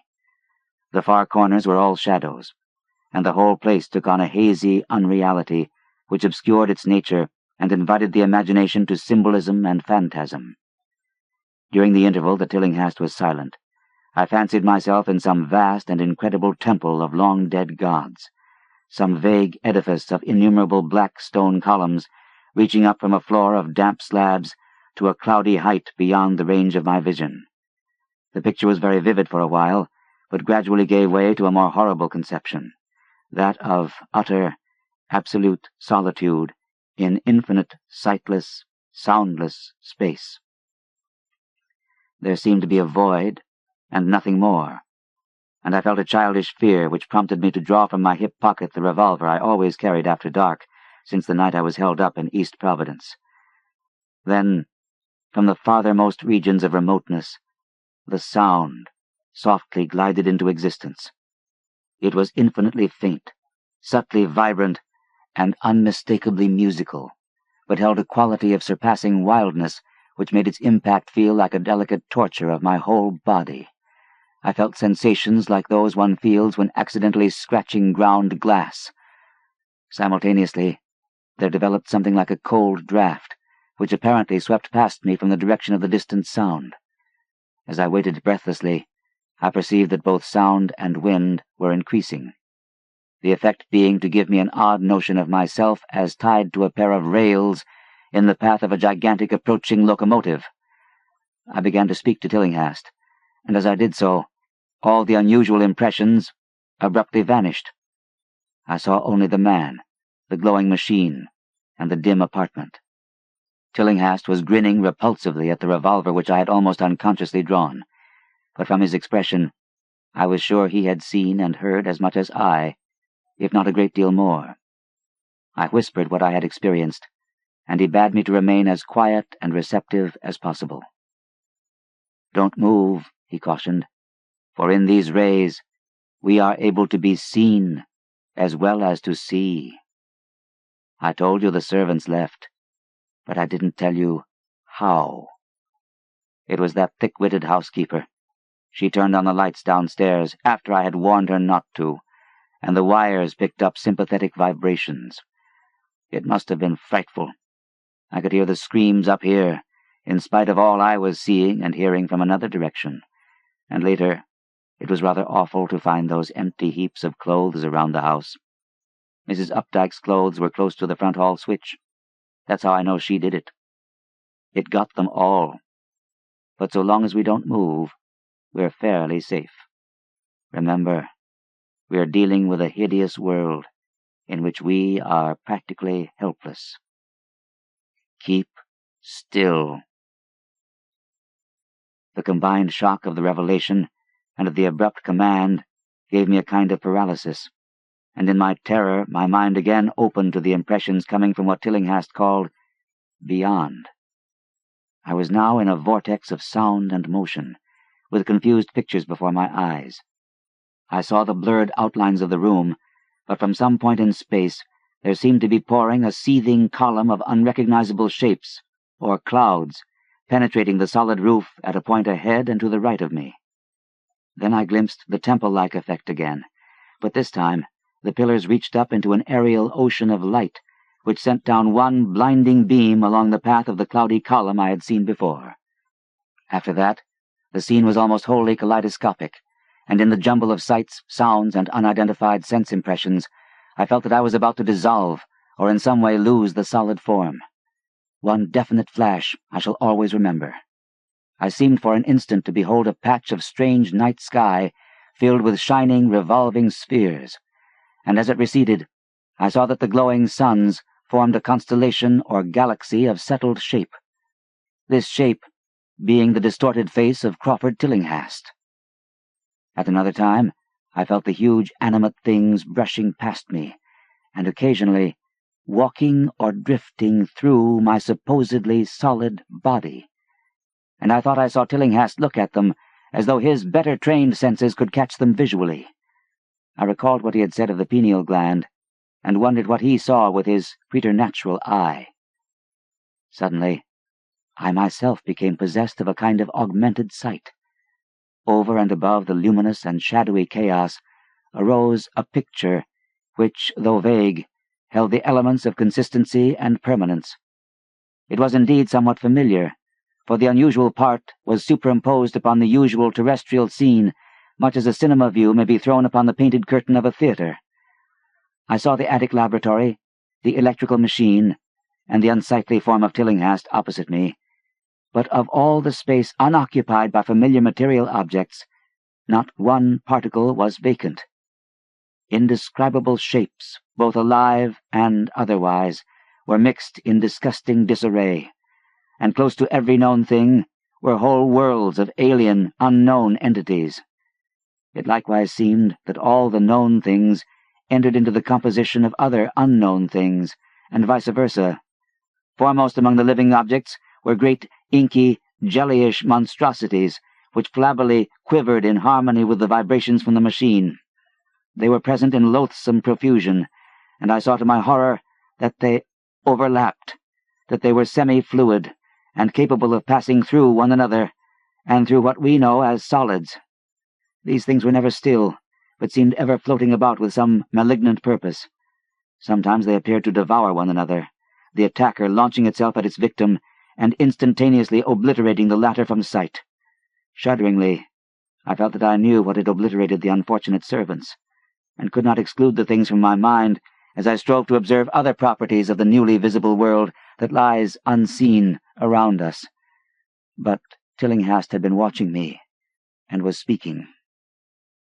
"You see them? You see them?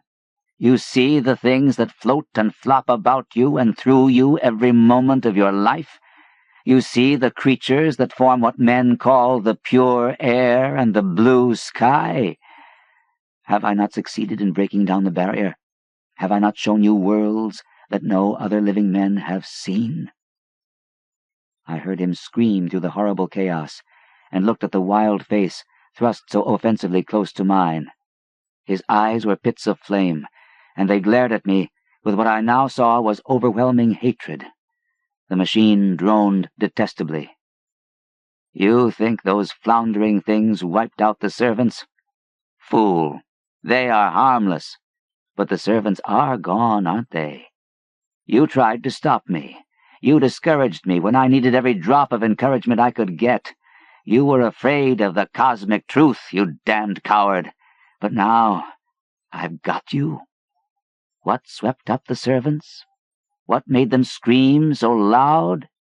Don't know, eh? You'll know soon enough. Look at me. Listen to what I say. Do you suppose there are really any such things as time and magnitude? Do you fancy there are such things as form or matter? I tell you, I have struck depths that your little brain can't picture. I have seen beyond the bounds of infinity, and drawn down demons from the stars. I have harnessed the shadows that stride from world to world to sow death and madness. Space belongs to me. Do you hear? Things are hunting me now, the things that devour and dissolve, but I know how to elude them. It is you they will get, as they got the servants. Stirring, dear sir? I told you it was dangerous to move. I have saved you so far by telling you to keep still, saved you to see more sights and to listen to me. If you had moved, they would have been at you long ago. Don't worry, they won't hurt you. They didn't hurt the servants. It was seeing that made the poor devils scream so. My pets are not pretty, for they come out of places where aesthetic standards are very different. Disintegration is quite painless, I assure you. But I want you to see them. I almost saw them, but I knew how to stop. You are not curious? I always knew you were no scientist. Trembling, eh? Trembling with anxiety to see the ultimate things I have discovered. Why don't you move, then? Tired? Well, don't worry, my friend, for they are coming. Look! Look, curse you, look! It's just over your left shoulder. What remains to be told is very brief, and may be familiar to you from the newspaper accounts. The police heard a shot in the old Tillinghast house and found us there. Tillinghast dead, and me unconscious. They arrested me because the revolver was in my hand, but released me in 3 hours, after they found it was apoplexy which had finished Tillinghast, and saw that my shot had been directed at the noxious machine, which now lay hopelessly shattered on the laboratory floor. I did not tell very much of what I had seen, for I feared the coroner would be skeptical. But from the evasive outline I did give, the doctor told me that I had undoubtedly been hypnotized by the vindictive and homicidal madman. I wish I could believe that, Doctor. It would help my shaky nerves if I could dismiss what I now have to think of the air and the sky about and above me. I never feel alone or comfortable, and a hideous sense of pursuit sometimes comes chillingly on me when I am weary. What prevents me from believing the doctor is this one simple fact, that the police never found the bodies of those servants whom they say Crawford Tillinghast murdered. The Nameless City. When I drew nigh the Nameless City, I knew it was accursed. I was traveling in a parched and terrible valley under the moon, and afar I saw it protruding uncannily above the sands as parts of a corpse may protrude from an ill-made grave. Fear spoke from the age-worn stones of this hoary survivor of the deluge, this great-grandmother of the eldest pyramid, and a viewless aura repelled me and bade me retreat from antique and sinister secrets that no man should see, and no man else had ever dared to see. Remote in the desert of Araby lies the Nameless City, crumbling and inarticulate, its low walls nearly hidden by the sands of uncounted ages. It must have been thus before the first stones of Memphis were laid, and while the bricks of Babylon were yet unbaked. There is no legend so old as to give it a name, or to recall that it was ever alive, but it is told of in whispers around campfires, and muttered about by granddames in the tents of sheiks, so that all the tribes shun it without wholly knowing why. It was of this place that Abdul al-Hazred, the mad poet, dreamed on the night before he sang his unexplainable couplet. That is not dead which can eternal lie, and with strange aeons even death may die. I should have known that the Arabs had good reason for shunning the Nameless City, the city told of in strange tales but seen by no living man. Yet I defied them, and went into the untrodden waste with my camel. I alone have seen it, and that is why no other face bears such hideous lines of fear as mine, why no other man shivers so horribly when the night wind rattles the windows. When I came upon it in the ghastly stillness of unending sleep, it looked at me, chilly from the rays of a cold moon amidst the desert's heat. And as I returned its look, I forgot my triumph at finding it, and stopped still with my camel to wait for the dawn. For hours I waited, till the east grew gray and the stars faded, and the gray turned to roseal light edged with gold. I heard a moaning, and saw a storm of sand stirring among the antique stones, though the sky was clear and the vast reaches of the desert still.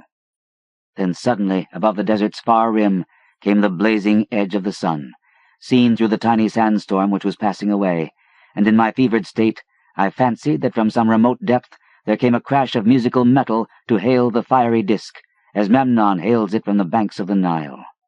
My ears rang, and my imagination seethed, as I led my camel slowly across the sand to that unvocal stone place, that place too old for Egypt and Meroe to remember, that place which I alone of living men had seen.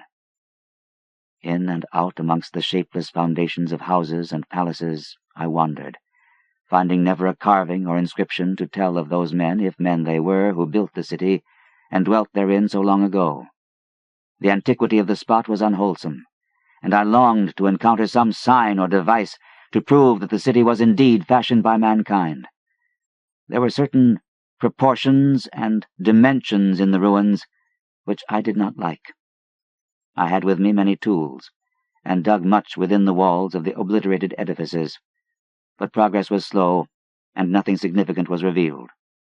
When night and the moon returned, I felt a chill wind which brought new fear, so that I did not dare to remain in the city.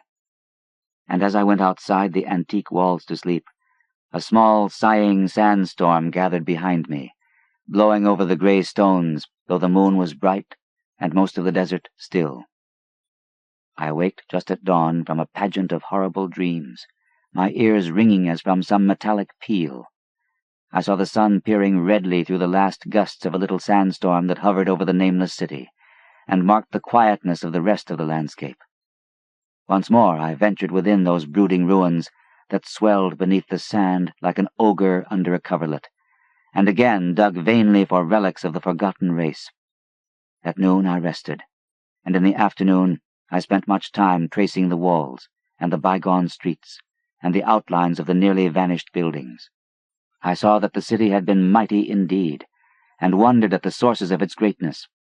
To myself, I pictured all the splendors of an age so distant that Chaldea could not recall it, and thought of Sarnath the doomed, that stood in the land of Manar when mankind was young, and of Ib, that was carven of grey stone before mankind existed.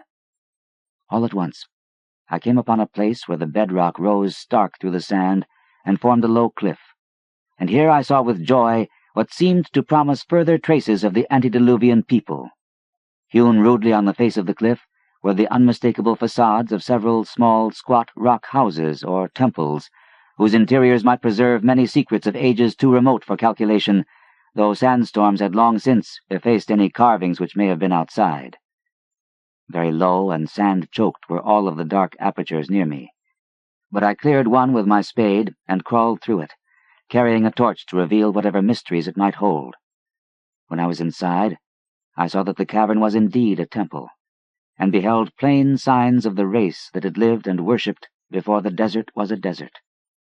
Primitive altars, pillars, and niches, all curiously low, were not absent, and though I saw no sculptures nor frescoes, there were many singular stones clearly shaped into symbols by artificial means. The lowness of the chiseled chamber was very strange, for I could hardly more than kneel upright, but the area was so great that my torch showed only part at a time. I shuddered oddly in some of the far corners, for certain altars and stones suggested forgotten rites of terrible, revolting, and inexplicable nature, and made me wonder what manner of men could have made and frequented such a temple. When I had seen all that the place contained, I crawled out again, avid to find what the other temples might yield.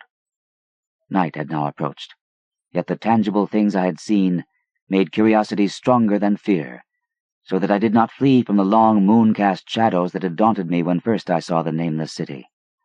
In the twilight, I cleared another aperture, and with a new torch crawled into it, finding more vague stones and symbols, though nothing more definite than the other temple had contained. The room was just as low, but much less broad, ending in a very narrow passage crowded with obscure and cryptical shrines. About these shrines I was prying, when the noise of a wind and of my camel outside broke through the stillness and drew me forth to see what could have frightened the beast. The moon was gleaming vividly over the primeval ruins, lighting a dense cloud of sand that seemed blown by a strong but decreasing wind from some point along the cliff ahead of me. I knew it was this chilly, sandy wind which had disturbed the camel, and was about to lead him to a place of better shelter, when I chanced to glance up, and saw that there was no wind atop the cliff. This astonished me, and made me fearful again, but I immediately recalled the sudden local winds I had seen and heard before at sunrise and sunset, and judged it was a normal thing. I decided that it came from some rock fissure leading to a cave, and watched the troubled sand to trace it to its source, soon perceiving that it came from the black orifice of a temple a long distance south of me, almost out of sight. Against the choking sand cloud I plodded toward this temple, which, as I neared it, loomed larger than the rest, and showed a doorway far less clogged with caked sand. I would have entered, had not the terrific force of the icy wind almost quenched my torch. It poured madly out of the dark door, sighing uncannily as it ruffled the sand and spread about the weird ruins. Soon it grew fainter, and the sand grew more and more still, till finally all was at rest again. But a presence seemed stalking among the spectral stones of the city, and when I glanced at the moon, it seemed to quiver as though mirrored in unquiet waters. I was more afraid than I could explain, but not enough to dull my thirst for wonder. So as soon as the wind was quite gone, I crossed into the dark chamber from which it had come. This temple, as I had fancied from the outside, was larger than either of those I had visited before, and was presumably a natural cavern, since it bore winds from some region beyond. Here I could stand quite upright, but saw that the stones and altars were as low as those in the other temples. On the walls and roof I beheld for the first time some traces of the pictorial art of the ancient race, curious curling streaks of paint that had almost faded or crumbled away, and on two of the altars I saw, with rising excitement, a maze of well-fashioned curvilinear carvings. As I held my torch aloft, it seemed to me that the shape of the roof was too regular to be natural, and I wondered what the prehistoric cutters of stone had first worked upon. Their engineering skill must have been vast. Then a brighter flare of the fantastic flame showed me that for which I had been seeking, the opening to those remoter abysses whence the sudden wind had blown, and I grew faint when I saw that it was a small and plainly artificial door chiseled in the solid rock. I thrust my torch within, beholding a black tunnel with the roof arching low over a rough flight of very small, numerous, and steeply descending steps. I shall always see those steps in my dreams, for I came to learn what they meant. At the time I hardly knew whether to call them steps or mere footholds in a precipitous descent. My mind was whirling with mad thoughts, and the words and warnings of Arab prophets seemed to float across the desert from the lands that men know to the nameless city that men dare not know. Yet I hesitated only a moment before advancing through the portal and commencing to climb cautiously down the steep passage, feet first, as though on a ladder. It is only in the terrible phantasms of drugs or delirium that any other man can have had such a descent as mine. The narrow passage led infinitely down, like some hideous haunted well, and the torch I held above my head could not light the unknown depths toward which I was crawling. I lost track of the hours, and forgot to consult my watch, though I was frightened when I thought of the distance I must be traversing. There were changes of direction and of steepness, and once I came to a long, low, level passage where I had to wriggle feet first along the rocky floor, holding my torch at arm's length beyond my head. The place was not high enough for kneeling.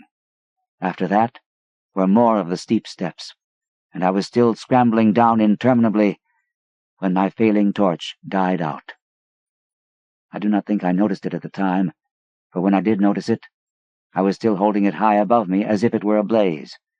I was quite unbalanced with that instinct for the strange and the unknown, which has made me a wanderer upon earth and a haunter of far, ancient, and forbidding places. In the darkness, there flashed before my mind fragments of my cherished treasury of demoniac lore, sentences from Alhazred, the mad Arab, paragraphs from the apocryphal nightmares of Damascius, and infamous lines from the delirious Images du Monde of Gautier de Metz. I repeated queer extracts, and muttered of Afrasiab and the demons that floated with him down the Oxus, later chanting over and over again a phrase from one of Lord Dunsany's tales, the unreverberate blackness of the abyss. Once, when the descent grew amazingly steep, I recited something in sing-song from Thomas Moore, until I feared to recite more. A reservoir of darkness, black as witches' cauldrons are, when filled with moon drugs in the eclipse distilled. Leaning to look if foot might pass down through that chasm, I saw beneath, as far as vision could explore, the jetty sides as smooth as glass, looking as if just varnished o'er with that dark pitch the sea of death throws out upon its slimy shore. Time had quite ceased to exist when my feet again felt a level floor, and I found myself in a place slightly higher than the rooms in the two smaller temples, now so incalculably far above my head. I could not quite stand, but could kneel upright, and in the dark I shuffled and crept hither and thither at random. I soon knew that I was in a narrow passage, whose walls were lined with cases of wood, having glass fronts. As in that Paleozoic and abysmal place, I felt of such things as polished wood and glass. I shuddered at the possible implications. The cases were apparently ranged along each side of the passage at regular intervals, and were oblong and horizontal, hideously like coffins in shape and size. When I tried to move 2 or 3 for further examination, I found they were firmly fastened. I saw that the passage was a long one, so floundered ahead rapidly in a creeping run that would have seemed horrible had any eye watched me in the blackness, crossing from side to side occasionally to feel of my surroundings and be sure the walls and rows of cases still stretched on. Man is so used to thinking visually that I almost forgot the darkness and pictured the endless corridor of wood and glass in its low-studded monotony as though I saw it. And then, in a moment of indescribable emotion, I did see it. Just when my fancy merged into real sight, I cannot tell, but there came a gradual glow ahead, and all at once I knew that I saw the dim outlines of the corridor and the cases, revealed by some unknown subterranean phosphorescence. For a little while, all was exactly as I had imagined it, since the glow was very faint. But as I mechanically kept on stumbling ahead into the stronger light, I realized that my fancy had been but feeble. This hall was no relic of crudity like the temples in the city above, but a monument of the most magnificent and exotic art. Rich, vivid, and daringly fantastic designs and pictures formed a continuous scheme of mural painting whose lines and colors were beyond description. The cases were of a strange golden wood, with fronts of exquisite glass, and contained the mummified forms of creatures outreaching in grotesqueness the most chaotic dreams of man. To convey any idea of these monstrosities is impossible. They were of the reptile kind, with body lines suggesting sometimes the crocodile, sometimes the seal, but more often nothing of which either the naturalist or the paleontologist ever heard. In size, they approximated a small man, and their forelegs bore delicate and evidently flexible feet, curiously like human hands and fingers.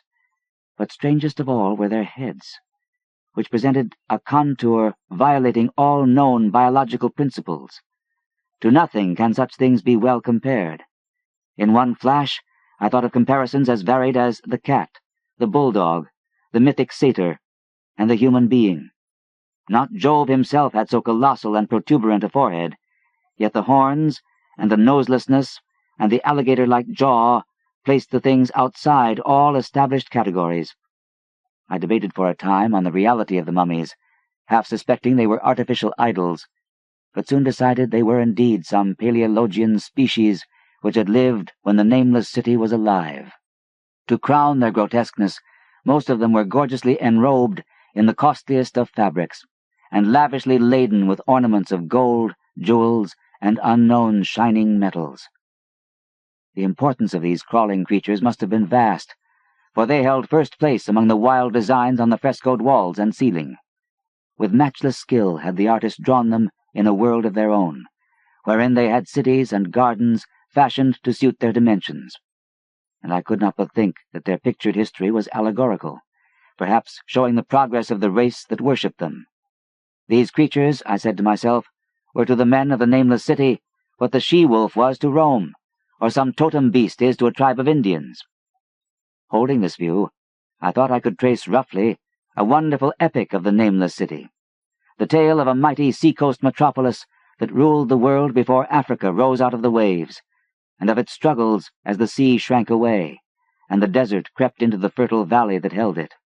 I saw its wars and triumphs, its troubles and defeats, and afterward its terrible fight against the desert, when thousands of its people, here represented in allegory by the grotesque reptiles, were driven to chisel their way down through the rocks in some marvelous manner to another world whereof their prophets had told them. It was all vividly weird and realistic, and its connection with the awesome descent I had made was unmistakable. I even recognized the passages.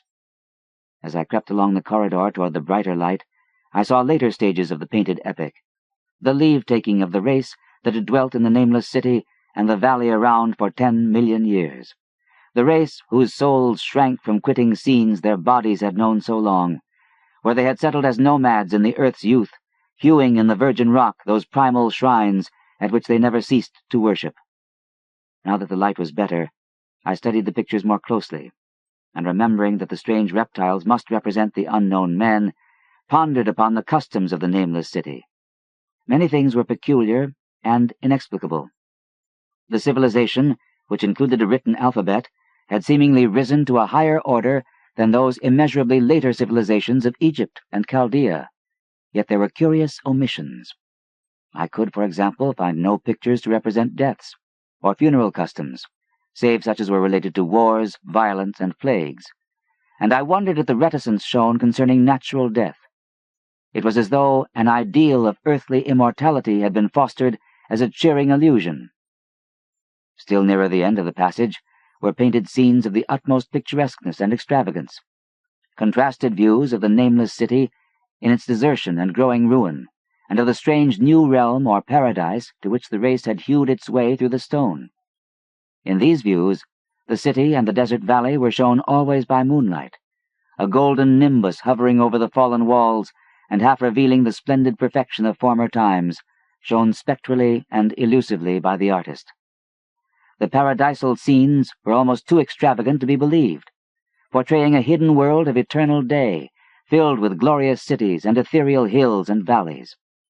At the very last, I thought I saw signs of an artistic anticlimax.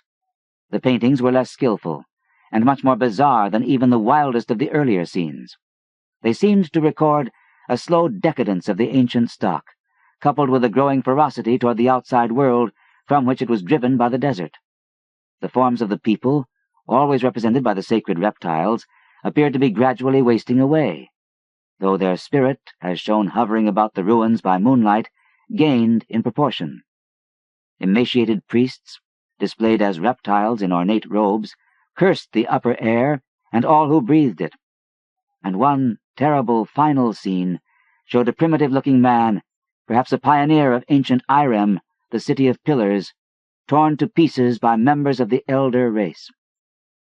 I remembered how the Arabs fear the Nameless City, and was glad that beyond this place the grey walls and ceiling were bare. As I viewed the pageant of mural history, I had approached very closely the end of the low-ceilinged hall, and was aware of a great gate, through which came all of the illuminating phosphorescence. Creeping up to it, I cried aloud in transcendent amazement at what lay beyond. For instead of other and brighter chambers, there was only an illimitable void of uniform radiance, such as one might fancy when gazing down from the peak of Mount Everest upon a sea of sunlit mist. Behind me was a passage so cramped that I could not stand upright in it. Before me was an infinity of subterranean effulgence. Reaching down from the passage into the abyss was the head of a steep flight of steps, small, numerous steps like those of the black passages I had traversed. But after a few feet, the glowing vapors concealed everything. Swung back open against the left-hand wall of the passage was a massive door of brass, incredibly thick and decorated with fantastic bas-reliefs, which could, if closed, shut the whole inner world of light away from the vaults and passages of rock. I looked at the steps, and for the nonce dared not try them. I touched the open brass door, and could not move it. Then I sank prone to the stone floor, my mind aflame with prodigious reflections which not even a death-like exhaustion could banish. As I lay still with closed eyes, free to ponder, many things I had lightly noted in the frescoes came back to me with new and terrible significance.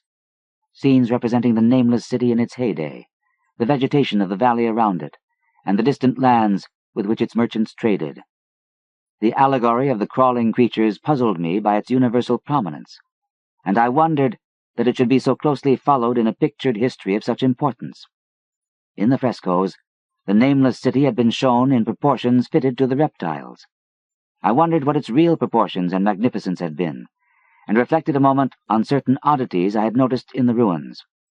I thought curiously of the lowness of the primal temples and of the underground corridor, which were doubtless hewn thus out of deference to the reptile deities there honored, though it perforce reduced the worshippers to crawling.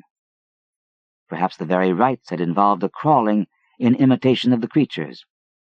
No religious theory, however, could easily explain why the level passage in that awesome descent should be as low as the temples, or lower, since one could not even kneel in it. As I thought of the crawling creatures, whose hideous, mummified forms were so close to me, I felt a new throb of fear. Mental associations are curious, and I shrank from the idea that, except for the poor primitive man torn to pieces in the last painting, mine was the only human form amidst the many relics and symbols of primordial life. But as always in my strange and roving existence, wonder soon drove out fear, for the luminous abyss and what it might contain presented a problem worthy of the greatest explorer. That a weird world of mystery lay far down that flight of peculiarly small steps I could not doubt, and I hoped to find there those human memorials which the painted corridor had failed to give. The frescoes had pictured unbelievable cities, hills, and valleys in this lower realm, and my fancy dwelt on the rich and colossal ruins that awaited me. My fears, indeed, concerned the past rather than the future. Not even the physical horror of my position in that cramped corridor of dead reptiles and antediluvian frescoes, miles below the world I knew, and faced by another world of eerie light and mist, could match the lethal dread I felt at the abysmal antiquity of the scene and its soul. An ancientness so vast that measurement is feeble seemed to leer down from the primal stones and rock-hewn temples in that nameless city, while the very latest of the astounding maps in the frescoes showed oceans and continents that man has forgotten, with only here and there some vaguely familiar outline. Of what could have happened in the geological eons since the paintings ceased, and the death-hating race resentfully succumbed to decay, no man might say. Life had once teemed in these caverns, and in the luminous realm beyond. Now I was alone with vivid relics, and I trembled to think of the countless ages through which these relics had kept a silent and deserted vigil. Suddenly, there came another burst of that acute fear which had intermittently seized me ever since I first saw the terrible valley and the nameless city under a cold moon, and despite my exhaustion, I found myself starting frantically to a sitting posture and gazing back along the black corridor toward the tunnels that rose to the outer world. My sensations were much like those which had made me shun the nameless city at night, and were as inexplicable as they were poignant. In another moment, however, I received a still greater shock in the form of a definite sound, the first which had broken the utter silence of these tomb-like depths. It was a deep, low moaning, as of a distant throng of condemned spirits, and came from the direction in which I was staring. Its volume rapidly grew, till soon it reverberated frightfully through the low passage, and at the same time I became conscious of an increasing draught of cold air, likewise flowing from the tunnels and the city above. The touch of this air seemed to restore my balance, for I instantly recalled the sudden gusts which had risen around the mouth of the abyss each sunset and sunrise, one of which had indeed served to reveal the hidden tunnels to me. I looked at my watch, and saw that sunrise was near, so braced myself to resist the gale which was sweeping down to its cavern home as it had swept forth at evening. My fear again waned low, since a natural phenomenon tends to dispel broodings over the unknown. More and more madly poured the shrieking, moaning night wind into that gulf of the inner earth. I dropped prone again, and clutched vainly at the floor for fear of being swept bodily through the open gate into the phosphorescent abyss. Such fury I had not expected, and as I grew aware of an actual slipping of my form toward the abyss, I was beset by 1,000 new terrors of apprehension and imagination. The malignancy of the blast awakened incredible fancies. Once more I compared myself shudderingly to the only other human image in that frightful corridor, the man who was torn to pieces by the nameless race, for in the fiendish clawing of the swirling currents there seemed to abide a vindictive rage all the stronger because it was largely impotent. I think I screamed frantically near the last. I was almost mad, but if I did so, my cries were lost in the hell-born babel of the howling wind-wraiths. I tried to crawl against the murderous invisible torrent, but I could not even hold my own as I was pushed slowly and inexorably toward the unknown world. Finally, reason must have wholly snapped, for I fell to babbling over and over that unexplainable couplet of the mad Arab Alhazred, who dreamed of the Nameless City. That is not dead which can eternal lie, and with strange eons even death may die. Only the grim, brooding desert gods know what really took place, what indescribable struggles and scrambles in the dark I endured, or what Abaddon guided me back to life, for I must always remember and shiver in the night wind till oblivion or worse claims me. Monstrous, unnatural, colossal was the thing, too far beyond all the ideas of man to be believed, except in the silent, damnable small hours when one cannot sleep. I have said that the fury of the rushing blast was infernal, cacodemoniacal, and that its voices were hideous with the pent-up viciousness of desolate eternities. Presently those voices, while still chaotic before me, seemed to my beating brain to take articulate form behind me, and down there, in the grave of unnumbered eon-dead antiquities, leagues below the dawn-lit world of men, I heard the ghastly cursing and snarling of strange-tongued fiends. Turning, I saw outlined against the luminous ether of the abyss what could not be seen against the dusk of the corridor, a nightmare horde of rushing devils, hate distorted, grotesquely panoplied, half-transparent, devils of a race no man might mistake, the crawling reptiles of the Nameless City. And as the wind died away, I was plunged into the ghoul-peopled blackness of earth's bowels, for behind the last of the creatures, the great brazen door clanged shut with a deafening peal of metallic music, whose reverberations swelled out to the distant world to hail the rising sun, as Memnon hails it from the banks of the Nile. The Quest of Iranon.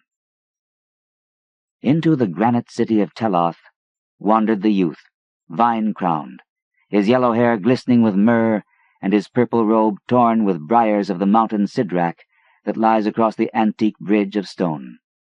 The men of Teloth are dark and stern, and dwell in square houses, and with frowns they asked the stranger whence he had come, and what were his name and fortune.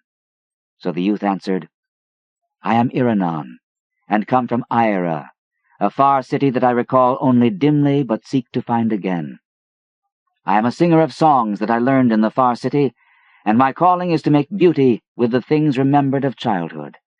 My wealth is in little memories and dreams, and in hopes that I sing in gardens when the moon is tender and the west wind stirs the lotus buds.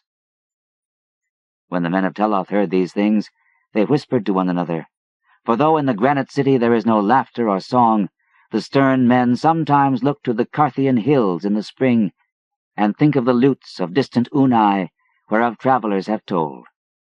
And thinking thus, they bade the stranger stay, and sing in the square before the tower of Mlin, though they liked not the colour of his tattered robe, nor the myrrh in his hair, nor his chaplet of vine leaves, nor the youth in his golden voice. At evening, Iranon sang, and while he sang, an old man prayed, and a blind man said he saw a nimbus over the singer's head. But most of the men of Teloth yawned, and some laughed, and some went away to sleep, for Iranon told nothing useful, singing only his memories, his dreams, and his hopes. I remember the twilight, the moon, and soft songs, and the window where I was rocked to sleep. And through the window was the street where the golden lights came, and where the shadows danced on houses of marble. I remember the square of moonlight on the floor, that was not like any other light, and the visions that danced in the moonbeams when my mother sang to me.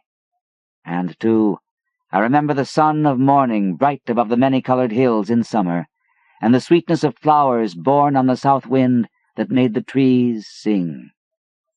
O Ira, city of marble and beryl, how many are thy beauties! How loved I the warm and fragrant groves across the hyaline Nithra, and the falls of the tiny Kra that flowed through the verdant valley. In those groves and in that vale the children wove wreaths for one another, and at dusk I dreamed strange dreams under the yath trees on the mountain, as I saw below me the lights of the city, and the curving Nithra reflecting a ribbon of stars. And in the city were palaces of veined and tinted marble, with golden domes and painted walls, and green gardens with cerulean pools and crystal fountains. Often I played in the gardens, and waded in the pools, and lay and dreamed among the pale flowers under the trees. And sometimes at sunset I would climb the long hilly street to the citadel and the open place, and look down upon Ira, the magic city of marble and beryl, splendid in a robe of golden flame. Long have I missed thee, Ira, for I was but young when we went into exile. But my father was thy king, and I shall come again to thee, for it is so decreed of fate. All through 7 lands have I sought thee, and some day shall I reign over thy groves and gardens, thy streets and palaces, and sing to men who shall know whereof I sing, and laugh not nor turn away. For I am Iranon, who was a prince in Ira. That night the men of Teloth lodged the stranger in a stable, and in the morning an archon came to him, and told him to go to the shop of Athok, the cobbler, and be apprenticed to him. "But I am Iranon, a singer of songs," he said, "and have no heart for the cobbler's trade." "All in Teloth must toil," replied the archon, "for that is the law." Then said Iranon, "Wherefore do ye toil? Is it not that ye may live and be happy?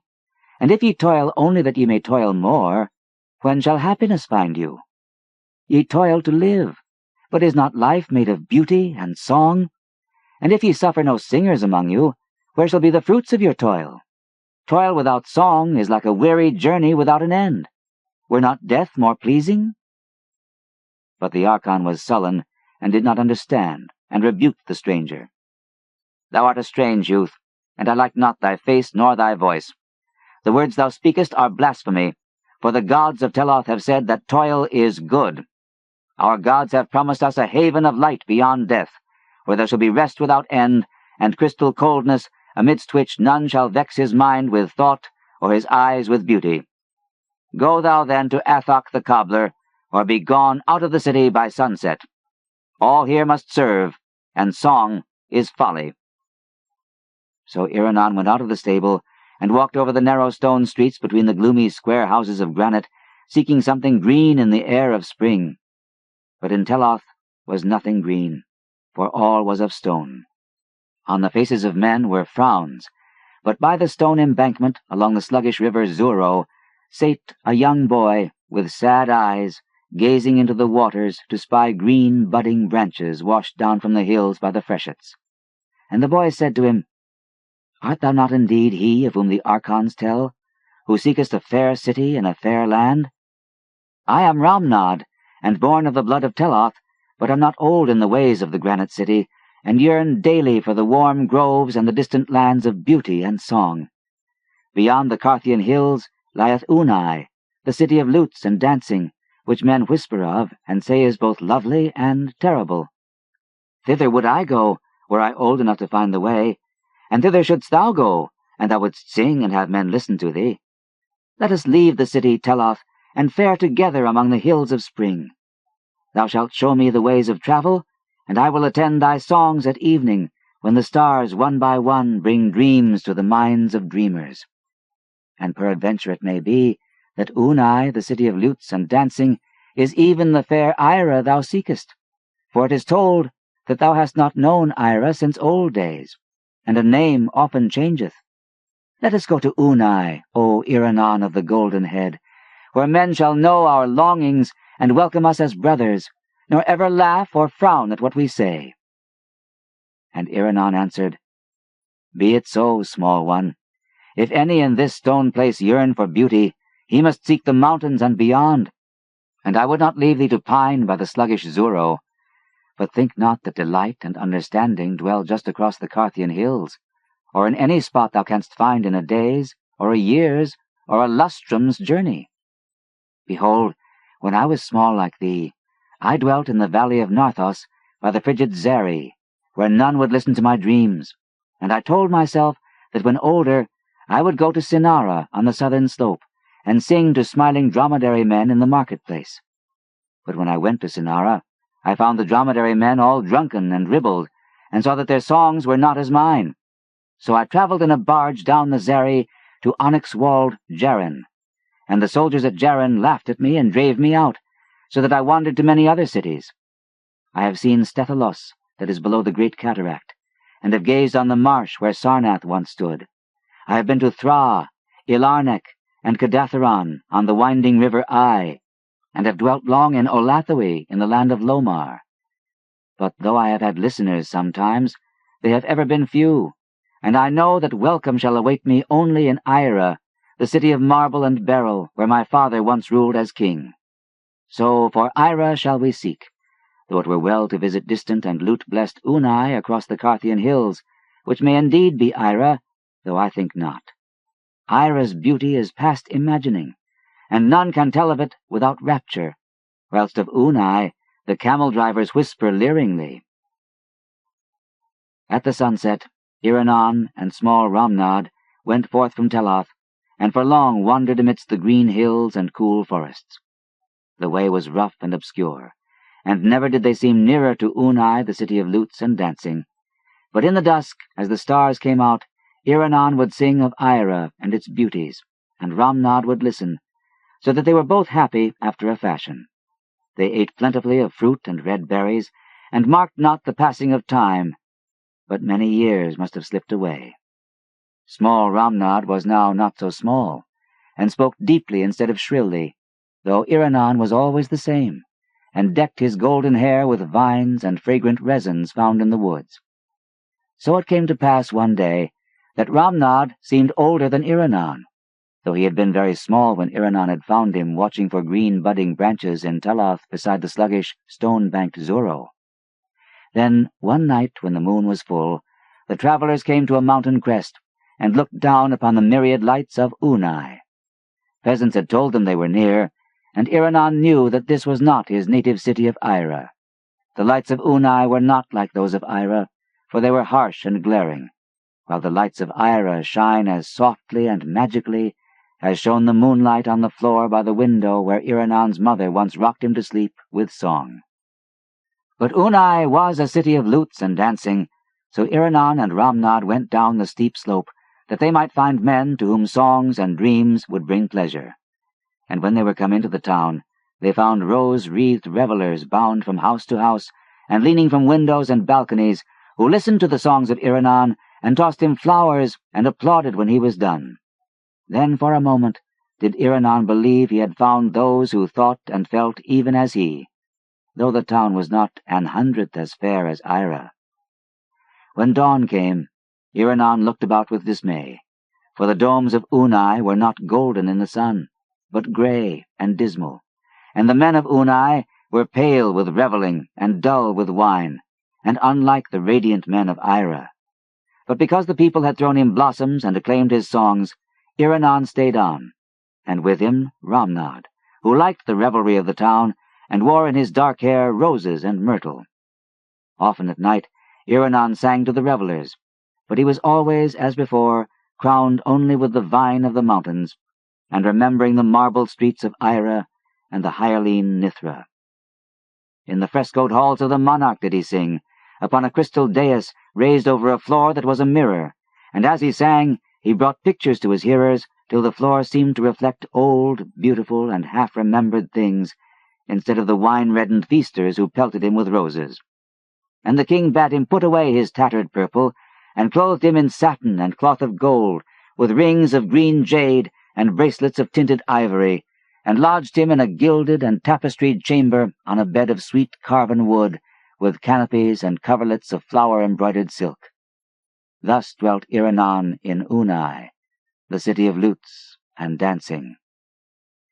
It is not known how long Iranon tarried in Unai, but one day the king brought to the palace some wild whirling dancers from the Lyranian desert, and dusky flute players from Drinnen in the east, and after that the revellers threw their roses not so much at Iranon as at the dancers and the flute players.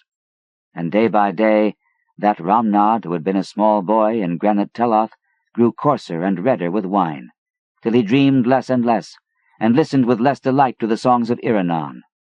But though Iranon was sad, he ceased not to sing, and at evening told again his dreams of Ira, the city of marble and beryl.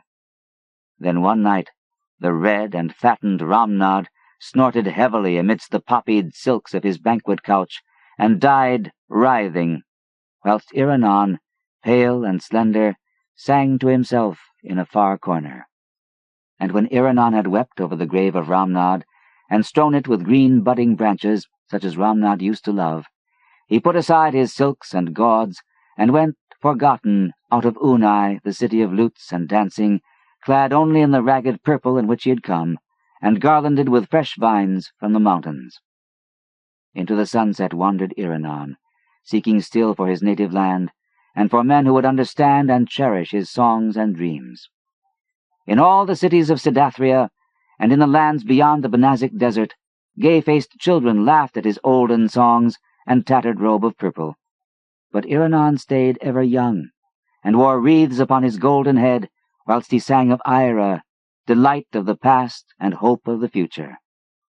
So came he one night to the squalid cot of an antique shepherd, bent and dirty, who kept lean flocks on a stony slope above a quicksand marsh.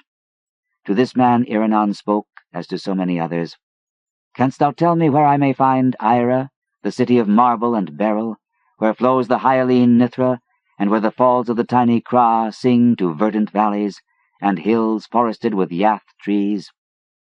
And the shepherd, hearing, looked long and strangely at Iranon, as if recalling something very far away in time, and noted each line of the stranger's face, and his golden hair, and his crown of vine leaves. But he was old, and shook his head as he replied, "O stranger, I have indeed heard the name of Ira, and the other names thou hast spoken, but they come to me from afar down the waste of long years. I heard them in my youth from the lips of a playmate, a beggar's boy given to strange dreams, who would weave long tales about the moon and the flowers and the west wind. We used to laugh at him, for we knew him from his birth, though he thought himself a king's son. He was comely, even as thou, but full of folly and strangeness, and he ran away, when small, to find those who would listen gladly to his songs and dreams. How often hath he sung to me of lands that never were, and things that never can be. Of Ira did he speak much, of Ira and the river Nithra, and the falls of the tiny Kra. There would he ever say he once dwelt as a prince, though here we knew him from his birth. Nor was there ever a marble city of Ira, nor those who could delight in strange songs, save in the dreams of mine old playmate, Iranon, who is gone." And in the twilight, as the stars came out one by one, and the moon cast on the marsh a radiance like that which a child sees quivering on the floor as he is rocked to sleep at evening, there walked into the lethal quicksands a very old man in tattered purple, crowned with withered vine leaves, and gazing ahead as if upon the golden domes of a fair city where dreams are understood. That night, something of youth and beauty died in the elder world. The Moon-Bog. Somewhere, to what remote and fearsome region I know not, Dennis Barry has gone. I was with him the last night he lived among men, and heard his screams when the thing came to him. But all the peasants and police in County Meath could never find him, or the others, though they searched long and far. And now I shudder when I hear the frogs piping in swamps, or see the moon in lonely places. I had known Dennis Barry well in America, where he had grown rich, and had congratulated him when he bought back the old castle by the bog at sleepy Kildare. It was from Kildare that his father had come, and it was there that he wished to enjoy his wealth among ancestral scenes. Men of his blood had once ruled over Kildare, and built and dwelt in the castle, but those days were very remote, so that for generations the castle had been empty and decaying.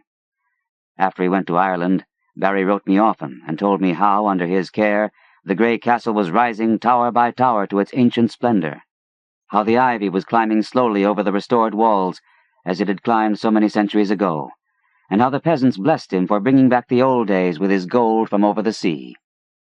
But in time there came troubles, and the peasants ceased to bless him, and fled away instead as from a doom. And then he sent a letter and asked me to visit him, for he was lonely in the castle with no one to speak to save the new servants and labourers he had brought from the north. The bog was the cause of all these troubles, as Barry told me the night I came to the castle. I had reached Kildare in the summer sunset, as the gold of the sky lighted the green of the hills and groves and the blue of the bog, where on a far islet a strange olden ruin glistened spectrally. That sunset was very beautiful, but the peasants at Ballylough had warned me against it, and said that Kildare had become accursed, so that I almost shuddered to see the high turrets of the castle gilded with fire. Barry's motor had met me at the Ballylough station, for Kildare is off the railway. The villagers had shunned the car and the driver from the north, but had whispered to me with pale faces when they saw I was going to Kildare. And that night, after our reunion, Barry told me why. The peasants had gone from Kildare because Dennis Barry was to drain the great bog. For all his love of Ireland, America had not left him untouched, and he hated the beautiful wasted space where peat might be cut and land opened up. The legends and superstitions of Kildare did not move him, and he laughed when the peasants first refused to help, and then cursed him and went away to Ballylough with their few belongings as they saw his determination. In their place, he sent for labourers from the north, and when the servants left, he replaced them likewise. But it was lonely among strangers, so Barry had asked me to come. When I heard the fears which had driven the people from Kildare, I laughed as loudly as my friend had laughed, for these fears were of the vaguest, wildest, and most absurd character. They had to do with some preposterous legend of the bog, and of a grim guardian spirit that dwelt in the strange olden ruin on the far islet I had seen in the sunset. There were tales of dancing lights in the dark of the moon, and of chill winds when the night was warm, of wraiths in white hovering over the waters, and of an imagined city of stone deep down below the swampy surface. But foremost among the weird fancies, and alone in its absolute unanimity, was that of the curse awaiting him who should dare to touch or drain the vast, reddish morass. There were secrets, said the peasants, which must not be uncovered, secrets that had lain hidden since the plague came to the children of Partholan in the fabulous years beyond history. In the Book of Invaders, it is told that these sons of the Greeks were all buried at Talacht, but old men in Kildare said that one city was overlooked save by its patron moon goddess, so that only the wooded hills buried it when the men of Nemed swept down from Scythia in their 30 ships. Such were the idle tales which had made the villagers leave Kildare, and when I heard them, I did not wonder that Dennis Barry had refused to listen. He had, however, a great interest in antiquities, and proposed to explore the bog thoroughly when it was drained. The white ruins on the islet he had often visited, but though their age was plainly great, and their contour very little like that of most ruins in Ireland, they were too dilapidated to tell the days of their glory. Now the work of drainage was ready to begin, and the laborers from the north were soon to strip the forbidden bog of its green moss and red heather, and kill the tiny shell-paved streamlets and quiet blue pools fringed with rushes. After Barry had told me these things, I was very drowsy, for the travels of the day had been wearying, and my host had talked late into the night. A manservant showed me to my room, which was in a remote tower overlooking the village, and the plain at the edge of the bog, and the bog itself, so that I could see from my windows in the moonlight the silent roofs from which the peasants had fled, and which now sheltered the laborers from the north, and, too, the parish church with its antique spire, and far out across the brooding bog, the remote olden ruin on the islet gleaming white and spectral. Just as I dropped to sleep, I fancied I heard faint sounds from the distance, sounds that were wild and half musical, and stirred me with a weird excitement which colored my dreams. But when I awaked next morning, I felt it had all been a dream, for the visions I had seen were more wonderful than any sound of wild pipes in the night. Influenced by the legends that Barry had related, my mind had, in slumber, hovered around a stately city in a green valley, where marble streets and statues, villas and temples, carvings and inscriptions, all spoke in certain tones the glory that was Greece. When I told this dream to Barry, we both laughed, but I laughed the louder because he was perplexed about his laborers from the north. For the 6th time, they had all overslept, waking very slowly and dazedly, and acting as if they had not rested, although they were known to have gone early to bed the night before. That morning and afternoon, I wandered alone through the sun-gilded village, and talked now and then with idle laborers, for Barry was busy with the final plans for beginning his work of drainage. The laborers were not as happy as they might have been, for most of them seemed uneasy over some dream which they had had, yet which they tried in vain to remember. I told them of my dream, but they were not interested till I spoke of the weird sounds I thought I had heard. Then they looked oddly at me, and said that they seemed to remember weird sounds too. In the evening, Barry dined with me, and announced that he would begin the drainage in 2 days. I was glad, for although I disliked to see the moss and the heather and the little streams and lakes depart, I had a growing wish to discern the ancient secrets the deep-matted peat might hide. And that night, my dreams of piping flutes and marble peristyles came to a sudden and disquieting end. For upon the city in the valley I saw a pestilence descend, and then a frightful avalanche of wooded slopes that covered the dead bodies in the streets and left unburied only the temple of Artemis on the high peak, where the aged moon-priestess Cleis lay cold and silent with a crown of ivory on her silver head. I have said that I awaked suddenly and in alarm. For some time I could not tell whether I was waking or sleeping, for the sound of flutes still rang shrilly in my ears. But when I saw on the floor the icy moonbeams and the outlines of a latticed Gothic window, I decided I must be awake and in the castle at Kildare. Then I heard a clock from some remote landing below strike the hour of 2, and knew I was awake. Yet still there came that monotonous piping from afar, wild, weird airs that made me think of some dance of fauns on distant Menelaus. It would not let me sleep, and in impatience I sprang up and paced the floor. Only by chance did I go to the north window and look out upon the silent village and the plain at the edge of the bog. I had no wish to gaze abroad, for I wanted to sleep, but the flutes tormented me, and I had to do or see something. How could I have suspected the thing I was to behold? There in the moonlight that flooded the spacious plain was a spectacle which no mortal, having seen it, could ever forget.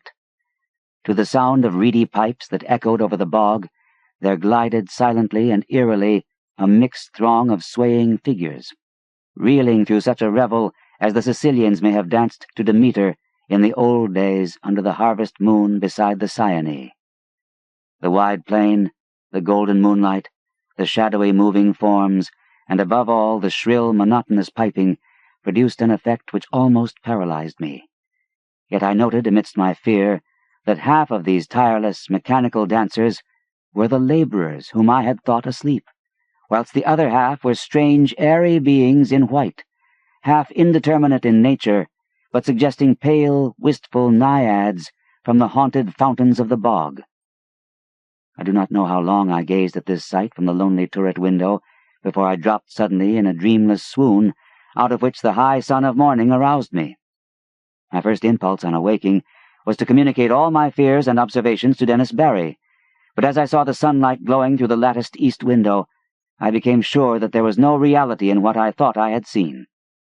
I am given to strange phantasms, yet am never weak enough to believe in them, so, on this occasion, contented myself with questioning the laborers, who slept very late and recalled nothing of the previous night, save misty dreams of shrill sounds.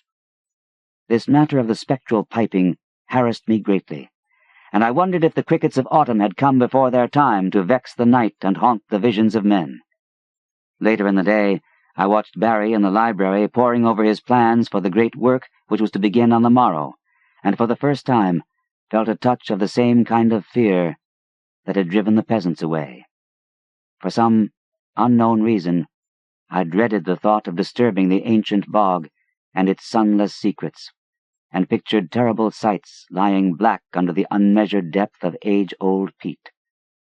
That these secrets should be brought to light seemed injudicious, and I began to wish for an excuse to leave the castle and the village. I went so far as to talk casually to Barry on the subject, but did not dare continue after he gave his resounding laugh. So I was silent when the sun set fulgently over the far hills, and Kildare blazed all red and gold in a flame that seemed a portent. Whether the events of that night were of reality or illusion, I shall never ascertain. Certainly they transcend anything we dream of in nature and the universe. Yet in no normal fashion can I explain those disappearances which were known to all men after it was over. I retired early and full of dread, and for a long time could not sleep in the uncanny silence of the tower. It was very dark, for although the sky was clear, the moon was now well in the wane, and would not rise till the small hours. I thought, as I lay there, of Dennis Barry, and of what would befall that bog when the day came, and found myself almost frantic with an impulse to rush out into the night, take Barry's car, and drive madly to Ballylough, out of the menaced lands. But before my fears could crystallize into action, I had fallen asleep, and gazed in dreams upon the city in the valley, cold and dead under a shroud of hideous shadow. Probably it was the shrill piping that awaked me, yet that piping was not what I noticed first when I opened my eyes. I was lying with my back to the east window, overlooking the bog, where the waning moon would rise, and therefore expected to see light cast on the opposite wall before me. But I had not looked for such a sight as now appeared. Light indeed glowed on the panels ahead, but it was not any light that the moon gives. Terrible and piercing was the shaft of ruddy refulgence that streamed through the Gothic window, and the whole chamber was brilliant with a splendor intense and unearthly. My immediate actions were peculiar for such a situation, but it is only in tales that a man does the dramatic and foreseen thing. Instead of looking out across the bog toward the source of the new light, I kept my eyes from the window in panic fear, and clumsily drew on my clothing with some dazed idea of escape. I remember seizing my revolver and hat, but before it was over, I had lost them both without firing the one or donning the other. After a time, the fascination of the red radiance overcame my fright, and I crept to the east window and looked out, whilst the maddening, incessant piping whined and reverberated through the castle and over all the village. Over the bog was a deluge of flaring light, scarlet and sinister, and pouring from the strange olden ruin on the far islet. The aspect of that ruin I cannot describe. I must have been mad, for it seemed to rise majestic and undecayed, splendid and column-cinctured, the flame-reflecting marble of its entablature piercing the sky like the apex of a temple on a mountain-top. Flutes shrieked, and drums began to beat, and as I watched in awe and terror, I thought I saw dark, saltant forms silhouetted grotesquely against the vision of marble and effulgence. The effect was titanic, altogether unthinkable, and I might have stared indefinitely had not the sound of the piping seemed to grow stronger at my left. Trembling with a terror oddly mixed with ecstasy, I crossed the circular room to the north window, from which I could see the village and the plain at the edge of the bog. There my eyes dilated again with a wild wonder, as great as if I had not just turned from a scene beyond the pale of nature, for on the ghastly red-litten plain was moving a procession of beings in such a manner as none ever saw before save in nightmares. Half gliding, half floating in the air, the white-clad bog wraiths were slowly retreating toward the still waters and the island ruin in fantastic formations, suggesting some ancient and solemn ceremonial dance. Their waving, translucent arms, guided by the detestable piping of those unseen flutes, beckoned in uncanny rhythm to a throng of lurching laborers who followed dog-like with blind, brainless, floundering steps, as if dragged by a clumsy but resistless demon will. As the naiads neared the bog, without altering their course, a new line of stumbling stragglers zigzagged drunkenly out of the castle from some door far below my window, groped sightlessly across the courtyard and through the intervening bit of village, and joined the floundering column of laborers on the plain. Despite their distance below me, I at once knew they were the servants brought from the north, for I recognized the ugly and unwieldy form of the cook, whose very absurdness had now become unutterably tragic. The flutes piped horribly, and again I heard the beating of the drums from the direction of the island ruin. Then, silently and gracefully, the naiads reached the water and melted one by one into the ancient bog, while the line of followers, never checking their speed, splashed awkwardly after them and vanished amidst a tiny vortex of unwholesome bubbles which I could barely see in the scarlet light.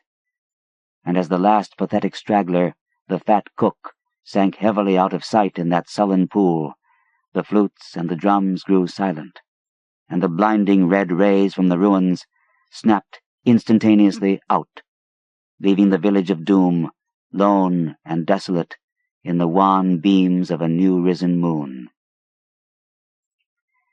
My condition was now one of indescribable chaos.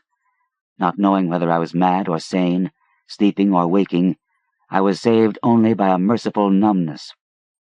I believe I did ridiculous things, such as offering prayers to Artemis, Latona, Demeter, Persephone, and Pluton. All that I recalled of a classic youth came to my lips as the horrors of the situation roused my deepest superstitions.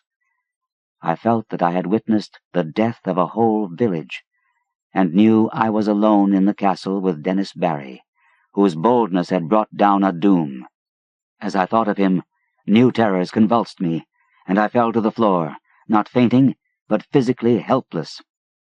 Then I felt the icy blast from the east window where the moon had risen, and began to hear the shrieks in the castle far below me.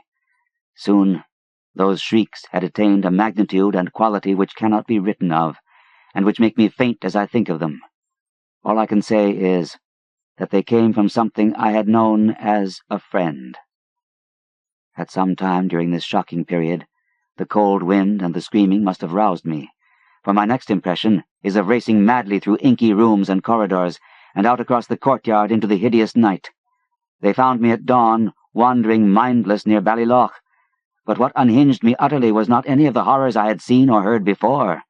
What I muttered about as I came slowly out of the shadows was a pair of fantastic incidents which occurred in my flight.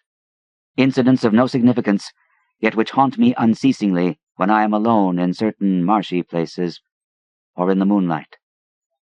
As I fled from that accursed castle along the bog's edge, I heard a new sound, common, yet unlike any I had heard before at Kildare. The stagnant waters, lately quite devoid of animal life, now teemed with a horde of slimy, enormous frogs, which piped shrilly and incessantly, in tones strangely out of keeping with their size. They glistened bloated and green in the moonbeams, and seemed to gaze up at the fount of light.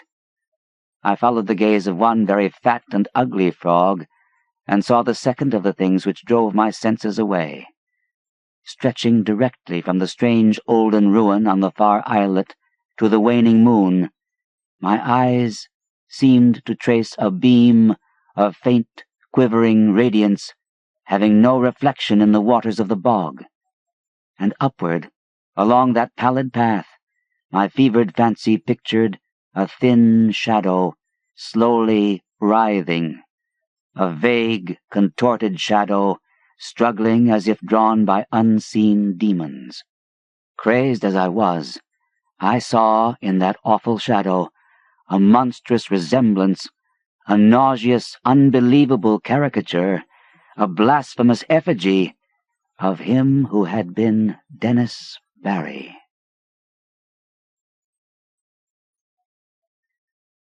The Other Gods. Atop the tallest of earth's peaks dwell the gods of earth, and suffer no man to tell that he hath looked upon them. Lesser peaks they once inhabited, but ever the men from the plains would scale the slopes of rock and snow, driving the gods to higher and higher mountains, till now only the last remains. When they left their older peaks, they took with them all signs of themselves, save once, it is said, when they left a carven image on the face of the mountain which they called Ngranic. But now they have betaken themselves to unknown Cadath, in the cold waste where no man treads, and are grown stern, having no higher peak whereto to flee at the coming of men. They are grown stern, and where once they suffered men to displace them, they now forbid men to come, or coming, to depart. It is well for men that they know not of Cadath in the cold waste, else they would seek injudiciously to scale it. Sometimes, when earth's gods are homesick, they visit in the still night the peaks where once they dwelt, and weep softly as they try to play in the olden way on remembered slopes. Men have felt the tears of the gods on white-capped Thurai, though they have thought it rain, and have heard the sighs of the gods in the plaintive dawn winds of Lyrion. In cloud ships the gods are wont to travel, and wise cotters have legends that keep them from certain high peaks at night, when it is cloudy, for the gods are not lenient as of old. In Ulthar, which lies beyond the river Sky, once dwelt an old man avid to behold the gods of earth, a man deeply learned in the 7 cryptical books of Hassan, and familiar with the pnakotic manuscripts of distant and frozen Lomar. His name was Barzai the Wise, and the villagers tell of how he went up a mountain on the night of the strange eclipse. Barzai knew so much of the gods that he could tell of their comings and goings, and guessed so many of their secrets that he was deemed half a god himself. It was he who wisely advised the burgesses of Ulthar when they passed their remarkable law against the slaying of cats, and who first told the young priest Atal where it is that black cats go at midnight on St. John's Eve. Barzai was learned in the lore of earth's gods, and had gained a desire to look upon their faces. He believed that his great secret knowledge of gods could shield him from their wrath, so resolved to go up to the summit of high and rocky Hatheg Kla on a night when he knew the gods would be there. Hatheg Kla is far in the stony desert beyond Hatheg, for which it is named, and rises like a rock statue in a silent temple. Around its peak the mists play always mournfully, for mists are the memories of the gods, and the gods loved Hatheg Kla when they dwelt upon it in the old days. Often the gods of earth visit Hatheg Kla in their ships of cloud, casting pale vapors over the slopes as they dance reminiscently on the summit under a clear moon. The villagers of Hatheg say it is ill to climb Hatheg Kla at any time, and deadly to climb it by night, when pale vapors hide the summit and the moon. But Barzai heeded them not when he came from neighboring Ulthar with the young priest Atal, who was his disciple. Atal was only the son of an innkeeper, and was sometimes afraid, but Barzai's father had been a landgrave who dwelt in an ancient castle, so he had no common superstition in his blood, and only laughed at the fearful cotters. Barzai and Atal went out of Hatheg into the stony desert, despite the prayers of peasants, and talked of earth's gods by their campfires at night. Many days they traveled, and from afar saw lofty Hatheg Kla with his aureole of mournful mist. On the 13th day they reached the mountain's lonely base, and Atal spoke of his fears. But Barzai was old and learned and had no fears, so led the way boldly up the slope that no man had scaled since the time of San Soo, who is written of with fright in the mouldy Pnakotic manuscripts. The way was rocky and made perilous by chasms, cliffs, and falling stones. Later, it grew cold and snowy, and Barzai and Atal often slipped and fell as they hewed and plodded upward with staves and axes. Finally, the air grew thin, and the sky changed color, and the climbers found it hard to breathe. But still they toiled up and up, marveling at the strangeness of the scene and thrilling at the thought of what would happen on the summit when the moon was out and the pale vapors spread around. For 3 days they climbed higher, higher, and higher toward the roof of the world. Then they camped to wait for the clouding of the moon. For 4 nights no clouds came, and the moon shone down cold through the thin, mournful mists around the silent pinnacle. Then, on the 5th night, which was the night of the full moon, Barzai saw some dense clouds far to the north, and stayed up with Atal to watch them draw near. Thick and majestic they sailed, slowly and deliberately onward, ranging themselves round the peak high above the watchers, and hiding the moon and the summit from view. For a long hour the watchers gazed, whilst the vapors swirled, and the screen of clouds grew thicker and more restless. Barzai was wise in the lore of Earth's gods, and listened hard for certain sounds. But Atal felt the chill of the vapors and the awe of the night, and feared much. And when Barzai began to climb higher and beckon eagerly, it was long before Atal would follow. So thick were the vapors that the way was hard, and though Atal followed on at last, he could scarcely see the gray shape of Barzai on the dim slope above in the clouded moonlight. Barzai forged very far ahead, and seemed, despite his age, to climb more easily than Atal, fearing not the steepness that began to grow too great for any save a strong and dauntless man, nor pausing at wide black chasms that Atal scarce could leap. And so they went up wildly over rocks and gulfs, slipping and stumbling, and sometimes awed at the vastness and horrible silence of bleak ice pinnacles and mute granite steeps. Very suddenly, Barzai went out of Atal's sight, scaling a hideous cliff that seemed to bulge outward and block the path for any climber not inspired of Earth's gods. Atal was far below, and planning what he should do when he reached the place, when, curiously, he noticed that the light had grown strong, as if the cloudless peak and moonlit meeting-place of the gods were very near. And as he scrambled on toward the bulging cliff and litten sky, he felt fears more shocking than any he had known before.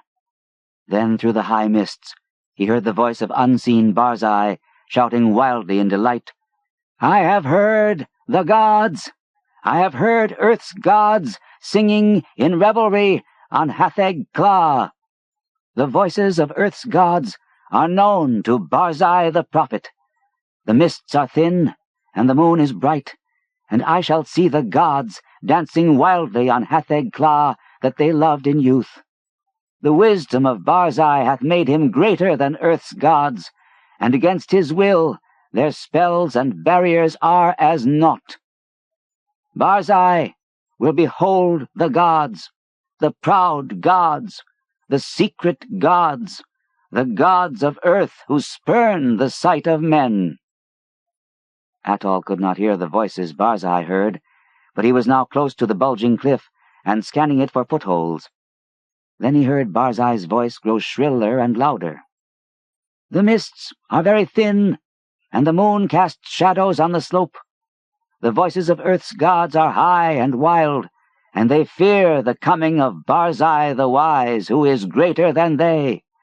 The moon's light flickers as Earth's gods dance against it. I shall see the dancing forms of the gods that leap and howl in the moonlight. The light is dimmer, and the gods are afraid."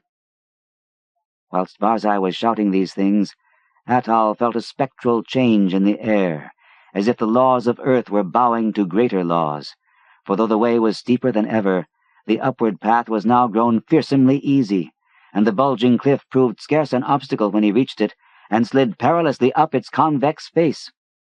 The light of the moon had strangely failed, and as Atal plunged upward through the mists, he heard Barzai the Wise shrieking in the shadows, "The moon is dark, and the gods dance in the night. There is terror in the sky, for upon the moon hath sunk an eclipse foretold in no books of men or of earth's gods. There is unknown magic on Hatheg-Gla, for the screams of the frightened gods have turned to laughter, and the slopes of ice shoot up endlessly into the black heavens, whither I am plunging. High, high, at last, in the dim light, I behold the gods of earth." And now Atal, slipping dizzily up over inconceivable steeps, heard in the dark a loathsome laughing, mixed with such a cry as no man else ever heard, save in the phlegethon of unrelatable nightmares. A cry wherein reverberated the horror and anguish of a haunted lifetime packed into one atrocious moment. "The other gods! The other gods! The gods of the outer hells that guard the feeble gods of earth! Look away! Go back! Do not see! Do not see! The vengeance of the infinite abysses! That cursed, that damnable pit! Merciful gods of earth! I am falling into the sky!" And as Atal shut his eyes and stopped his ears and tried to jump downward against the frightful pull from unknown heights, there resounded on Hatheg-Gla that terrible peal of thunder which awaked the good cotters of the plains and the honest burgesses of Hatheg and Nir and Ulthar, and caused them to behold through the clouds that strange eclipse of the moon that no book ever predicted. And when the moon came out at last, Atal was safe on the lower snows of the mountain, without sight of earth's gods, or of the other gods. Now, it is told in the mouldy Pnakotic manuscripts that San Su found naught but wordless ice and rock when he climbed Hatheg-Gla in the youth of the world.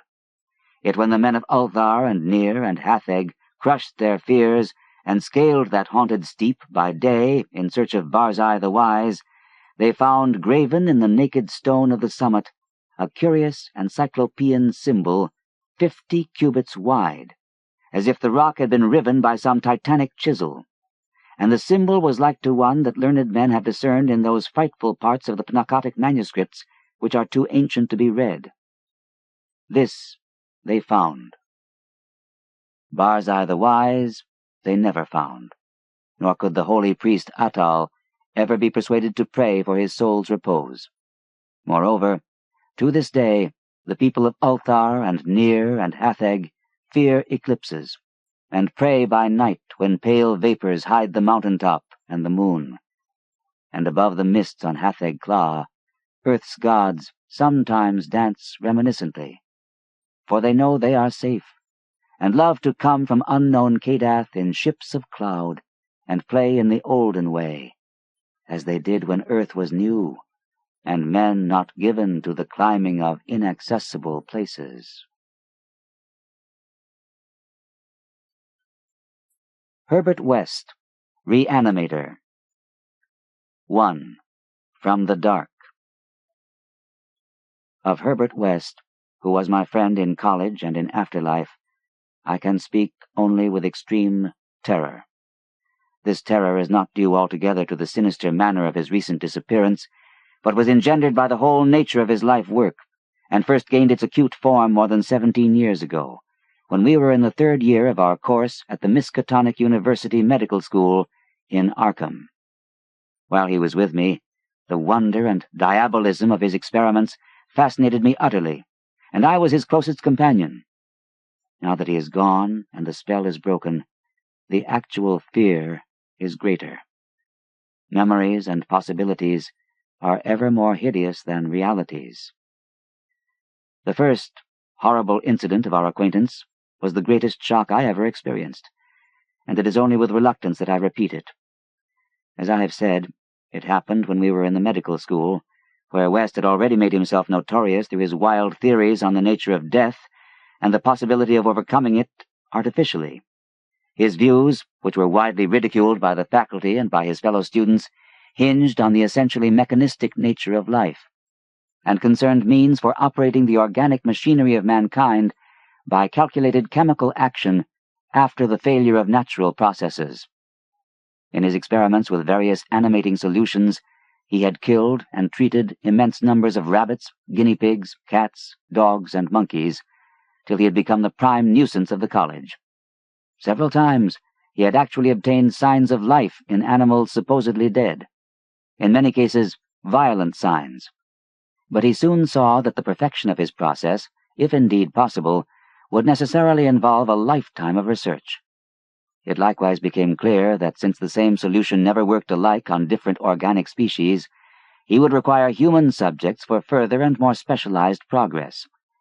It was here that he first came into conflict with the college authorities, and was debarred from future experiments by no less a dignitary than the dean of the medical school himself, the learned and benevolent Dr. Alan Halsey, whose work in behalf of the stricken is recalled by every old resident of Arkham.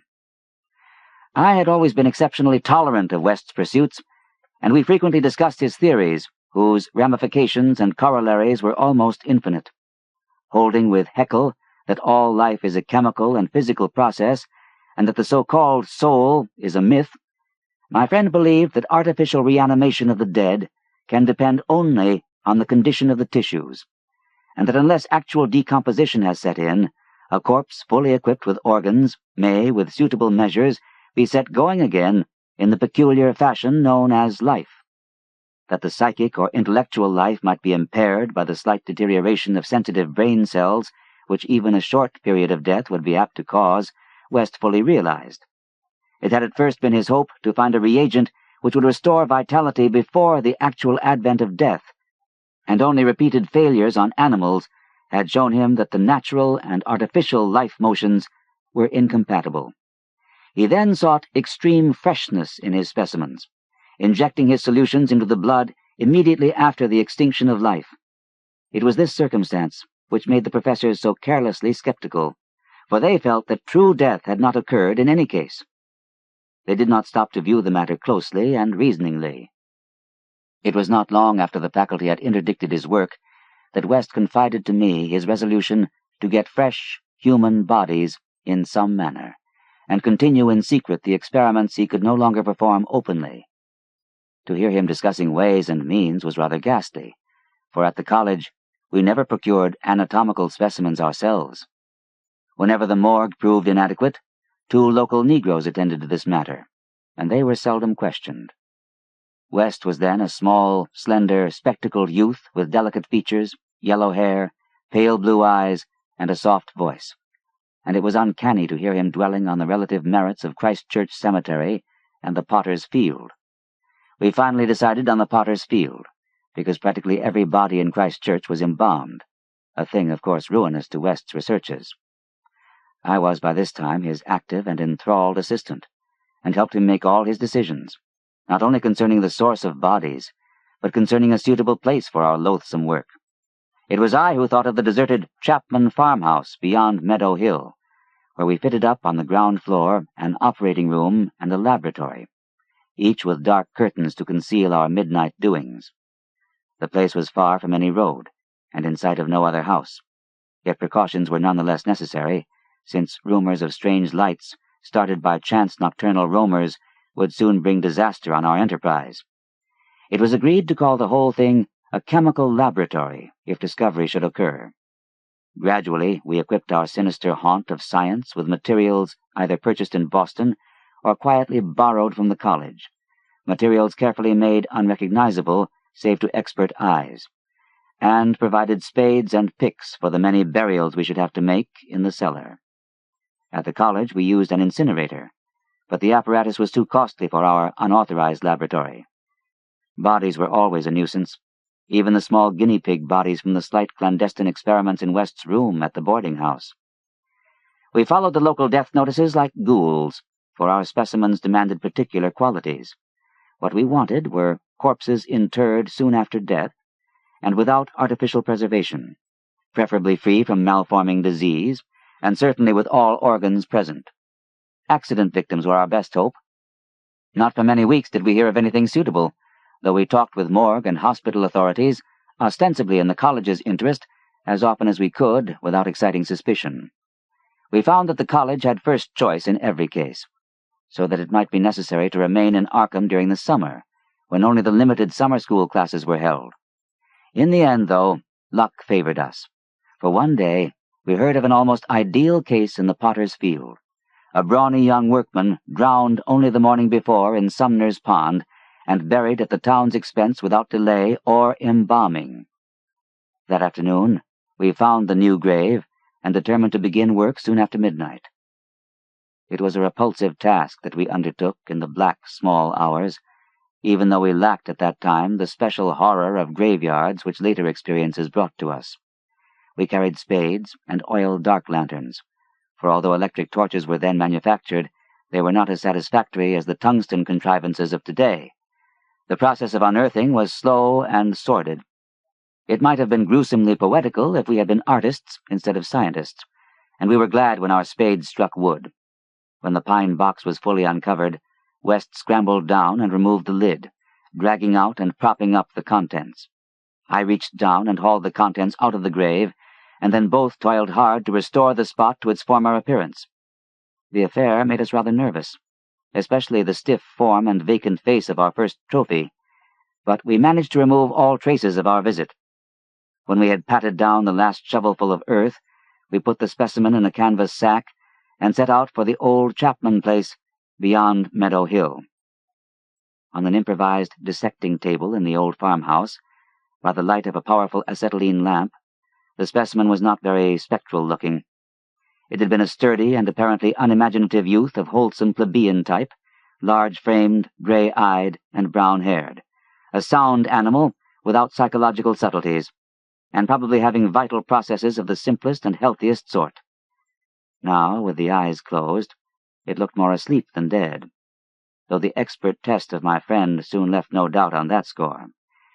We had at last what West had always longed for, a real dead man of the ideal kind, ready for the solution as prepared according to the most careful calculations and theories for human use. The tension on our part became very great. We knew that there was scarcely a chance for anything like complete success, and could not avoid hideous fears at possible grotesque results of partial animation. Especially were we apprehensive concerning the mind and impulses of the creature, since in the space following death, some of the more delicate cerebral cells might well have suffered deterioration. I myself still held some curious notions about the traditional soul of man, and felt an awe at the secrets that might be told by one returning from the dead. I wondered what sights this placid youth might have seen in inaccessible spheres, and what he could relate if fully restored to life. But my wonder was not overwhelming, since for the most part I shared the materialism of my friend. He was calmer than I as he forced a large quantity of his fluid into a vein of the body's arm, immediately binding the incision securely. The waiting was gruesome, but West never faltered. Every now and then he applied his stethoscope to the specimen, and bore the negative results philosophically. After about 3/4 of an hour without the least sign of life, he disappointedly pronounced the solution inadequate, but determined to make the most of his opportunity and try one change in the formula before disposing of his ghastly prize. We had that afternoon dug a grave in the cellar, and would have to fill it by dawn, for although we had fixed a lock on the house, we wished to shun even the remotest risk of a ghoulish discovery. Besides, the body would not be even approximately fresh the next night. So, taking the solitary acetylene lamp into the adjacent laboratory, we left our silent guest on the slab in the dark, and bent every energy to the mixing of a new solution, the weighing and measuring supervised by West with an almost fanatical care. The awful event was very sudden and wholly unexpected. I was pouring something from one test tube to another, and West was busy over the alcohol blast lamp, which had to answer for a Bunsen burner in this gasless edifice, when, from the pitch-black room we had left, there burst the most appalling and demoniac succession of cries that either of us had ever heard. Not more unutterable could have been the chaos of hellish sound if the pit itself had opened to release the agony of the damned, for in one inconceivable cacophony was centered all the supernal terror and unnatural despair of animate nature. Human it could not have been. It is not in man to make such sounds, and without a thought of our late employment, or its possible discovery, both West and I leaped to the nearest window like stricken animals, overturning tubes, lamp, and retorts, and vaulting madly into the starred abyss of the rural night. I think we screamed ourselves as we stumbled frantically toward the town, though as we reached the outskirts we put on a semblance of restraint, just enough to seem like belated revelers staggering home from a debauch. We did not separate, but managed to get to West's room, where we whispered with the gas up until dawn. By then we had calmed ourselves a little with rational theories and plans for investigation, so that we could sleep through the day, classes being disregarded. But that evening, 2 items in the paper, wholly unrelated, made it again impossible for us to sleep. The old deserted Chapman house had inexplicably burned to an amorphous heap of ashes. That we could understand because of the upset lamp. Also, an attempt had been made to disturb a new grave in the potter's field, as if by futile and spadeless clawing at the earth. That we could not understand, for we had patted down the mold very carefully. And for 17 years after that, West would look frequently over his shoulder and complain of fancied footsteps behind him. Now, he had disappeared. 2. The Plague Demon. I shall never forget that hideous summer 16 years ago, when, like a noxious afreet from the halls of Eblis, typhoid stalked leeringly through Arkham. It is by that satanic scourge that most recall the year, for truly terror brooded with bat wings over the piles of coffins in the tombs of Christ Church Cemetery. Yet for me, there is a greater horror in that time, a horror known to me alone, now that Herbert West has disappeared. West and I were doing postgraduate work in summer classes at the medical school of Miskatonic University, and my friend had attained a wide notoriety because of his experiments leading toward the revivification of the dead. After the scientific slaughter of uncounted small animals, the freakish work had ostensibly stopped by order of our skeptical dean, Dr. Allen Halsey, though West had continued to perform certain secret tests in his dingy boarding-house room, and had on one terrible and unforgettable occasion taken a human body from its grave in the potter's field to a deserted farmhouse beyond Meadow Hill. I was with him on that odious occasion, and saw him inject into the still veins the elixir which he thought would to some extent restore life's chemical and physical processes. It had ended horribly, in the delirium of fear which we gradually came to attribute to our own overwrought nerves, and West had never afterward been able to shake off a maddening sensation of being haunted and hunted. The body had not been quite fresh enough. It is obvious that to restore normal mental attributes, a body must be very fresh indeed, and the burning of the old house had prevented us from burying the thing. It would have been better if we could have known it was underground. After that experience, West had dropped his researches for some time, but as the zeal of the born scientist slowly returned, he again became importunate with the college faculty, pleading for the use of the dissecting room and of fresh human specimens for the work he regarded as so overwhelmingly important. His pleas, however, were wholly in vain, for the decision of Dr. Halsey was inflexible, and the other professors all endorsed the verdict of their leader. In the radical theory of reanimation, they saw nothing but the immature vagaries of a youthful enthusiast whose slight form, yellow hair, spectacled blue eyes, and soft voice gave no hint of the supernormal, almost diabolical power of the cold brain within. I can see him now as he was then, and I shiver. He grew sterner of face, but never elderly. And now, Sefton Asylum has had the mishap, and West has vanished.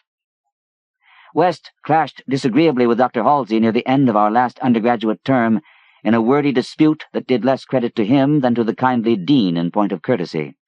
He felt that he was needlessly and irrationally retarded in a supremely great work, a work which he could, of course, conduct to suit himself in later years, but which he wished to begin while still possessed of the exceptional facilities of the university. That the tradition-bound elders should ignore his singular results on animals and persist in their denial of the possibility of reanimation was inexpressibly disgusting and almost incomprehensible to a youth of West's logical temperament. Only greater maturity could help him understand the chronic mental limitations of the professor-doctor type, the product of generations of pathetic puritanism, kindly, conscientious, and sometimes gentle and amiable, yet always narrow, intolerant, custom-ridden, and lacking in perspective. Age has more charity for these incomplete yet high-souled characters, whose worst real vice is timidity, and who are ultimately punished by general ridicule for their intellectual sins like Ptolemaism, Calvinism, anti-Darwinism, anti-Nietzscheism, and every sort of Sabbatarianism and sumptuary legislation. West, young despite his marvelous scientific requirements, had scant patience with good Dr. Halsey and his erudite colleagues, and nursed an increasing resentment, coupled with a desire to prove his theories to these obtuse worthies in some striking and dramatic fashion. Like most youths, he indulged in elaborate daydreams of revenge, triumph, and final magnanimous forgiveness. And then had come the scourge, grinning and lethal, from the nightmare caverns of Tartarus. West and I had graduated about the time of its beginning, but had remained for additional work at the summer school, so that we were in Arkham when it broke with full demoniac fury upon the town. Though not as yet licensed physicians, we now had our degrees, and were pressed frantically into public service as the numbers of the stricken grew. The situation was almost past management, and deaths ensued too frequently for the local undertakers fully to handle. Burials without embalming were made in rapid succession, and even the Christchurch Cemetery receiving tomb was crammed with coffins of the unembalmed dead. This circumstance was not without effect on West, who thought often of the irony of the situation. So many fresh specimens, yet none for his persecuted researches. We were frightfully overworked, and the terrific mental and nervous strain made my friend brood morbidly. But West's gentle enemies were no less harassed with prostrating duties. College had all but closed, and every doctor of the medical faculty was helping to fight the typhoid plague. Dr. Halsey in particular had distinguished himself in sacrificing service, applying his extreme skill with wholehearted energy to cases which many others shunned because of danger or apparent hopelessness. Before a month was over, the fearless dean had become a popular hero, though he seemed unconscious of his fame as he struggled to keep from collapsing with physical fatigue and nervous exhaustion. West could not withhold admiration for the fortitude of his foe, but because of this was even more determined to prove to him the truth of his amazing doctrines. Taking advantage of the disorganization of both college work and municipal health regulations, he managed to get a recently deceased body smuggled into the university dissecting room one night, and in my presence injected a new modification of his solution. The thing actually opened its eyes, but only stared at the ceiling with a look of soul-petrifying horror before collapsing into an inertness from which nothing could rouse it. West said it was not fresh enough. The hot summer air does not favor corpses. That time, we were almost caught before we incinerated the thing, and West doubted the advisability of repeating his daring misuse of the college laboratory. The peak of the epidemic was reached in August. West and I were almost dead, and Dr. Halsey did die on the 14th. The students all attended the hasty funeral on the 15th, and bought an impressive wreath, though the latter was quite overshadowed by the tributes sent by wealthy Arkham citizens and by the municipality itself. It was almost a public affair, for the dean had surely been a public benefactor. After the entombment, we were all somewhat depressed, and spent the afternoon at the bar of the commercial house, where West, though shaken by the death of his chief opponent, chilled the rest of us with references to his notorious theories. Most of the students went home, or to various duties, as the evening advanced, but West persuaded me to aid him in making a night of it. West's landlady saw us arrive at his room about 2 a.m, with a third man between us, and told her husband that we had all evidently dined and wined rather well. Apparently this acidulous matron was right, for about 3 a.m. the whole house was aroused by cries coming from West's room, where, when they broke down the door, They found the two of us unconscious on the blood-stained carpet, beaten, scratched, and mauled, and with the broken remnants of West's bottles and instruments around us. Only an open window told what had become of our assailant, and many wondered how he himself had fared after the terrific leap from the second story to the lawn which he must have made.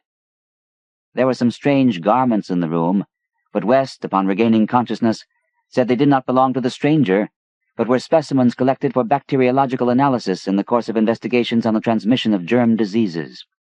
He ordered them burnt as soon as possible in the capacious fireplace. To the police, we both declared ignorance of our late companion's identity. He was, West nervously said, a congenial stranger whom we had met at some downtown bar of uncertain location. We had all been rather jovial, and West and I did not wish to have our pugnacious companion hunted down. That same night saw the beginning of the second Arkham horror, the horror that to me eclipsed the plague itself. Christ Church Cemetery was the scene of a terrible killing, a watchman having been clawed to death in a manner not only too hideous for description, but raising a doubt as to the human agency of the deed. The victim had been seen alive considerably after midnight. The dawn revealed the unutterable thing. The manager of a circus at the neighboring town of Bolton was questioned, but he swore that no beast had at any time escaped from its cage.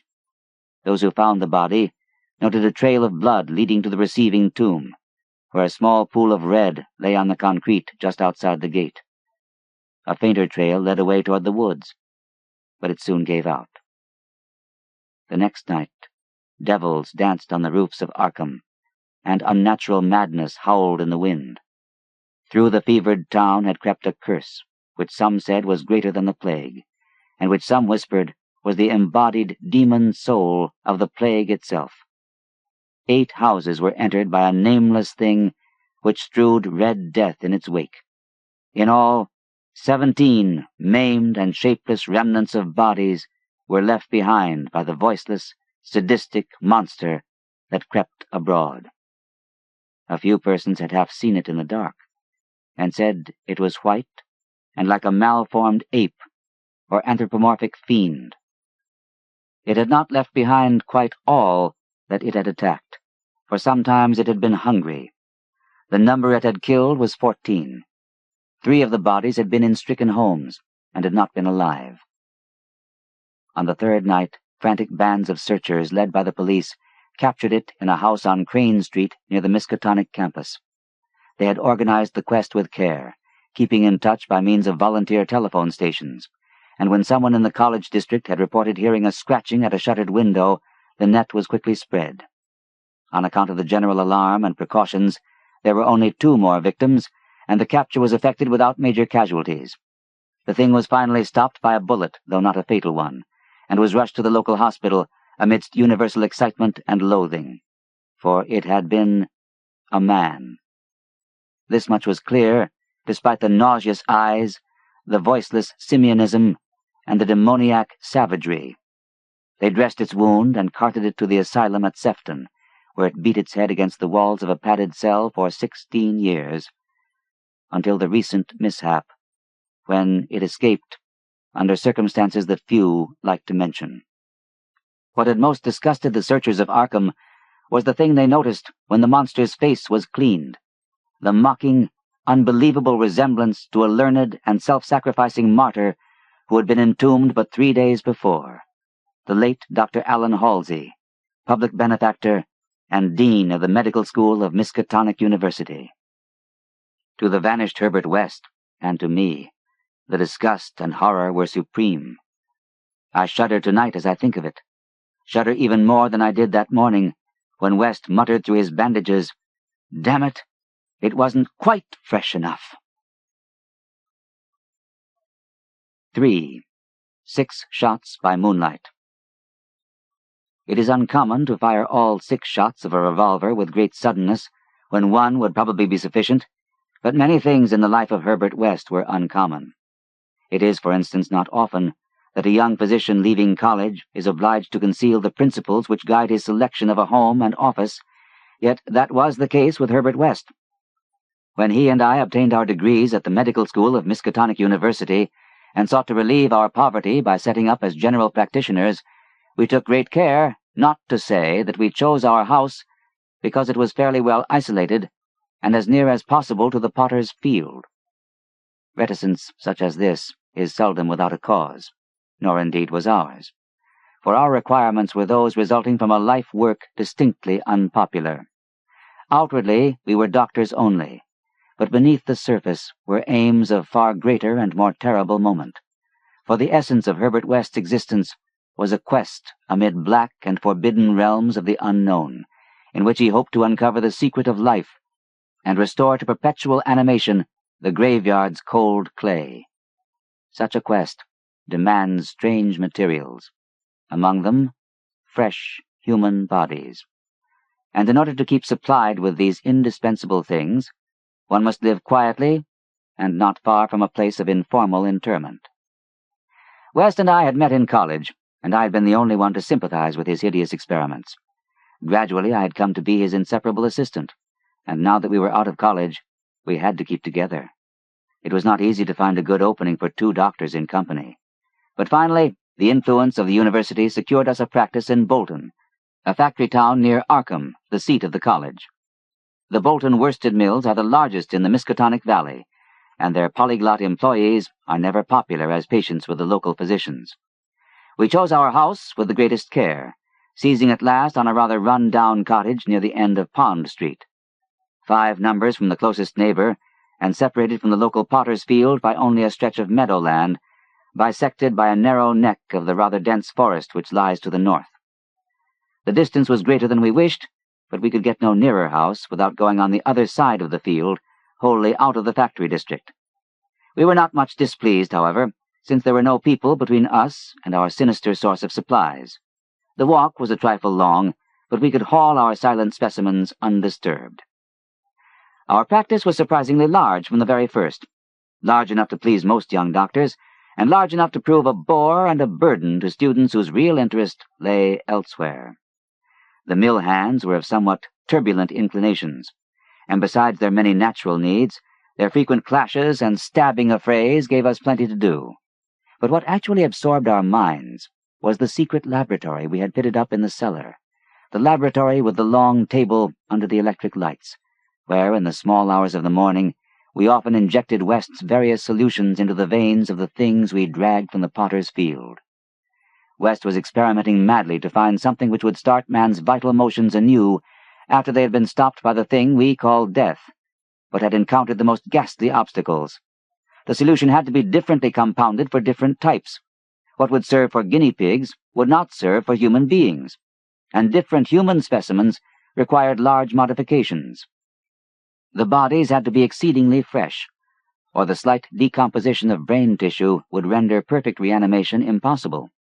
Indeed, the greatest problem was to get them fresh enough. West had had horrible experiences during his secret college researches with corpses of doubtful vintage. The results of partial or imperfect animation were much more hideous than were the total failures, and we both held fearsome recollections of such things. Ever since our first demoniac session in the deserted farmhouse on Meadow Hill in Arkham, we had felt a brooding menace, and West, though a calm, blond, blue-eyed scientific automaton in most respects, often confessed to a shuddering sensation of stealthy pursuit.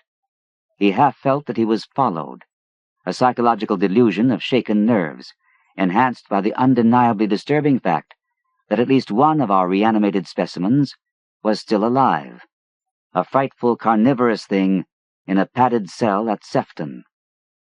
Then there was another, our first, whose exact fate we had never learned. We had fair luck with specimens in Bolton, much better than in Arkham. We had not been settled a week before we got an accident victim on the very night of burial, and made it open its eyes with an amazingly rational expression before the solution failed. It had lost an arm. If it had been a perfect body, we might have succeeded better. Between then and the next January, we secured 3 more.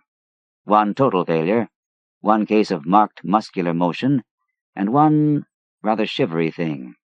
It rose of itself and uttered a sound. Then came a period when luck was poor. Interments fell off, and those that did occur were of specimens either too diseased or too maimed for use. We kept track of all the deaths and their circumstances with systematic care. One March night, however, we unexpectedly obtained a specimen which did not come from the potter's field.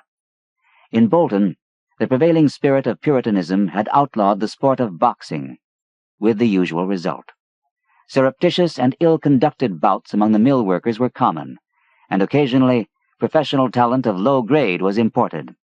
This late winter night there had been such a match, evidently with disastrous results, since two timorous Poles had come to us with incoherently whispered entreaties to attend to a very secret and desperate case. We followed them to an abandoned barn, where the remnants of a crowd of frightened foreigners were watching a silent black form on the floor. The match had been between Kid O'Brien, a lubberly and now quaking youth with a most un-Hibernian hooked nose, and Buck Robinson, the Harlem Smoke. The Negro had been knocked out, and a moment's examination showed us that he would permanently remain so. He was a loathsome gorilla-like thing, with abnormally long arms, which I could not help calling forelegs, and a face that conjured up thoughts of unspeakable Congo secrets and tom-tom poundings under an eerie moon. The body must have looked even worse in life, but the world holds many ugly things. Fear was upon the whole pitiful crowd, for they did not know what the law would exact of them if the affair were not hushed up, and they were grateful when West, in spite of my involuntary shudders, offered to get rid of the thing quietly, for a purpose I knew too well. There was bright moonlight over the snowless landscape, but we dressed the thing and carried it home between us through the deserted streets and meadows, as we had carried a similar thing one horrible night in Arkham. We approached the house from the field in the rear, took the specimen in the back door and down the cellar stairs, and prepared it for the usual experiment. Our fear of the police was absurdly great, though we had timed our trip to avoid the solitary patrolman of that section. The result was wearily anticlimactic. Ghastly as our prize appeared, it was wholly unresponsive to every solution we injected in its black arm, solutions prepared from experience with white specimens only. So as the hour grew dangerously near to dawn, we did as we had done with the others, dragged the thing across the meadows to the neck of woods near the potter's field, and buried it there in the best sort of grave the frozen ground would furnish. The grave was not very deep, but fully as good as that of the previous specimen, the thing which had risen of itself and uttered a sound. In the light of our dark lanterns, we carefully covered it with leaves and dead vines, fairly certain that the police would never find it in a forest so dim and dense. The next day, I was increasingly apprehensive about the police, for a patient brought rumors of a suspected fight and death. West had still another source of worry, for he had been called in the afternoon to a case which ended very threateningly. An Italian woman had become hysterical over her missing child, a lad of 5 who had strayed off early in the morning and failed to appear for dinner, and had developed symptoms highly alarming in view of an always weak heart. It was a very foolish hysteria, for the boy had often run away before. But Italian peasants are exceedingly superstitious, and this woman seemed as much harassed by omens as by facts. About 7 o'clock in the evening, she had died, and her frantic husband had made a frightful scene in his efforts to kill West, whom he wildly blamed for not saving her life. Friends had held him when he drew a stiletto, but West departed amidst his inhuman shrieks, curses, and oaths of vengeance. In his latest affliction, the fellow seemed to have forgotten his child, who was still missing as the night advanced. There was some talk of searching the woods, but most of the family's friends were busy with the dead woman and the screaming man. Altogether, the nervous strain upon West must have been tremendous. Thoughts of the police and of the mad Italian both weighed heavily. We retired about 11, but I did not sleep well. Bolton had a surprisingly good police force for so small a town, and I could not help fearing the mess which would ensue if the affair of the night before were ever tracked down.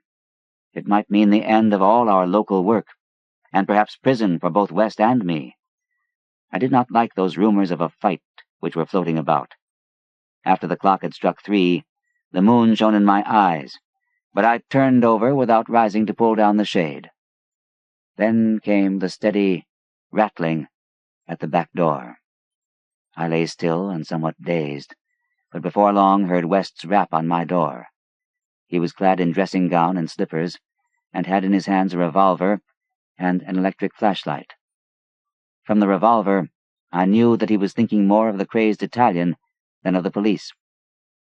"We'd better both go," he whispered. "It wouldn't do not to answer it anyway, and it may be a patient. It would be like one of those fools to try the back door." So we both went down the stairs on tiptoe, with a fear partly justified, and partly that which comes only from the soul of the weird small hours. The rattling continued, growing somewhat louder. When we reached the door, I cautiously unbolted it and threw it open, and as the moon streamed revealingly down on the form silhouetted there, West did a peculiar thing.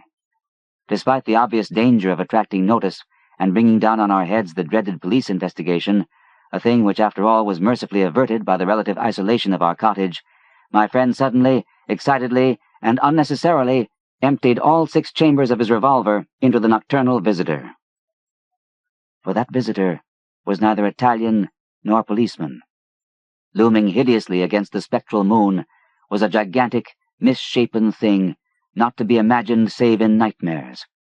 A glassy-eyed, ink-black apparition, nearly on all fours, covered with bits of mold, leaves, and vines, foul with caked blood, and having between its glistening teeth a snow-white, terrible, cylindrical object terminating in a tiny hand. 4. The Scream of the Dead. The scream of a dead man gave to me that acute and added horror of Dr. Herbert West, which harassed the latter years of our companionship. It is natural that such a thing as a dead man's scream should give horror, for it is obviously not a pleasing or ordinary occurrence. But I was used to similar experiences, hence suffered on this occasion only because of a particular circumstance. And, as I have implied, it was not of the dead man himself that I became afraid. Herbert West, whose associate and assistant I was, possessed scientific interests far beyond the usual routine of a village physician. That was why, when establishing his practice in Bolton, he had chosen an isolated house near the Potter's Field. Briefly and brutally stated, West's sole-absorbing interest was a secret study of the phenomena of life and its cessation, leading toward the reanimation of the dead through injections of an excitant solution. For this ghastly experimenting, it was necessary to have a constant supply of very fresh human bodies. Very fresh, because even the least decay hopelessly damaged the brain structure, and human, because we found that the solution had to be compounded differently for different types of organisms. Scores of rabbits and guinea pigs had been killed and treated, but their trail was a blind one. West had never fully succeeded, because he had never been able to secure a corpse sufficiently fresh. What he wanted were bodies from which vitality had only just departed, bodies with every cell intact and capable of receiving again the impulse toward that mode of motion called life. There was hope that this second and artificial life might be made perpetual by repetitions of the injection, but we had learned that an ordinary natural life would not respond to the action. To establish the artificial motion, natural life must be extinct. The specimens must be very fresh, but genuinely dead. The awesome quest had begun when West and I were students at the Miskatonic University Medical School in Arkham, vividly conscious for the first time of the thoroughly mechanical nature of life. That was 7 years before. But West looked scarcely a day older now.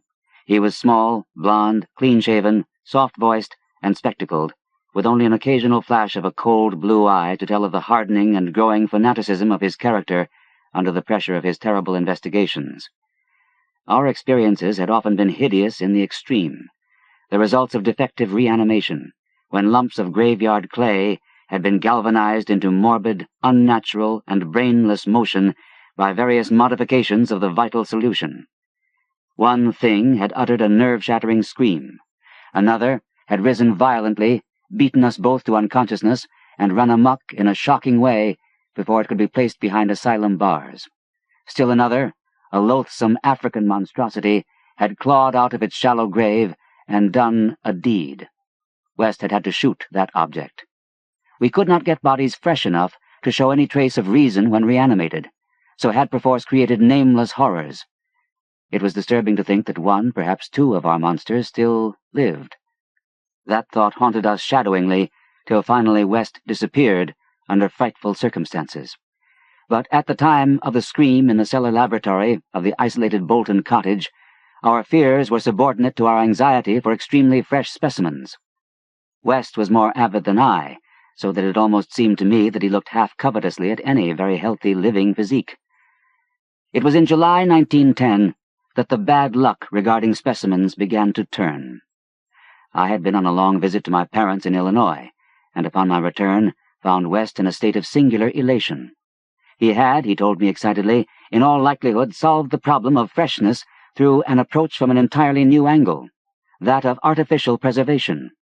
I had known that he was working on a new and highly unusual embalming compound, and was not surprised that it had turned out well, but until he explained the details, I was rather puzzled as to how such a compound could help in our work, since the objectionable staleness of the specimens was largely due to delay occurring before we secured them. This, I now saw, West had clearly recognized, creating his embalming compound for future rather than immediate use, and trusting to fate to supply again some very recent and unburied corpse, as it had years before, when we obtained the Negro killed in the Bolton prize fight. At last, fate had been kind, so that, on this occasion, there lay in the secret cellar laboratory a corpse whose decay could not by any possibility have begun. What would happen on reanimation, and whether we could hope for a revival of mind and reason, West did not venture to predict. The experiment would be a landmark in our studies, and he had saved the new body for my return, so that both might share the spectacle in accustomed fashion. West told me how he had obtained the specimen. It had been a vigorous man, a well-dressed stranger just off the train on his way to transact some business with the Bolton worsted mills.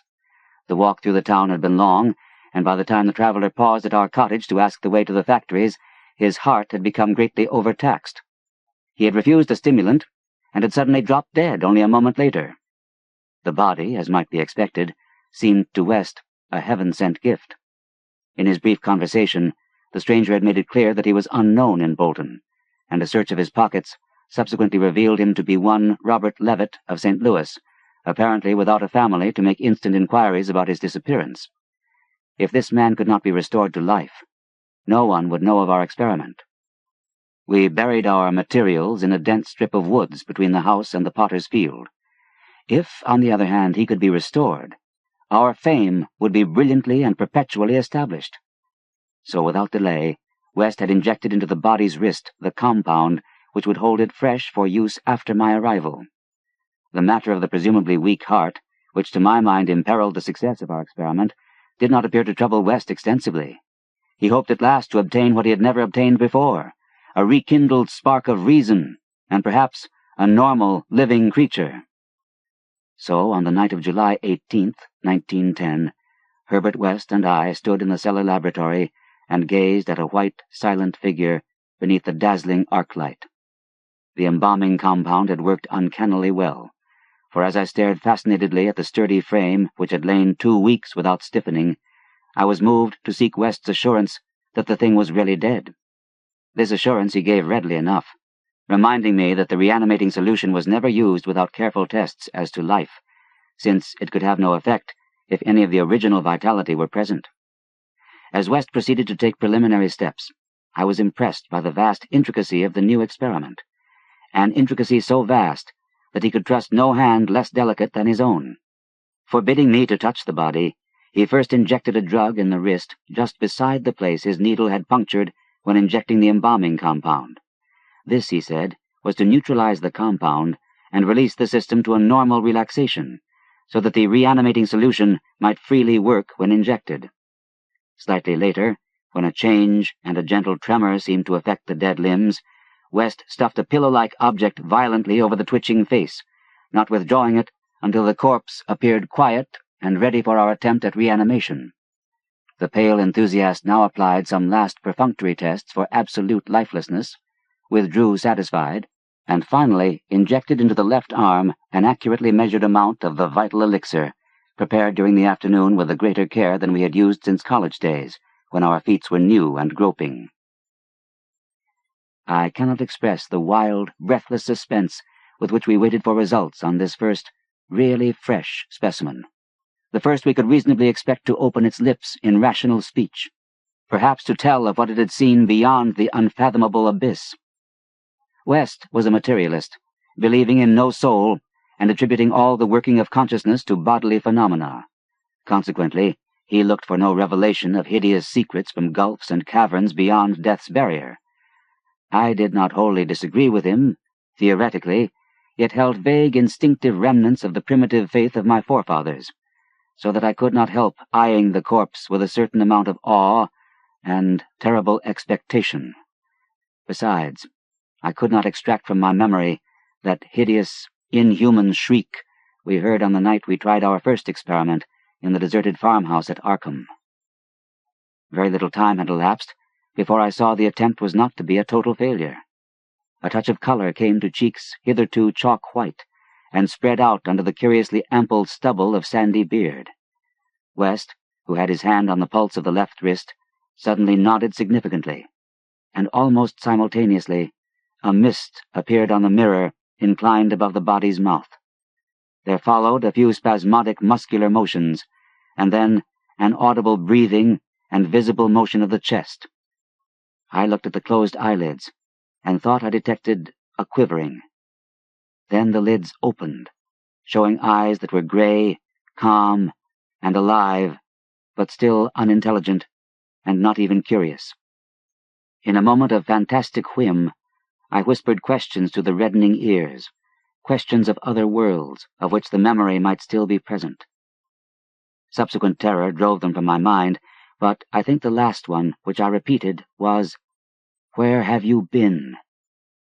I do not yet know whether I was answered or not, for no sound came from the well-shaped mouth, but I do know that at that moment I firmly thought the thin lips moved silently, forming syllables which I would have vocalized as "only now," if that phrase had possessed any sense or relevancy.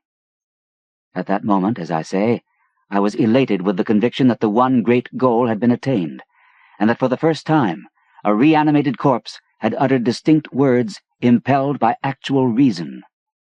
In the next moment, there was no doubt about the triumph, no doubt that the solution had truly accomplished, at least temporarily, its full mission of restoring rational and articulate life to the dead. But in that triumph there came to me the greatest of all horrors, not horror of the thing that spoke, but of the deed that I had witnessed, and of the man with whom my professional fortunes were joined. For that very fresh body, at last writhing into full and terrifying consciousness, with eyes dilated at the memory of its last scene on earth, threw out its frantic hands in a life-and-death struggle with the air, and suddenly collapsing into a second and final dissolution from which there could be no return, screamed out the cry that will ring eternally in my aching brain, "Help! Keep off, you cursed little towhead fiend! Keep that damned needle away from me!" 5. The Horror from the Shadows. Many men have related hideous things, not mentioned in print, which happened on the battlefields of the Great War. Some of these things have made me faint. Others have convulsed me with devastating nausea, while still others have made me tremble and look behind me in the dark. Yet, despite the worst of them, I believe I can myself relate the most hideous thing of all, the shocking, the unnatural, the unbelievable horror from the shadows. In 1915, I was a physician with the rank of first lieutenant in a Canadian regiment in Flanders, one of many Americans to precede the government itself into the gigantic struggle. I had not entered the army on my own initiative, but rather as a natural result of the enlistment of the man whose indispensable assistant I was, the celebrated Boston surgical specialist, Dr. Herbert West. Dr. West had been avid for a chance to serve as surgeon in a great war, and when the chance had come, he carried me with him almost against my will. There were reasons why I would have been glad to let the war separate us, reasons why I found the practice of medicine and the companionship of West more and more irritating. But when he had gone to Ottawa, and through a colleague's influence secured a medical commission as major, I could not resist the imperious persuasion of one determined that I should accompany him in my usual capacity. When I say that Dr. West was avid to serve in battle, I do not mean to imply that he was either naturally warlike or anxious for the safety of civilization. Always an ice-cold intellectual machine, slight, blond, blue-eyed, and spectacled, I think he secretly sneered at my occasional martial enthusiasms and censures of supine neutrality. There was, however, something he wanted in embattled Flanders, and in order to secure it, he had to assume a military exterior. What he wanted was not a thing which many persons want, but something connected with the peculiar branch of medical science which he had chosen quite clandestinely to follow, and in which he had achieved amazing and occasionally hideous results. It was, in fact, nothing more or less than an abundant supply of freshly killed men in every stage of dismemberment. Herbert West needed fresh bodies because his life work was the reanimation of the dead. This work was not known to the fashionable clientele who had so swiftly built up his fame after his arrival in Boston, but was only too well known to me, who had been his closest friend and sole assistant since the old days in Miskatonic University Medical School at Arkham. It was in those college days that he had begun his terrible experiments, first on small animals, and then on human bodies shockingly obtained. There was a solution which he injected into the veins of dead things, and if they were fresh enough, they responded in strange ways.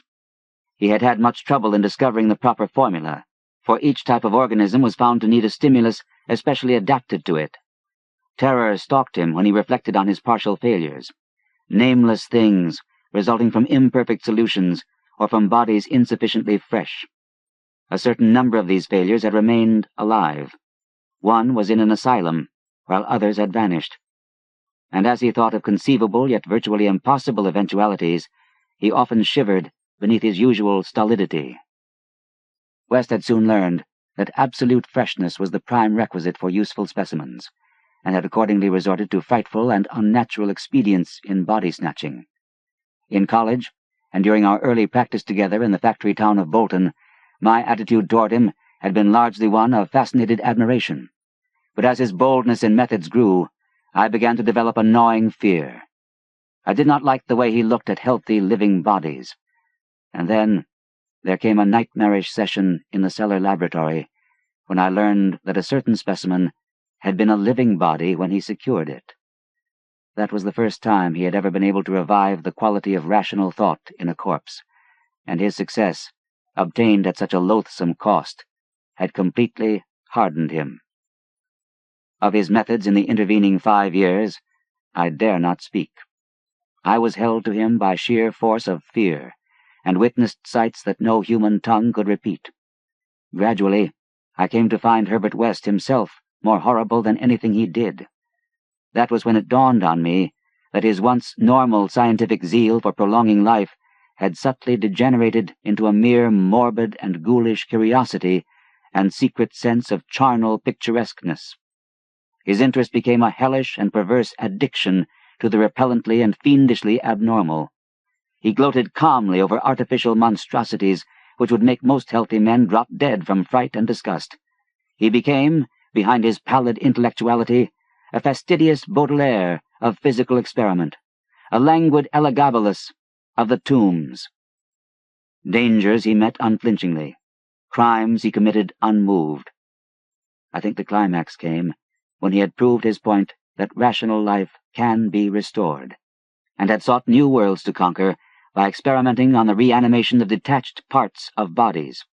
He had wild and original ideas on the independent vital properties of organic cells and nerve tissue separated from natural physiological systems, and achieved some hideous preliminary results in the form of never-dying, artificially nourished tissue obtained from the nearly hatched eggs of an indescribable tropical reptile.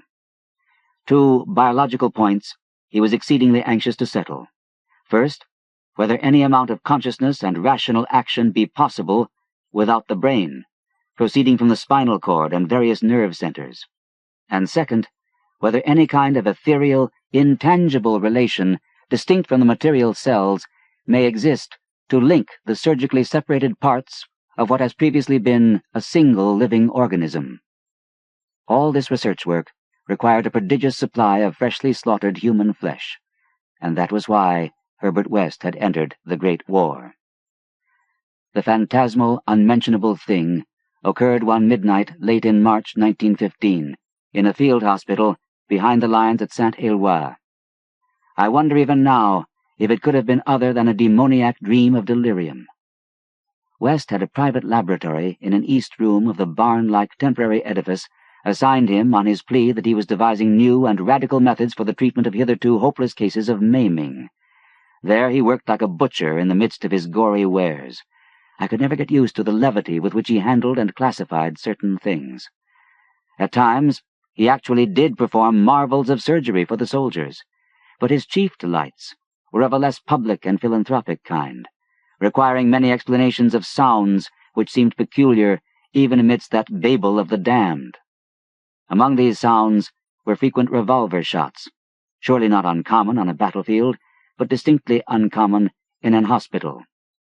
Dr. West's reanimated specimens were not meant for long existence or a large audience. Besides human tissue, West employed much of the reptile embryo tissue which he had cultivated with such singular results. It was better than human material for maintaining life in organless fragments, and that was now my friend's chief activity. In a dark corner of the laboratory, over a queer incubating burner, he kept a large covered vat full of this reptilian cell matter, which multiplied and grew puffily and hideously. On the night of which I speak, we had a splendid new specimen, a man at once physically powerful and of such high mentality that a sensitive nervous system was assured. It was rather ironic, for he was the officer who had helped West to his commission, and who was now to have been our associate. Moreover, he had in the past secretly studied the theory of reanimation to some extent under West. Major Sir Eric Morland Clapham Lee, DSO, was the greatest surgeon in our division, and had been hastily assigned to the Saint-Éloi sector when news of the heavy fighting reached headquarters. He had come in an aeroplane piloted by the intrepid Lieutenant Ronald Hill, only to be shot down when directly over his destination. The fall had been spectacular and awful. Hill was unrecognizable afterward, but the wreck yielded up the great surgeon in a nearly decapitated but otherwise intact condition. West had greedily seized the lifeless thing which had once been his friend and fellow scholar, and I shuddered when he finished severing the head, placed it in his hellish vat of pulpy reptile tissue to preserve it for future experiments, and proceeded to treat the decapitated body on the operating table. He injected new blood, joined certain veins, arteries, and nerves at the headless neck, and closed the ghastly aperture with engrafted skin from an unidentified specimen which had borne an officer's uniform. I knew what he wanted: to see if this highly organized body could exhibit, without its head, any of the signs of mental life which had distinguished Sir Eric Morland Clapham Lee. Once a student of reanimation, this silent trunk was now gruesomely called upon to exemplify it. I can still see Herbert West under the sinister electric light as he injected his reanimating solution into the arm of the headless body. The scene I cannot describe. I should faint if I tried it, for there is madness in a room full of classified charnel things, with blood and lesser human debris almost ankle-deep on the slimy floor, and with hideous reptilian abnormalities sprouting, bubbling, and baking over a winking bluish-green spectre of dim flame in a far corner of black shadows. The specimen, as West repeatedly observed, had a splendid nervous system. Much was expected of it, and as a few twitching motions began to appear, I could see the feverish interest on West's face. He was ready, I think, to see proof of his increasingly strong opinion that consciousness, reason, and personality can exist independently of the brain, that man has no central connective spirit, but is merely a machine of nervous matter, each section more or less complete in itself. In one triumphant demonstration, West was about to relegate the mystery of life to the category of myth. The body now twitched more vigorously, and beneath our avid eyes commenced to heave in a frightful way. The arms stirred disquietingly, the legs drew up, and various muscles contracted in a repulsive kind of writhing. Then the headless thing threw out its arms in a gesture which was unmistakably one of desperation, an intelligent desperation apparently sufficient to prove every theory of Herbert West. Certainly, the nerves were recalling the man's last act in life, the struggle to get free of the falling aeroplane.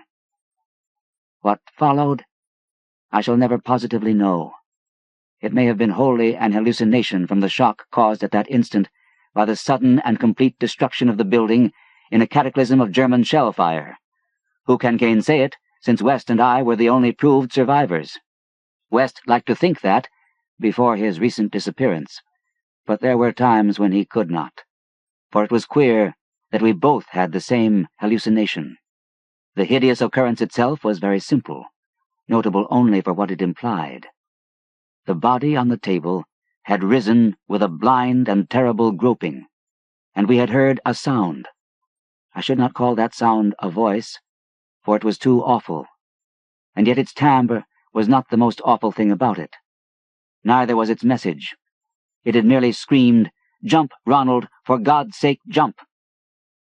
The awful thing was its source, for it had come from the large covered vat in that ghoulish corner of crawling black shadows. 6. The Tomb Legions. When Dr. Herbert West disappeared a year ago, the Boston police questioned me closely. They suspected that I was holding something back, and perhaps suspected graver things. But I could not tell them the truth, because they would not have believed it. They knew, indeed, that West had been connected with activities beyond the credence of ordinary men, for his hideous experiments in the reanimation of dead bodies had long been too extensive to admit of perfect secrecy. But the final, soul-shattering catastrophe held elements of demoniac fantasy which make even me doubt the reality of what I saw. I was West's closest friend and only confidential assistant. We had met years before in medical school, and from the first I had shared his terrible researches. He had slowly tried to perfect a solution which, injected into the veins of the newly deceased, would restore life, a labor demanding an abundance of fresh corpses and therefore involving the most unnatural actions. Still more shocking were the products of some of the experiments, grisly masses of flesh that had been dead, but that West waked to a blind, brainless, nauseous animation. These were the usual results, for in order to reawaken the mind, it was necessary to have specimens so absolutely fresh that no decay could possibly affect the delicate brain cells. This need for very fresh corpses had been West's moral undoing. They were hard to get, and one awful day he had secured his specimen while it was still alive and vigorous. A struggle, a needle, and a powerful alkaloid had transformed it to a very fresh corpse, and the experiment had succeeded for a brief and memorable moment. But West had emerged with a soul calloused and seared, and a hardened eye which sometimes glanced with a kind of hideous and calculating appraisal at men of especially sensitive brain and especially vigorous physique. Toward the last, I became acutely afraid of West, for he began to look at me that way. People did not seem to notice his glances, but they noticed my fear, and after his disappearance used that as a basis for some absurd suspicions. West, in reality, was more afraid than I, for his abominable pursuits entailed a life of furtiveness and dread of every shadow. Partly it was the police he feared, but sometimes his nervousness was deeper and more nebulous, touching on certain indescribable things into which he had injected a morbid life, and from which he had not seen that life depart. He usually finished his experiments with a revolver, but a few times he had not been quick enough. There was that first specimen on whose rifled grave marks of clawing were later seen. There was also that Arkham professor's body which had done cannibal things before it had been captured and thrust unidentified into a madhouse cell at Sefton, where it beat the walls for 16 years. Most of the other possibly surviving results were things less easy to speak of, for in later years West's scientific zeal had degenerated to an unhealthy and fantastic mania, and he had spent his chief skill in vitalizing not entire human bodies, but isolated parts of bodies, or parts joined to organic matter other than human. It had become fiendishly disgusting by the time he disappeared. Many of the experiments could not even be hinted at in print. The Great War, through which both of us served as surgeons, had intensified this side of West. In saying that West's fear of his specimens was nebulous, I have in mind particularly its complex nature. Part of it came merely from knowing of the existence of such nameless monsters, while another part arose from apprehension of the bodily harm they might, under certain circumstances, do him. Their disappearance added horror to the situation. Of them all, West knew the whereabouts of only one, the pitiful asylum thing. Then there was a more subtle fear, a very fantastic sensation resulting from a curious experiment in the Canadian Army in 1915. West, in the midst of a severe battle, had reanimated Major Sir Eric Morland Clapham Lee, DSO, a fellow physician who knew about his experiments and could have duplicated them. The head had been removed, so that the possibilities of quasi-intelligent life in the trunk might be investigated. Just as the building was wiped out by a German shell, there had been a success. The trunk had moved intelligently, and, unbelievable to relate, we were both sickeningly sure that articulate sounds had come from the detached head as it lay in a shadowy corner of the laboratory. The shell had been merciful in a way, but West could never feel as certain as he wished that we, too, were the only survivors. He used to make shuddering conjectures about the possible actions of a headless physician with the power of reanimating the dead. West's last quarters were in a venerable house of much elegance, overlooking one of the oldest burying grounds in Boston. He had chosen the place for purely symbolic and fantastically aesthetic reasons, since most of the interments were of the colonial period, and therefore of little use to a scientist seeking very fresh bodies. The laboratory was in a sub-cellar secretly constructed by imported workmen, and contained a large incinerator for the quiet and complete disposal of such bodies or fragments and synthetic mockeries of bodies as might remain from the morbid experiments and unhallowed amusements of the owner. During the excavation of this cellar, the workmen had struck some exceedingly ancient masonry, undoubtedly connected with the old burying ground, yet far too deep to correspond with any known sepulchre therein. After a number of calculations, West decided that it represented some secret chamber beneath the tomb of the Averils, where the last interment had been made in 1768. I was with him when he studied the nitrous-dripping walls laid bare by the spades and mattocks of the men, and was prepared for the gruesome thrill which would attend the uncovering of centuried grave secrets. But for the first time, West's new timidity conquered his natural curiosity, and he betrayed his degenerating fiber by ordering the masonry left intact and plastered over. Thus it remained till that final hellish night, part of the walls of the secret laboratory. I speak of West's decadence, but must add that it was a purely mental and intangible thing.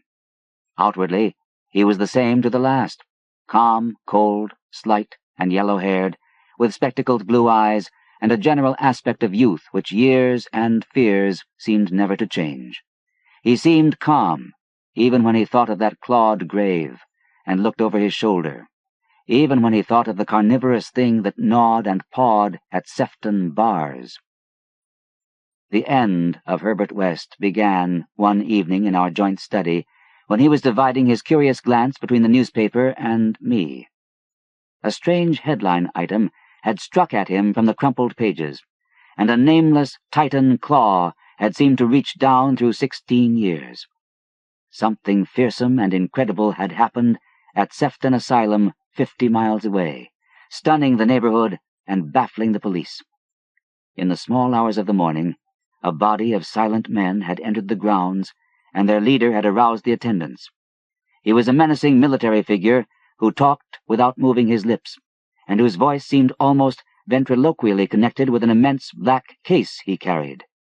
His expressionless face was handsome to the point of radiant beauty, but had shocked the superintendent when the hall light fell on it. For it was a wax face with eyes of painted glass. Some nameless accident had befallen this man. A larger man guided his steps, a repellent hulk whose bluish face seemed half eaten away by some unknown malady. The speaker had asked for the custody of the cannibal monster committed from Arkham 16 years before, and upon being refused, gave a signal which precipitated a shocking riot. The fiends had beaten, trampled, and bitten every attendant who did not flee, killing 4 and finally succeeding in the liberation of the monster. Those victims who could recall the event without hysteria swore that the creatures had acted less like men than like unthinkable automata guided by the wax-faced leader. By the time help could be summoned, every trace of the men and of their mad charge had vanished. From the hour of reading this item until midnight, West sat almost paralyzed. At midnight, the doorbell rang, startling him fearfully. All the servants were asleep in the attic, so I answered the bell.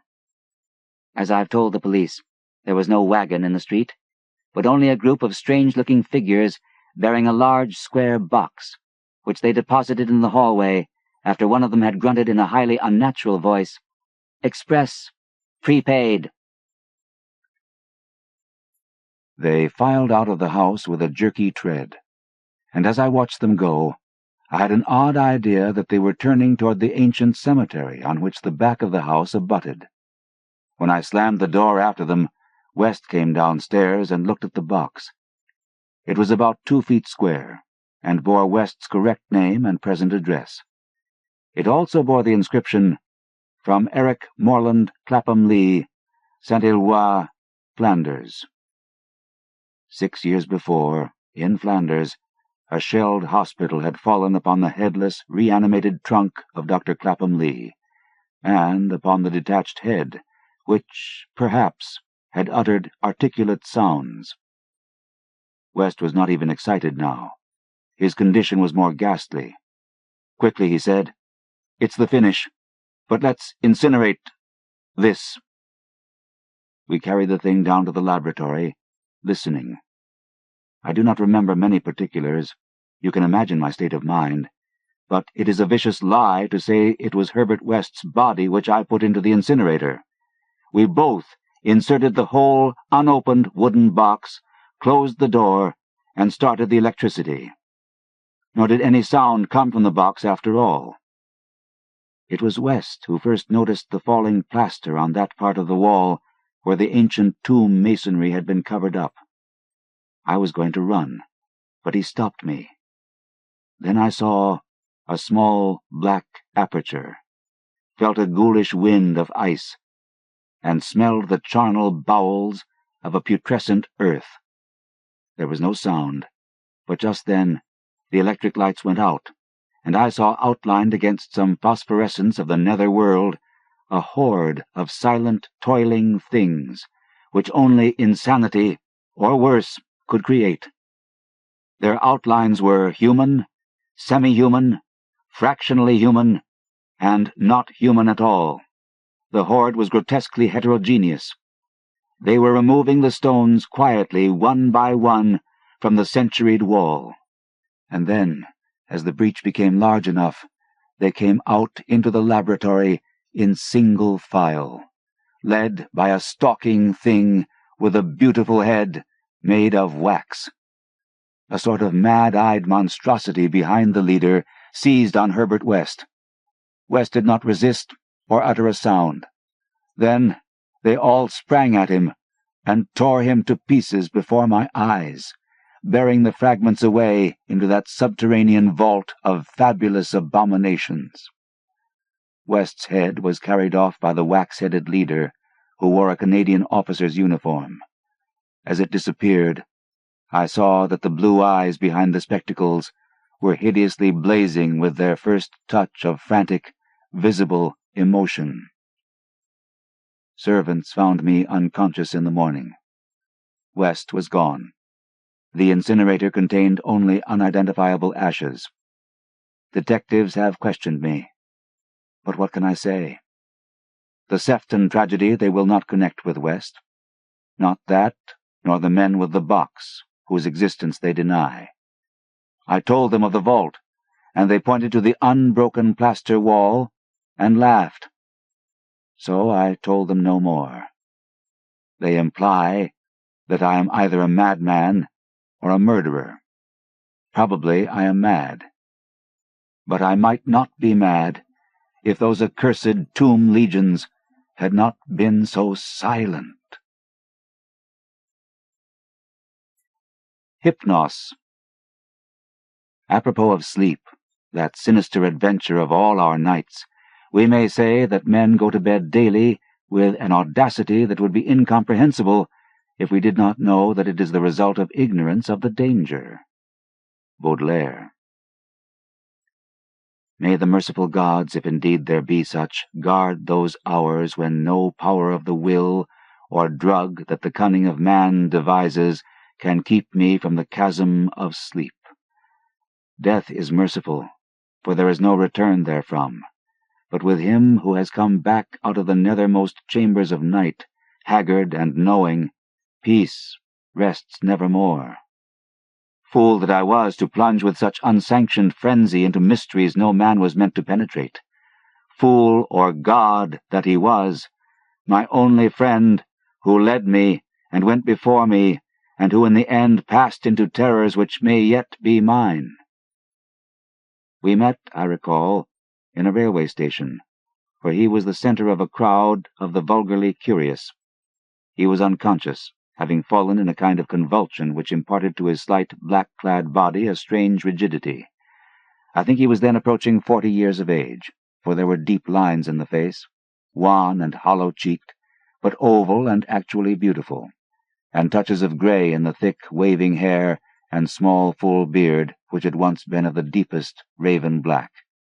His brow was white as the marble of Pentelicus, and of a height and breadth almost godlike.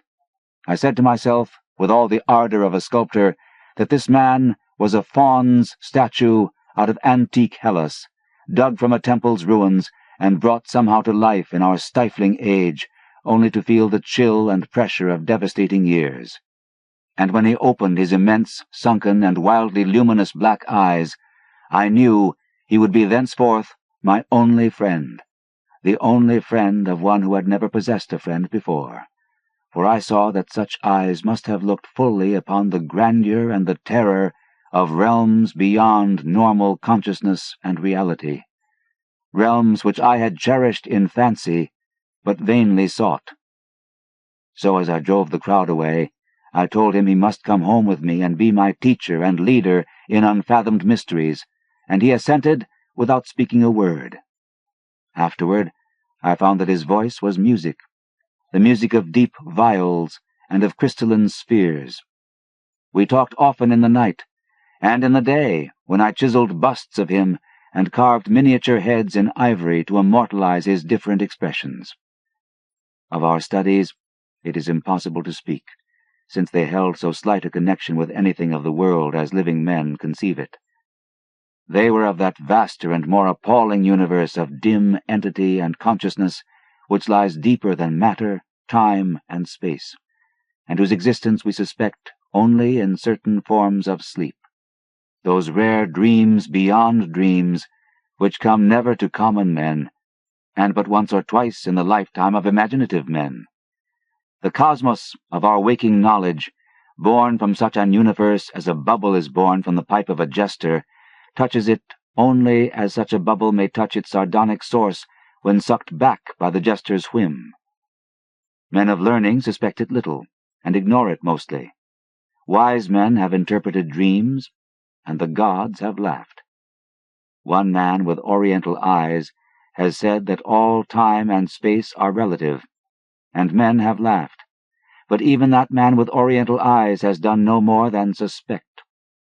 I had wished and tried to do more than suspect, and my friend had tried and partly succeeded.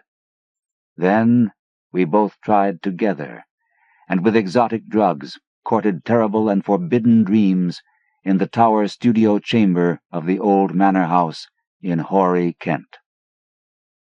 Among the agonies of these after-days is that chief of torments, inarticulateness.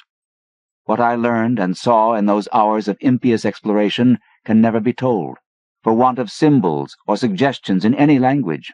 I say this because from first to last our discoveries partook only of the nature of sensations, sensations correlated with no impression which the nervous system of normal humanity is capable of receiving. They were sensations yet within them lay unbelievable elements of time and space, things which at bottom possess no distinct and definite existence. Human utterance can best convey the general character of our experiences by calling them plungings or soarings, for in every period of revelation some part of our minds broke boldly away from all that is real and present, rushing aerially along shocking, unlighted, and fear-haunted abysses, and occasionally tearing through certain well-marked and typical obstacles describable only as viscous, uncouth clouds of vapors. In these black and bodiless flights we were sometimes alone and sometimes together. When we were together, my friend was always far ahead. I could comprehend his presence, despite the absence of form, by a species of pictorial memory, whereby his face appeared to me, golden from a strange light and frightful with its weird beauty, its anomalously youthful cheeks, its burning eyes, its Olympian brow, and its shadowing hair and growth of beard. Of the progress of time we kept no record, for time had become to us the merest illusion. I know only that there must have been something very singular involved, since we came at length to marvel why we did not grow old. Our discourse was unholy, and always hideously ambitious. No god or demon could have aspired to discoveries and conquests like those which we planned in whispers. I shiver as I speak of them, and dare not be explicit, though I will say that my friend once wrote on paper a wish which he dared not utter with his tongue, and which made me burn the paper and look affrightedly out of the window at the spangled night sky. I will hint, only hint, that he had designs which involved the rulership of the visible universe and more, designs whereby the earth and the stars would move at his command, and the destinies of all living things be his. I affirm, I swear, that I had no share in these extreme aspirations. Anything my friend may have said or written to the contrary must be erroneous, for I am no man of strength to risk the unmentionable warfare in unmentionable spheres by which alone one might achieve success. There was a night when winds from unknown spaces whirled us irresistibly into limitless vacua beyond all thought and entity. Perceptions of the most maddeningly untransmissible sort thronged upon us. Perceptions of infinity, which at the time convulsed us with joy, yet which are now partly lost to my memory and partly incapable of presentation to others. Viscous obstacles were clawed through in rapid succession, and at length I felt that we had been borne to realms of greater remoteness than any we had previously known. My friend was vastly in advance as we plunged into this awesome ocean of virgin ether, and I could see the sinister exultation on his floating, luminous, too youthful memory face. Suddenly, that face became dim and quickly disappeared, and in a brief space I found myself projected against an obstacle which I could not penetrate. It was like the others, yet incalculably denser, a sticky, clammy mass, if such terms can be applied to analogous qualities in the non-material sphere. I had, I felt, been halted by a barrier which my friend and leader had successfully passed. Struggling anew, I came to the end of the drug dream and opened my physical eyes to the tower studio in whose opposite corner reclined the pallid and still unconscious form of my fellow dreamer, weirdly haggard and wildly beautiful as the moon shed gold-green light on his marble features. Then, after a short interval, the form in the corner stirred, and may pitying heaven keep from my sight and sound another thing like that which took place before me. I cannot tell you how he shrieked, or what vistas of unvisitable hells gleamed for a second in black eyes crazed with fright. I can only say that I fainted, and did not stir till he himself recovered, and shook me in his frenzy for someone to keep away the horror and desolation. That was the end of our voluntary searchings in the caverns of dream. Awed, shaken and portentous. My friend, who had been beyond the barrier, warned me that we must never venture within those realms again. What he had seen, he dared not tell me, but he said, from his wisdom, that we must sleep as little as possible, even if drugs were necessary to keep us awake. That he was right, I soon learned from the unutterable fear which engulfed me whenever consciousness lapsed. After each short and inevitable sleep, I seemed older, whilst my friend aged with a rapidity almost shocking. It is hideous to see wrinkles form and hair whiten almost before one's eyes. Our mode of life was now totally altered.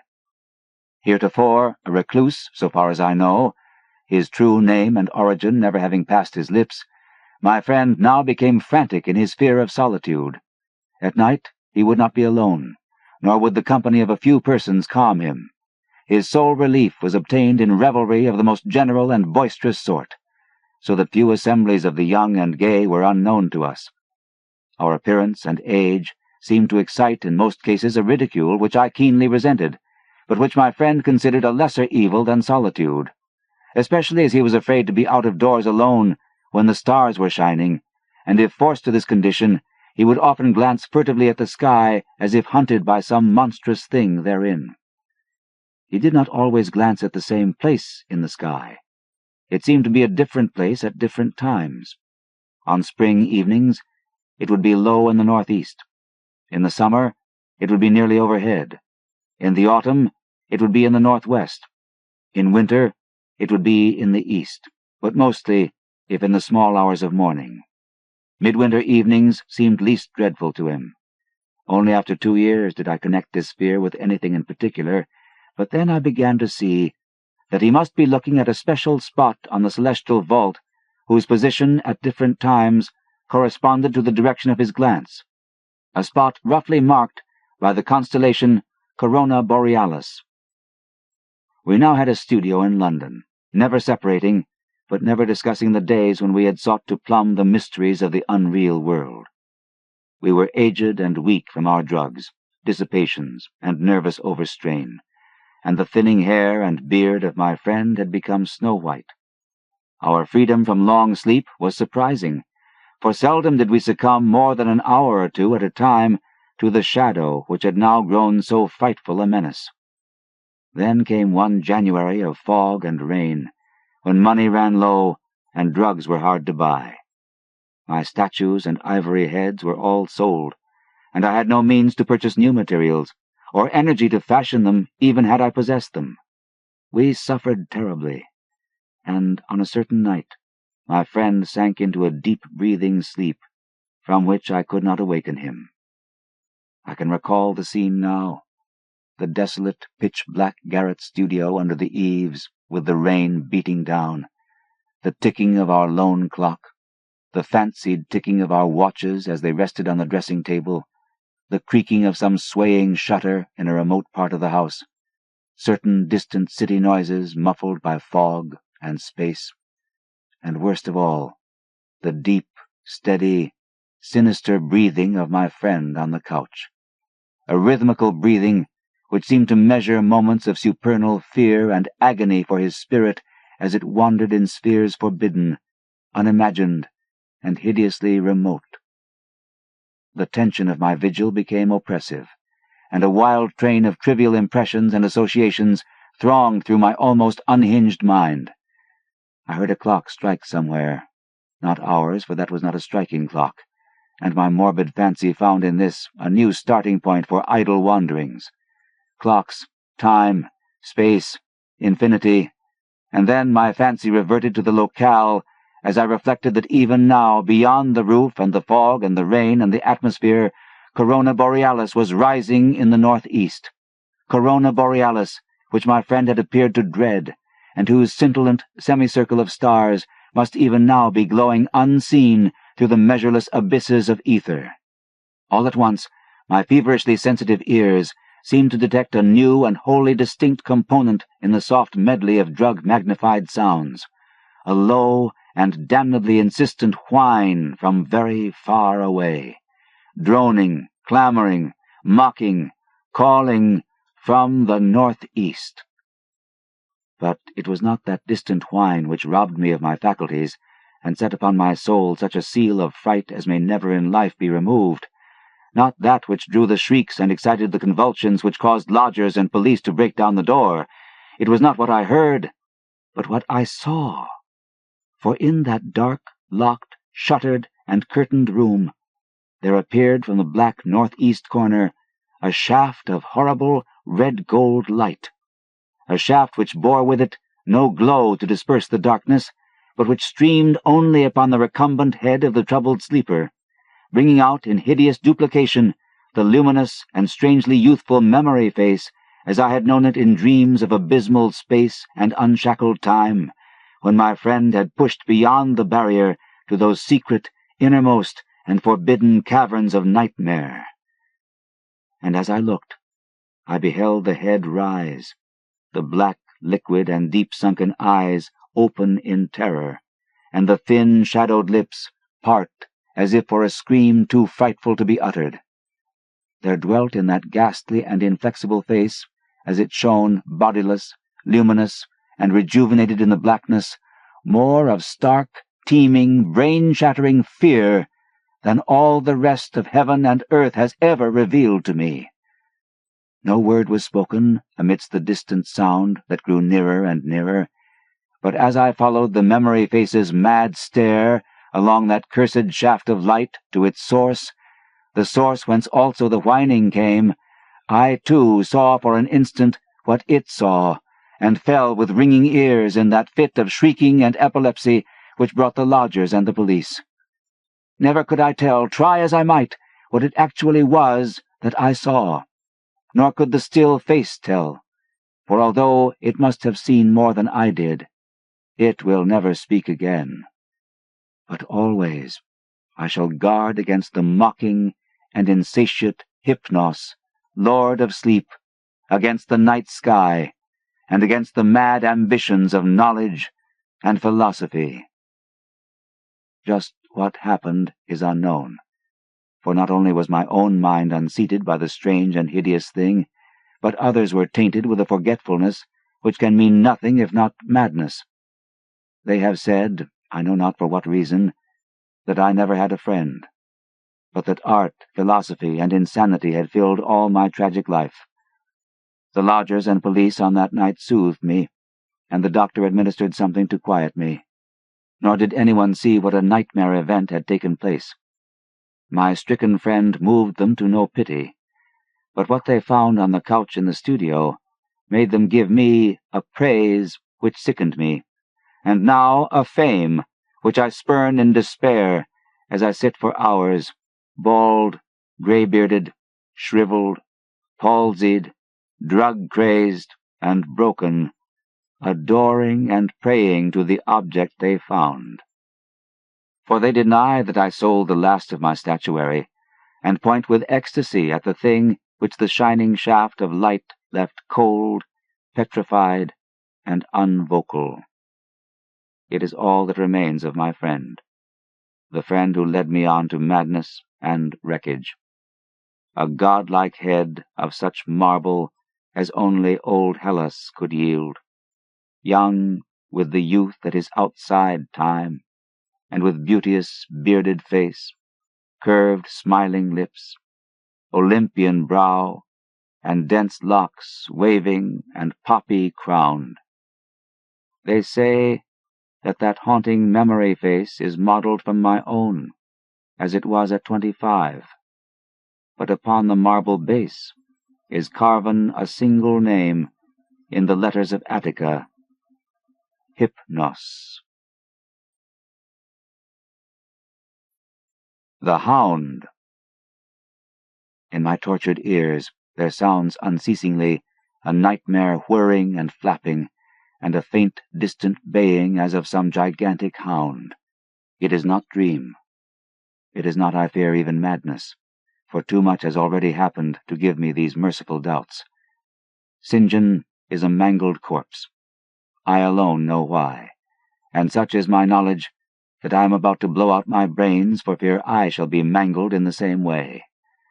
down unlit and illimitable corridors of eldritch fantasy, sweeps the black, shapeless nemesis that drives me to self-annihilation. May heaven forgive the folly and morbidity which led us both to so monstrous a fate. Wearied with the commonplaces of a prosaic world, where even the joys of romance and adventure soon grow stale, St. John and I had followed enthusiastically every aesthetic and intellectual movement which promised respite from our devastating ennui. The enigmas of the symbolists and the ecstasies of the pre-Raphaelites all were ours in their time, but each new mood was drained too soon of its diverting novelty and appeal. Only the somber philosophy of the decadents could hold us, and this we found potent only by increasing gradually the depth and diabolism of our penetrations. Baudelaire and Huysmans were soon exhausted of thrills, till finally there remained for us only the more direct stimuli of unnatural personal experiences and adventures. It was this frightful emotional need which led us eventually to that detestable course which even in my present fear I mention with shame and timidity, that hideous extremity of human outrage, the abhorred practice of grave robbing.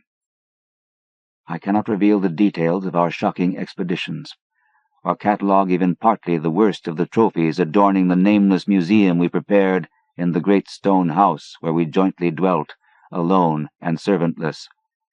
Our museum was a blasphemous, unthinkable place, where, with the satanic taste of neurotic virtuosi, we had assembled an universe of terror and decay to excite our jaded sensibilities.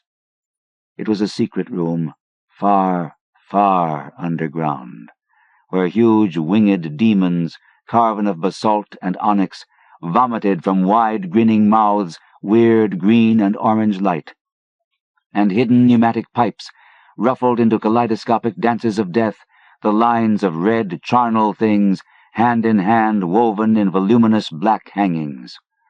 Through these pipes came at will the odors our moods most craved, sometimes the scent of pale funeral lilies, sometimes the narcotic incense of imagined eastern shrines of the kingly dead, and sometimes, how I shuddered to recall it, the frightful, soul-upheaving stenches of the uncovered grave.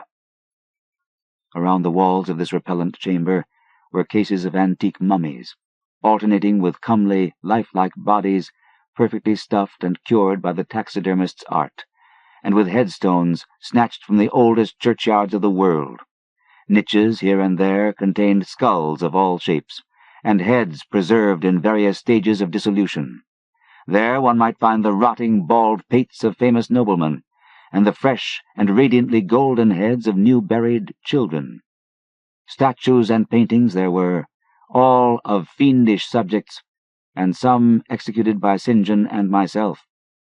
A locked portfolio, bound in tanned human skin, held certain unknown and unnameable drawings which it was rumored Goya had perpetrated but dared not acknowledge.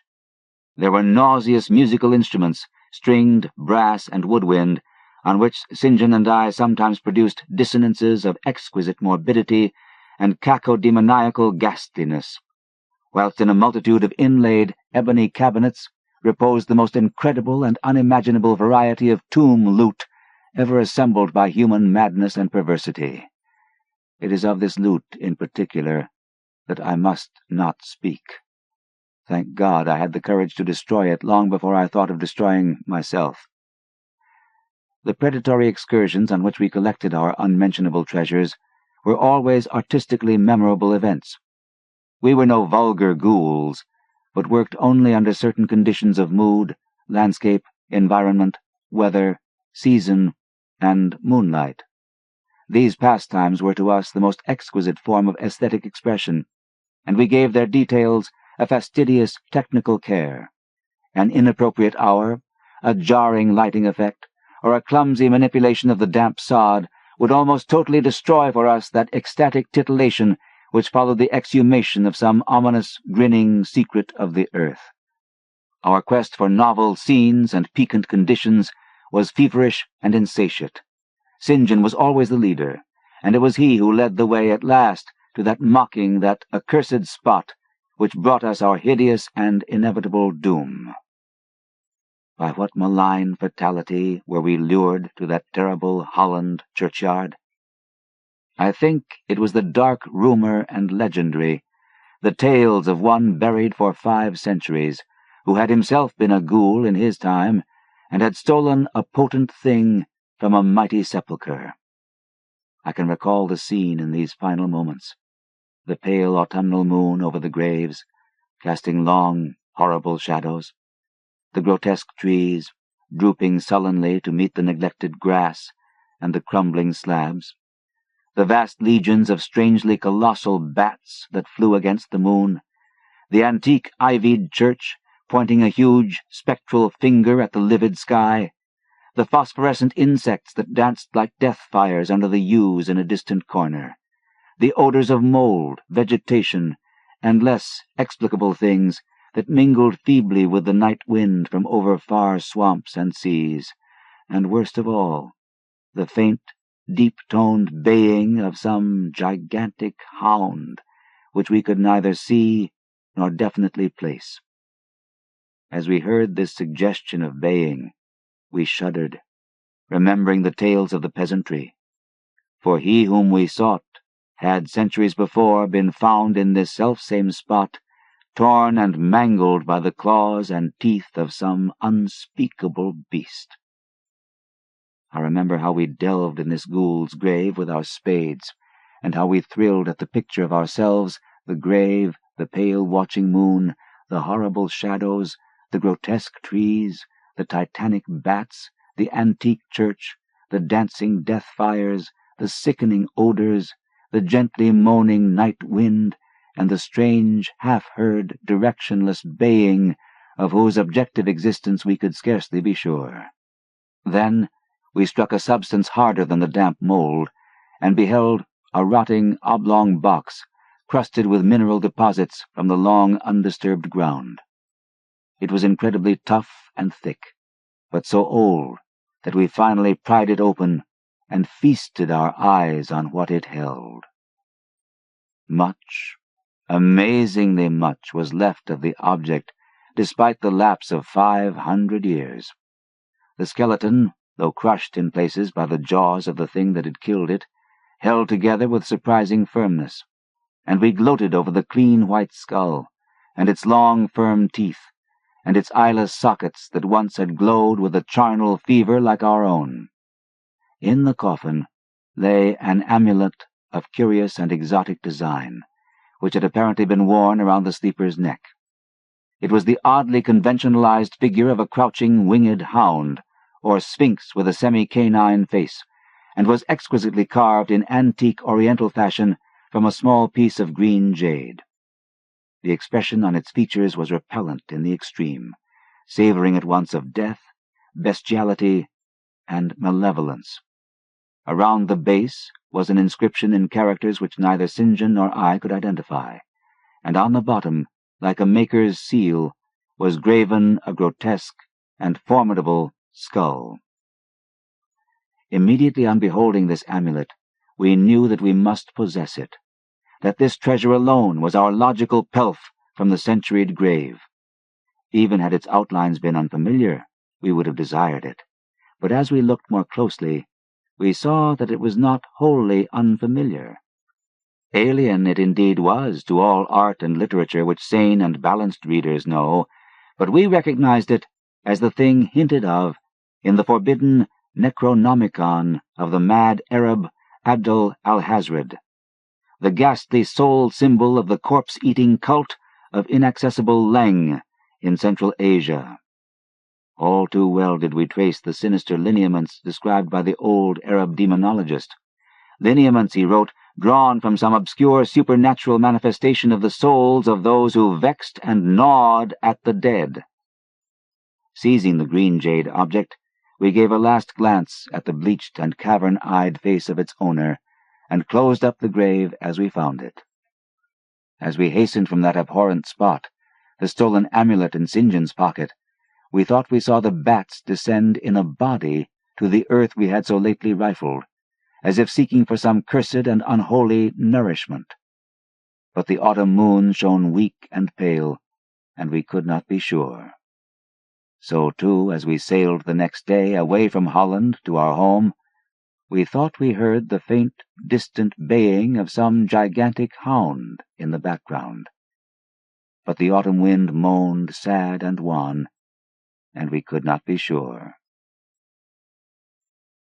2. Less than a week after our return to England, strange things began to happen.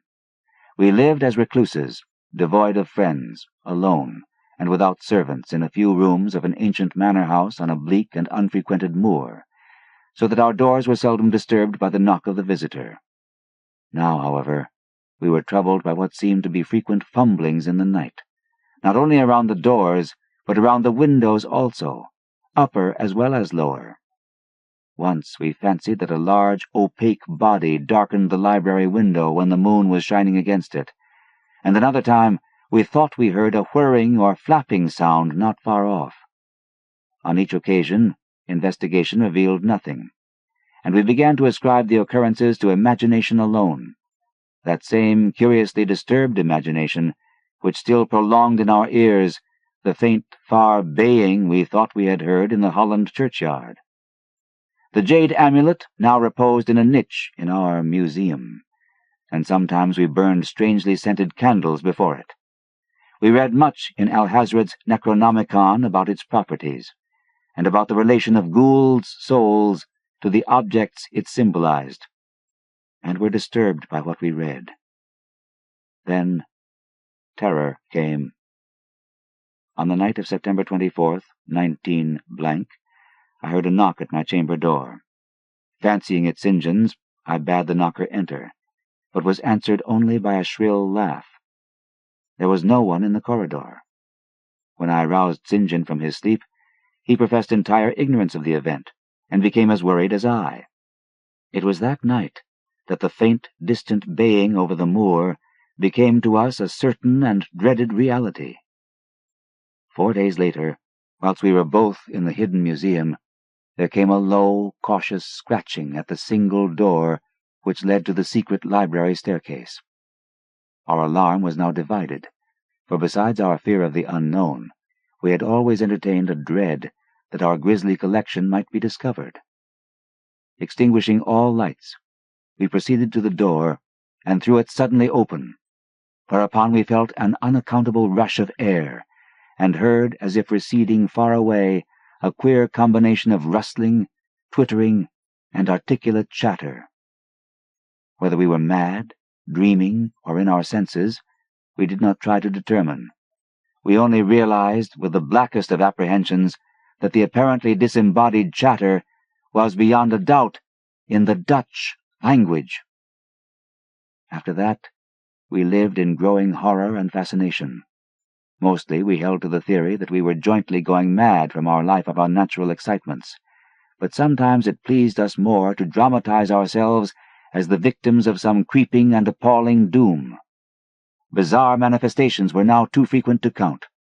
Our lonely house was seemingly alive with the presence of some malign being whose nature we could not guess, and every night that demoniac baying rolled over the windswept moor, always louder and louder.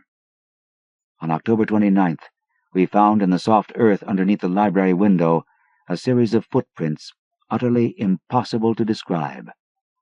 They were as baffling as the hordes of great bats which haunted the old manor house in unprecedented and increasing numbers. The horror reached a culmination on November 18th, when St. John, walking home after dark from the distant railway station, was seized by some frightful carnivorous thing and torn to ribbons.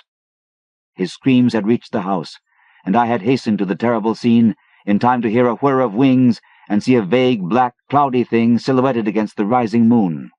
My friend was dying when I spoke to him, and he could not answer coherently. All he could do was to whisper, "The amulet! That damned thing!" Then he collapsed, an inert mass of mangled flesh. I buried him the next midnight in one of our neglected gardens, and mumbled over his body one of the devilish rituals he had loved in life.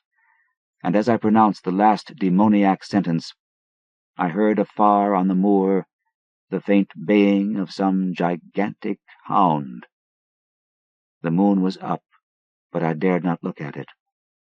And when I saw on the dim-litten moor a wide, nebulous shadow sweeping from mound to mound, I shut my eyes and threw myself face down upon the ground. When I rose trembling, I know not how much later, I staggered into the house and made shocking obeisances before the enshrined amulet of green jade.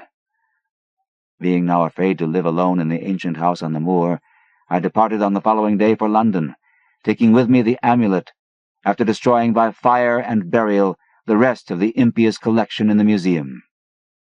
But after 3 nights, I heard the baying again, and before a week was over, felt strange eyes upon me whenever it was dark. One evening, as I strolled on Victoria Embankment for some needed air, I saw a black shape obscure one of the reflections of the lamps in the water. A wind stronger than the night wind rushed by, and I knew that what had befallen St. John must soon befall me. The next day, I carefully wrapped the green jade amulet and sailed for Holland. What mercy I might gain by returning the thing to its silent, sleeping owner I knew not, but I felt that I must at least try any step conceivably logical. What the hound was, and why it pursued me, were questions still vague.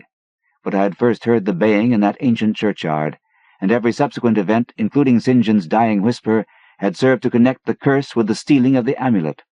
Accordingly, I sank into the nethermost abysses of despair when, at an inn in Rotterdam, I discovered that thieves had despoiled me of this sole means of salvation. The baying was loud that evening, and in the morning I read of a nameless deed in the vilest quarter of the city. The rabble were in terror, for upon an evil tenement had fallen a red death beyond the foulest previous crime of the neighborhood. In a squalid thieves' den, an entire family had been torn to shreds by an unknown thing which left no trace, and those around had heard all night, above the usual clamor of drunken voices, a faint, deep, insistent note, as of a gigantic hound. So, at last, I stood again in that unwholesome churchyard, where a pale winter moon cast hideous shadows, and leafless trees drooped sullenly to meet the withered frosty grass and cracking slabs, and the ivied church pointed a jeering finger at the unfriendly sky, and the night wind howled maniacally from over-frozen swamps and frigid seas. The baying was very faint now, and it ceased altogether as I approached the ancient grave I had once violated, and frightened away an abnormally large horde of bats which had been hovering curiously around it. I know not why I went thither, unless to pray, or gibber out insane pleas and apologies to the calm white thing that lay within, but whatever my reason, I attacked the half-frozen sod with a desperation partly mine, and partly that of a dominating will outside myself. Excavation was much easier than I expected, though at one point I encountered a queer interruption, when a lean vulture darted down out of the cold sky and pecked frantically at the grave earth until I killed him with a blow of my spade. Finally, I reached the rotting oblong box and removed the damp nitrous cover. This is the last rational act I ever performed, for, crouched within that centuried coffin, embraced by a close-packed nightmare retinue of huge, sinewy, sleeping bats, was the bony thing my friend and I had robbed, not clean and placid as we had seen it then, but covered with caked blood, and shreds of alien flesh and hair, and leering sentiently at me, with phosphorescent sockets and sharp, ensanguined fangs yawning twistedly in mockery of my inevitable doom. And when it gave, from those grinning jaws, a deep, sardonic bay, as of some gigantic hound, and I saw that it held in its gory, filthy claw the lost and fateful amulet of green jade, I merely screamed and ran away idiotically, my screams soon dissolving into peals of hysterical laughter.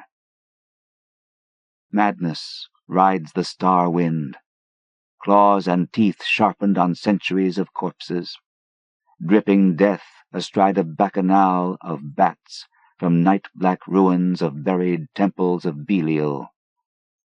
Now, as the baying of that dead, fleshless monstrosity grows louder and louder, and the stealthy whirring and flapping of those accursed web wings circles closer and closer, I shall seek with my revolver the oblivion which is my only refuge from the unnamed and unnameable.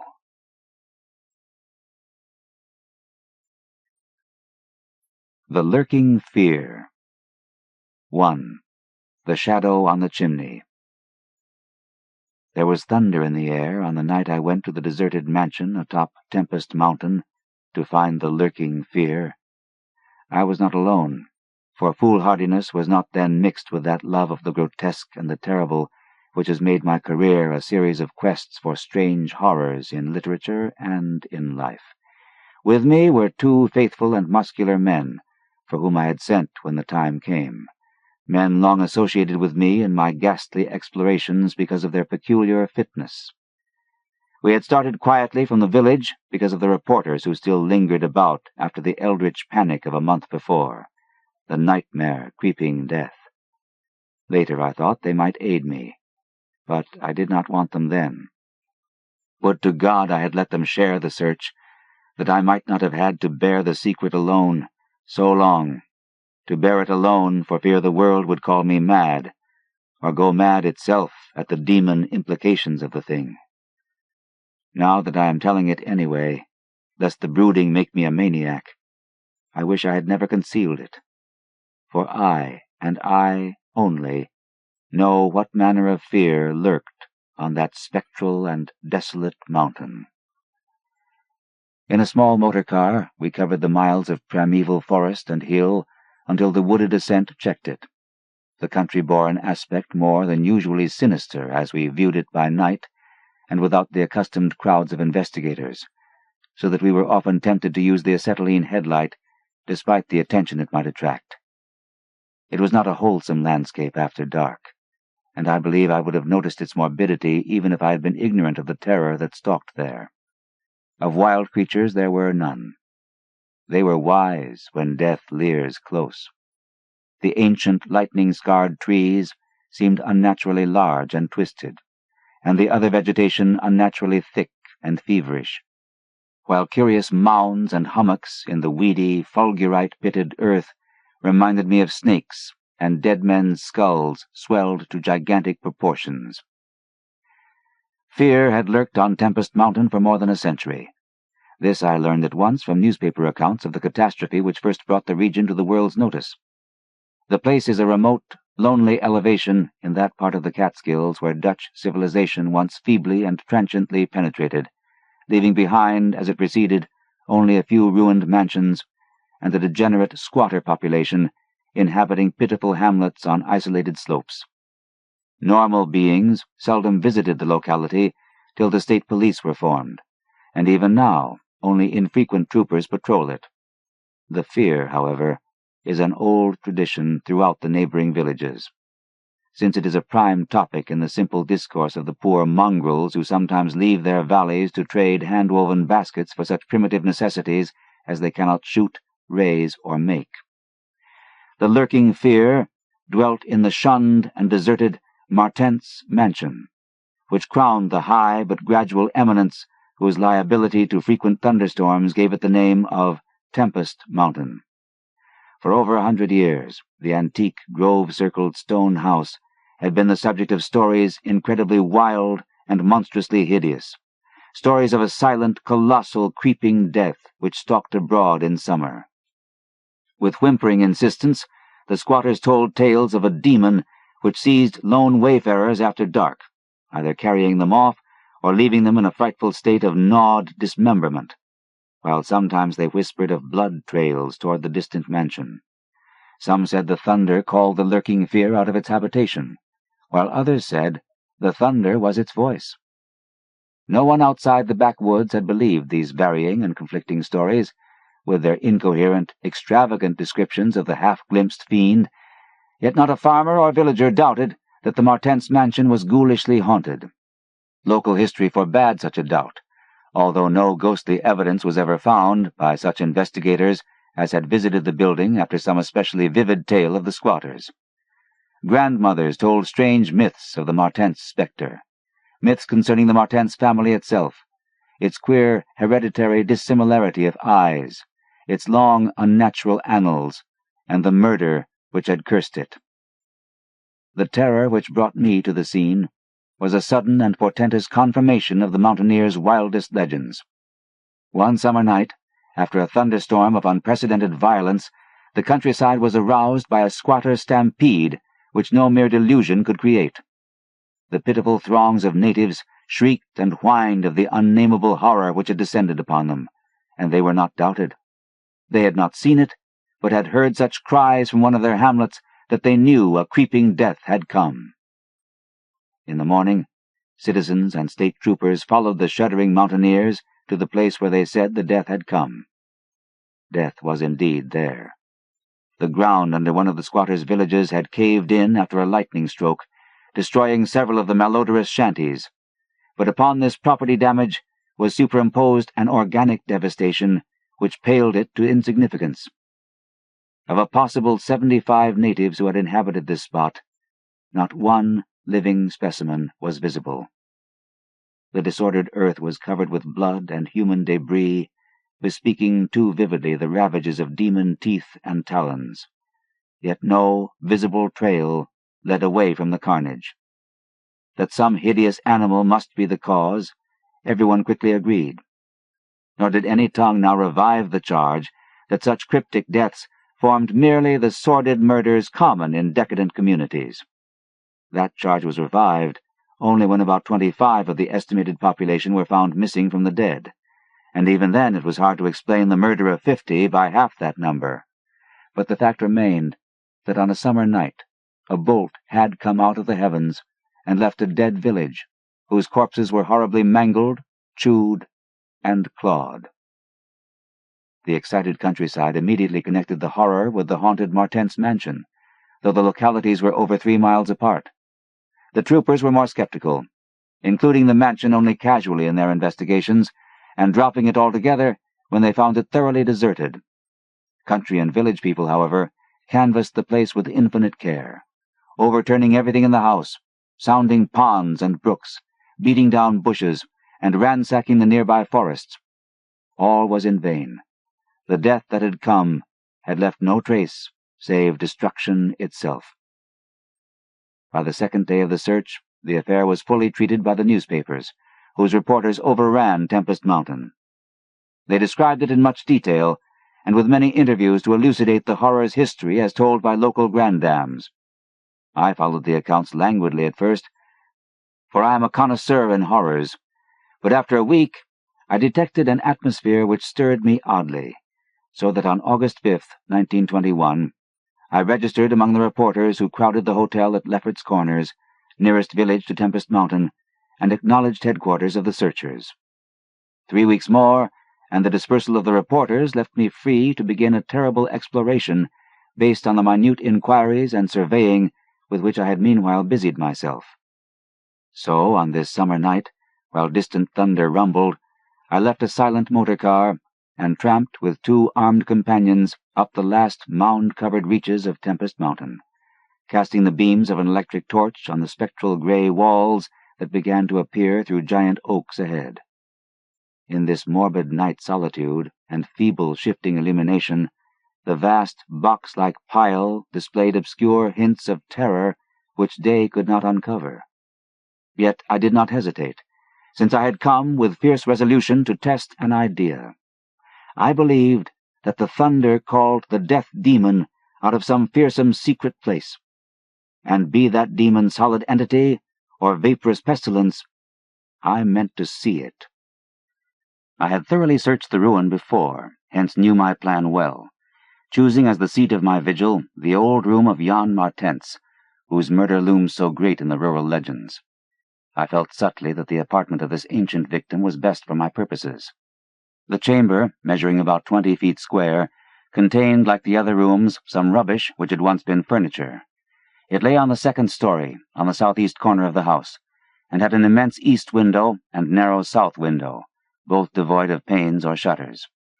Opposite the large window was an enormous Dutch fireplace, with scriptural tiles representing the prodigal son, and opposite the narrow window was a spacious bed built into the wall. As the tree-muffled thunder grew louder, I arranged my plan's details. First, I fastened side by side to the ledge of the large window 3 rope ladders which I had brought with me. I knew they reached a suitable spot on the grass outside, for I had tested them. Then the 3 of us dragged from another room a wide 4-poster bedstead, crowding it laterally against the window. Having strewn it with fir boughs, all now rested on it with drawn automatics, 2 relaxing while the 3rd watched.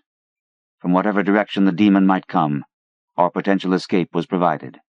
If it came from within the house, we had the window ladders. If from outside, the door and the stairs. We did not think, judging from precedent, that it would pursue us far, even at worst. I watched from midnight to 1 o'clock, when, in spite of the sinister house, the unprotected window, and the approaching thunder and lightning, I felt singularly drowsy. I was between my 2 companions, George Bennet being toward the window, and William Toby toward the fireplace. Bennet was asleep, having apparently felt the same anomalous drowsiness which affected me, so I designated Toby for the next watch, although even he was nodding. It is curiously how intently I had been watching that fireplace. The increasing thunder must have affected my dreams, for in the brief time I slept, there came to me apocalyptic visions. Once I partly awaked, probably because the sleeper toward the window had restlessly flung an arm across my chest. I was not sufficiently awake to see whether Toby was attending to his duties as sentinel, but felt a distinct anxiety on that score. Never before had the presence of evil so poignantly oppressed me. Later, I must have dropped asleep again, for it was out of a phantasmal chaos that my mind leaped when the night grew hideous with shrieks beyond anything in my former experience or imagination. In that shrieking, the inmost soul of human fear and agony clawed hopelessly and insanely at the ebony gates of oblivion. I awoke to red madness and the mockery of diabolism, as farther and farther down inconceivable vistas that phobic and crystalline anguish retreated and reverberated. There was no light, but I knew from the empty space at my right that Toby was gone. God alone knew whither. Across my chest still lay the heavy arm of the sleeper at my left. Then came the devastating stroke of lightning which shook the whole mountain, lit the darkest crypts of the hoary grove, and splintered the patriarch of the twisted trees. In the demon flash of a monstrous fireball, the sleeper started up suddenly, while the glare from beyond the window threw his shadow vividly upon the chimney above the fireplace, from which my eyes had never strayed. That I am still alive and sane is a marvel I cannot fathom. I cannot fathom it, for the shadow on that chimney was not that of George Bennet, or of any other human creature, but a blasphemous abnormality from hell's nethermost craters, a nameless, shapeless abomination which no mind could fully grasp, and no pen even partly describe. In another second, I was alone in the accursed mansion, shivering and gibbering. George Bennet and William Toby had left no trace, not even of a struggle. They were never heard of again. 2. A Passer in the Storm. For days after that hideous experience in the forest-swathed mansion, I lay nervously exhausted in my hotel room at Lefferts Corners. I do not remember exactly how I managed to reach the motor car, start it, and slip unobserved back to the village, for I retain no distinct impression save of wild-armed Titan trees, demoniac mutterings of thunder, and Charonian shadows athwart the low mounds that dotted and streaked the region. As I shivered and brooded on the casting of that brain-blasting shadow, I knew that I had at last pried out one of Earth's supreme horrors, one of those nameless blights of outer voids whose faint demon scratchings we sometimes hear on the farthest rim of space, yet from which our own finite vision has given us a merciful immunity. The shadow I had seen, I hardly dared to analyze or identify. Something had lain between me and the window that night, but I shuddered whenever I could not cast off the instinct to classify it. If it had only snarled, or bayed, or laughed titteringly, even that would have relieved the abysmal hideousness. But it was so silent. It had rested a heavy arm or foreleg on my chest. Obviously it was organic, or had once been organic. Jan Martens, whose room I had invaded, was buried in the graveyard near the mansion. I must find Bennett and Toby if they lived. Why had it picked them and left me for the last? Drowsiness is so stifling, and dreams are so horrible. In a short time, I realized that I must tell my story to someone or break down completely. I had already decided not to abandon the quest for the lurking fear, for in my rash ignorance it seemed to me that uncertainty was worse than enlightenment, however terrible the latter might prove to be. Accordingly, I resolved in my mind the best course to pursue, whom to select for my confidences, and how to track down the thing which had obliterated 2 men and cast a nightmare shadow. My chief acquaintances at Lefferts Corners had been the affable reporters, of whom several still remained to collect final echoes of the tragedy. It was from these that I determined to choose a colleague, and the more I reflected, the more my preference inclined toward one Arthur Munro, a dark, lean man of about 35, whose education, taste, intelligence, and temperament all seemed to mark him as one not bound to conventional ideas and experiences. On an afternoon in early September, Arthur Munro listened to my story. I saw from the beginning that he was both interested and sympathetic, and when I had finished, he analyzed and discussed the thing with the greatest shrewdness and judgment. His advice, moreover, was eminently practical, for he recommended a postponement of operations at the Martens mansion until we might become fortified with more detailed historical and geographical data. On his initiative, we combed the countryside for information regarding the terrible Martens family, and discovered a man who possessed a marvelously illuminating ancestral diary. We also talked at length with such of the mountain mongrels as had not fled from the terror and confusion to remoter slopes, and arranged to precede our culminating task, the exhaustive and definitive examination of the mansion in the light of its detailed history, with an equally exhaustive and definitive examination of spots associated with the various tragedies of squatter legend. The results of this examination were not at first very enlightening, though our tabulation of them seemed to reveal a fairly significant trend, namely, that the number of reported horrors was by far the greatest in areas either comparatively near the avoided house or connected with it by stretches of the morbidly overnourished forest. There were, it is true, exceptions. Indeed, the horror which had caught the world's ear had happened in a treeless space remote alike from the mansion and from any connecting woods. As to the nature and appearance of the lurking fear, nothing could be gained from the scared and witless shanty-dwellers. In the same breath they called it a snake and a giant, a thunder-devil and a bat, a vulture and a walking tree. We did, however, deem ourselves justified in assuming that it was a living organism highly susceptible to electrical storms, and although certain of the stories suggested wings, we believed that its aversion for open spaces made land locomotion a more probable theory. The only thing really incompatible with the latter view was the rapidity with which the creature must have traveled in order to perform all the deeds attributed to it. When we came to know the squatters better, we found them curiously likable in many ways.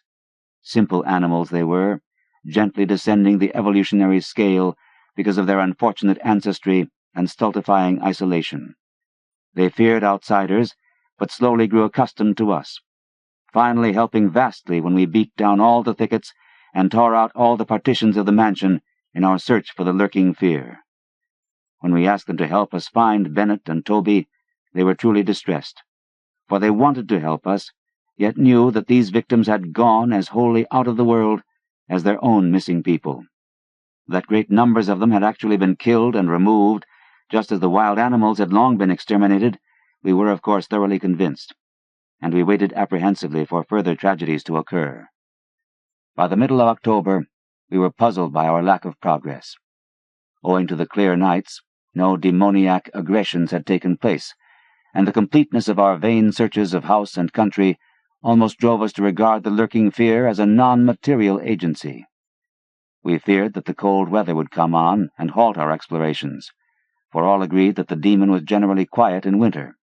Thus there was a kind of haste and desperation in our last daylight canvass of the horror-visited hamlet, a hamlet now deserted because of the squatters' fears. The ill-fated squatter hamlet had borne no name, but had long stood in a sheltered, though treeless cleft between two elevations called respectively Cone Mountain and Maple Hill. It was closer to Maple Hill than to Cone Mountain, some of the crude abodes indeed being dugouts on the side of the former eminence. Geographically, it lay about 2 miles northwest of the base of Tempest Mountain, and 3 miles from the oak-girt mansion. Of the distance between the hamlet and the mansion, fully 2 miles and a quarter on the hamlet's side was entirely open country, the plain being of fairly level character, save for some of the low snake-like mounds, and having as vegetation only grass and scattered weeds. Considering this topography, we had finally concluded that the demon must have come by way of Cone Mountain, a wooded southern prolongation of which ran to within a short distance of the westernmost spur of Tempest Mountain. The upheaval of ground we traced conclusively to a landslide from Maple Hill, a tall, lone, splintered tree on whose side had been the striking point of the thunderbolt which summoned the fiend. As for the 20th time or more Arthur Monroe and I went minutely over every inch of the violated village, we were filled with a certain discouragement, coupled with vague and novel fears. It was acutely uncanny, even when frightful and uncanny things were common, to encounter so blankly clueless a scene after such overwhelming occurrences, and we moved about beneath the leaden, darkening sky with that tragic, directionless zeal which results from a combined sense of futility and necessity of action. Our care was gravely minute. Every cottage was again entered. Every hillside dugout again searched for bodies. Every thorny foot of adjacent slope again scanned for dens and caves, but all without result. And yet, as I have said, vague new fears hovered menacingly over us, as if giant bat-winged griffins squatted invisibly on the mountain-tops and leered with Abaddon eyes that had looked on transcosmic gulfs.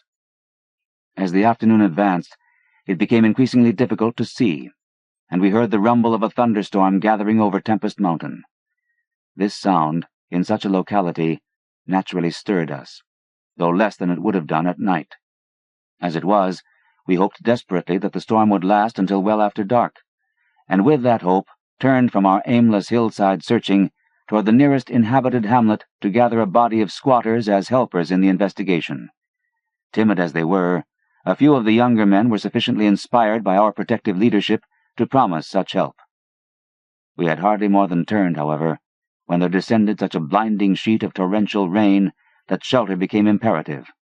The extreme, almost nocturnal darkness of the sky caused us to stumble sadly, but guided by the frequent flashes of lightning and by our minute knowledge of the hamlet, we soon reached the least porous cabin of the lot, an heterogeneous combination of logs and boards whose still existing door and single tiny window both faced Maple Hill.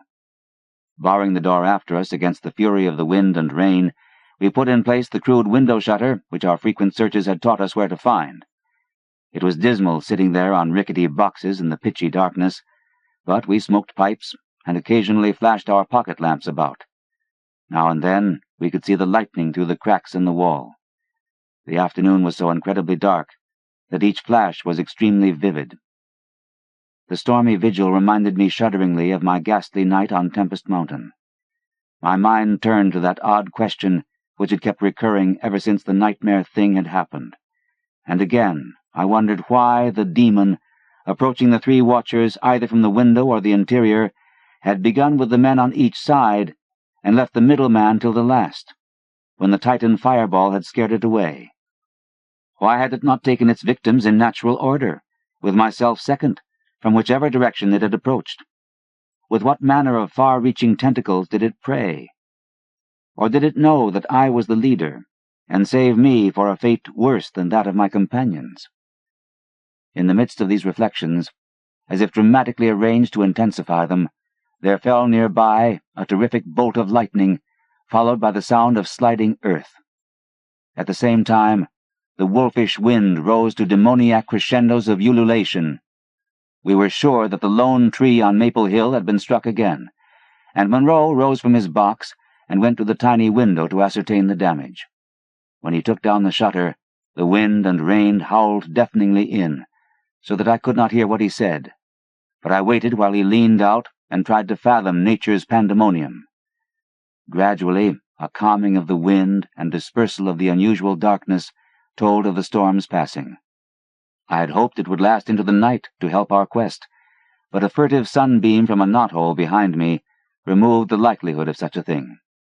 Suggesting to Monroe that we had better get some light even if more showers came, I unbarred and opened the crude door. The ground outside was a singular mass of mud and pools, with fresh heaps of earth from the slight landslide, but I saw nothing to justify the interest which kept my companion silently leaning out the window. Crossing to where he leaned, I touched his shoulder, but he did not move. Then, as I playfully shook him and turned him around, I felt the strangling tendrils of a cancerous horror whose roots reached into illimitable pasts and fathomless abysms of the night that broods beyond time. For Arthur Monroe was dead, and on what remained of his chewed and gouged head there was no longer a face. 3. What the red glare meant. On the tempest-racked night of November 8, 1921, with a lantern which cast charnel shadows, I stood digging alone and idiotically in the grave of Jan Martens. I had begun to dig in the afternoon because a thunderstorm was brewing, and now that it was dark and the storm had burst above the maniacally thick foliage, I was glad. I believed that my mind was partly unhinged by events since August 5th, the demon shadow in the mansion, the general strain and disappointment, and the thing that occurred at the hamlet in an October storm. After that thing, I had dug a grave for one whose death I could not understand. I knew that others could not understand either, so I let them think Arthur Monroe had wandered away. They searched but found nothing. The squatters might have understood, but I dared not frighten them more. I myself seemed strangely callous. That shock at the mansion had done something to my brain, and I could think only of the quest for a horror now grown to cataclysmic stature in my imagination, a quest which the fate of Arthur Monroe made me vow to keep silent and solitary. The scene of my excavations would alone have been enough to unnerve any ordinary man. Baleful primal trees of unholy size, age, and grotesqueness leered above me like the pillars of some hellish druidic temple, muffling the thunder, hushing the clawing wind, and admitting but little rain. Beyond the scarred trunks in the background, illumined by faint flashes of filtered lightning, rose the damp, ivied stones of the deserted mansion, while somewhat nearer was the abandoned Dutch garden, whose walks and beds were polluted by a white, fungus, fetid, overnourished vegetation that never saw full daylight. And nearest of all was the graveyard, where deformed trees tossed insane branches as their roots displaced unhallowed slabs and sucked venom from what lay below. Now and then, beneath the brown pall of leaves that rotted and festered in the antediluvian forest darkness, I could trace the sinister outlines of some of those low mounds which characterized the lightning-pierced region. History had led me to this archaic grave. History, indeed, was all I had after everything else ended in mocking Satanism. I now believed that the lurking fear was no material thing, but a wolf-fanged ghost that rode the midnight lightning. And I believed, because of the masses of local tradition I had unearthed in my search with Arthur Monroe, that the ghost was that of Jan Martens, who died in 1762. That is why I was digging idiotically in his grave. The Martens mansion was built in 1670 by Gerrit Martens, a wealthy New Amsterdam merchant who disliked the changing order under British rule and had constructed this magnificent domicile on a remote woodland summit whose untrodden solitude and unusual scenery pleased him. The only substantial disappointment encountered in this site was that which concerned the prevalence of violent thunderstorms in summer. When selecting the hill and building his mansion, Mynheer Martens had laid these frequent natural outbursts to some peculiarity of the year, but in time he perceived that the locality was especially liable to such phenomena. At length, having found these storms injurious to his head, he fitted up a cellar into which he could retreat from their wildest pandemonium. Of Garrett Martense's descendants, less is known than of himself, since they were all reared in hatred of the English civilization and trained to shun such of the colonists as accepted it. Their life was exceedingly secluded, and people declared that their isolation had made them heavy of speech and comprehension. In appearance, all were marked by a peculiar inherited dissimilarity of eyes, one generally being blue and the other brown. Their social contacts grew fewer and fewer, till at last they took to intermarrying with the numerous menial class about the estate. Many of the crowded family degenerated, moved across the valley, and merged with the mongrel population which was later to produce the pitiful squatters. The rest had stuck sullenly to their ancestral mansion, becoming more and more clannish and taciturn, yet developing a nervous responsiveness to the frequent thunderstorms. Most of this information reached the outside world through young Jan Martens, who from some kind of restlessness joined the colonial army when news of the Albany Convention reached Tempest Mountain. He was the first of Garrett's descendants to see much of the world, and when he returned in 1760, after 6 years of campaigning, he was hated as an outsider by his father, uncles, and brothers, in spite of his dissimilar Martens eyes. No longer could he share the peculiarities and prejudices of the Martenses, while the very mountain thunderstorms failed to intoxicate him as they had before. Instead, his surroundings depressed him, and he frequently wrote to a friend in Albany of plans to leave the paternal roof. In the spring of 1763, Jonathan Gifford, the Albany friend of Jan Martens, became worried by his correspondent's silence, especially in view of the conditions and quarrels at the Martens mansion. Determined to visit Jan in person, he went into the mountains on horseback. His diary states that he reached Tempest Mountain on September 20th, finding the mansion in great decrepitude. The sullen, odd-eyed Martenses, whose unclean animal aspect shocked him, told him in broken gutturals that Jan was dead. He had, they insisted, been struck by lightning the autumn before, and now lay buried behind the neglected sunken gardens. They showed the visitor the grave, barren and devoid of markers. Something in the Martenses' manner gave Gifford a feeling of repulsion and suspicion, and a week later he returned with spade and mattock to explore the sepulchral spot. He found what he expected, a skull crushed cruelly, as if by savage blows. So, returning to Albany, he openly charged the Martenses with the murder of their kinsman.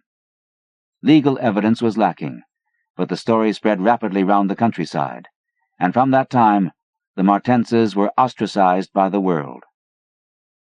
No one would deal with them, and their distant manor was shunned as an accursed place. Somehow they managed to live on independently by the products of their estate, for occasional lights glimpsed from faraway hills attested their continued presence. These lights were seen as late as 1810, but toward the last they became very infrequent. Meanwhile, there grew up about the mansion and the mountain a body of diabolic legendry. The place was avoided with doubled assiduousness, and invested with every whispered myth tradition could supply. It remained unvisited till 1816, when the continued absence of lights was noticed by the squatters. At that time, a party made investigations, finding the house deserted and partly in ruins. There were no skeletons about, so that departure rather than death was inferred. The clan seemed to have left several years before, and improvised penthouses showed how numerous it had grown prior to its migration. Its cultural level had fallen very low, as proved by decaying furniture and scattered silverware, which must have been long abandoned when its owners left. But though the dreaded Martenses were gone, the fear of the haunted house continued, and grew very acute when new and strange stories arose among the mountain decadents. There it stood, deserted, feared, and linked with the vengeful ghost of Jan Martens. There it still stood on the night I dug in Jan Martens's grave. I have described my protracted digging as idiotic, and such it indeed was, in object and method. The coffin of Jan Martens had soon been unearthed. It now held only dust and nitre. But in my fury to exhume his ghost, I delved irrationally and clumsily down beneath where he had lain. God knows what I expected to find. I only felt that I was digging in the grave of a man whose ghost stalked by night. It is impossible to say what monstrous depth I had attained when my spade, and soon my feet, broke through the ground beneath. The event, under the circumstances, was tremendous. For in the existence of a subterranean space here, my mad theories had terrible confirmation. My slight fall had extinguished the lantern, but I produced an electric pocket lamp and viewed the small horizontal tunnel which led away indefinitely in both directions. It was amply large enough for a man to wriggle through, and though no sane person would have tried it at that time, I forgot danger, reason, and cleanliness in my single-minded fever to unearth the lurking fear. Choosing the direction toward the house, I scrambled recklessly into the narrow burrow, squirming ahead blindly and rapidly, and flashing but seldom the lamp I kept before me. What language can describe the spectacle of a man lost in infinitely abysmal earth, pawing, twisting, wheezing, scrambling madly through sunken convolutions of immemorial blackness without an idea of time, safety, direction, or definite object? There is something hideous in it, but that is what I did. I did it for so long that life faded to a far memory, and I became one of the moles and grubs of nighted depths. Indeed, it was only by accident that after interminable writhings I jarred my forgotten electric lamp alight so that it shone eerily along the burrow of caked loam that stretched and curved ahead. I had been scrambling in this way for some time, so that my battery had burned very low, when the passage suddenly inclined sharply upward, altering my mode of progress. And as I raised my glance, it was without preparation that I saw glistening in the distance 2 demoniac reflections of my expiring lamp, 2 reflections glowing with a baneful and unmistakable effulgence, and provoking maddeningly nebulous memories. I stopped automatically, though lacking the brain to retreat. The eyes approached. Yet of the thing that bore them, I could distinguish only a claw. But what a claw! Then far overhead, I heard a faint crashing which I recognized. It was the wild thunder of the mountain, raised to hysteric fury. I must have been crawling upward for some time, so that the surface was now quite near, and as the muffled thunder clattered, those eyes still stared with vacuous viciousness. Thank God I did not then know what it was, else I should have died. But I was saved by the very thunder that had summoned it, for after a hideous wait, there burst from the unseen outside sky one of those frequent mountainward bolts whose aftermath I had noticed here and there as gashes of disturbed earth and fulgurites of various sizes. With cyclopean rage, it tore through the soil above that damnable pit, blinding and deafening me, yet not wholly reducing me to a coma. In the chaos of sliding, shifting earth, I clawed and floundered helplessly till the rain on my head steadied me, and I saw that I had come to the surface in a familiar spot, a steep, unforested place on the southwest slope of the mountain. Recurrent sheet lightnings illumined the tumbled ground and the remains of the curious low hummock which had stretched down from the wooded higher slope, but there was nothing in the chaos to show my place of egress from the lethal catacomb. My brain was as great a chaos as the earth, and as a distant red glare burst on the landscape from the south, I hardly realized the horror I had been through. But when, 2 days later, the squatters told me what the red glare meant, I felt more horror than that which the mold burrow and the claw and the eyes had given. More horror because of the overwhelming implications. In a hamlet 20 miles away, an orgy of fear had followed the bolt which brought me above ground, and a nameless thing had dropped from an overhanging tree into a weak-roofed cabin. It had done a deed, but the squatters had fired the cabin in frenzy before it could escape. It had been doing that deed at the very moment the earth caved in on the thing with the claw and eyes. 4. The horror in the eyes. There can be nothing normal in the mind of one who, knowing what I knew of the horrors of Tempest Mountain, would seek alone for the fear that lurked there. That at least 2 of the fear's embodiments were destroyed, formed but a slight guarantee of mental and physical safety in this Acheron of multiform diabolism. Yet I continued my quest with even greater zeal as events and revelations became more monstrous. When, 2 days after my frightful crawl through that crypt of the eyes and claw, I learned that a thing had malignly hovered 20 miles away at the same instant the eyes were glaring at me, I experienced virtual convulsions of fright. But that fright was so mixed with wonder and alluring grotesqueness that it was almost a pleasant sensation.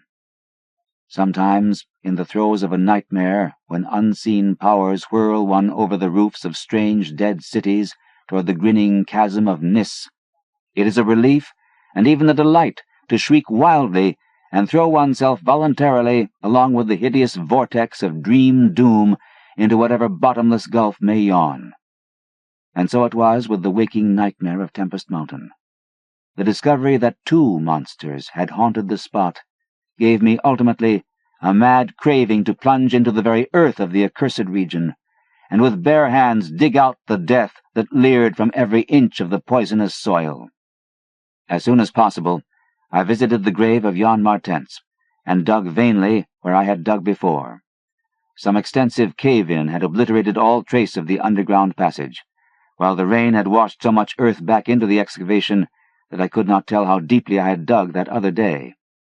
I likewise made a difficult trip to the distant hamlet where the death creature had been burnt, and was little repaid for my trouble. In the ashes of the fateful cabin I found several bones, but apparently none of the monsters. The squatters said the thing had had only 1 victim, but in this I judged them inaccurate, since besides the complete skull of a human being, there was another bony fragment which seemed certainly to have belonged to a human skull at some time. Though the rapid drop of the monster had been seen, no one could say just what the creature was like. Those who had glimpsed it called it simply a devil. Examining the great tree where it had lurked, I could discern no distinctive marks. I tried to find some trail into the black forest, but on this occasion could not stand the sight of those morbidly large boles, or of those vast serpent-like roots that twisted so malevolently before they sank into the earth. My next step was to re-examine with microscopic care the deserted hamlet where death had come most abundantly, and where Arthur Monroe had seen something he never lived to describe. Though my vain previous searches had been exceedingly minute, I now had new data to test, for my horrible grave crawl convinced me that at least one of the phases of the monstrosity had been an underground creature. This time, on the 14th of November, my quest concerned itself mostly with the slopes of Cone Mountain and Maple Hill, where they overlook the unfortunate hamlet, and I gave particular attention to the loose earth of the landslide region on the latter eminence. The afternoon of my search brought nothing to light, and dusk came as I stood on Maple Hill, looking down at the hamlet and across the valley to Tempest Mountain. There had been a gorgeous sunset, and now the moon came up, nearly full, and shedding a silver flood over the plain, the distant mountainside, and the curious low mounds that rose here and there. It was a peaceful Arcadian scene, but knowing what it hid, I hated it. I hated the mocking moon, the hypocritical plain, the festering mountain, and those sinister mounds. Everything seemed to me tainted with a loathsome contagion, and inspired by a noxious alliance with distorted, hidden powers. Presently, as I gazed abstractedly at the moonlit panorama, my eye became attracted by something singular in the nature and arrangement of a certain topographical element. Without having any exact knowledge of geology, I had from the first been interested in the odd mounds and hummocks of the region.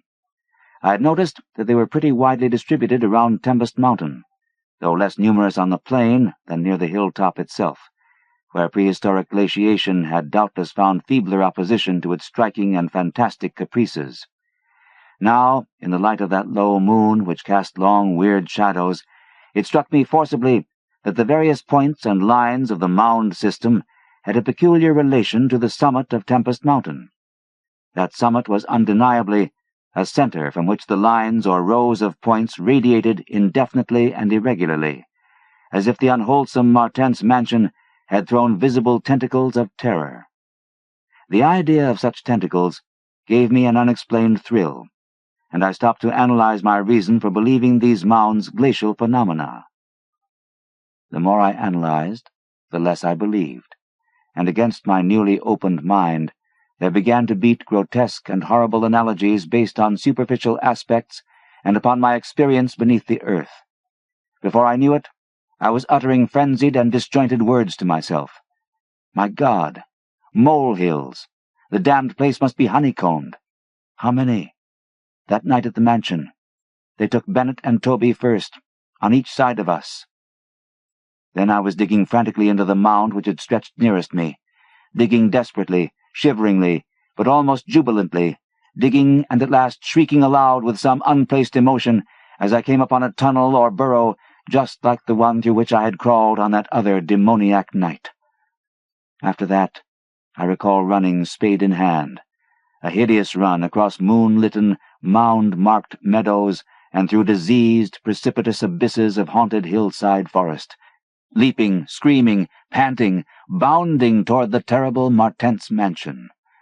I recall digging unreasoningly in all parts of the briar-choked cellar, digging to find the core and center of that malignant universe of mounds, and then I recall how I laughed when I stumbled on the passageway, the hole at the base of the old chimney, where the thick weeds grew and cast queer shadows in the light of the lone candle I had happened to have with me. What still remained down in that hell-hive, lurking and waiting for the thunder to arouse it, I did not know. 2 had been killed. Perhaps that had finished it. But still there remained that burning determination to reach the innermost secret of the fear, which I had once more come to deem definite, material, and organic. My indecisive speculation whether to explore the passage alone and immediately with my pocket light, or to try to assemble a band of squatters for the quest, was interrupted after a time by a sudden rush of wind from the outside, which blew out the candle and left me in stark blackness. The moon no longer shone through the chinks and apertures above me, and with a sense of fateful alarm, I heard the sinister and significant rumble of approaching thunder. A confusion of associated ideas possessed my brain, leading me to grope back toward the farthest corner of the cellar. My eyes, however, never turned away from the horrible opening at the base of the chimney, and I began to get glimpses of the crumbling bricks and unhealthy weeds as faint glows of lightning penetrated the woods outside and illumined the chinks in the upper wall. Every second I was consumed with a mixture of fear and curiosity. What would the storm call forth? Or was there anything left for it to call? Guided by a lightning flash, I settled myself down behind a dense clump of vegetation, through which I could see the opening without being seen. If heaven is merciful, it will some day efface from my consciousness the sight that I saw, and let me live my last years in peace. I cannot sleep at night now, and have to take opiates when it thunders. The thing came abruptly and unannounced. A demon, rat-like, scurrying from pits remote and unimaginable, a hellish panting and stifled grunting, and then from that opening beneath the chimney, a burst of multitudinous and leprous life, a loathsome night-spawned flood of organic corruption more devastatingly hideous than the blackest conjurations of mortal madness and morbidity. Seething, stewing, surging, bubbling like serpent's slime, it rolled up and out of that yawning hole, spreading like a septic contagion, and streaming from the cellar at every point of egress, streaming out to scatter through the accursed midnight forests and strew fear, madness, and death. God knows how many there were. There must have been thousands. To see the stream of them in that faint intermittent lightning was shocking. When they had thinned out enough to be glimpsed as separate organisms, I saw that they were dwarfed, deformed, hairy devils or apes, monstrous and diabolic caricatures of the monkey tribe. They were so hideously silent. There was hardly a squeal when one of the last stragglers turned with the skill of long practice to make a meal in accustomed fashion on a weaker companion. Others snapped up what it left and ate with slavering relish. Then, in spite of my days of fright and disgust, my morbid curiosity triumphed, and as the last of the monstrosities oozed up alone from that nether world of unknown nightmare, I drew my automatic pistol and shot it under cover of the thunder. Shrieking, slithering, torrential shadows of red, viscous madness chasing one another through endless, ensanguined corridors of purple, fulgurous sky, formless phantasms and kaleidoscopic mutations of a ghoulish, remembered scene, forests of monstrous, overnourished oaks with serpent roots twisting and sucking unnameable juices from an earth verminous with millions of cannibal devils, mound-like tentacles groping from underground nuclei of polypus perversion, insane lightning over malignant ivied walls, and demon arcades choked with fungus vegetation. Heaven be thanked for the instinct which led me unconscious to places where men dwell, to the peaceful village that slept under the calm stars of clearing skies. I had recovered enough in a week to send to Albany for a gang of men to blow up the Martens mansion and the entire top of Tempest Mountain with dynamite, stop up all the discoverable mound burrows, and destroy certain overnourished trees whose very existence seemed an insult to sanity. I could sleep a little after they had done this, but true rest will never come as long as I remember that nameless secret of the lurking fear. The thing will haunt me, for who can say the extermination is complete, and that analogous phenomena do not exist all over the world? Who can, with my knowledge, think of the earth's unknown caverns without a nightmare dread of future possibilities? I cannot see a well or a subway entrance without shuddering. Why cannot the doctors give me something to make me sleep, or truly calm my brain when it thunders? What I saw in the glow of my flashlight after I shot the unspeakable straggling object was so simple that almost a minute elapsed before I understood and went delirious. The object was nauseous, a filthy, whitish gorilla thing with sharp yellow fangs and matted fur.